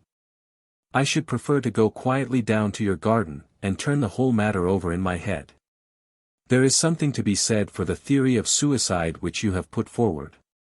We must apologize for having intruded upon you, Professor Coram, and I promise that we won't disturb you until after lunch. At 2 o'clock we will come again, and report to you anything which may have happened in the interval. Holmes was curiously distrait, and we walked up and down the garden path for some time in silence. Have you a clue? I asked, at last. It depends upon those cigarettes that I smoked, said he. It is possible that I am utterly mistaken. The cigarettes will show me. My dear Holmes, I exclaimed, how on earth? Well, well, you may see for yourself. If not, there's no harm done. Of course, we always have the optician clue to fall back upon, but I take a short cut when I can get it. Ah, here is the good Mrs. Marker. Let us enjoy 5 minutes of instructive conversation with her. I may have remarked before that Holmes had, when he liked, a peculiarly ingratiating way with women, and that he very readily established terms of confidence with them. In half the time which he had named, he had captured the housekeeper's goodwill and was chatting with her as if he had known her for years. Yes, Mr. Holmes, it is as you say, sir. He does smoke something terrible. All day and sometimes all night, sir. I've seen that room of a morning, well, sir, you'd have thought it was a London fog. Poor young Mr. Smith, he was a smoker also, but not as bad as the professor. His health, well, I don't know that it's better nor worse for the smoking. Ah, said Holmes, but it kills the appetite. Well, I don't know about that, sir. I suppose the professor eats hardly anything. Well, he is variable. I'll say that for him. I'll wager he took no breakfast this morning, and won't face his lunch after all the cigarettes I saw him consume. Well, you're out there, sir, as it happens, for he ate a remarkable big breakfast this morning. I don't know when I've known him make a better one, and he's ordered a good dish of cutlets for his lunch. I'm surprised myself, for since I came into that room yesterday and saw young Mr. Smith lying there on the floor, I couldn't bear to look at food. Well, it takes all sorts to make a world, and the professor hasn't let it take his appetite away. We loitered the morning away in the garden. Stanley Hopkins had gone down to the village to look into some rumors of a strange woman who had been seen by some children on the Chatham Road the previous morning. As to my friend, all his usual energy seemed to have deserted him. I had never known him handle a case in such a half-hearted fashion. Even the news brought back by Hopkins that he had found the children, and that they had undoubtedly seen a woman exactly corresponding with Holmes's description, and wearing either spectacles or eyeglasses, failed to rouse any sign of keen interest. He was more attentive when Susan, who waited upon us at lunch, volunteered the information that she believed Mr. Smith had been out for a walk yesterday morning, and that he had only returned half an hour before the tragedy occurred. I could not myself see the bearing of this incident, but I clearly perceived that Holmes was weaving it into the general scheme which he had formed in his brain. Suddenly he sprang from his chair and glanced at his watch. 2 o'clock, gentlemen, said he. We must go up and have it out with our friend, the professor. The old man had just finished his lunch, and certainly his empty dish bore evidence to the good appetite with which his housekeeper had credited him. He was, indeed, a weird figure as he turned his white mane and his glowing eyes towards us. The eternal cigarette smouldered in his mouth. He had been dressed and was seated in an armchair by the fire. Well, Mr. Holmes, have you solved this mystery yet?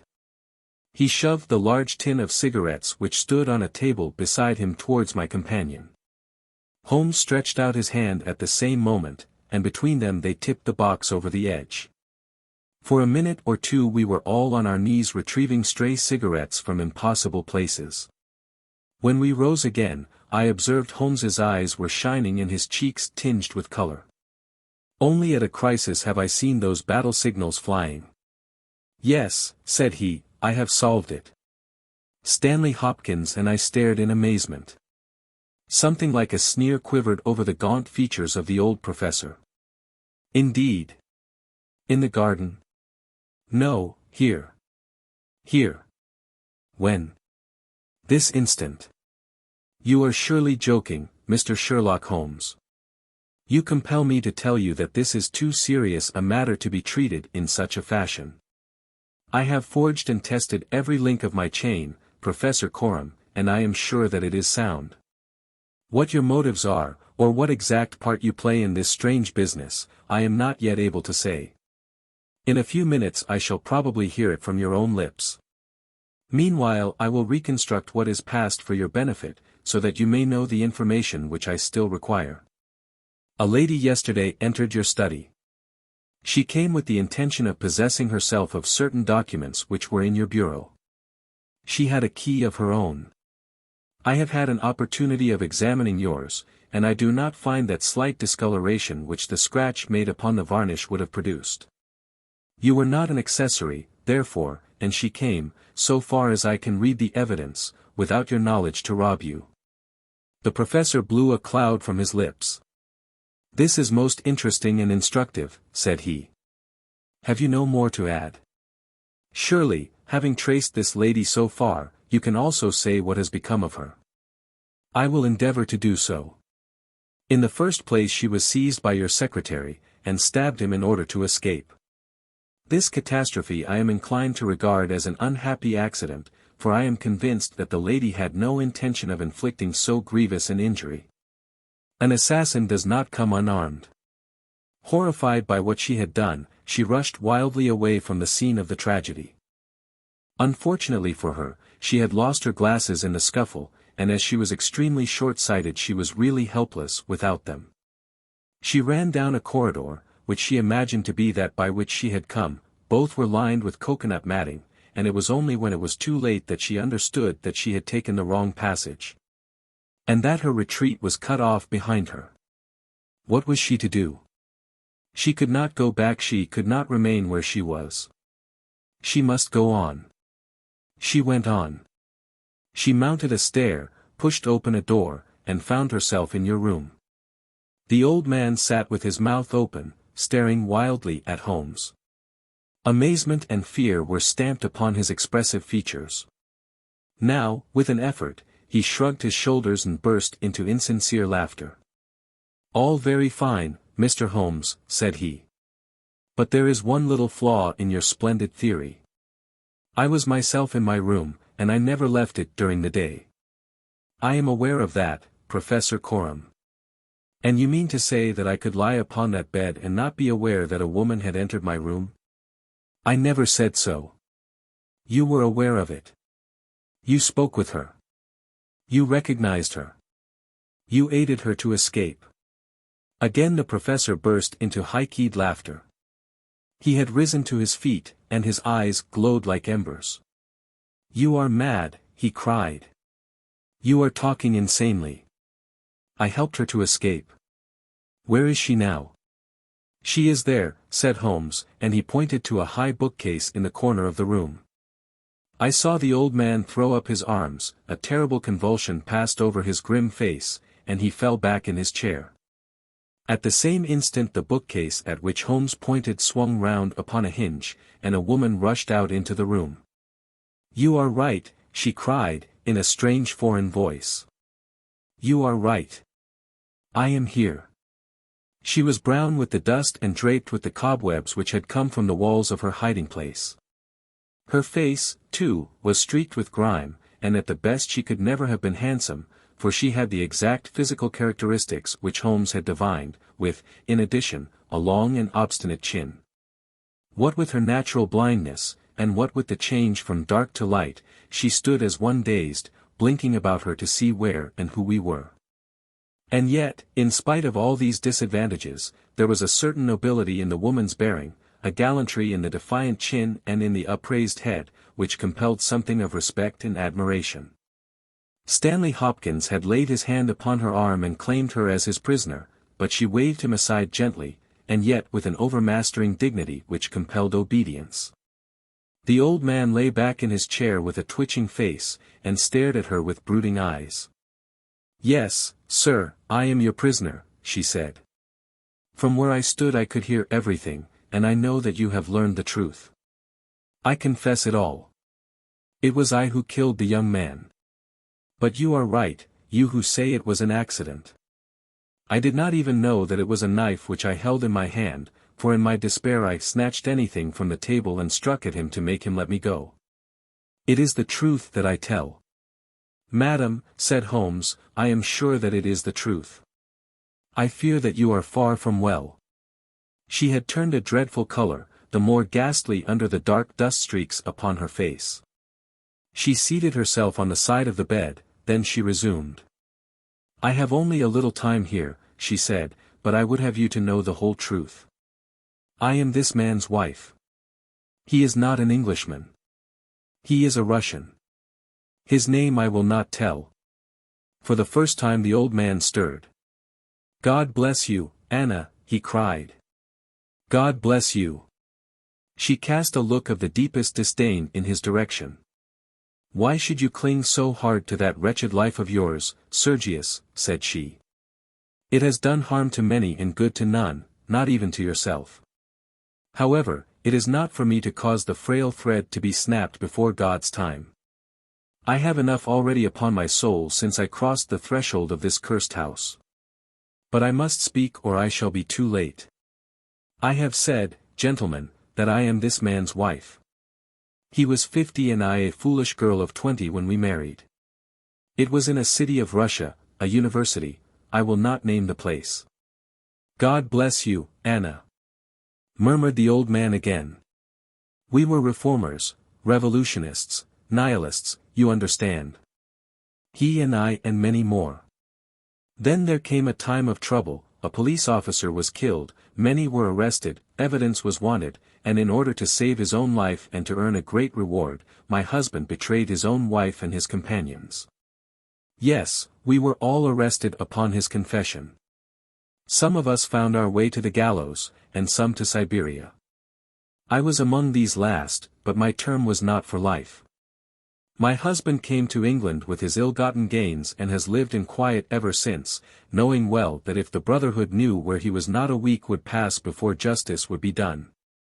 The old man reached out a trembling hand and helped himself to a cigarette. I am in your hands, Anna, said he. You were always good to me. I have not yet told you the height of his villainy, said she. Among our comrades of the order, there was one who was the friend of my heart. He was noble, unselfish, loving, all that my husband was not. He hated violence. We were all guilty, if that is guilt, but he was not. He wrote forever dissuading us from such a course. These letters would have saved him. So would my diary, in which, from day to day, I had entered both my feelings towards him and the view which each of us had taken. My husband found and kept both diary and letters. He hid them, and he tried hard to swear away the young man's life. In this he failed, but Alexis was sent a convict to Siberia, where now, at this moment, he works in a salt mine. Think of that, you villain, now, at this very moment, Alexis, a man whose name you are not worthy to speak, works and lives like a slave, and yet I have your life in my hands, and I let you go. You were always a noble woman, Anna, said the old man, puffing at his cigarette. She had risen, but she fell back again with a little cry of pain. I must finish, she said. When my term was over I set myself to get the diary and letters which, if sent to the Russian government, would procure my friend's release. I knew that my husband had come to England. After months of searching I discovered where he was. I knew that he still had the diary, for when I was in Siberia I had a letter from him once, reproaching me and quoting some passages from its pages. Yet I was sure that, with his revengeful nature, he would never give it to me of his own free will. I must get it for myself. With this object I engaged an agent from a private detective firm, who entered my husband's house as a secretary. It was your second secretary, Sergius, the one who left you so hurriedly. He found that papers were kept in the cupboard, and he got an impression of the key. He would not go farther. He furnished me with a plan of the house, and he told me that in the forenoon the study was always empty, as the secretary was employed up here. So at last I took my courage in both hands, and I came down to get the papers for myself. I succeeded. But at what a cost! I had just taken the paper, and was locking the cupboard, when the young man seized me. I had seen him already that morning. He had met me on the road, and I had asked him to tell me where Professor Coram lived, not knowing that he was in his employ. Exactly. Exactly, said Holmes. The secretary came back, and told his employer of the woman he had met. Then, in his last breath, he tried to send a message that it was she, the she whom he had just discussed with him. You must let me speak, said the woman, in an imperative voice, and her face contracted as if in pain. When he had fallen I rushed from the room, chose the wrong door, and found myself in my husband's room. He spoke of giving me up. I showed him that if he did so, his life was in my hands. If he gave me to the law, I could give him to the brotherhood. It was not that I wished to live for my own sake, but it was that I desired to accomplish my purpose. He knew that I would do what I said, that his own fate was involved in mine. For that reason, and for no other, he shielded me. He thrust me into that dark hiding place, a relic of old days, known only to himself. He took his meals in his own room, and so was able to give me part of his food. It was agreed that when the police left the house I should slip away by night and come back no more. But in some way you have read our plans. She tore from the bosom of her dress a small packet. These are my last words, said she. Here is the packet which will save Alexis. I confide it to your honor and to your love of justice. Take it. You will deliver it at the Russian embassy. Now, I have done my duty, Anne. Stop her, cried Holmes. He had bounded across the room and had wrenched a small phial from her hand. Too late, she said, sinking back on the bed. Too late. I took the poison before I left my hiding place. My head swims. I am going. I charge you, sir, to remember the packet. A simple case, and yet, in some ways, an instructive one, Holmes remarked, as we traveled back to town. It hinged from the outset upon the PINCE-NEZ. But for the fortunate chance of the dying man having seized these, I am not sure that we could ever have reached our solution. It was clear to me, from the strength of the glasses, that the wearer must have been very blind and helpless when deprived of them. When you asked me to believe that she walked along a narrow strip of grass without once making a false step, I remarked, as you may remember, that it was a noteworthy performance. In my mind I set it down as an impossible performance, save in the unlikely case that she had a second pair of glasses. I was forced, therefore, to consider seriously the hypothesis that she had remained within the house. On perceiving the similarity of the two corridors, it became clear that she might very easily have made such a mistake, and, in that case, it was evident that she must have entered the professor's room. I was keenly on the alert, therefore, for whatever would bear out this supposition, and I examined the room narrowly for anything in the shape of a hiding place. The carpet seemed continuous and firmly nailed, so I dismissed the idea of a trapdoor. There might well be a recess behind the books. As you are aware, such devices are common in old libraries. I observed that books were piled on the floor at all other points, but that one bookcase was left clear. This, then, might be the door. I could see no marks to guide me, but the carpet was of a dun color, which lends itself very well to examination. I therefore smoked a great number of those excellent cigarettes, and I dropped the ash all over the space in front of the suspected bookcase. It was a simple trick, but exceedingly effective. I then went downstairs, and I ascertained, in your presence, Watson, without your perceiving the drift of my remarks, that Professor Coram's consumption of food had increased, as one would expect when he is supplying a second person. We then ascended to the room again, when, by upsetting the cigarette box, I obtained a very excellent view of the floor, and was able to see quite clearly, from the traces upon the cigarette ash, that the prisoner had in our absence come out from her retreat. Well, Hopkins, here we are at Charing Cross, and I congratulate you on having brought your case to a successful conclusion. You are going to headquarters, no doubt. I think, Watson, you and I will drive together to the Russian embassy. The adventure of the missing three-quarter. We were fairly accustomed to receive weird telegrams at Baker Street, but I have a particular recollection of one which reached us on a gloomy February morning, some 7 or 8 years ago, and gave Mr. Sherlock Holmes a puzzled quarter of an hour. It was addressed to him, and ran thus. Please await me. Terrible misfortune. Right wing three-quarter missing, indispensable tomorrow. Overton. Strand postmark, and dispatch 10:36, said Holmes, reading it over and over. Mr. Overton was evidently considerably excited when he sent it, and somewhat incoherent in consequence. Well, he will be here, I dare say, by the time I have looked through the Times, and then we shall know all about it. Even the most insignificant problem would be welcome in these stagnant days. Things had indeed been very slow with us, and I had learned to dread such periods of inaction, for I knew by experience that my companion's brain was so abnormally active that it was dangerous to leave it without material upon which to work.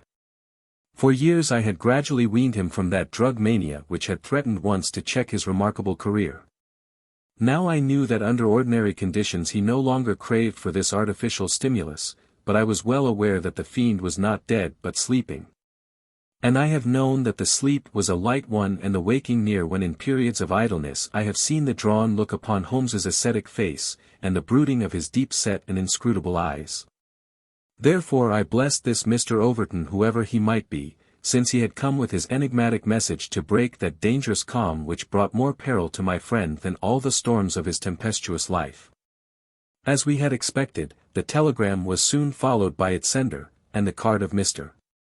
Cyril Overton, Trinity College, Cambridge, announced the arrival of an enormous young man, 16 stone of solid bone and muscle, who spanned the doorway with his broad shoulders, and looked from one of us to the other with a comely face which was haggard with anxiety.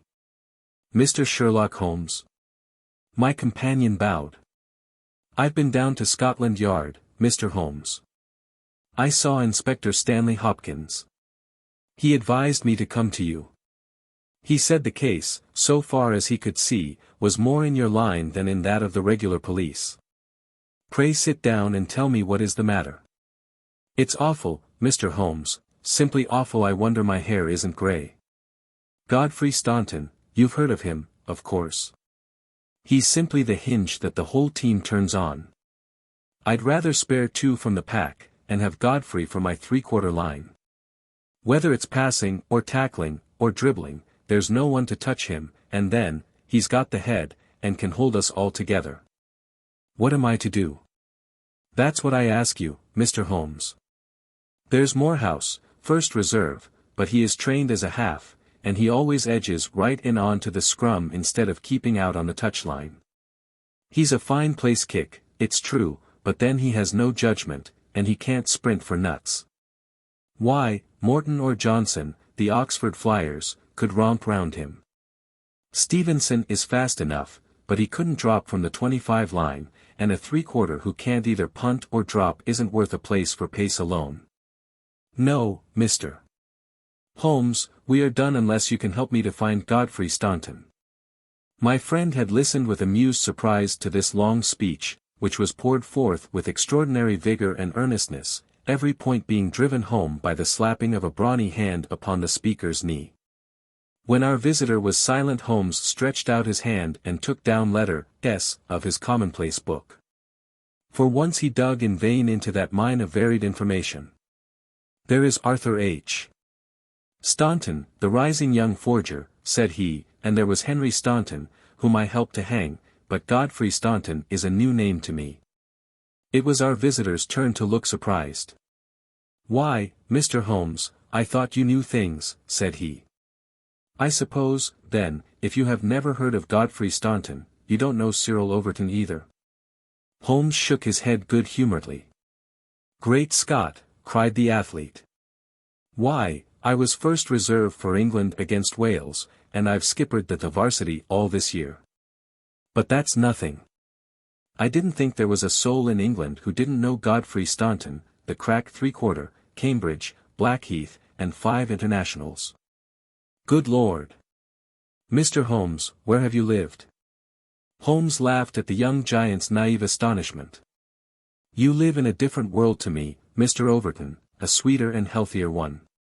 My ramifications stretch out into many sections of society, but never, I am happy to say, into amateur sport, which is the best and soundest thing in England. However, your unexpected visit this morning shows me that even in that world of fresh air and fair play, there may be work for me to do.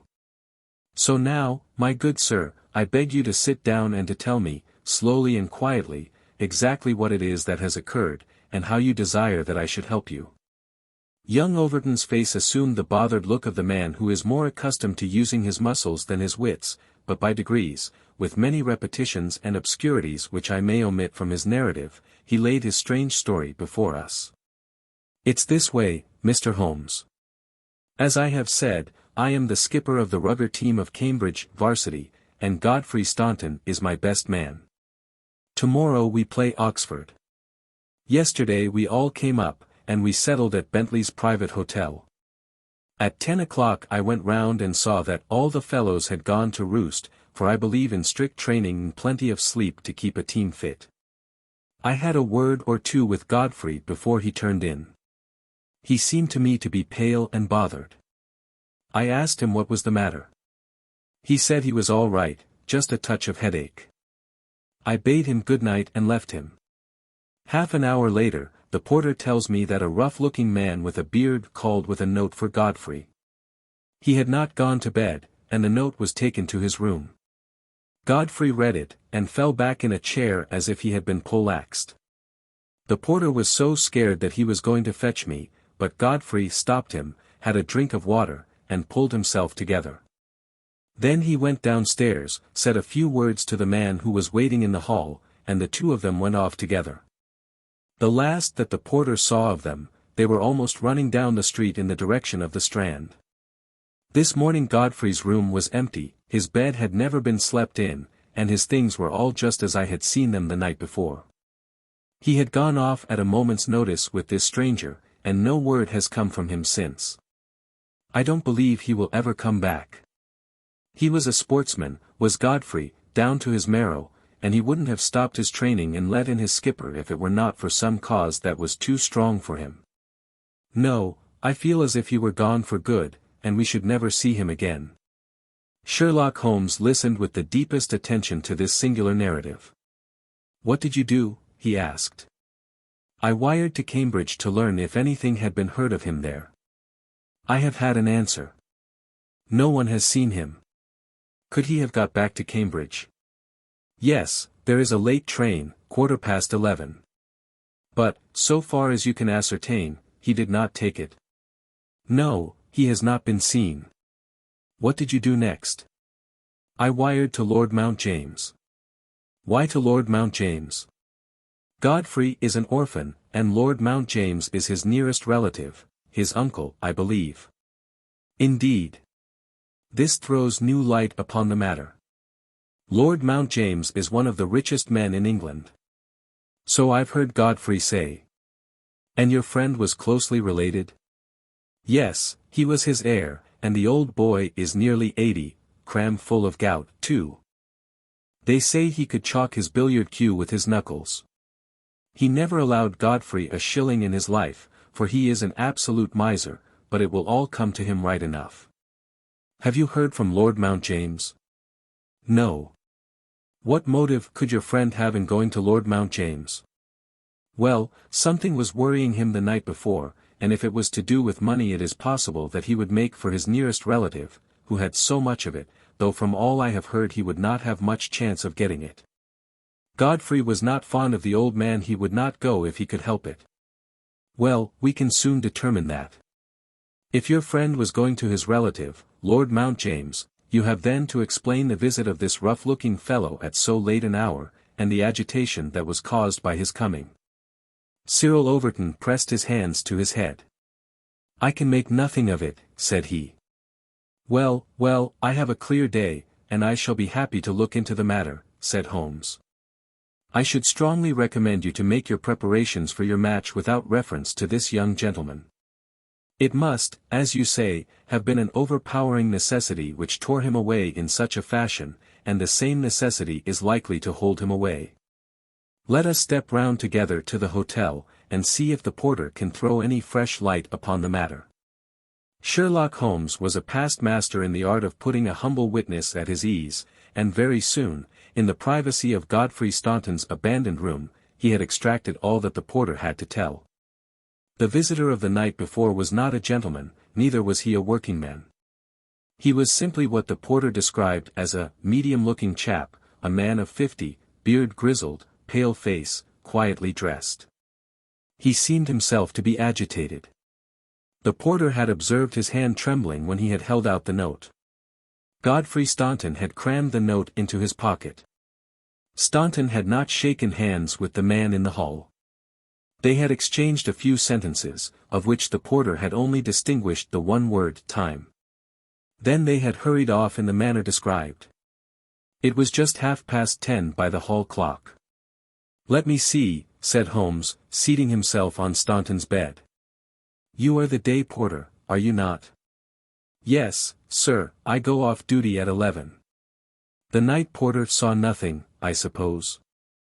"No, sir, one theatre party came in late. No one else." "Were you on duty all day yesterday?" "Yes, sir." "Did you take any messages to Mr. Staunton?" "Yes, sir, one telegram." "Ah. That's interesting. What o'clock was this?" "About 6. "Where was Mr. Staunton when he received it?" "Here in his room." "Were you present when he opened it?" "Yes, sir, I waited to see if there was an answer." "Well, was there?" "Yes, sir, he wrote an answer." "Did you take it?" "No, he took it himself." "But he wrote it in your presence?" "Yes, sir. I was standing by the door, and he with his back turned at that table. When he had written it, he said, 'All right, porter, I will take this myself.'" "What did he write it with?" "A pen, sir." "Was the telegraphic form one of these on the table?" "Yes, sir, it was the top one." Holmes rose. Taking the forms, he carried them over to the window and carefully examined that which was uppermost. "It is a pity he did not write in pencil," said he, throwing them down again with a shrug of disappointment. As you have no doubt frequently observed, Watson, the impression usually goes through, a fact which has dissolved many a happy marriage. However, I can find no trace here. I rejoice, however, to perceive that he wrote with a broad-pointed quill pen, and I can hardly doubt that we will find some impression upon this blotting pad. Ah, yes, surely this is the very thing. He tore off a strip of the blotting paper and turned towards us the following hieroglyphic. Cyril Overton was much excited. "Hold it to the glass," he cried. "That is unnecessary," said Holmes. "The paper is thin, and the reverse will give the message. Here it is." He turned it over, and we read. So that is the tail end of the telegram which Godfrey Staunton dispatched within a few hours of his disappearance.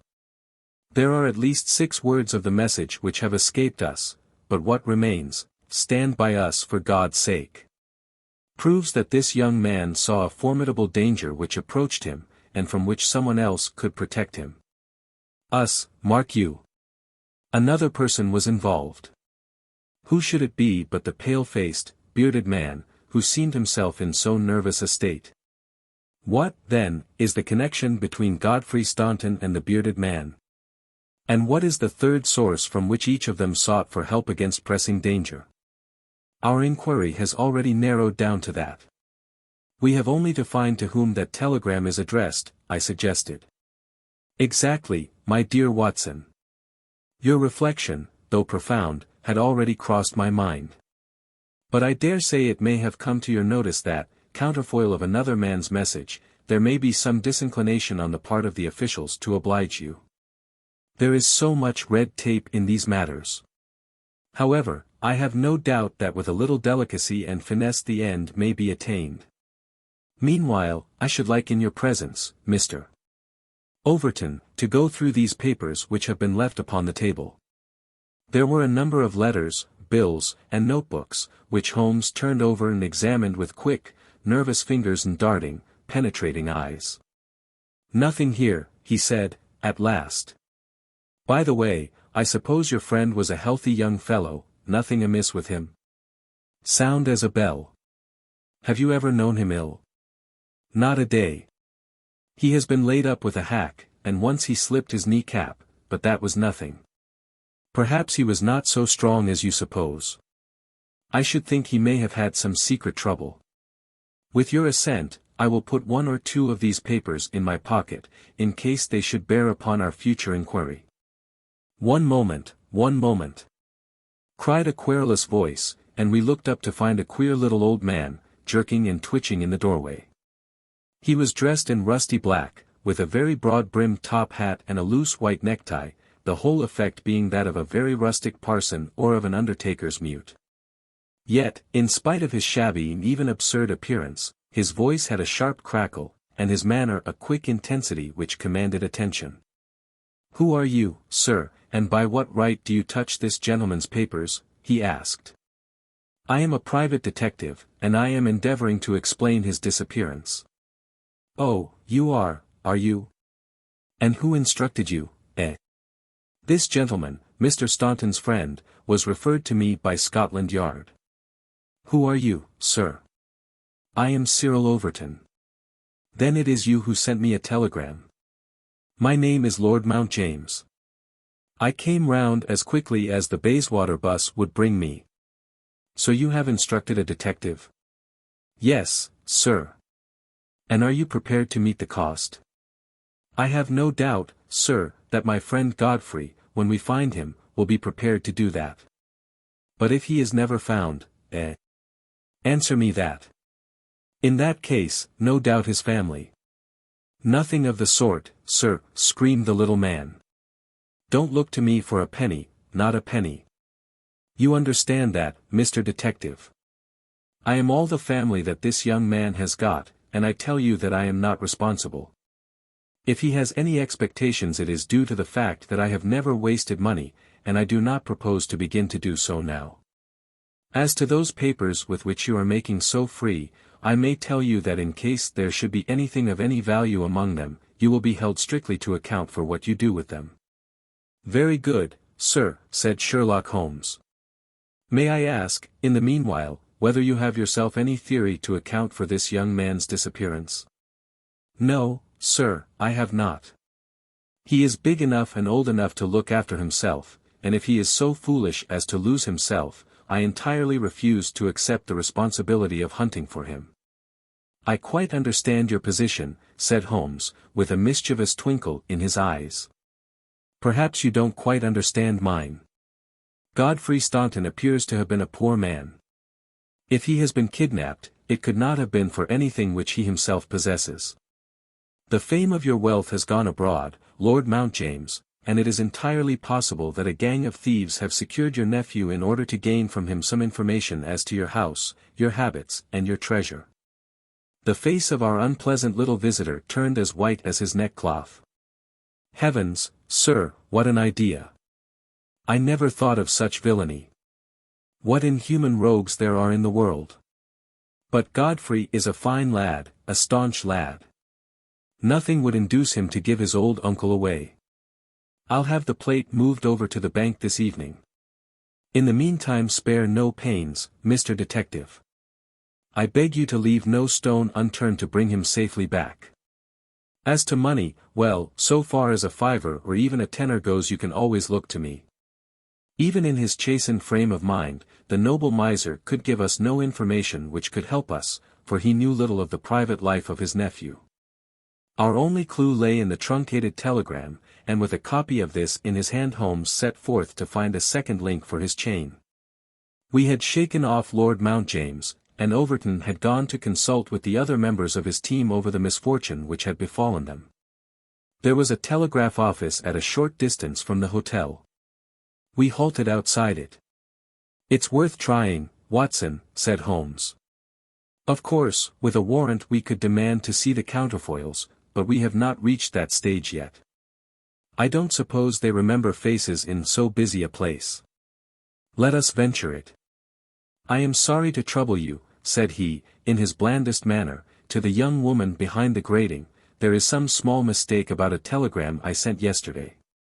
I have had no answer, and I very much fear that I must have omitted to put my name at the end. Could you tell me if this was so?" The young woman turned over a sheaf of counterfoils. "What o'clock was it?" she asked. "A little after 6. Whom was it to?" Holmes put his finger to his lips and glanced at me. The last words in it were, "For God's sake," he whispered, confidentially, "I am very anxious at getting no answer." The young woman separated one of the forms. "This is it." "There is no name," said she, smoothing it out upon the counter. "Then that, of course, accounts for my getting no answer," said Holmes. "Dear me, how very stupid of me, to be sure. Good morning, miss, and many thanks for having relieved my mind." He chuckled and rubbed his hands when we found ourselves in the street once more. "Well?" I asked. "We progress, my dear Watson, we progress. I had 7 different schemes for getting a glimpse of that telegram, but I could hardly hope to succeed the very first time." "And what have you gained?" "A starting point for our investigation." He hailed a cab. "King's Cross Station," said he. "We have a journey, then?" "Yes, I think we must run down to Cambridge together. All the indications seem to me to point in that direction." "Tell me," I asked, as we rattled up Gray's Inn Road, "have you any suspicion yet as to the cause of the disappearance? I don't think that among all our cases I have known one where the motives are more obscure. Surely you don't really imagine that he may be kidnapped in order to give information against his wealthy uncle? I confess, my dear Watson, that does not appeal to me as a very probable explanation. It struck me, however, as being the one which was most likely to interest that exceedingly unpleasant old person." "It certainly did that, but what are your alternatives?" "I could mention several. You must admit that it is curious and suggestive that this incident should occur on the eve of this important match, and should involve the only man whose presence seems essential to the success of the side. It may, of course, be a coincidence, but it is interesting. Amateur sport is free from betting, but a good deal of outside betting goes on among the public, and it is possible that it might be worth someone's while to get at a player as the ruffians of the turf get at a racehorse. There is one explanation. A second very obvious one is that this young man really is the heir of a great property, however modest his means may at present be, and it is not impossible that a plot to hold him for ransom might be concocted. These theories take no account of the telegram. Quite true, Watson. The telegram still remains the only solid thing with which we have to deal, and we must not permit our attention to wander away from it. It is to gain light upon the purpose of this telegram that we are now upon our way to Cambridge. The path of our investigation is at present obscure, but I shall be very much surprised if before evening we have not cleared it up, or made a considerable advance along it.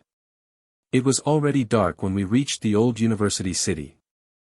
Holmes took a cab at the station and ordered the man to drive to the house of Dr. Leslie Armstrong. A few minutes later, we had stopped at a large mansion in the busiest thoroughfare.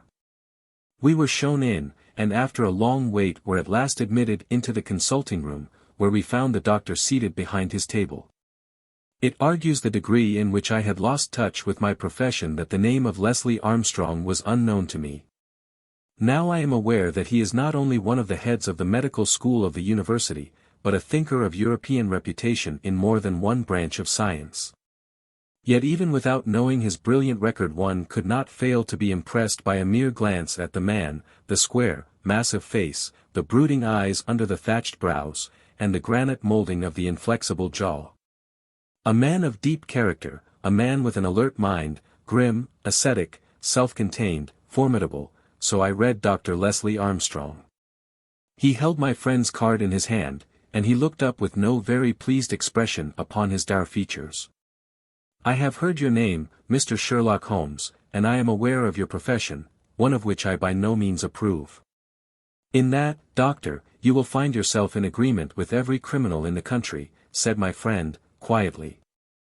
"So far as your efforts are directed towards the suppression of crime, sir, they must have the support of every reasonable member of the community, though I cannot doubt that the official machinery is amply sufficient for the purpose.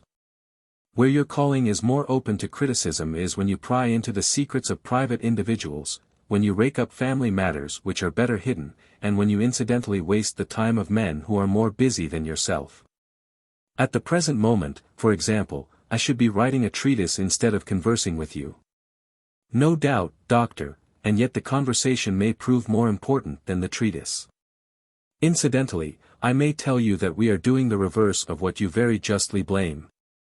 And that we are endeavoring to prevent anything like public exposure of private matters which must necessarily follow when once the case is fairly in the hands of the official police.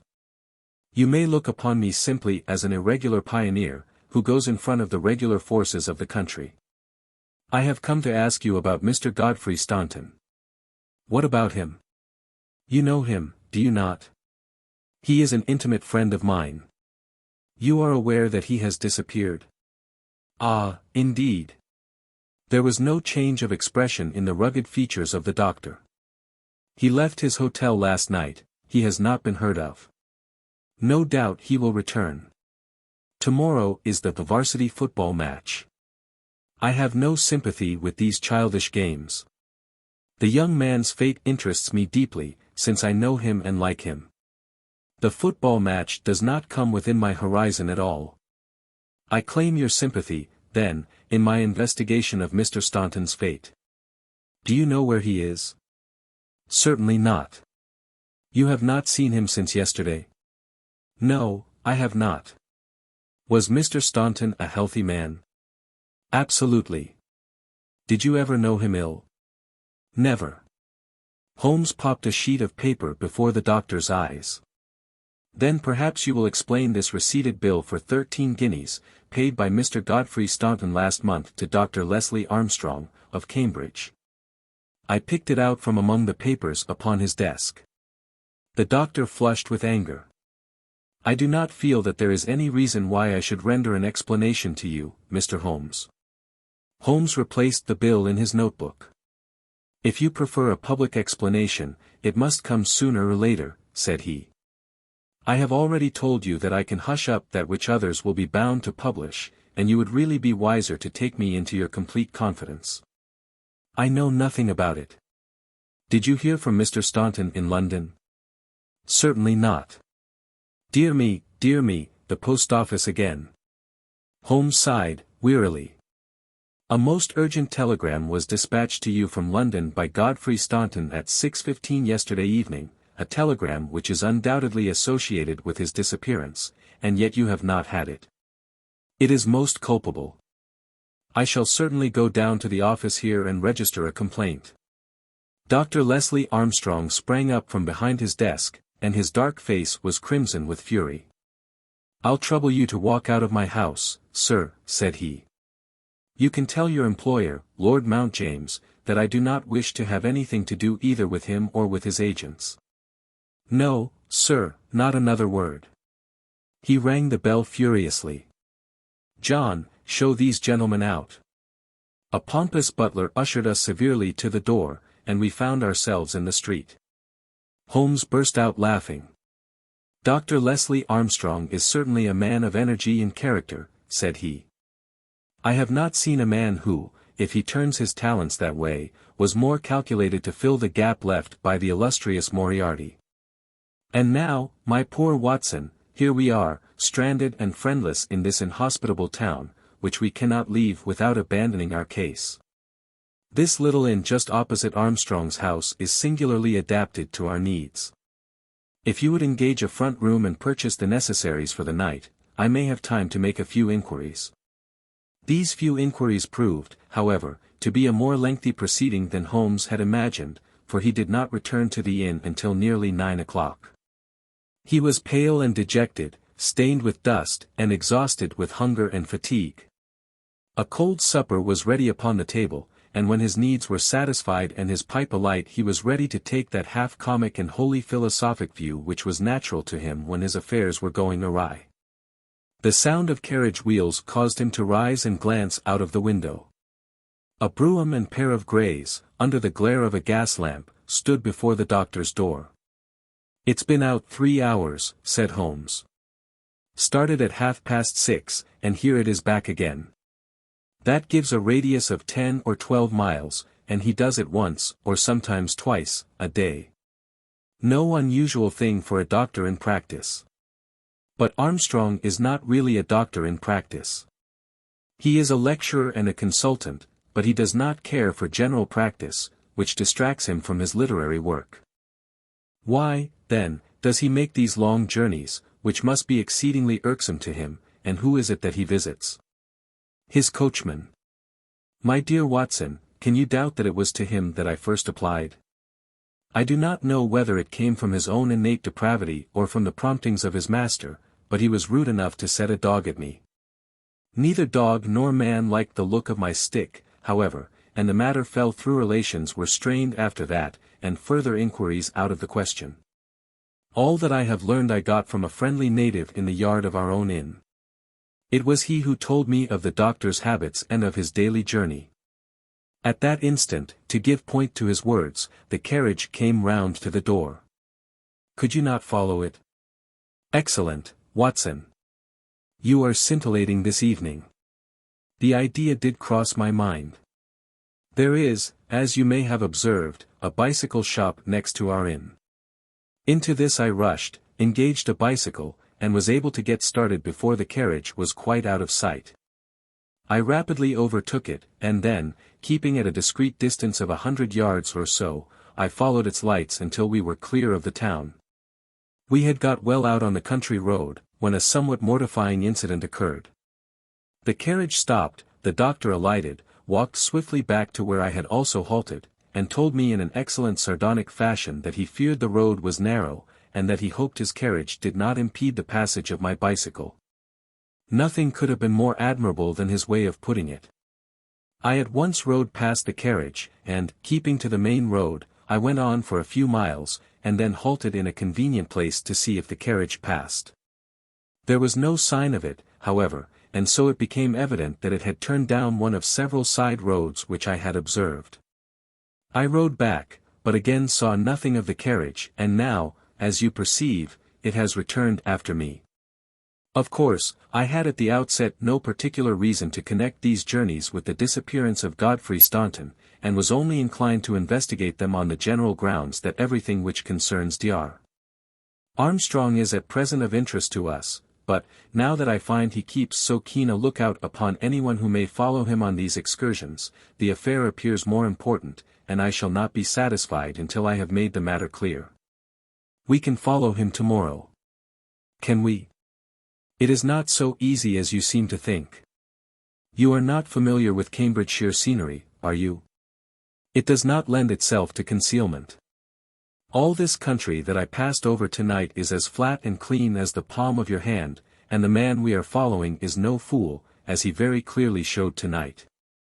I have wired to Overton to let us know any fresh London developments at this address, and in the meantime we can only concentrate our attention upon Dr. Armstrong, whose name the obliging young lady at the office allowed me to read upon the counterfoil of Staunton's urgent message. He knows where the young man is, to that I'll swear, and if he knows, then it must be our own fault if we cannot manage to know also. At present it must be admitted that the odd trick is in his possession, and, as you are aware, Watson, it is not my habit to leave the game in that condition. And yet the next day brought us no nearer to the solution of the mystery. A note was handed in after breakfast, which Holmes passed across to me with a smile. Sir, it ran, I can assure you that you are wasting your time in dogging my movements. I have, as you discovered last night, a window at the back of my brougham, and if you desire a 20-mile ride which will lead you to the spot from which you started, you have only to follow me. Meanwhile, I can inform you that no spying upon me can in any way help Mr. Godfrey Staunton, and I am convinced that the best service you can do to that gentleman is to return at once to London and to report to your employer that you are unable to trace him. Your time in Cambridge will certainly be wasted. Yours faithfully, Leslie Armstrong. An outspoken, honest antagonist is the doctor, said Holmes. Well, he excites my curiosity, and I must really know before I leave him. His carriage is at his door now, said I. There he is stepping into it. I saw him glance up at our window as he did so. Suppose I try my luck upon the bicycle? No, my dear Watson. With all respect for your natural acumen, I do not think that you are quite a match for the worthy doctor. I think that possibly I can attain our end by some independent explorations of my own. I am afraid that I must leave you to your own devices, as the appearance of two inquiring strangers upon a sleepy countryside might excite more gossip than I care for. No doubt you will find some sights to amuse you in this venerable city, and I hope to bring back a more favorable report to you before evening. Once more, however, my friend was destined to be disappointed. He came back at night weary and unsuccessful. I have had a blank day, Watson. Having got the doctor's general direction, I spent the day in visiting all the villages upon that side of Cambridge, and comparing notes with publicans and other local news agencies. I have covered some ground. Chesterton, Histon, Waterbeach, and Oakington have each been explored, and have each proved disappointing. The daily appearance of a brougham and pair could hardly have been overlooked in such sleepy hollows. The doctor has scored once more. Is there a telegram for me? Yes, I opened it. Here it is. Ask for Pompey from Jeremy Dixon, Trinity College. I don't understand it. Oh, it is clear enough. It is from our friend Overton, and is in answer to a question from me. I'll just send round a note to Mr. Jeremy Dixon, and then I have no doubt that our luck will turn. By the way, is there any news of the match? Yes, the local evening paper has an excellent account in its last edition. Oxford won by a goal and 2 tries. The last sentences of the description say, "The defeat of the Light Blues may be entirely attributed to the unfortunate absence of the crack international, Godfrey Staunton, whose want was felt at every instant of the game. The lack of combination in the three-quarter line and their weakness both in attack and defense more than neutralized the efforts of a heavy and hard-working pack." Then our friend Overton's forebodings have been justified, said Holmes. Personally I am in agreement with Dr. Armstrong, and football does not come within my horizon. Early to bed tonight, Watson, for I foresee that tomorrow may be an eventful day. I was horrified by my first glimpse of Holmes next morning, for he sat by the fire holding his tiny hypodermic syringe.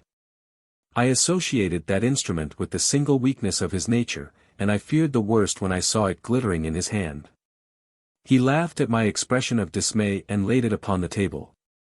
"No, no, my dear fellow, there is no cause for alarm. It is not upon this occasion the instrument of evil, but it will rather prove to be the key which will unlock our mystery. On this syringe I base all my hopes. I have just returned from a small scouting expedition, and everything is favorable. Eat a good breakfast, Watson, for I propose to get upon Dr. Armstrong's trail today, and once on it I will not stop for rest or food until I run him to his burrow." "In that case," said I, "we had best carry our breakfast with us, for he is making an early start. His carriage is at the door." "Never mind. Let him go. He will be clever if he can drive where I cannot follow him. When you have finished, come downstairs with me, and I will introduce you to a detective who is a very eminent specialist in the work that lies before us." When we descended I followed Holmes into the stable yard, where he opened the door of a loose box and let out a squat, lop-eared, white-and-tan dog, something between a beagle and a foxhound. "Let me introduce you to Pompey," said he. Pompey is the pride of the local draghounds, no very great flyer, as his build will show, but a staunch hound on a scent. "Well, Pompey, you may not be fast, but I expect you will be too fast for a couple of middle-aged London gentlemen, so I will take the liberty of fastening this leather leash to your collar. Now, boy, come along, and show what you can do." He led him across to the doctor's door. The dog sniffed round for an instant, and then with a shrill whine of excitement started off down the street, tugging at his leash in his efforts to go faster. In half an hour, we were clear of the town and hastening down a country road. "What have you done, Holmes?" I asked. "A threadbare and venerable device, but useful upon occasion. I walked into the doctor's yard this morning, and shot my syringe full of aniseed over the hind wheel. A draghound will follow aniseed from here to John O'Groats, and our friend, Armstrong, would have to drive through the Cam before he would shake Pompey off his trail. Oh, the cunning rascal! This is how he gave me the slip the other night." The dog had suddenly turned out of the main road into a grass-grown lane. Half a mile farther this opened into another broad road, and the trail turned hard to the right in the direction of the town, which we had just quitted. The road took a sweep to the south of the town, and continued in the opposite direction to that in which we started. "This detour has been entirely for our benefit, then," said Holmes. "No wonder that my inquiries among those villagers led to nothing. The doctor has certainly played the game for all it is worth, and one would like to know the reason for such elaborate deception. This should be the village of Trumpington to the right of us. And, by Jove! Here is the brougham coming round the corner. Quick, Watson, quick, or we are done." He sprang through a gate into a field, dragging the reluctant Pompey after him. We had hardly got under the shelter of the hedge when the carriage rattled past. I caught a glimpse of Dr. Armstrong within, his shoulders bowed, his head sunk on his hands, the very image of distress. I could tell by my companion's graver face that he also had seen. "I fear there is some dark ending to our quest," said he. "It cannot be long before we know it. Come, Pompey. Ah, it is the cottage in the field." There could be no doubt that we had reached the end of our journey. Pompey ran about and whined eagerly outside the gate, where the marks of the brougham's wheels were still to be seen. A footpath led across to the lonely cottage. Holmes tied the dog to the hedge, and we hastened onward. My friend knocked at the little rustic door, and knocked again without response. And yet the cottage was not deserted, for a low sound came to our ears, a kind of drone of misery and despair which was indescribably melancholy. Holmes paused irresolute, and then he glanced back at the road which he had just traversed. A brougham was coming down it, and there could be no mistaking those grey horses. "By Jove, the doctor is coming back," cried Holmes. "That settles it. We are bound to see what it means before he comes." He opened the door, and we stepped into the hall. The droning sound swelled louder upon our ears until it became one long, deep wail of distress. It came from upstairs. Holmes darted up, and I followed him. He pushed open a half-closed door, and we both stood appalled at the sight before us. A woman, young and beautiful, was lying dead upon the bed. Her calm pale face, with dim, wide-open blue eyes, looked upward from amid a great tangle of golden hair. At the foot of the bed, half sitting, half kneeling, his face buried in the clothes, was a young man, whose frame was racked by his sobs. So absorbed was he by his bitter grief, that he never looked up until Holmes's hand was on his shoulder. "Are you Mr. Godfrey Staunton?" "Yes, yes, I am, but you are too late. She is dead." The man was so dazed that he could not be made to understand that we were anything but doctors who had been sent to his assistance. Holmes was endeavoring to utter a few words of consolation to explain the alarm which had been caused to his friends by his sudden disappearance when there was a step upon the stairs, and there was the heavy, stern, questioning face of Dr. Armstrong at the door. "So, gentlemen," said he, "you have attained your end and have certainly chosen a particularly delicate moment for your intrusion. I would not brawl in the presence of death, but I can assure you that if I were a younger man your monstrous conduct would not pass with impunity. Excuse me, Dr. Armstrong, I think we are a little at cross purposes," said my friend, with dignity. "If you could step downstairs with us, we may each be able to give some light to the other upon this miserable affair."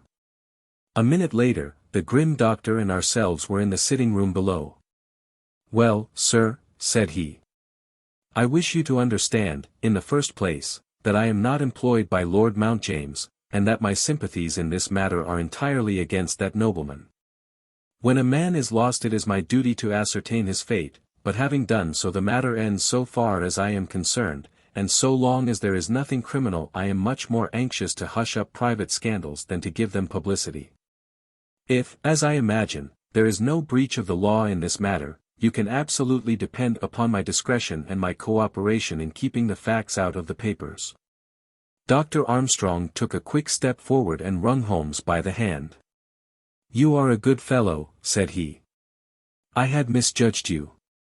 I thank heaven that my compunction at leaving poor Staunton all alone in this plight caused me to turn my carriage back and so to make your acquaintance. Knowing as much as you do, the situation is very easily explained. A year ago Godfrey Staunton lodged in London for a time and became passionately attached to his landlady's daughter, whom he married. She was as good as she was beautiful and as intelligent as she was good. No man need be ashamed of such a wife. But Godfrey was the heir to this crabbed old nobleman, and it was quite certain that the news of his marriage would have been the end of his inheritance. I knew the lad well, and I loved him for his many excellent qualities. I did all I could to help him to keep things straight. We did our very best to keep the thing from everyone, for, when once such a whisper gets about, it is not long before everyone has heard it. Thanks to this lonely cottage and his own discretion, Godfrey has up to now succeeded. Their secret was known to no one save to me and to one excellent servant, who has at present gone for assistance to Trumpington. But at last there came a terrible blow in the shape of dangerous illness to his wife. It was consumption of the most virulent kind. The poor boy was half crazed with grief, and yet he had to go to London to play this match, for he could not get out of it without explanations which would expose his secret. I tried to cheer him up by wire, and he sent me one in reply, imploring me to do all I could. This was the telegram which you appear in some inexplicable way to have seen. I did not tell him how urgent the danger was, for I knew that he could do no good here, but I sent the truth to the girl's father, and he very injudiciously communicated it to Godfrey. The result was that he came straight away in a state bordering on frenzy, and has remained in the same state, kneeling at the end of her bed, until this morning death put an end to her sufferings. That is all, Mr. Holmes, and I am sure that I can rely upon your discretion and that of your friend." Holmes grasped the doctor's hand.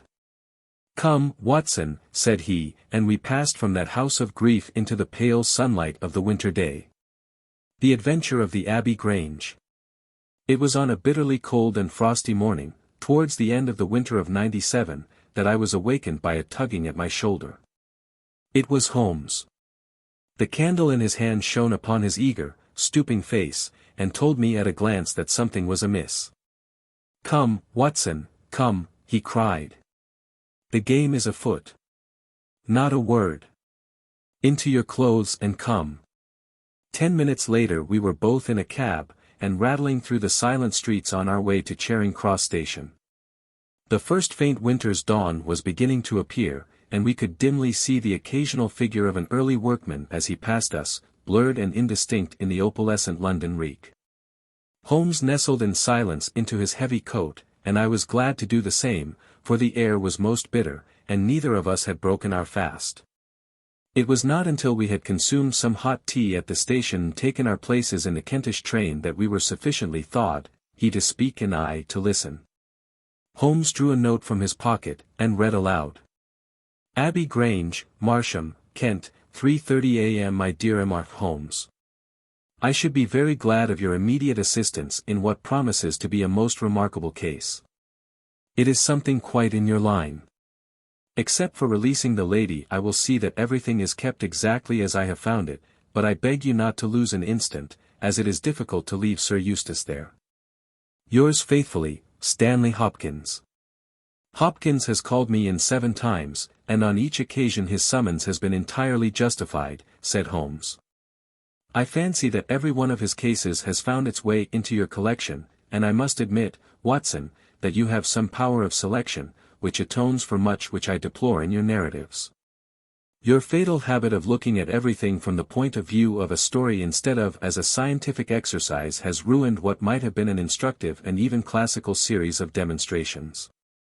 You slur over work of the utmost finesse and delicacy, in order to dwell upon sensational details which may excite, but cannot possibly instruct, the reader. Why do you not write them yourself?" I said, with some bitterness. "I will, my dear Watson, I will. At present I am, as you know, fairly busy, but I propose to devote my declining years to the composition of a textbook, which shall focus the whole art of detection into one volume. Our present research appears to be a case of murder. You think this Sir Eustace is dead, then?" "I should say so. Hopkins's writing shows considerable agitation, and he is not an emotional man." "Yes, I gather there has been violence, and that the body is left for our inspection. A mere suicide would not have caused him to send for me. As to the release of the lady, it would appear that she has been locked in her room during the tragedy. We are moving in high life, Watson, crackling paper, EB monogram, coat of arms, picturesque address. I think that friend Hopkins will live up to his reputation, and that we shall have an interesting morning. The crime was committed before 12 last night. How can you possibly tell? By an inspection of the trains, and by reckoning the time. The local police had to be called in, they had to communicate with Scotland Yard, Hopkins had to go out, and he in turn had to send for me. All that makes a fair night's work. Well, here we are at Chislehurst Station, and we shall soon set our doubts at rest." A drive of a couple of miles through narrow country lanes brought us to a park gate, which was opened for us by an old lodge-keeper, whose haggard face bore the reflection of some great disaster. The avenue ran through a noble park, between lines of ancient elms, and ended in a low, widespread house, pillared in front after the fashion of Palladio. The central part was evidently of a great age and shrouded in ivy, but the large windows showed that modern changes had been carried out, and one wing of the house appeared to be entirely new. The youthful figure and alert, eager face of Inspector Stanley Hopkins confronted us in the open doorway. "I'm very glad you have come, Mr. Holmes. And you, too, Dr. Watson. But, indeed, if I had my time over again, I should not have troubled you, for since the lady has come to herself, she has given so clear an account of the affair that there is not much left for us to do.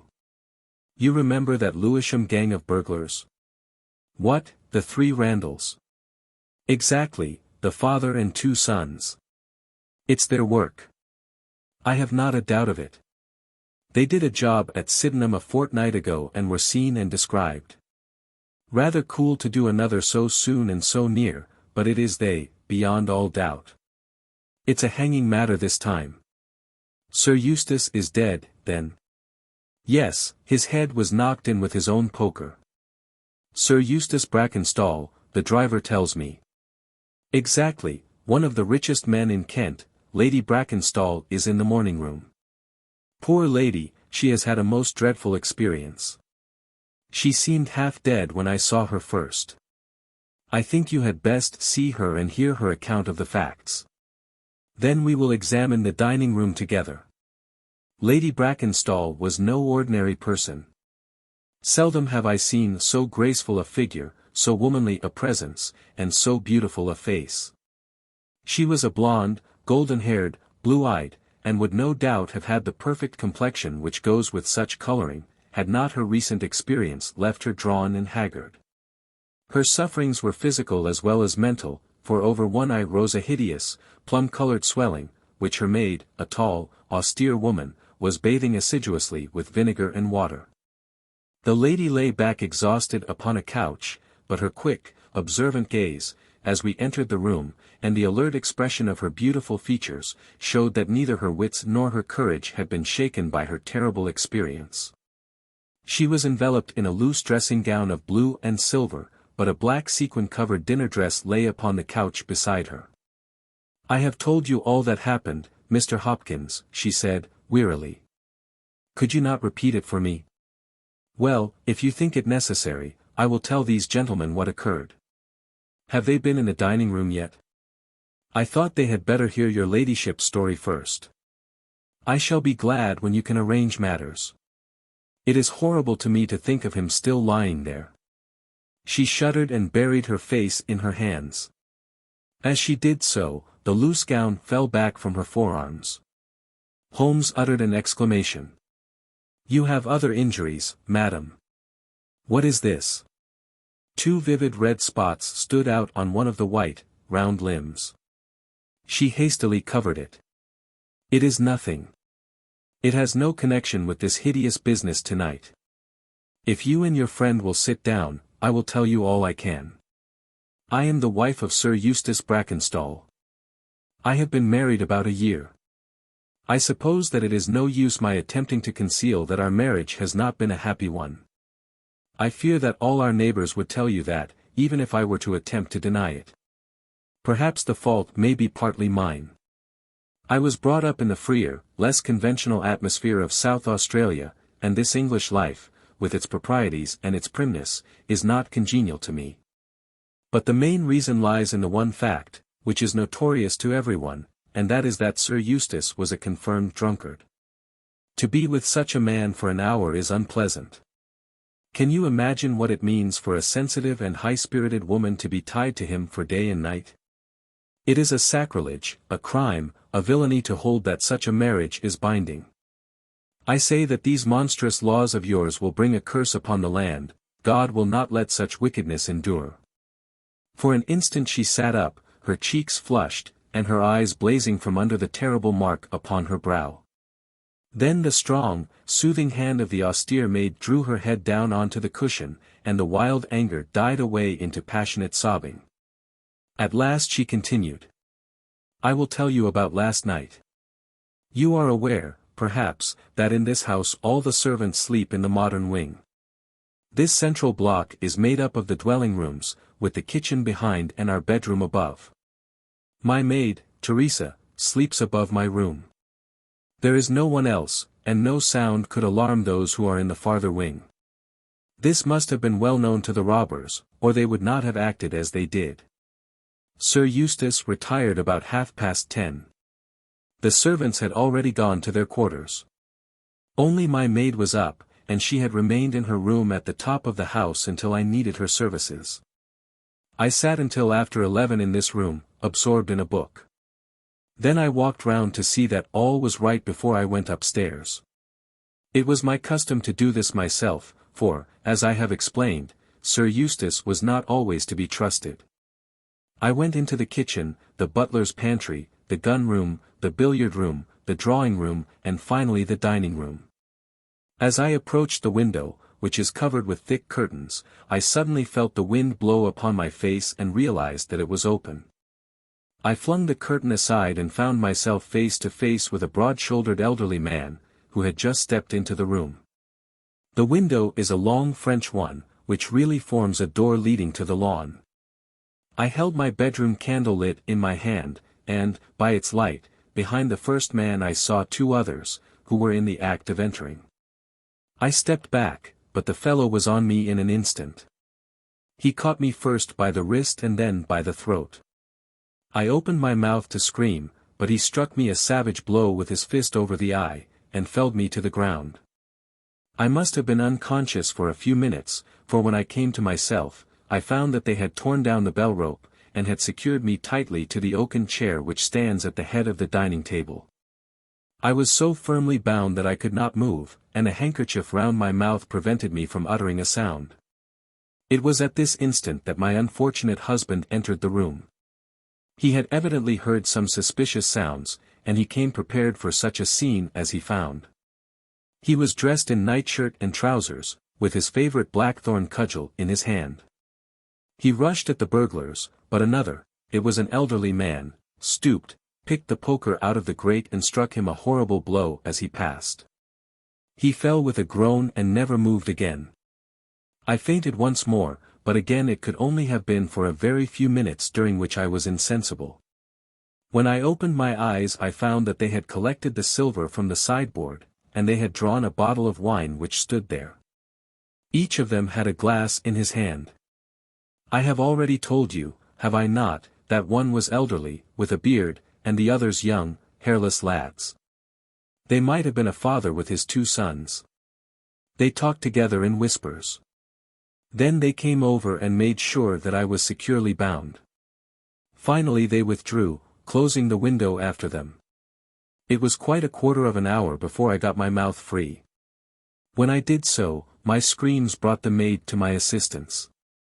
The other servants were soon alarmed, and we sent for the local police, who instantly communicated with London.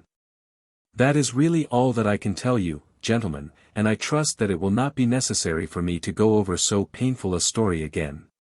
Any questions, Mr. Holmes? Asked Hopkins.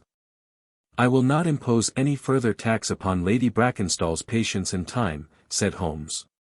Before I go into the dining room, I should like to hear your experience. He looked at the maid.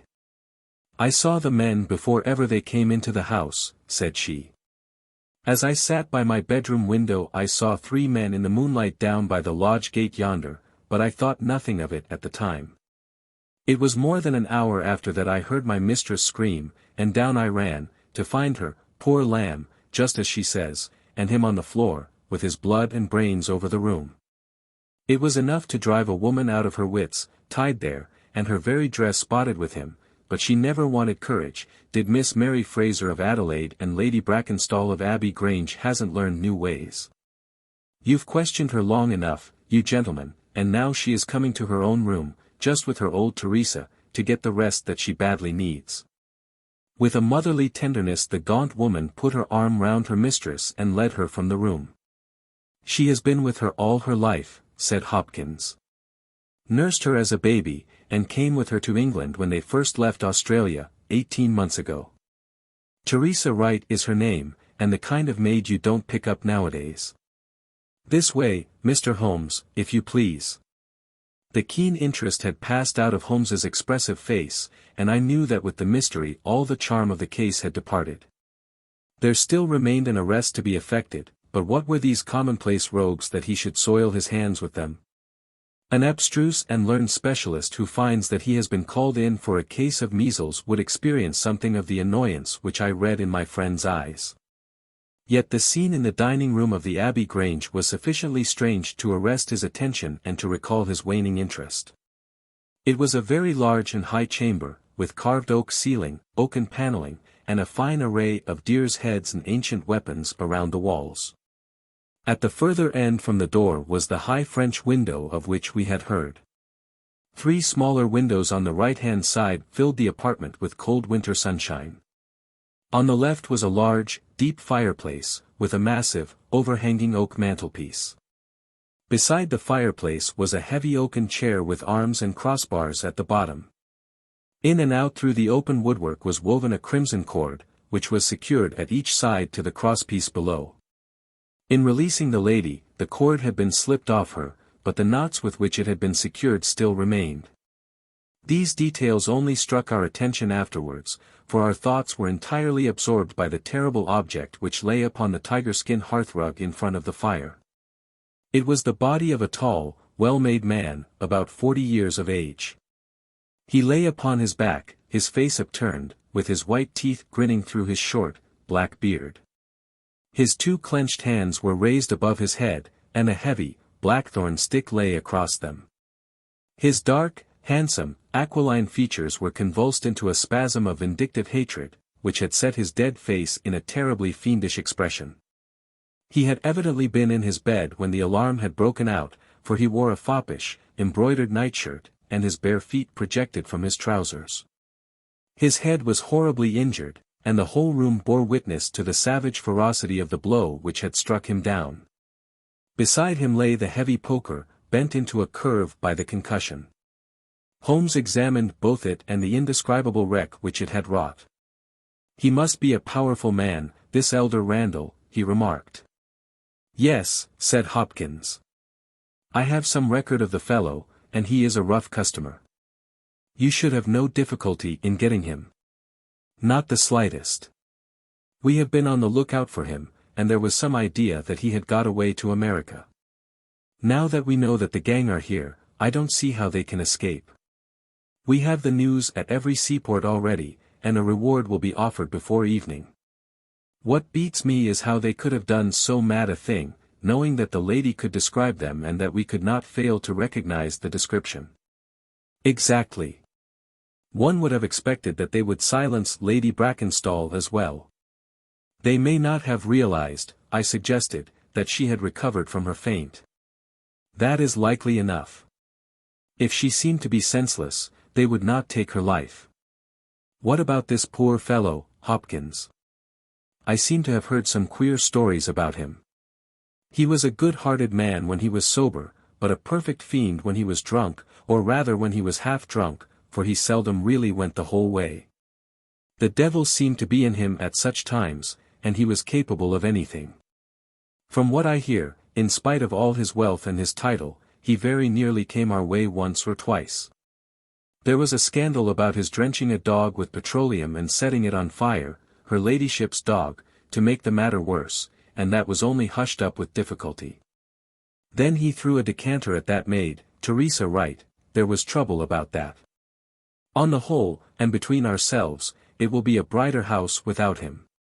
What are you looking at now?" Holmes was down on his knees, examining with great attention the knots upon the red cord with which the lady had been secured.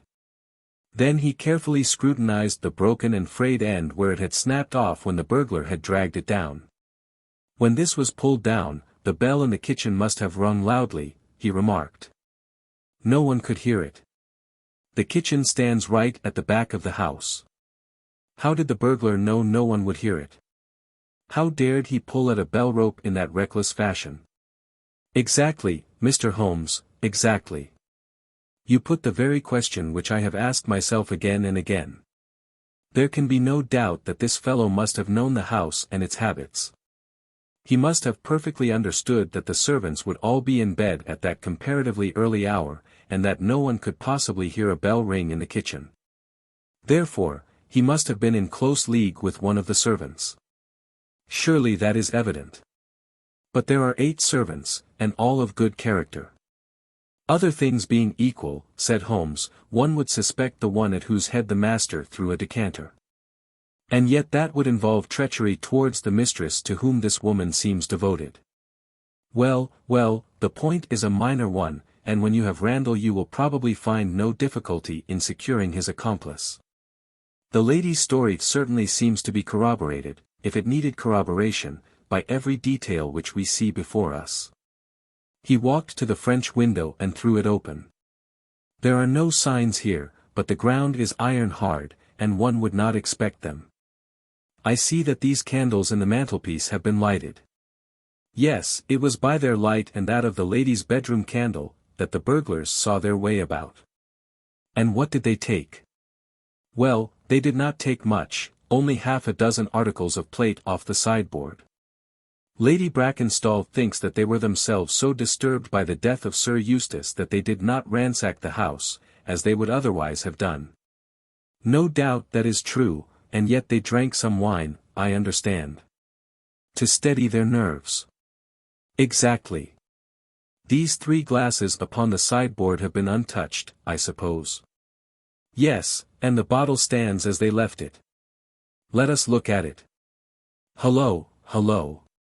What is this? The 3 glasses were grouped together, all of them tinged with wine, and one of them containing some dregs of beeswing. The bottle stood near them, 2/3 full, and beside it lay a long, deeply stained cork. Its appearance and the dust upon the bottle showed that it was no common vintage which the murderers had enjoyed. A change had come over Holmes's manner. He had lost his listless expression, and again I saw an alert light of interest in his keen, deep-set eyes. He raised the cork and examined it minutely. How did they draw it? He asked. Hopkins pointed to a half-open drawer. In it lay some table linen and a large corkscrew. Did Lady Brackenstall say that screw was used? No, you remember that she was senseless at the moment when the bottle was opened. Quite so. As a matter of fact, that screw was not used. This bottle was opened by a pocket screw, probably contained in a knife, and not more than 1.5 inches long. If you will examine the top of the cork, you will observe that the screw was driven in 3 times before the cork was extracted. It has never been transfixed. This long screw would have transfixed it and drawn it up with a single pull. When you catch this fellow, you will find that he has one of these multiplex knives in his possession. Excellent, said Hopkins. But these glasses do puzzle me, I confess. Lady Brackenstall actually saw the 3 men drinking, did she not? Yes, she was clear about that. Then there is an end of it. What more is to be said? And yet, you must admit, that the 3 glasses are very remarkable, Hopkins. What? You see nothing remarkable? Well, let it pass. Perhaps, when a man has special knowledge and special powers like my own, it rather encourages him to seek a complex explanation when a simpler one is at hand. Of course, it must be a mere chance about the glasses. Well, good morning, Hopkins. I don't see that I can be of any use to you, and you appear to have your case very clear. You will let me know when Randall is arrested, and any further developments which may occur. I trust that I shall soon have to congratulate you upon a successful conclusion. Come, Watson, I fancy that we may employ ourselves more profitably at home. During our return journey, I could see by Holmes's face that he was much puzzled by something which he had observed. Every now and then, by an effort, he would throw off the impression, and talk as if the matter were clear, but then his doubts would settle down upon him again. And his knitted brows and abstracted eyes would show that his thoughts had gone back once more to the great dining room of the Abbey Grange, in which this midnight tragedy had been enacted. At last, by a sudden impulse, just as our train was crawling out of a suburban station, he sprang on to the platform and pulled me out after him. "Excuse me, my dear fellow," said he, as we watched the rear carriages of our train disappearing round a curve, "I am sorry to make you the victim of what may seem a mere whim, but on my life, Watson, I simply can't leave that case in this condition. Every instinct that I possess cries out against it. It's wrong, it's all wrong, I'll swear that it's wrong." And yet the lady's story was complete, the maid's corroboration was sufficient, the detail was fairly exact. What have I to put up against that? 3 wine glasses, that is all. But if I had not taken things for granted, if I had examined everything with the care which I should have shown had we approached the case de novo and had no cut-and-dried story to warp my mind, should I not then have found something more definite to go upon? Of course I should. Sit down on this bench, Watson, until a train for Chislehurst arrives, and allow me to lay the evidence before you. Imploring you in the first instance to dismiss from your mind the idea that anything which the maid or her mistress may have said must necessarily be true. The lady's charming personality must not be permitted to warp our judgment. Surely there are details in her story which, if we looked at in cold blood, would excite our suspicion. These burglars made a considerable haul at Sydenham a fortnight ago. Some account of them and of their appearance was in the papers, and would naturally occur to anyone who wished to invent a story in which imaginary robbers should play a part. As a matter of fact, burglars who have done a good stroke of business are, as a rule, only too glad to enjoy the proceeds in peace and quiet without embarking on another perilous undertaking. Again, it is unusual for burglars to operate at so early an hour. It is unusual for burglars to strike a lady to prevent her screaming, since one would imagine that was the sure way to make her scream.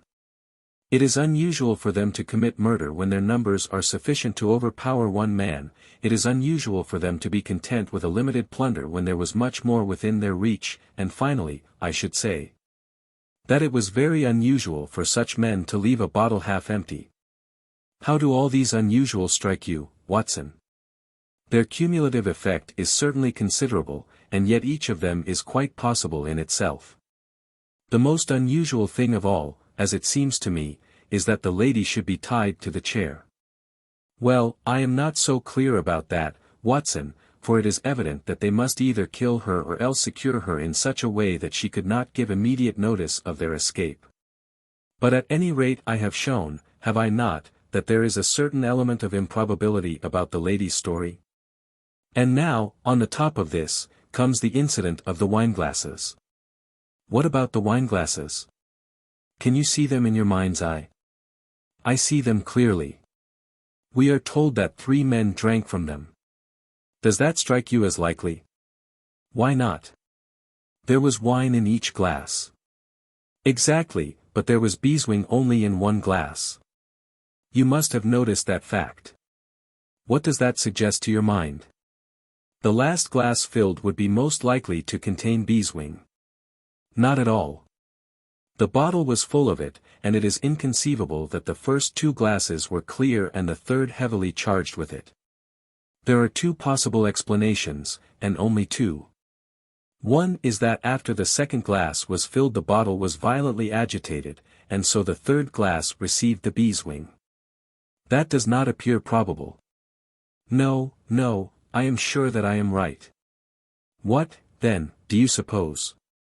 That only 2 glasses were used, and that the dregs of both were poured into a third glass, so as to give the false impression that 3 people had been here. In that way all the beeswing would be in the last glass, would it not? Yes, I am convinced that this is so. But if I have hit upon the true explanation of this one small phenomenon, then in an instant the case rises from the commonplace to the exceedingly remarkable, for it can only mean that Lady Brackenstall and her maid have deliberately lied to us. That not one word of their story is to be believed, that they have some very strong reason for covering the real criminal, and that we must construct our case for ourselves without any help from them. That is the mission which now lies before us, and here, Watson, is the Sydenham train. The household at the Abbey Grange were much surprised at our return, but Sherlock Holmes, finding that Stanley Hopkins had gone off to report to headquarters, took possession of the dining room, locked the door upon the inside, and devoted himself for 2 hours to one of those minute and laborious investigations which formed the solid basis on which his brilliant edifices of deduction were reared. Seated in a corner like an interested student who observes the demonstration of his professor, I followed every step of that remarkable research. The window, the curtains, the carpet, the chair, the rope, each in turn was minutely examined and duly pondered. The body of the unfortunate baronet had been removed, and all else remained as we had seen it in the morning. Finally, to my astonishment, Holmes climbed up on to the massive mantelpiece. Far above his head hung the few inches of red cord which were still attached to the wire. For a long time he gazed upward at it, and then in an attempt to get nearer to it he rested his knee upon a wooden bracket on the wall. This brought his hand within a few inches of the broken end of the rope, but it was not this so much as the bracket itself which seemed to engage his attention. Finally, he sprang down with an ejaculation of satisfaction. "It's all right, Watson," said he. "We have got our case, one of the most remarkable in our collection. But, dear me, how slow-witted I have been, and how nearly I have committed the blunder of my lifetime. Now, I think that, with a few missing links, my chain is almost complete. You have got your men." "Man, Watson, man. Only one, but a very formidable person. Strong as a lion, witness the blow that bent that poker. 6'3" in height, active as a squirrel, dexterous with his fingers, finally, remarkably quick-witted, for this whole ingenious story is of his concoction. Yes, Watson, we have come upon the handiwork of a very remarkable individual.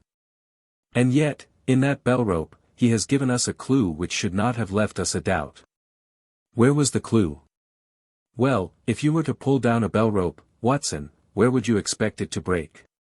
Surely at the spot where it is attached to the wire. Why should it break 3 inches from the top, as this one has done? Because it is frayed there." "Exactly. This end, which we can examine, is frayed. He was cunning enough to do that with his knife. But the other end is not frayed. You could not observe that from here, but if you were on the mantelpiece you would see that it is cut clean off without any mark of fraying whatever. You can reconstruct what occurred. The man needed the rope. He would not tear it down for fear of giving the alarm by ringing the bell. What did he do? He sprang up on the mantelpiece, could not quite reach it, put his knee on the bracket, you will see the impression in the dust, and so got his knife to bear upon the cord. I could not reach the place by at least 3 inches, from which I infer that he is at least 3 inches a bigger man than I. Look at that mark upon the seat of the oaken chair. What is it? Blood. Undoubtedly it is blood. This alone puts the lady's story out of court. If she were seated on the chair when the crime was done, how comes that mark? No, no, she was placed in the chair after the death of her husband. I'll wager that the black dress shows a corresponding mark to this. We have not yet met our Waterloo, Watson, but this is our Marengo, for it begins in defeat and ends in victory. I should like now to have a few words with the nurse, Teresa. We must be wary for a while, if we are to get the information which we want. She was an interesting person, this stern Australian nurse, taciturn, suspicious, ungracious. It took some time before Holmes's pleasant manner and frank acceptance of all that she said thawed her into a corresponding amiability. She did not attempt to conceal her hatred for her late employer. Yes, sir, it is true that he threw the decanter at me. I heard him call my mistress a name, and I told him that he would not dare to speak so if her brother had been there. Then it was that he threw it at me. He might have thrown a dozen if he had but left my bonny bird alone. He was forever ill-treating her, and she too proud to complain. She will not even tell me all that he has done to her. She never told me of those marks on her arm that you saw this morning, but I know very well that they come from a stab with a hatpin. The sly devil, God forgive me that I should speak of him so, now that he is dead. But a devil he was, if ever one walked the earth.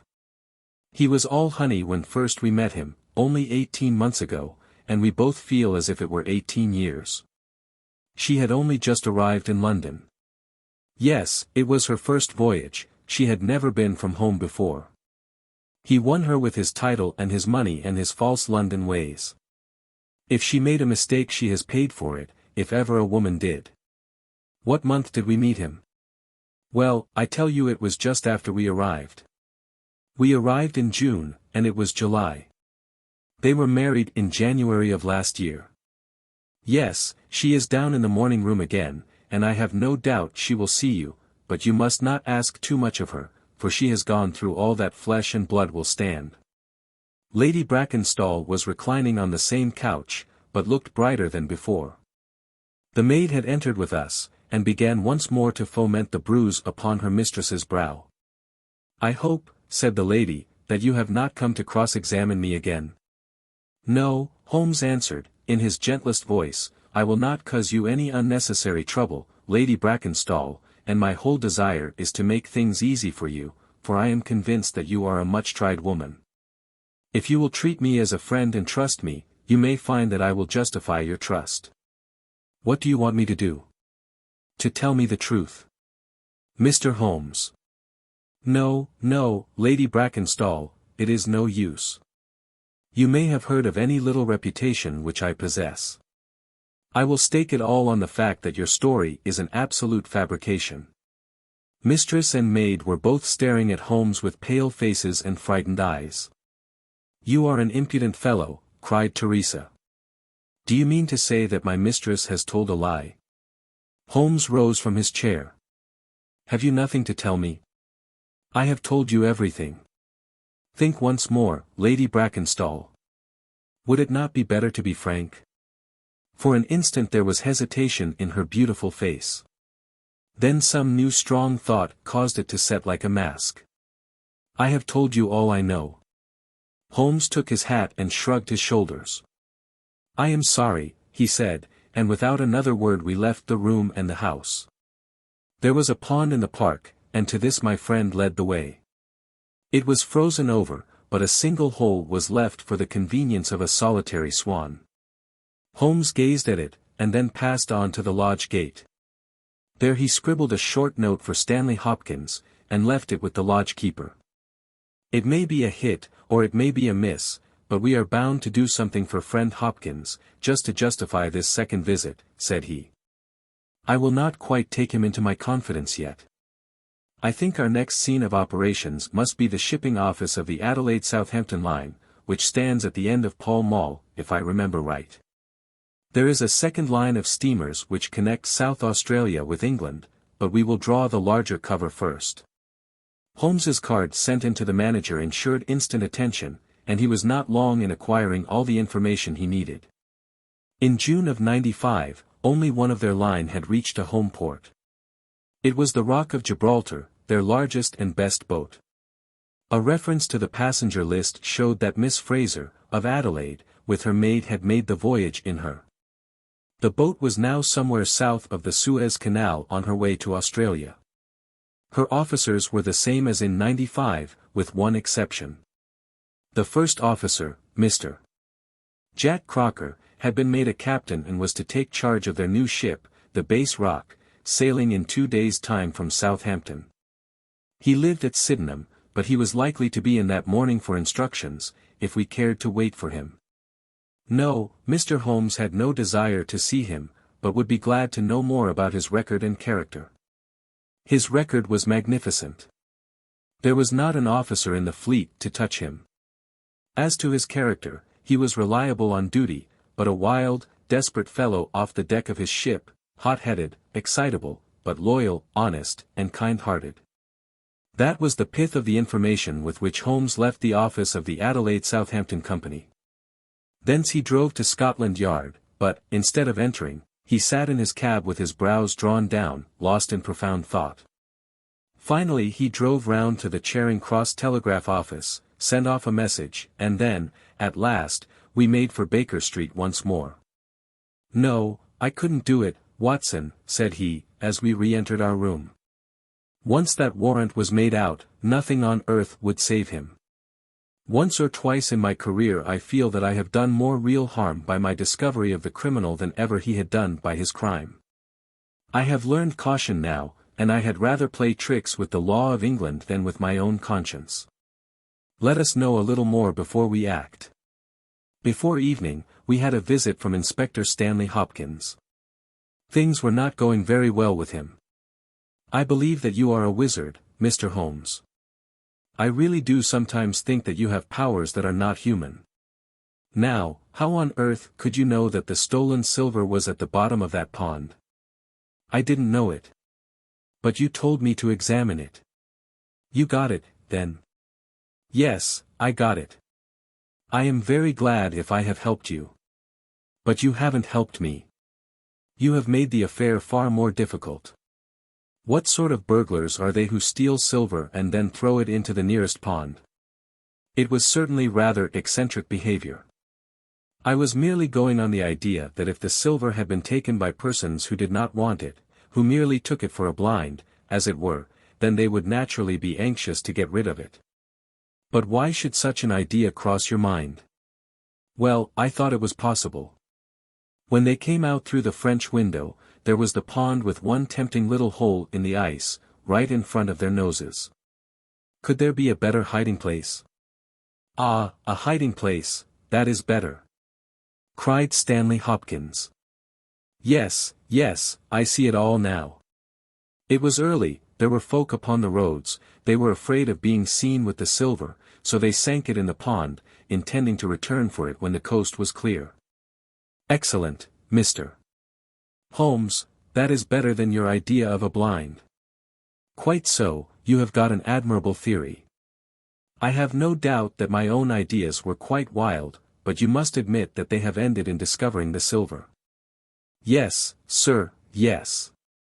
It was all your doing. But I have had a bad setback. A setback? Yes, Mr. Holmes. The Randall gang were arrested in New York this morning. Dear me, Hopkins. That is certainly rather against your theory that they committed a murder in Kent last night. It is fatal, Mr. Holmes, absolutely fatal. Still, there are other gangs of 3 besides the Randalls, or it may be some new gang of which the police have never heard. Quite so, it is perfectly possible. What, are you off? Yes, Mr. Holmes, there is no rest for me until I have got to the bottom of the business. I suppose you have no hint to give me? I have given you one. Which? Well, I suggested a blind. But why, Mr. Holmes, why? Ah, that's the question, of course. But I commend the idea to your mind. You might possibly find that there was something in it. You won't stop for dinner?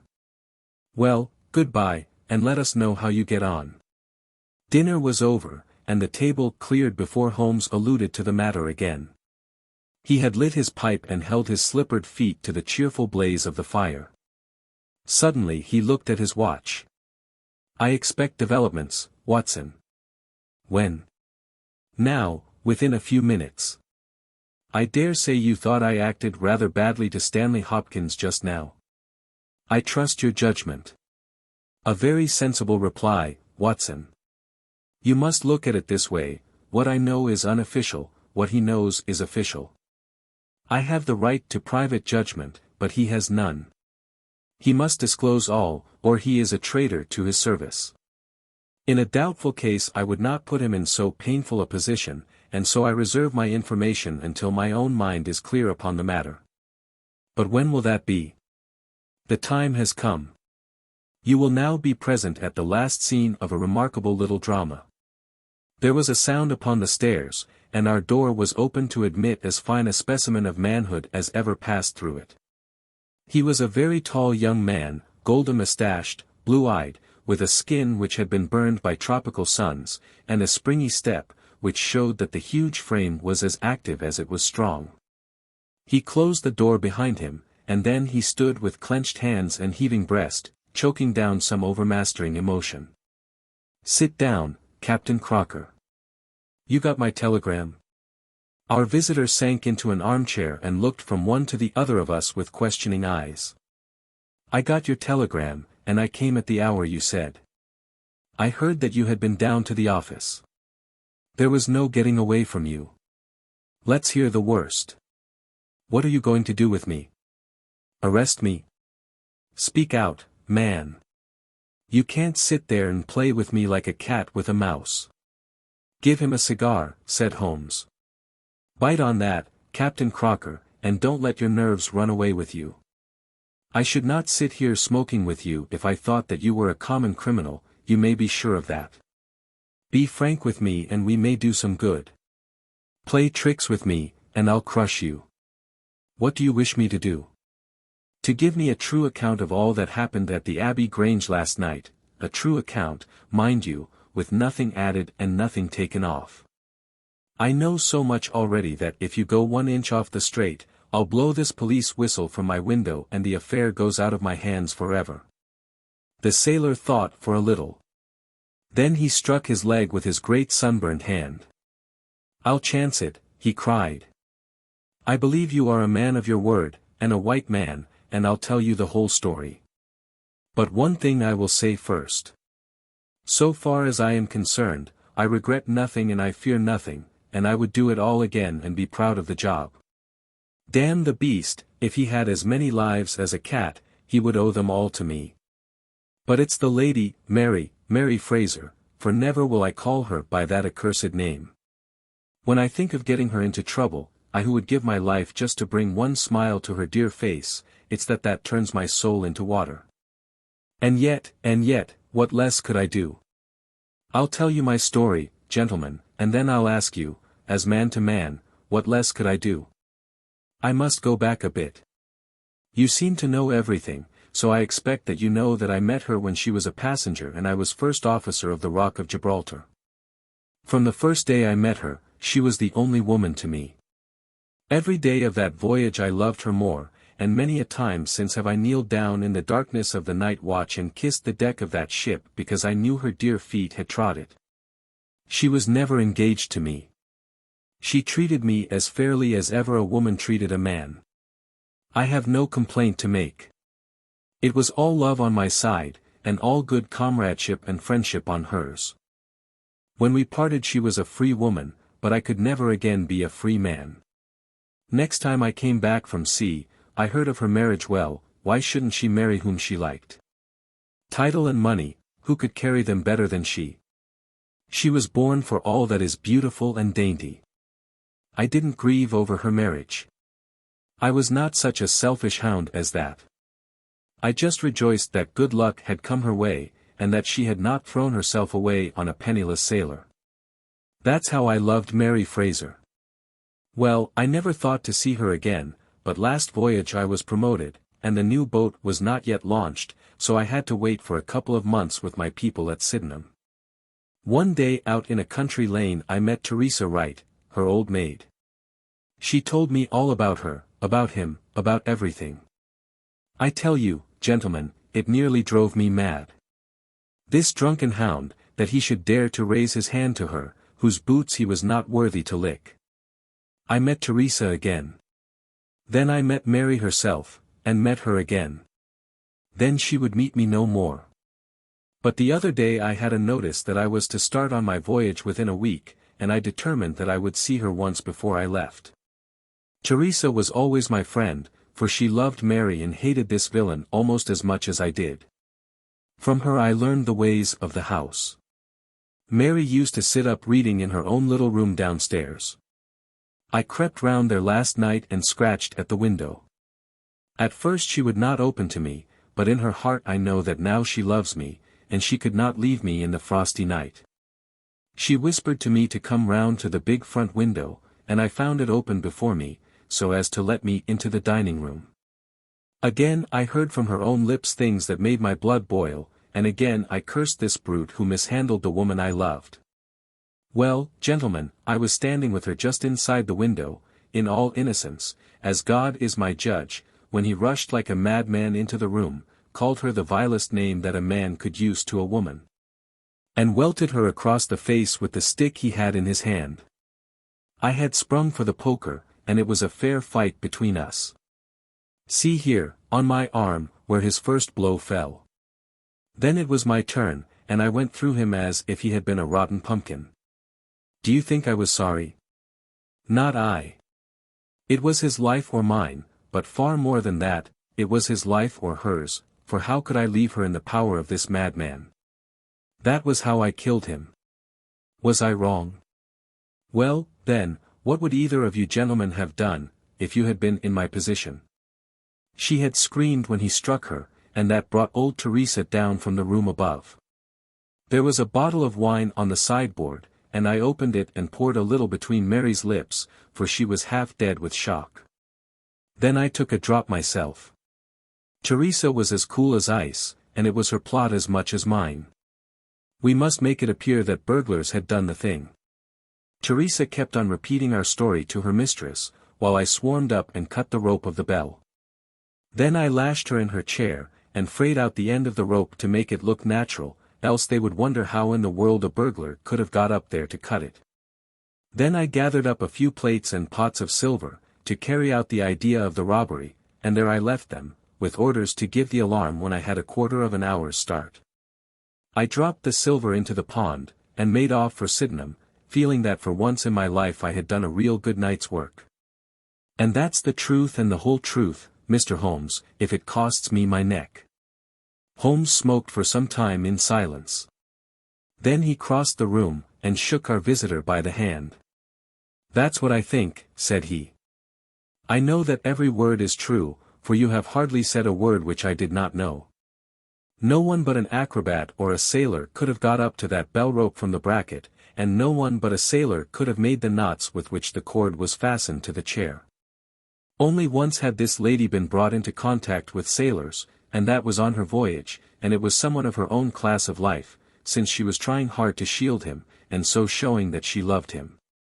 You see how easy it was for me to lay my hands upon you when once I had started upon the right trail. I thought the police never could have seen through our dodge. And the police haven't, nor will they, to the best of my belief. Now, look here, Captain Crocker, this is a very serious matter, though I am willing to admit that you acted under the most extreme provocation to which any man could be subjected. I am not sure that in defense of your own life your action will not be pronounced legitimate. However, that is for a British jury to decide. Meanwhile I have so much sympathy for you that, if you choose to disappear in the next 24 hours, I will promise you that no one will hinder you. And then it will all come out. Certainly it will come out. The sailor flushed with anger. What sort of proposal is that to make a man? I know enough of law to understand that Mary would be held as accomplice. Do you think I would leave her alone to face the music while I slunk away? No, sir, let them do their worst upon me, but for heaven's sake, Mr. Holmes, find some way of keeping my poor Mary out of the courts. Holmes for a second time held out his hand to the sailor. I was only testing you, and you ring true every time. Well, it is a great responsibility that I take upon myself, but I have given Hopkins an excellent hint, and if he can't avail himself of it I can do no more. See here, Captain Crocker, we'll do this in due form of law. You are the prisoner. Watson, you are a British jury, and I never met a man who was more eminently fitted to represent one. I am the judge. Now, gentlemen of the jury, you have heard the evidence. Do you find the prisoner guilty or not guilty? Not guilty, my lord, said I. Vox populi, vox Dei. You are acquitted, Captain Crocker. So long as the law does not find some other victim you are safe from me. Come back to this lady in a year, and may her future and yours justify us in the judgment which we have pronounced this night. The Adventure of the Second Stain. I had intended The Adventure of the Abbey Grange to be the last of those exploits of my friend, Mr. Sherlock Holmes, which I should ever communicate to the public. This resolution of mine was not due to any lack of material, since I have notes of many hundreds of cases to which I have never alluded. Nor was it caused by any waning interest on the part of my readers in the singular personality and unique methods of this remarkable man. The real reason lay in the reluctance which Mr. Holmes has shown to the continued publication of his experiences. So long as he was in actual professional practice the records of his successes were of some practical value to him, but since he has definitely retired from London and Baedeker himself to study and bee farming on the Sussex Downs, notoriety has become hateful to him, and he has peremptorily requested that his wishes in this matter should be strictly observed. It was only upon my representing to him that I had given a promise that The Adventure of the Second Stain should be published when the times were ripe. And pointing out to him that it is only appropriate that this long series of episodes should culminate in the most important international case which he has ever been called upon to handle. That I at last succeeded in obtaining his consent that a carefully guarded account of the incident should at last be laid before the public. If in telling the story I seem to be somewhat vague in certain details, the public will readily understand that there is an excellent reason for my reticence. It was, then, in a year, and even in a decade, that shall be nameless, that upon one Tuesday morning in autumn we found two visitors of European fame within the walls of our humble room in Baker Street. The one, austere, high-nosed, eagle-eyed, and dominant, was none other than the illustrious Lord Bellinger, twice Premier of Britain. The other, dark, clear-cut, and elegant, hardly yet of middle age, and endowed with every beauty of body and of mind, was the Right Honourable Trelawney Hope, Secretary for European Affairs, and the most rising statesman in the country. They sat side by side upon our paper-littered settee, and it was easy to see from their worn and anxious faces that it was business of the most pressing importance which had brought them. The Premier's thin, blue-veined hands were clasped tightly over the ivory head of his umbrella, and his gaunt, ascetic face looked gloomily from Holmes to me. The European Secretary pulled nervously at his moustache and fidgeted with the seals of his watch-chain. When I discovered my loss, Mr. Holmes, which was at 8 o'clock this morning, I at once informed the Prime Minister. It was at his suggestion that we have both come to you. Have you informed the police? No, sir, said the Prime Minister, with the quick, decisive manner for which he was famous. We have not done so, nor is it possible that we should do so. To inform the police must, in the long run, mean to inform the public. This is what we particularly desire to avoid. And why, sir? Because the document in question is of such immense importance that its publication might very easily, I might almost say probably, lead to European complications of the utmost moment.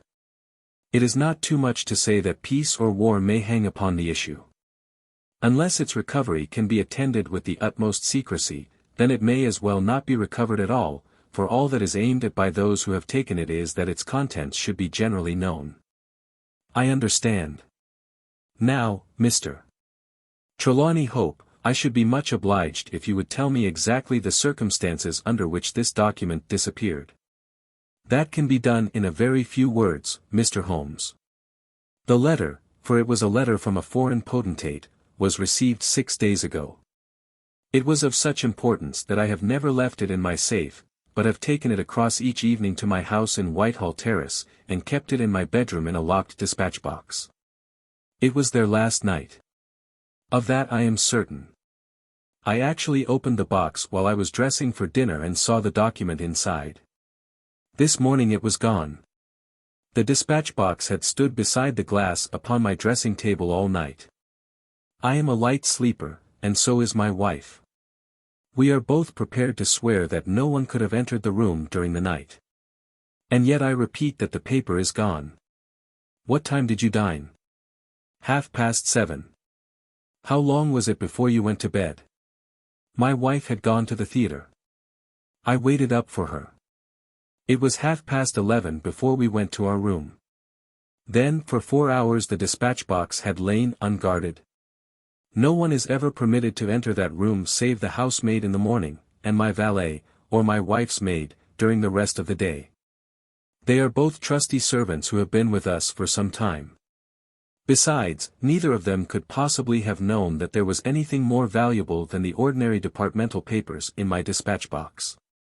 Who did know of the existence of that letter? No one in the house. Surely your wife knew?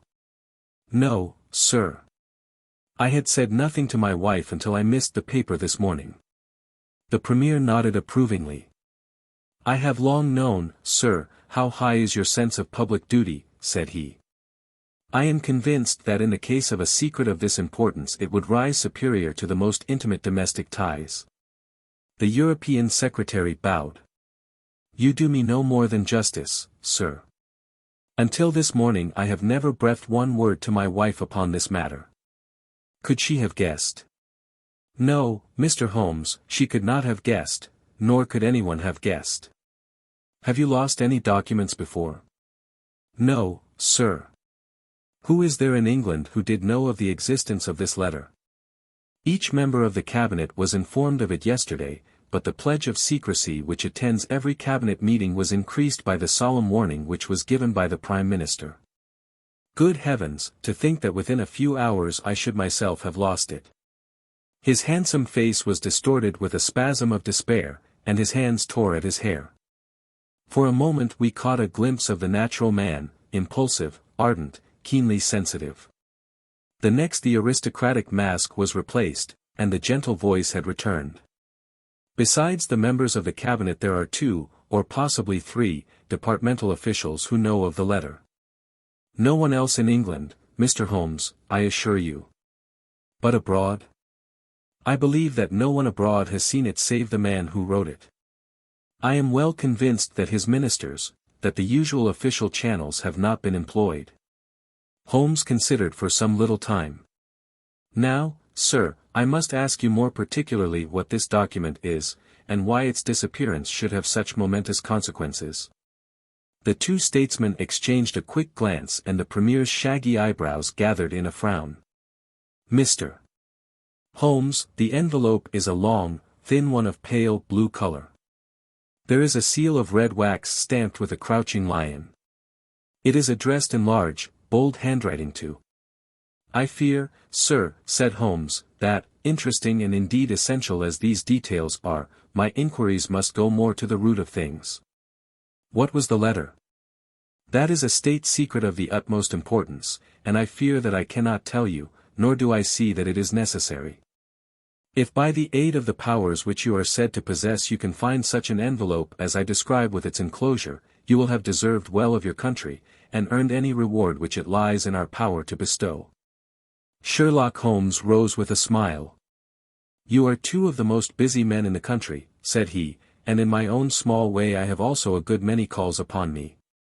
I regret exceedingly that I cannot help you in this matter, and any continuation of this interview would be a waste of time. The Premier sprang to his feet with that quick, fierce gleam of his deep-set eyes before which a cabinet has cowered. I am not accustomed, sir, he began, but mastered his anger and resumed his seat. For a minute or more we all sat in silence. Then the old statesman shrugged his shoulders. We must accept your terms, Mr. Holmes. No doubt you are right, and it is unreasonable for us to expect you to act unless we give you our entire confidence. I agree with you, said the younger statesman. Then I will tell you, relying entirely upon your honor and that of your colleague, Dr. Watson. I may appeal to your patriotism also, for I could not imagine a greater misfortune for the country than that this affair should come out. You may safely trust us. The letter, then, is from a certain foreign potentate who has been ruffled by some recent colonial developments of this country. It has been written hurriedly and upon his own responsibility entirely. Inquiries have shown that his ministers know nothing of the matter. At the same time it is couched in so unfortunate a manner, and certain phrases in it are of so provocative a character, that its publication would undoubtedly lead to a most dangerous state of feeling in this country. There would be such a ferment, sir, that I do not hesitate to say that within a week of the publication of that letter this country would be involved in a great war. Holmes wrote a name upon a slip of paper and handed it to the Premier. Exactly. It was he. And it is this letter which may well mean the expenditure of 1,000 millions and the lives of 100,000 men, which has become lost in this unaccountable fashion. Have you informed the sender? Yes, sir, a cipher telegram has been dispatched. Perhaps he desires the publication of the letter. No, sir, we have strong reason to believe that he already understands that he has acted in an indiscreet and hot-headed manner. It would be a greater blow to him and to his country than to us if this letter were to come out. If this is so, whose interest is it that the letter should come out? Why should anyone desire to steal it or to publish it? There, Mr. Holmes, you take me into regions of high international politics. But if you consider the European situation you will have no difficulty in perceiving the motive. The whole of Europe is an armed camp. There is a double league which makes a fair balance of military power. Great Britain holds the scales. If Britain were driven into war with one confederacy, it would assure the supremacy of the other confederacy, whether they joined in the war or not. Do you follow? Very clearly. It is then the interest of the enemies of this potentate to secure and publish this letter, so as to make a breach between his country and ours?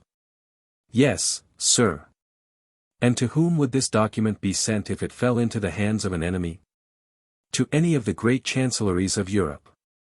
It is probably speeding on its way thither at the present instant as fast as steam can take it. Mr. Trelawney Hope dropped his head on his chest and groaned aloud. The Premier placed his hand kindly upon his shoulder. It is your misfortune, my dear fellow. No one can blame you. There is no precaution which you have neglected. Now, Mr. Holmes, you are in full possession of the facts. What course do you recommend? Holmes shook his head mournfully. You think, sir, that unless this document is recovered there will be war? I think it is very probable. Then, sir, prepare for war. That is a hard saying, Mr. Holmes. Consider the facts, sir. It is inconceivable that it was taken after 11:30 at night, since I understand that Mr. Hope and his wife were both in the room from that hour until the loss was found out. It was taken, then, yesterday evening between 7:30 and 11:30, probably near the earlier hour, since whoever took it evidently knew that it was there and would naturally secure it as early as possible. Now, sir, if a document of this importance were taken at that hour, where can it be now? No one has any reason to retain it. It has been passed rapidly on to those who need it. What chance have we now to overtake or even to trace it? It is beyond our reach. The Prime Minister rose from the settee. What you say is perfectly logical, Mr. Holmes. I feel that the matter is indeed out of our hands. Let us presume, for argument's sake, that the document was taken by the maid or by the valet. They are both old and tried servants. I understand you to say that your room is on the second floor, that there is no entrance from without, and that from within no one could go up unobserved. It must, then, be somebody in the house who has taken it. To whom would the thief take it? To one of several international spies and secret agents, whose names are tolerably familiar to me. There are 3 who may be said to be the heads of their profession. I will begin my research by going round and finding if each of them is at his post. If one is missing, especially if he has disappeared since last night, we will have some indication as to where the document has gone. Why should he be missing? Asked the European Secretary. He would take the letter to an embassy in London, as likely as not. I fancy not. These agents work independently, and their relations with the embassies are often strained. The Prime Minister nodded his acquiescence. I believe you are right, Mr. Holmes. He would take so valuable a prize to headquarters with his own hands. I think that your course of action is an excellent one. Meanwhile, Hope, we cannot neglect all our other duties on account of this one misfortune. Should there be any fresh developments during the day we shall communicate with you, and you will no doubt let us know the results of your own inquiries. The 2 statesmen bowed and walked gravely from the room. When our illustrious visitors had departed, Holmes lit his pipe in silence and sat for some time lost in the deepest thought. I had opened the morning paper and was immersed in a sensational crime which had occurred in London the night before, when my friend gave an exclamation, sprang to his feet and laid his pipe down upon the mantelpiece. Yes, said he, there is no better way of approaching it. The situation is desperate, but not hopeless. Even now, if we could be sure which of them has taken it, it is just possible that it has not yet passed out of his hands. After all, it is a question of money with these fellows, and I have the British Treasury behind me. If it's on the market I'll buy it, if it means another penny on the income tax. It is conceivable that the fellow might hold it back to see what bids come from this side before he tries his luck on the other. There are only those 3 capable of playing so bold a game. There are Oberstein, La Rothière, and Eduardo Lucas. I will see each of them. I glanced at my morning paper. Is that Eduardo Lucas of Godolphin Street? Yes. You will not see him. Why not? He was murdered in his house last night. My friend has so often astonished me in the course of our adventures that it was with a sense of exultation that I realized how completely I had astonished him. He stared in amazement, and then snatched the paper from my hands. This was the paragraph which I had been engaged in reading when he rose from his chair. Murder in Westminster. A crime of mysterious character was committed last night at 16 Godolphin Street. One of the old-fashioned and secluded rows of 18th-century houses which lie between the river and the Abbey, almost in the shadow of the great tower of the Houses of Parliament. This small but select mansion has been inhabited for some years by Mr. Eduardo Lucas, well known in society circles both on account of his charming personality and because he has the well-deserved reputation of being one of the best amateur tenors in the country. Mr. Lucas is an unmarried man, 34 years of age, and his establishment consists of Mrs. Pringle, an elderly housekeeper, and of Mitten, his valet. The former retires early and sleeps at the top of the house. The valet was out for the evening, visiting a friend at Hammersmith. From 10 o'clock onward Mr. Lucas had the house to himself. What occurred during that time has not yet transpired, but at 11:45 Police Constable Barrett, passing along Godolphin Street observed that the door of number 16 was ajar. He knocked, but received no answer. Perceiving a light in the front room, he advanced into the passage and again knocked, but without reply. He then pushed open the door and entered. The room was in a state of wild disorder, the furniture being all swept to one side, and one chair lying on its back in the center. Beside this chair, and still grasping one of its legs, lay the unfortunate tenant of the house. He had been stabbed to the heart and must have died instantly. The knife with which the crime had been committed was a curved Indian dagger, plucked down from a trophy of Oriental arms which adorned one of the walls.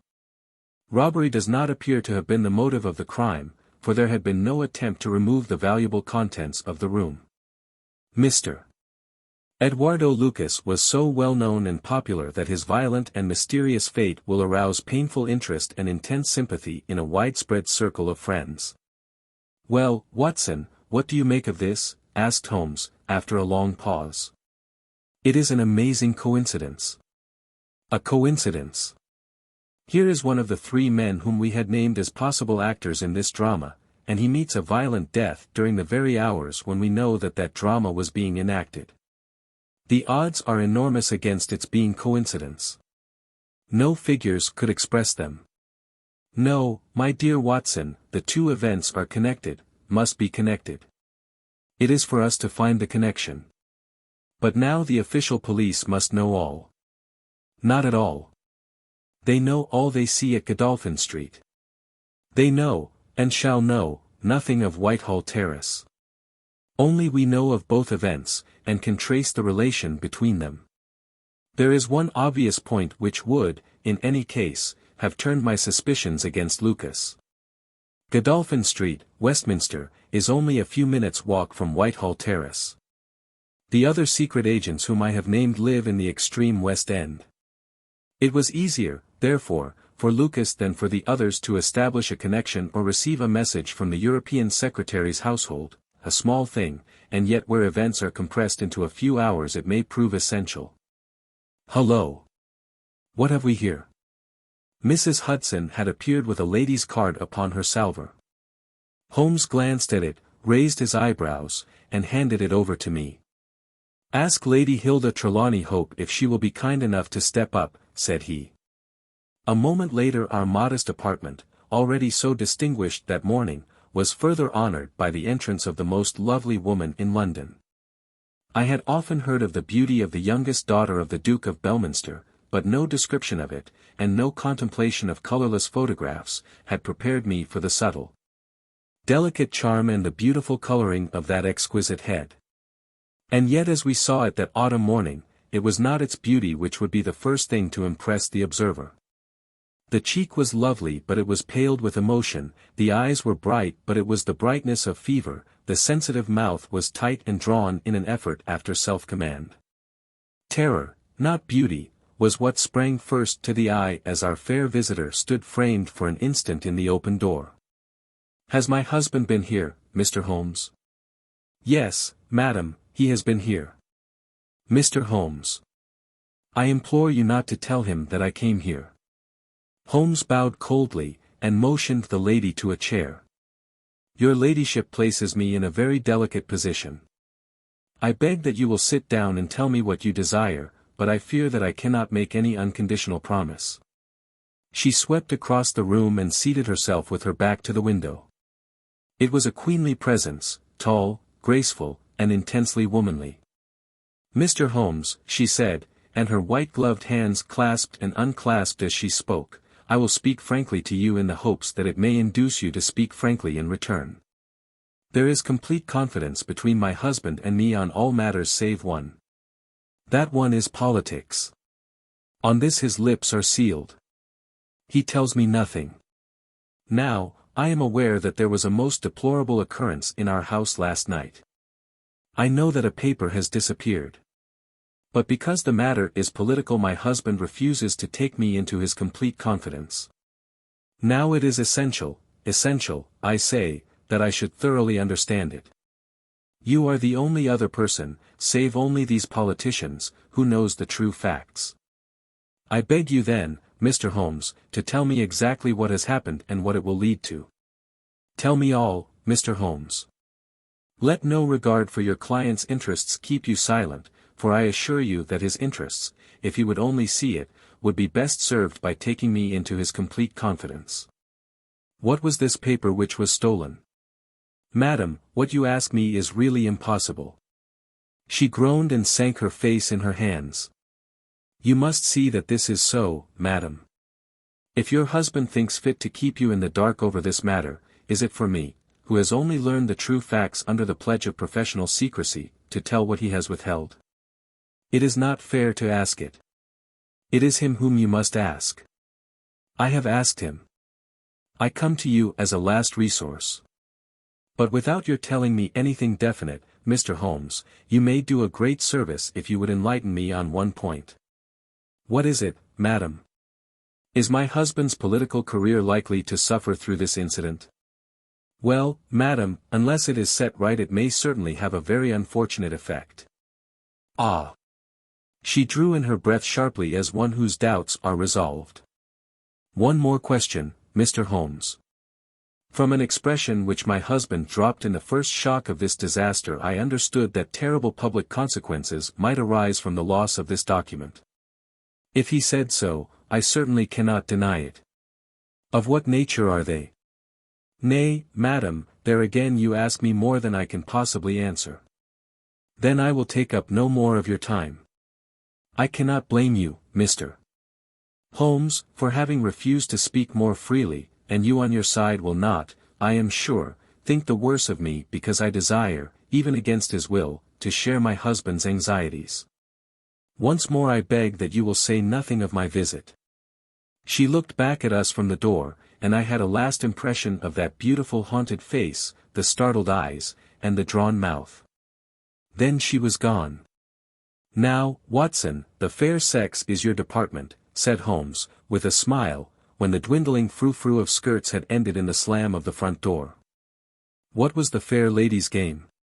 What did she really want? Surely her own statement is clear and her anxiety very natural. Think of her appearance, Watson, her manner, her suppressed excitement, her restlessness, her tenacity in asking questions. Remember that she comes of a caste who do not lightly show emotion. She was certainly much moved. Remember also the curious earnestness with which she assured us that it was best for her husband that she should know all. What did she mean by that? And you must have observed, Watson, how she maneuvered to have the light at her back. She did not wish us to read her expression. Yes, she chose the one chair in the room. And yet the motives of women are so inscrutable. You remember the woman at Margate whom I suspected for the same reason. No powder on her nose, that proved to be the correct solution. How can you build on such a quicksand? Their most trivial action may mean volumes, or their most extraordinary conduct may depend upon a hairpin or a curling tongs. Good morning, Watson. You are off. Yes, I will while away the morning at Godolphin Street with our friends of the regular establishment. With Eduardo Lucas lies the solution of our problem, though I must admit that I have not an inkling as to what form it may take.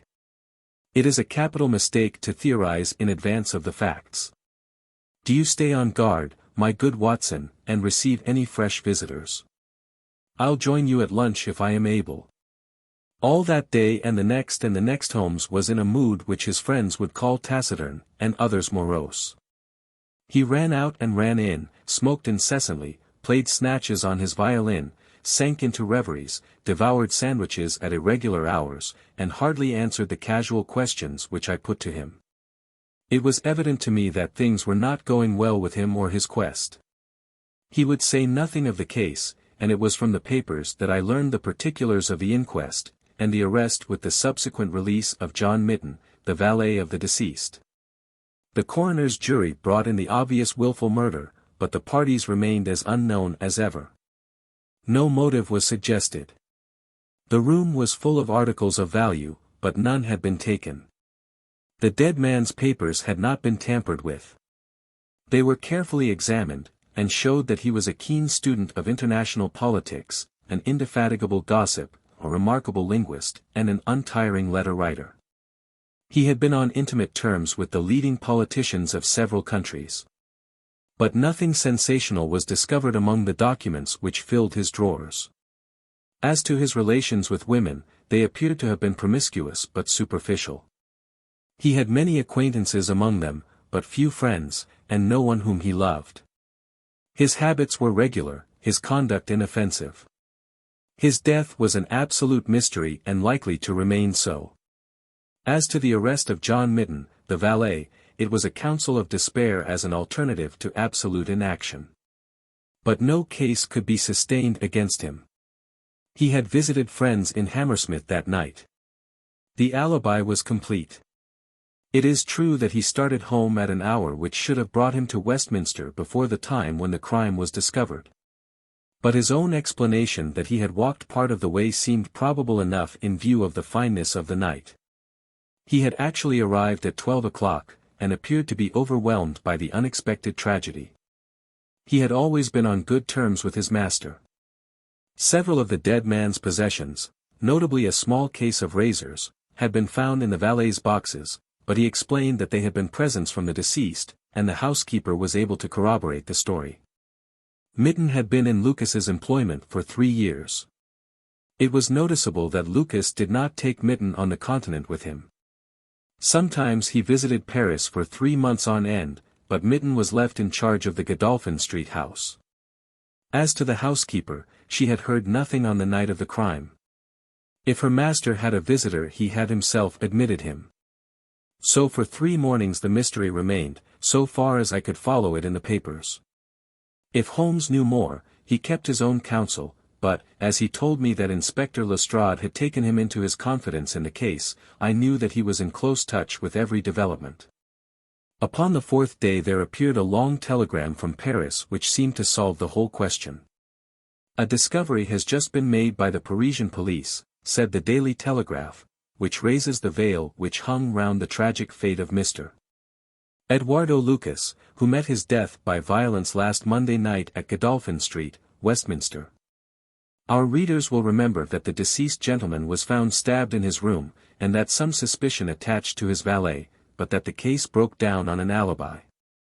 Yesterday a lady, who has been known as Madame Henri Fournay, occupying a small villa in the Rue Austerlitz, was reported to the authorities by her servants as being insane.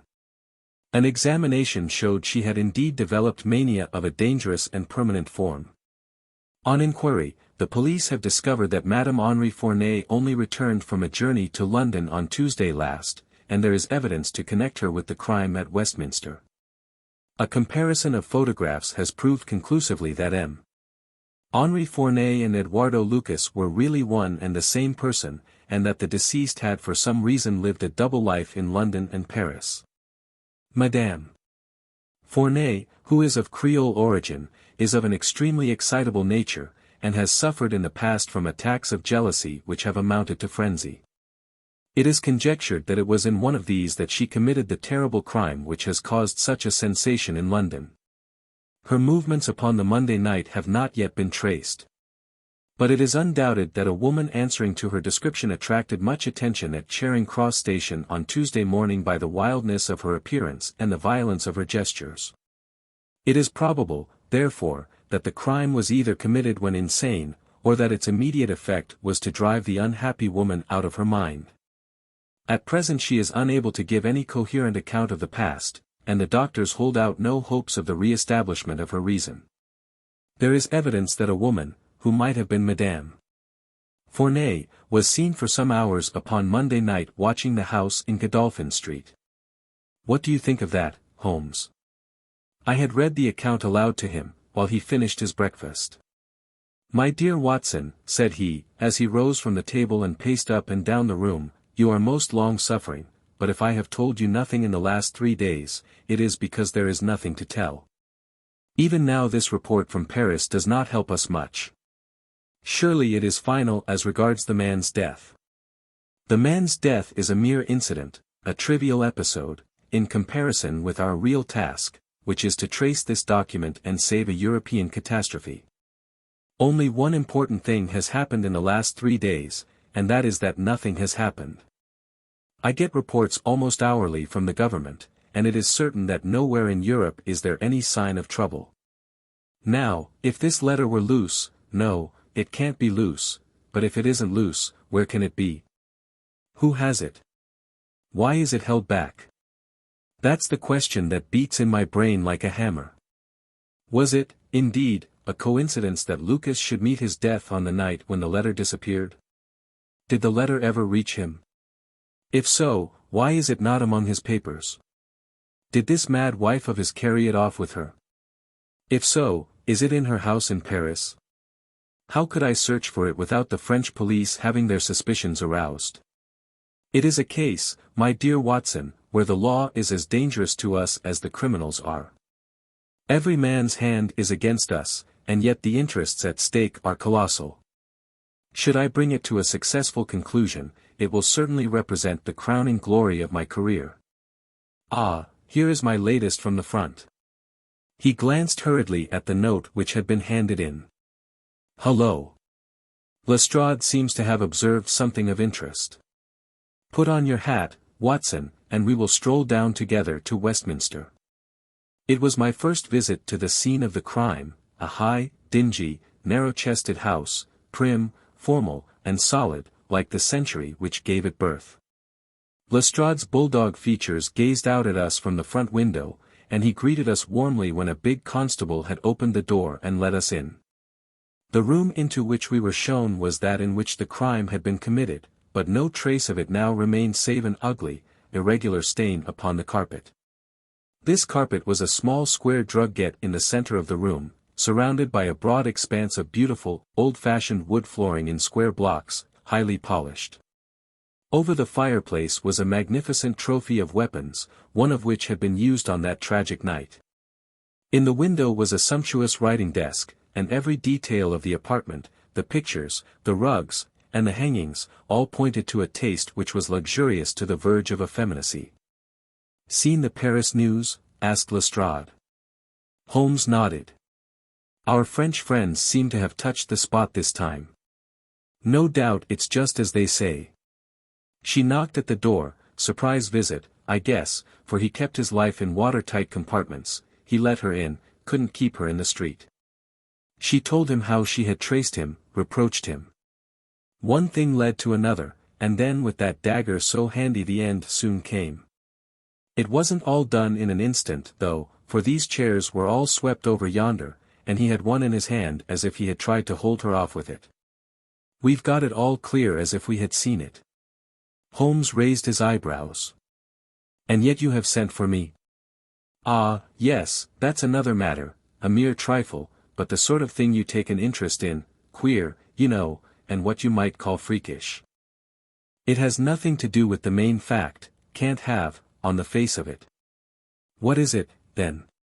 "Well, you know, after a crime of this sort we are very careful to keep things in their position. Nothing has been moved. Officer in charge here day and night. This morning, as the man was buried and the investigation over, so far as this room is concerned, we thought we could tidy up a bit. This carpet. You see, it is not fastened down, only just laid there. We had occasion to raise it. We found." "Yes. You found." Holmes's face grew tense with anxiety. "Well, I'm sure you would never guess in 100 years what we did find. You see that stain on the carpet? Well, a great deal must have soaked through, must it not?" "Undoubtedly it must." "Well, you will be surprised to hear that there is no stain on the white woodwork to correspond." "No stain. But there must." "Yes, so you would say." But the fact remains that there isn't. He took the corner of the carpet in his hand and, turning it over, he showed that it was indeed as he said.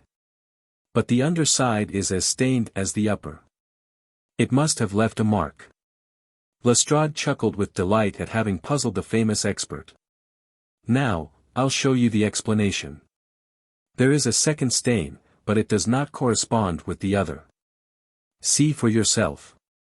As he spoke he turned over another portion of the carpet, and there, sure enough, was a great crimson spill upon the square white facing of the old-fashioned floor. What do you make of that, Mr. Holmes? Why, it is simple enough. The two stains did correspond, but the carpet has been turned round. As it was square and unfastened it was easily done. The official police don't need you, Mr. Holmes, to tell them that the carpet must have been turned round. That's clear enough, for the stains lie above each other, if you lay it over this way. But what I want to know is, who shifted the carpet, and why? I could see from Holmes's rigid face that he was vibrating with inward excitement. Look here, Lestrade, said he, has that constable in the passage been in charge of the place all the time? Yes, he has. Well, take my advice. Examine him carefully. Don't do it before us. We'll wait here. You take him into the back room. You'll be more likely to get a confession out of him alone. Ask him how he dared to admit people and leave them alone in this room. Don't ask him if he has done it. Take it for granted. Tell him you know someone has been here. Press him. Tell him that a full confession is his only chance of forgiveness. Do exactly what I tell you. By George, if he knows I'll have it out of him, cried Lestrade. He darted into the hall, and a few moments later his bullying voice sounded from the back room. Now, Watson, now, cried Holmes with frenzied eagerness. All the demoniacal force of the man masked behind that listless manner burst out in a paroxysm of energy. He tore the drugget from the floor, and in an instant was down on his hands and knees clawing at each of the squares of wood beneath it. One turned sideways as he dug his nails into the edge of it. It hinged back like the lid of a box. A small black cavity opened beneath it.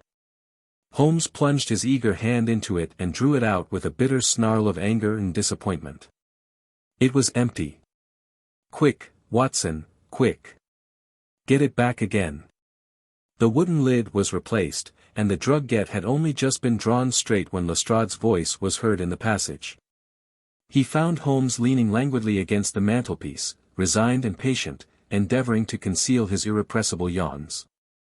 Sorry to keep you waiting, Mr. Holmes, I can see that you are bored to death with the whole affair.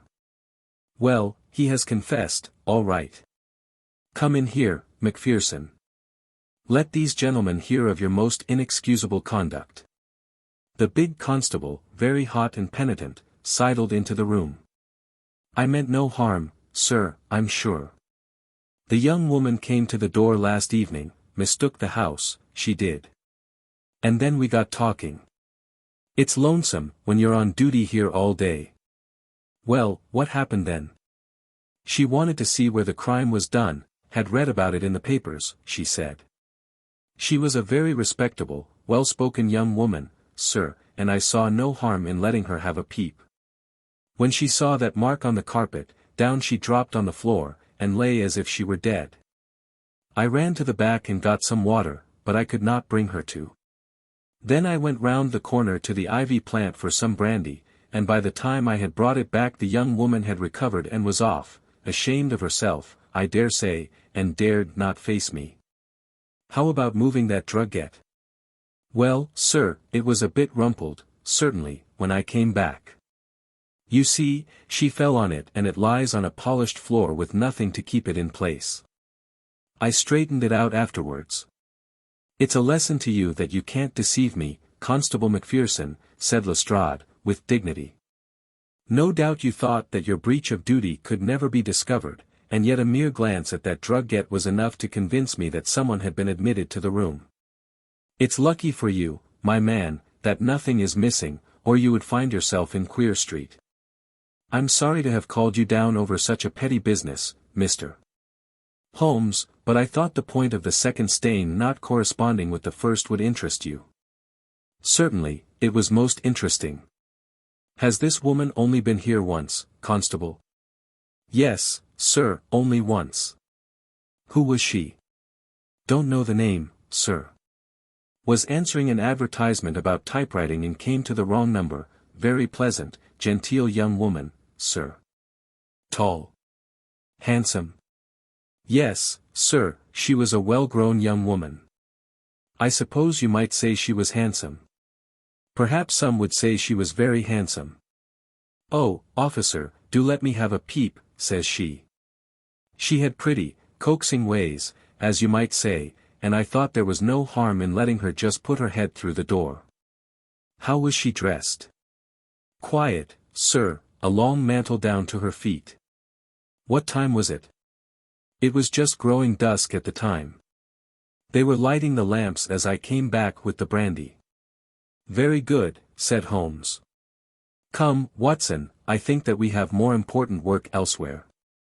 As we left the house Lestrade remained in the front room, while the repentant constable opened the door to let us out. Holmes turned on the step and held up something in his hand. The constable stared intently. Good Lord, sir!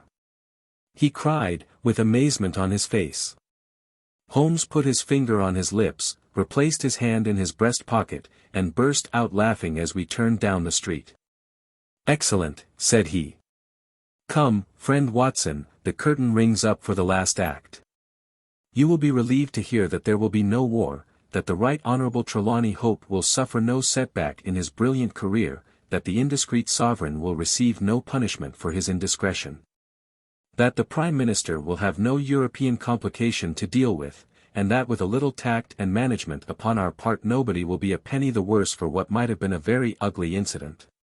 My mind filled with admiration for this extraordinary man. You have solved it. I cried. Hardly that, Watson. There are some points which are as dark as ever. But we have so much that it will be our own fault if we cannot get the rest. We will go straight to Whitehall Terrace and bring the matter to a head. When we arrived at the residence of the European Secretary it was for Lady Hilda Trelawney Hope that Sherlock Holmes inquired. We were shown into the morning room. Mr. Holmes, said the lady, and her face was pink with her indignation. This is surely most unfair and ungenerous upon your part. I desired, as I have explained, to keep my visit to you a secret, lest my husband should think that I was intruding into his affairs. And yet you compromise me by coming here and so showing that there are business relations between us. Unfortunately, madam, I had no possible alternative. I have been commissioned to recover this immensely important paper. I must therefore ask you, madam, to be kind enough to place it in my hands. The lady sprang to her feet, with the color all dashed in an instant from her beautiful face. Her eyes glazed, she tottered, I thought that she would faint. Then with a grand effort she rallied from the shock, and a supreme astonishment and indignation chased every other expression from her features. You insult me, Mr. Holmes. Come, madam, it is useless. Give up the letter. She darted to the bell. The butler shall show you out. Do not ring, Lady Hilda. If you do, then all my earnest efforts to avoid a scandal will be frustrated. Give up the letter and all will be set right. If you will work with me I can arrange everything. If you work against me I must expose you. She stood grandly defiant, a queenly figure, her eyes fixed upon his as if she would read his very soul. Her hand was on the bell, but she had forborne to ring it. You are trying to frighten me. It is not a very manly thing, Mr. Holmes, to come here and browbeat a woman. You say that you know something. What is it that you know? Pray sit down, madam. You will hurt yourself there if you fall. I will not speak until you sit down. Thank you. I give you 5 minutes, Mr. Holmes. 1 is enough, Lady Hilda. I know of your visit to Eduardo Lucas, of your giving him this document, of your ingenious return to the room last night, and of the manner in which you took the letter from the hiding-place under the carpet. She stared at him with an ashen face and gulped twice before she could speak. "You are mad, Mr. Holmes, you are mad," she cried, at last. He drew a small piece of cardboard from his pocket. It was the face of a woman cut out of a portrait. "I have carried this because I thought it might be useful," said he. "The policeman has recognized it." She gave a gasp, and her head dropped back in the chair. "Come, Lady Hilda.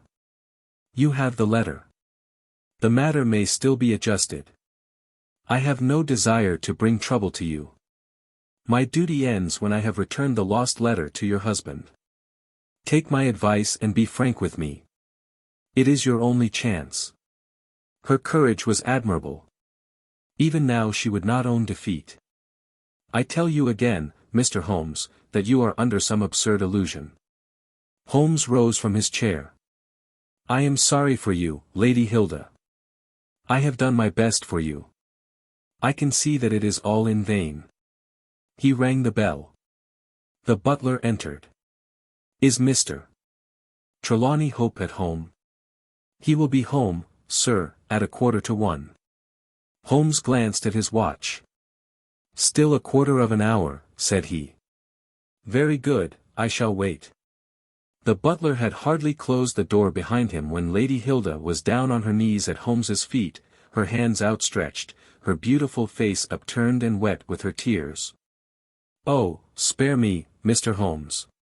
Spare me," she pleaded, in a frenzy of supplication.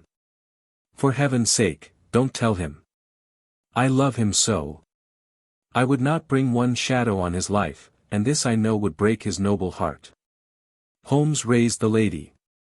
"I am thankful, madam, that you have come to your senses even at this last moment. There is not an instant to lose. Where is the letter?" She darted across to a writing desk, unlocked it, and drew out a long blue envelope. "Here it is, Mr. Holmes. Would to heaven I had never seen it. How can we return it?" Holmes muttered. "Quick, quick, we must think of some way. Where is the dispatch box?" "Still in his bedroom." "What a stroke of luck. Quick, madam, bring it here." A moment later she had appeared with a red flat box in her hand. "How did you open it before? You have a duplicate key." "Yes, of course you have. Open it." From out of her bosom Lady Hilda had drawn a small key. The box flew open. It was stuffed with papers. Holmes thrust the blue envelope deep down into the heart of them, between the leaves of some other document. The box was shut, locked, and returned to the bedroom. "Now we are ready for him," said Holmes. "We have still 10 minutes. I am going far to screen you, Lady Hilda. In return you will spend the time in telling me frankly the real meaning of this extraordinary affair." "Mr. Holmes, I will tell you everything," cried the lady. "Oh, Mr. Holmes, I would cut off my right hand before I gave him a moment of sorrow. There is no woman in all London who loves her husband as I do, and yet if he knew how I have acted, how I have been compelled to act, he would never forgive me. For his own honor stands so high that he could not forget or pardon a lapse in another. Help me, Mr. Holmes. My happiness, his happiness, our very lives are at stake. Quick, madam, the time grows short. It was a letter of mine, Mr. Holmes, an indiscreet letter written before my marriage, a foolish letter, a letter of an impulsive, loving girl. I meant no harm, and yet he would have thought it criminal. Had he read that letter his confidence would have been forever destroyed. It is years since I wrote it. I had thought that the whole matter was forgotten. Then at last I heard from this man, Lucas, that it had passed into his hands, and that he would lay it before my husband. I implored his mercy. He said that he would return my letter if I would bring him a certain document which he described in my husband's dispatch box. He had some spy in the office who had told him of its existence. He assured me that no harm could come to my husband. Put yourself in my position, Mr. Holmes. What was I to do? Take your husband into your confidence. I could not, Mr. Holmes, I could not. On the one side seemed certain ruin, on the other, terrible as it seemed to take my husband's paper, still in a matter of politics I could not understand the consequences, while in a matter of love and trust they were only too clear to me. I did it, Mr. Holmes. I took an impression of his key. This man, Lucas, furnished a duplicate. I opened his dispatch box, took the paper, and conveyed it to Godolphin Street. What happened there, madam? I tapped at the door as agreed. Lucas opened it. I followed him into his room, leaving the hall door ajar behind me, for I feared to be alone with the man. I remember that there was a woman outside as I entered. Our business was soon done. He had my letter on his desk, I handed him the document. He gave me the letter. At this instant there was a sound at the door. There were steps in the passage. Lucas quickly turned back the drugget, thrust the document into some hiding place there, and covered it over. What happened after that is like some fearful dream. I have a vision of a dark, frantic face, of a woman's voice, which screamed in French, "My waiting is not in vain.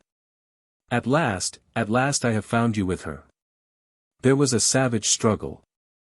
I saw him with a chair in his hand, a knife gleamed in hers.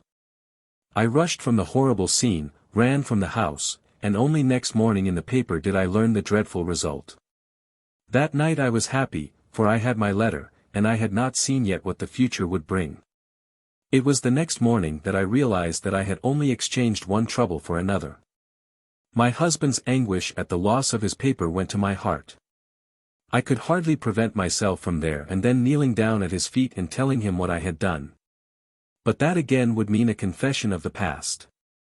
I came to you that morning in order to understand the full enormity of my offense. From the instant that I grasped it my whole mind was turned to the one thought of getting back my husband's paper. It must still be where Lucas had placed it, for it was concealed before this dreadful woman entered the room. If it had not been for her coming, I should not have known where his hiding place was. How was I to get into the room? For 2 days I watched the place, but the door was never left open. Last night I made a last attempt. What I did and how I succeeded, you have already learned. I brought the paper back with me, and thought of destroying it, since I could see no way of returning it without confessing my guilt to my husband. Heavens, I hear his step upon the stair. The European secretary burst excitedly into the room. "Any news, Mr. Holmes, any news?" he cried. "I have some hopes." "Ah, thank heaven." His face became radiant. "The Prime Minister is lunching with me. May he share your hopes. He has nerves of steel, and yet I know that he has hardly slept since this terrible event. Jacobs, will you ask the Prime Minister to come up? As to you, dear, I fear that this is a matter of politics. We will join you in a few minutes in the dining room." The Prime Minister's manner was subdued, but I could see by the gleam of his eyes and the twitchings of his bony hands that he shared the excitement of his young colleague. "I understand that you have something to report, Mr. Holmes." "Purely negative as yet," my friend answered. "I have inquired at every point where it might be, and I am sure that there is no danger to be apprehended.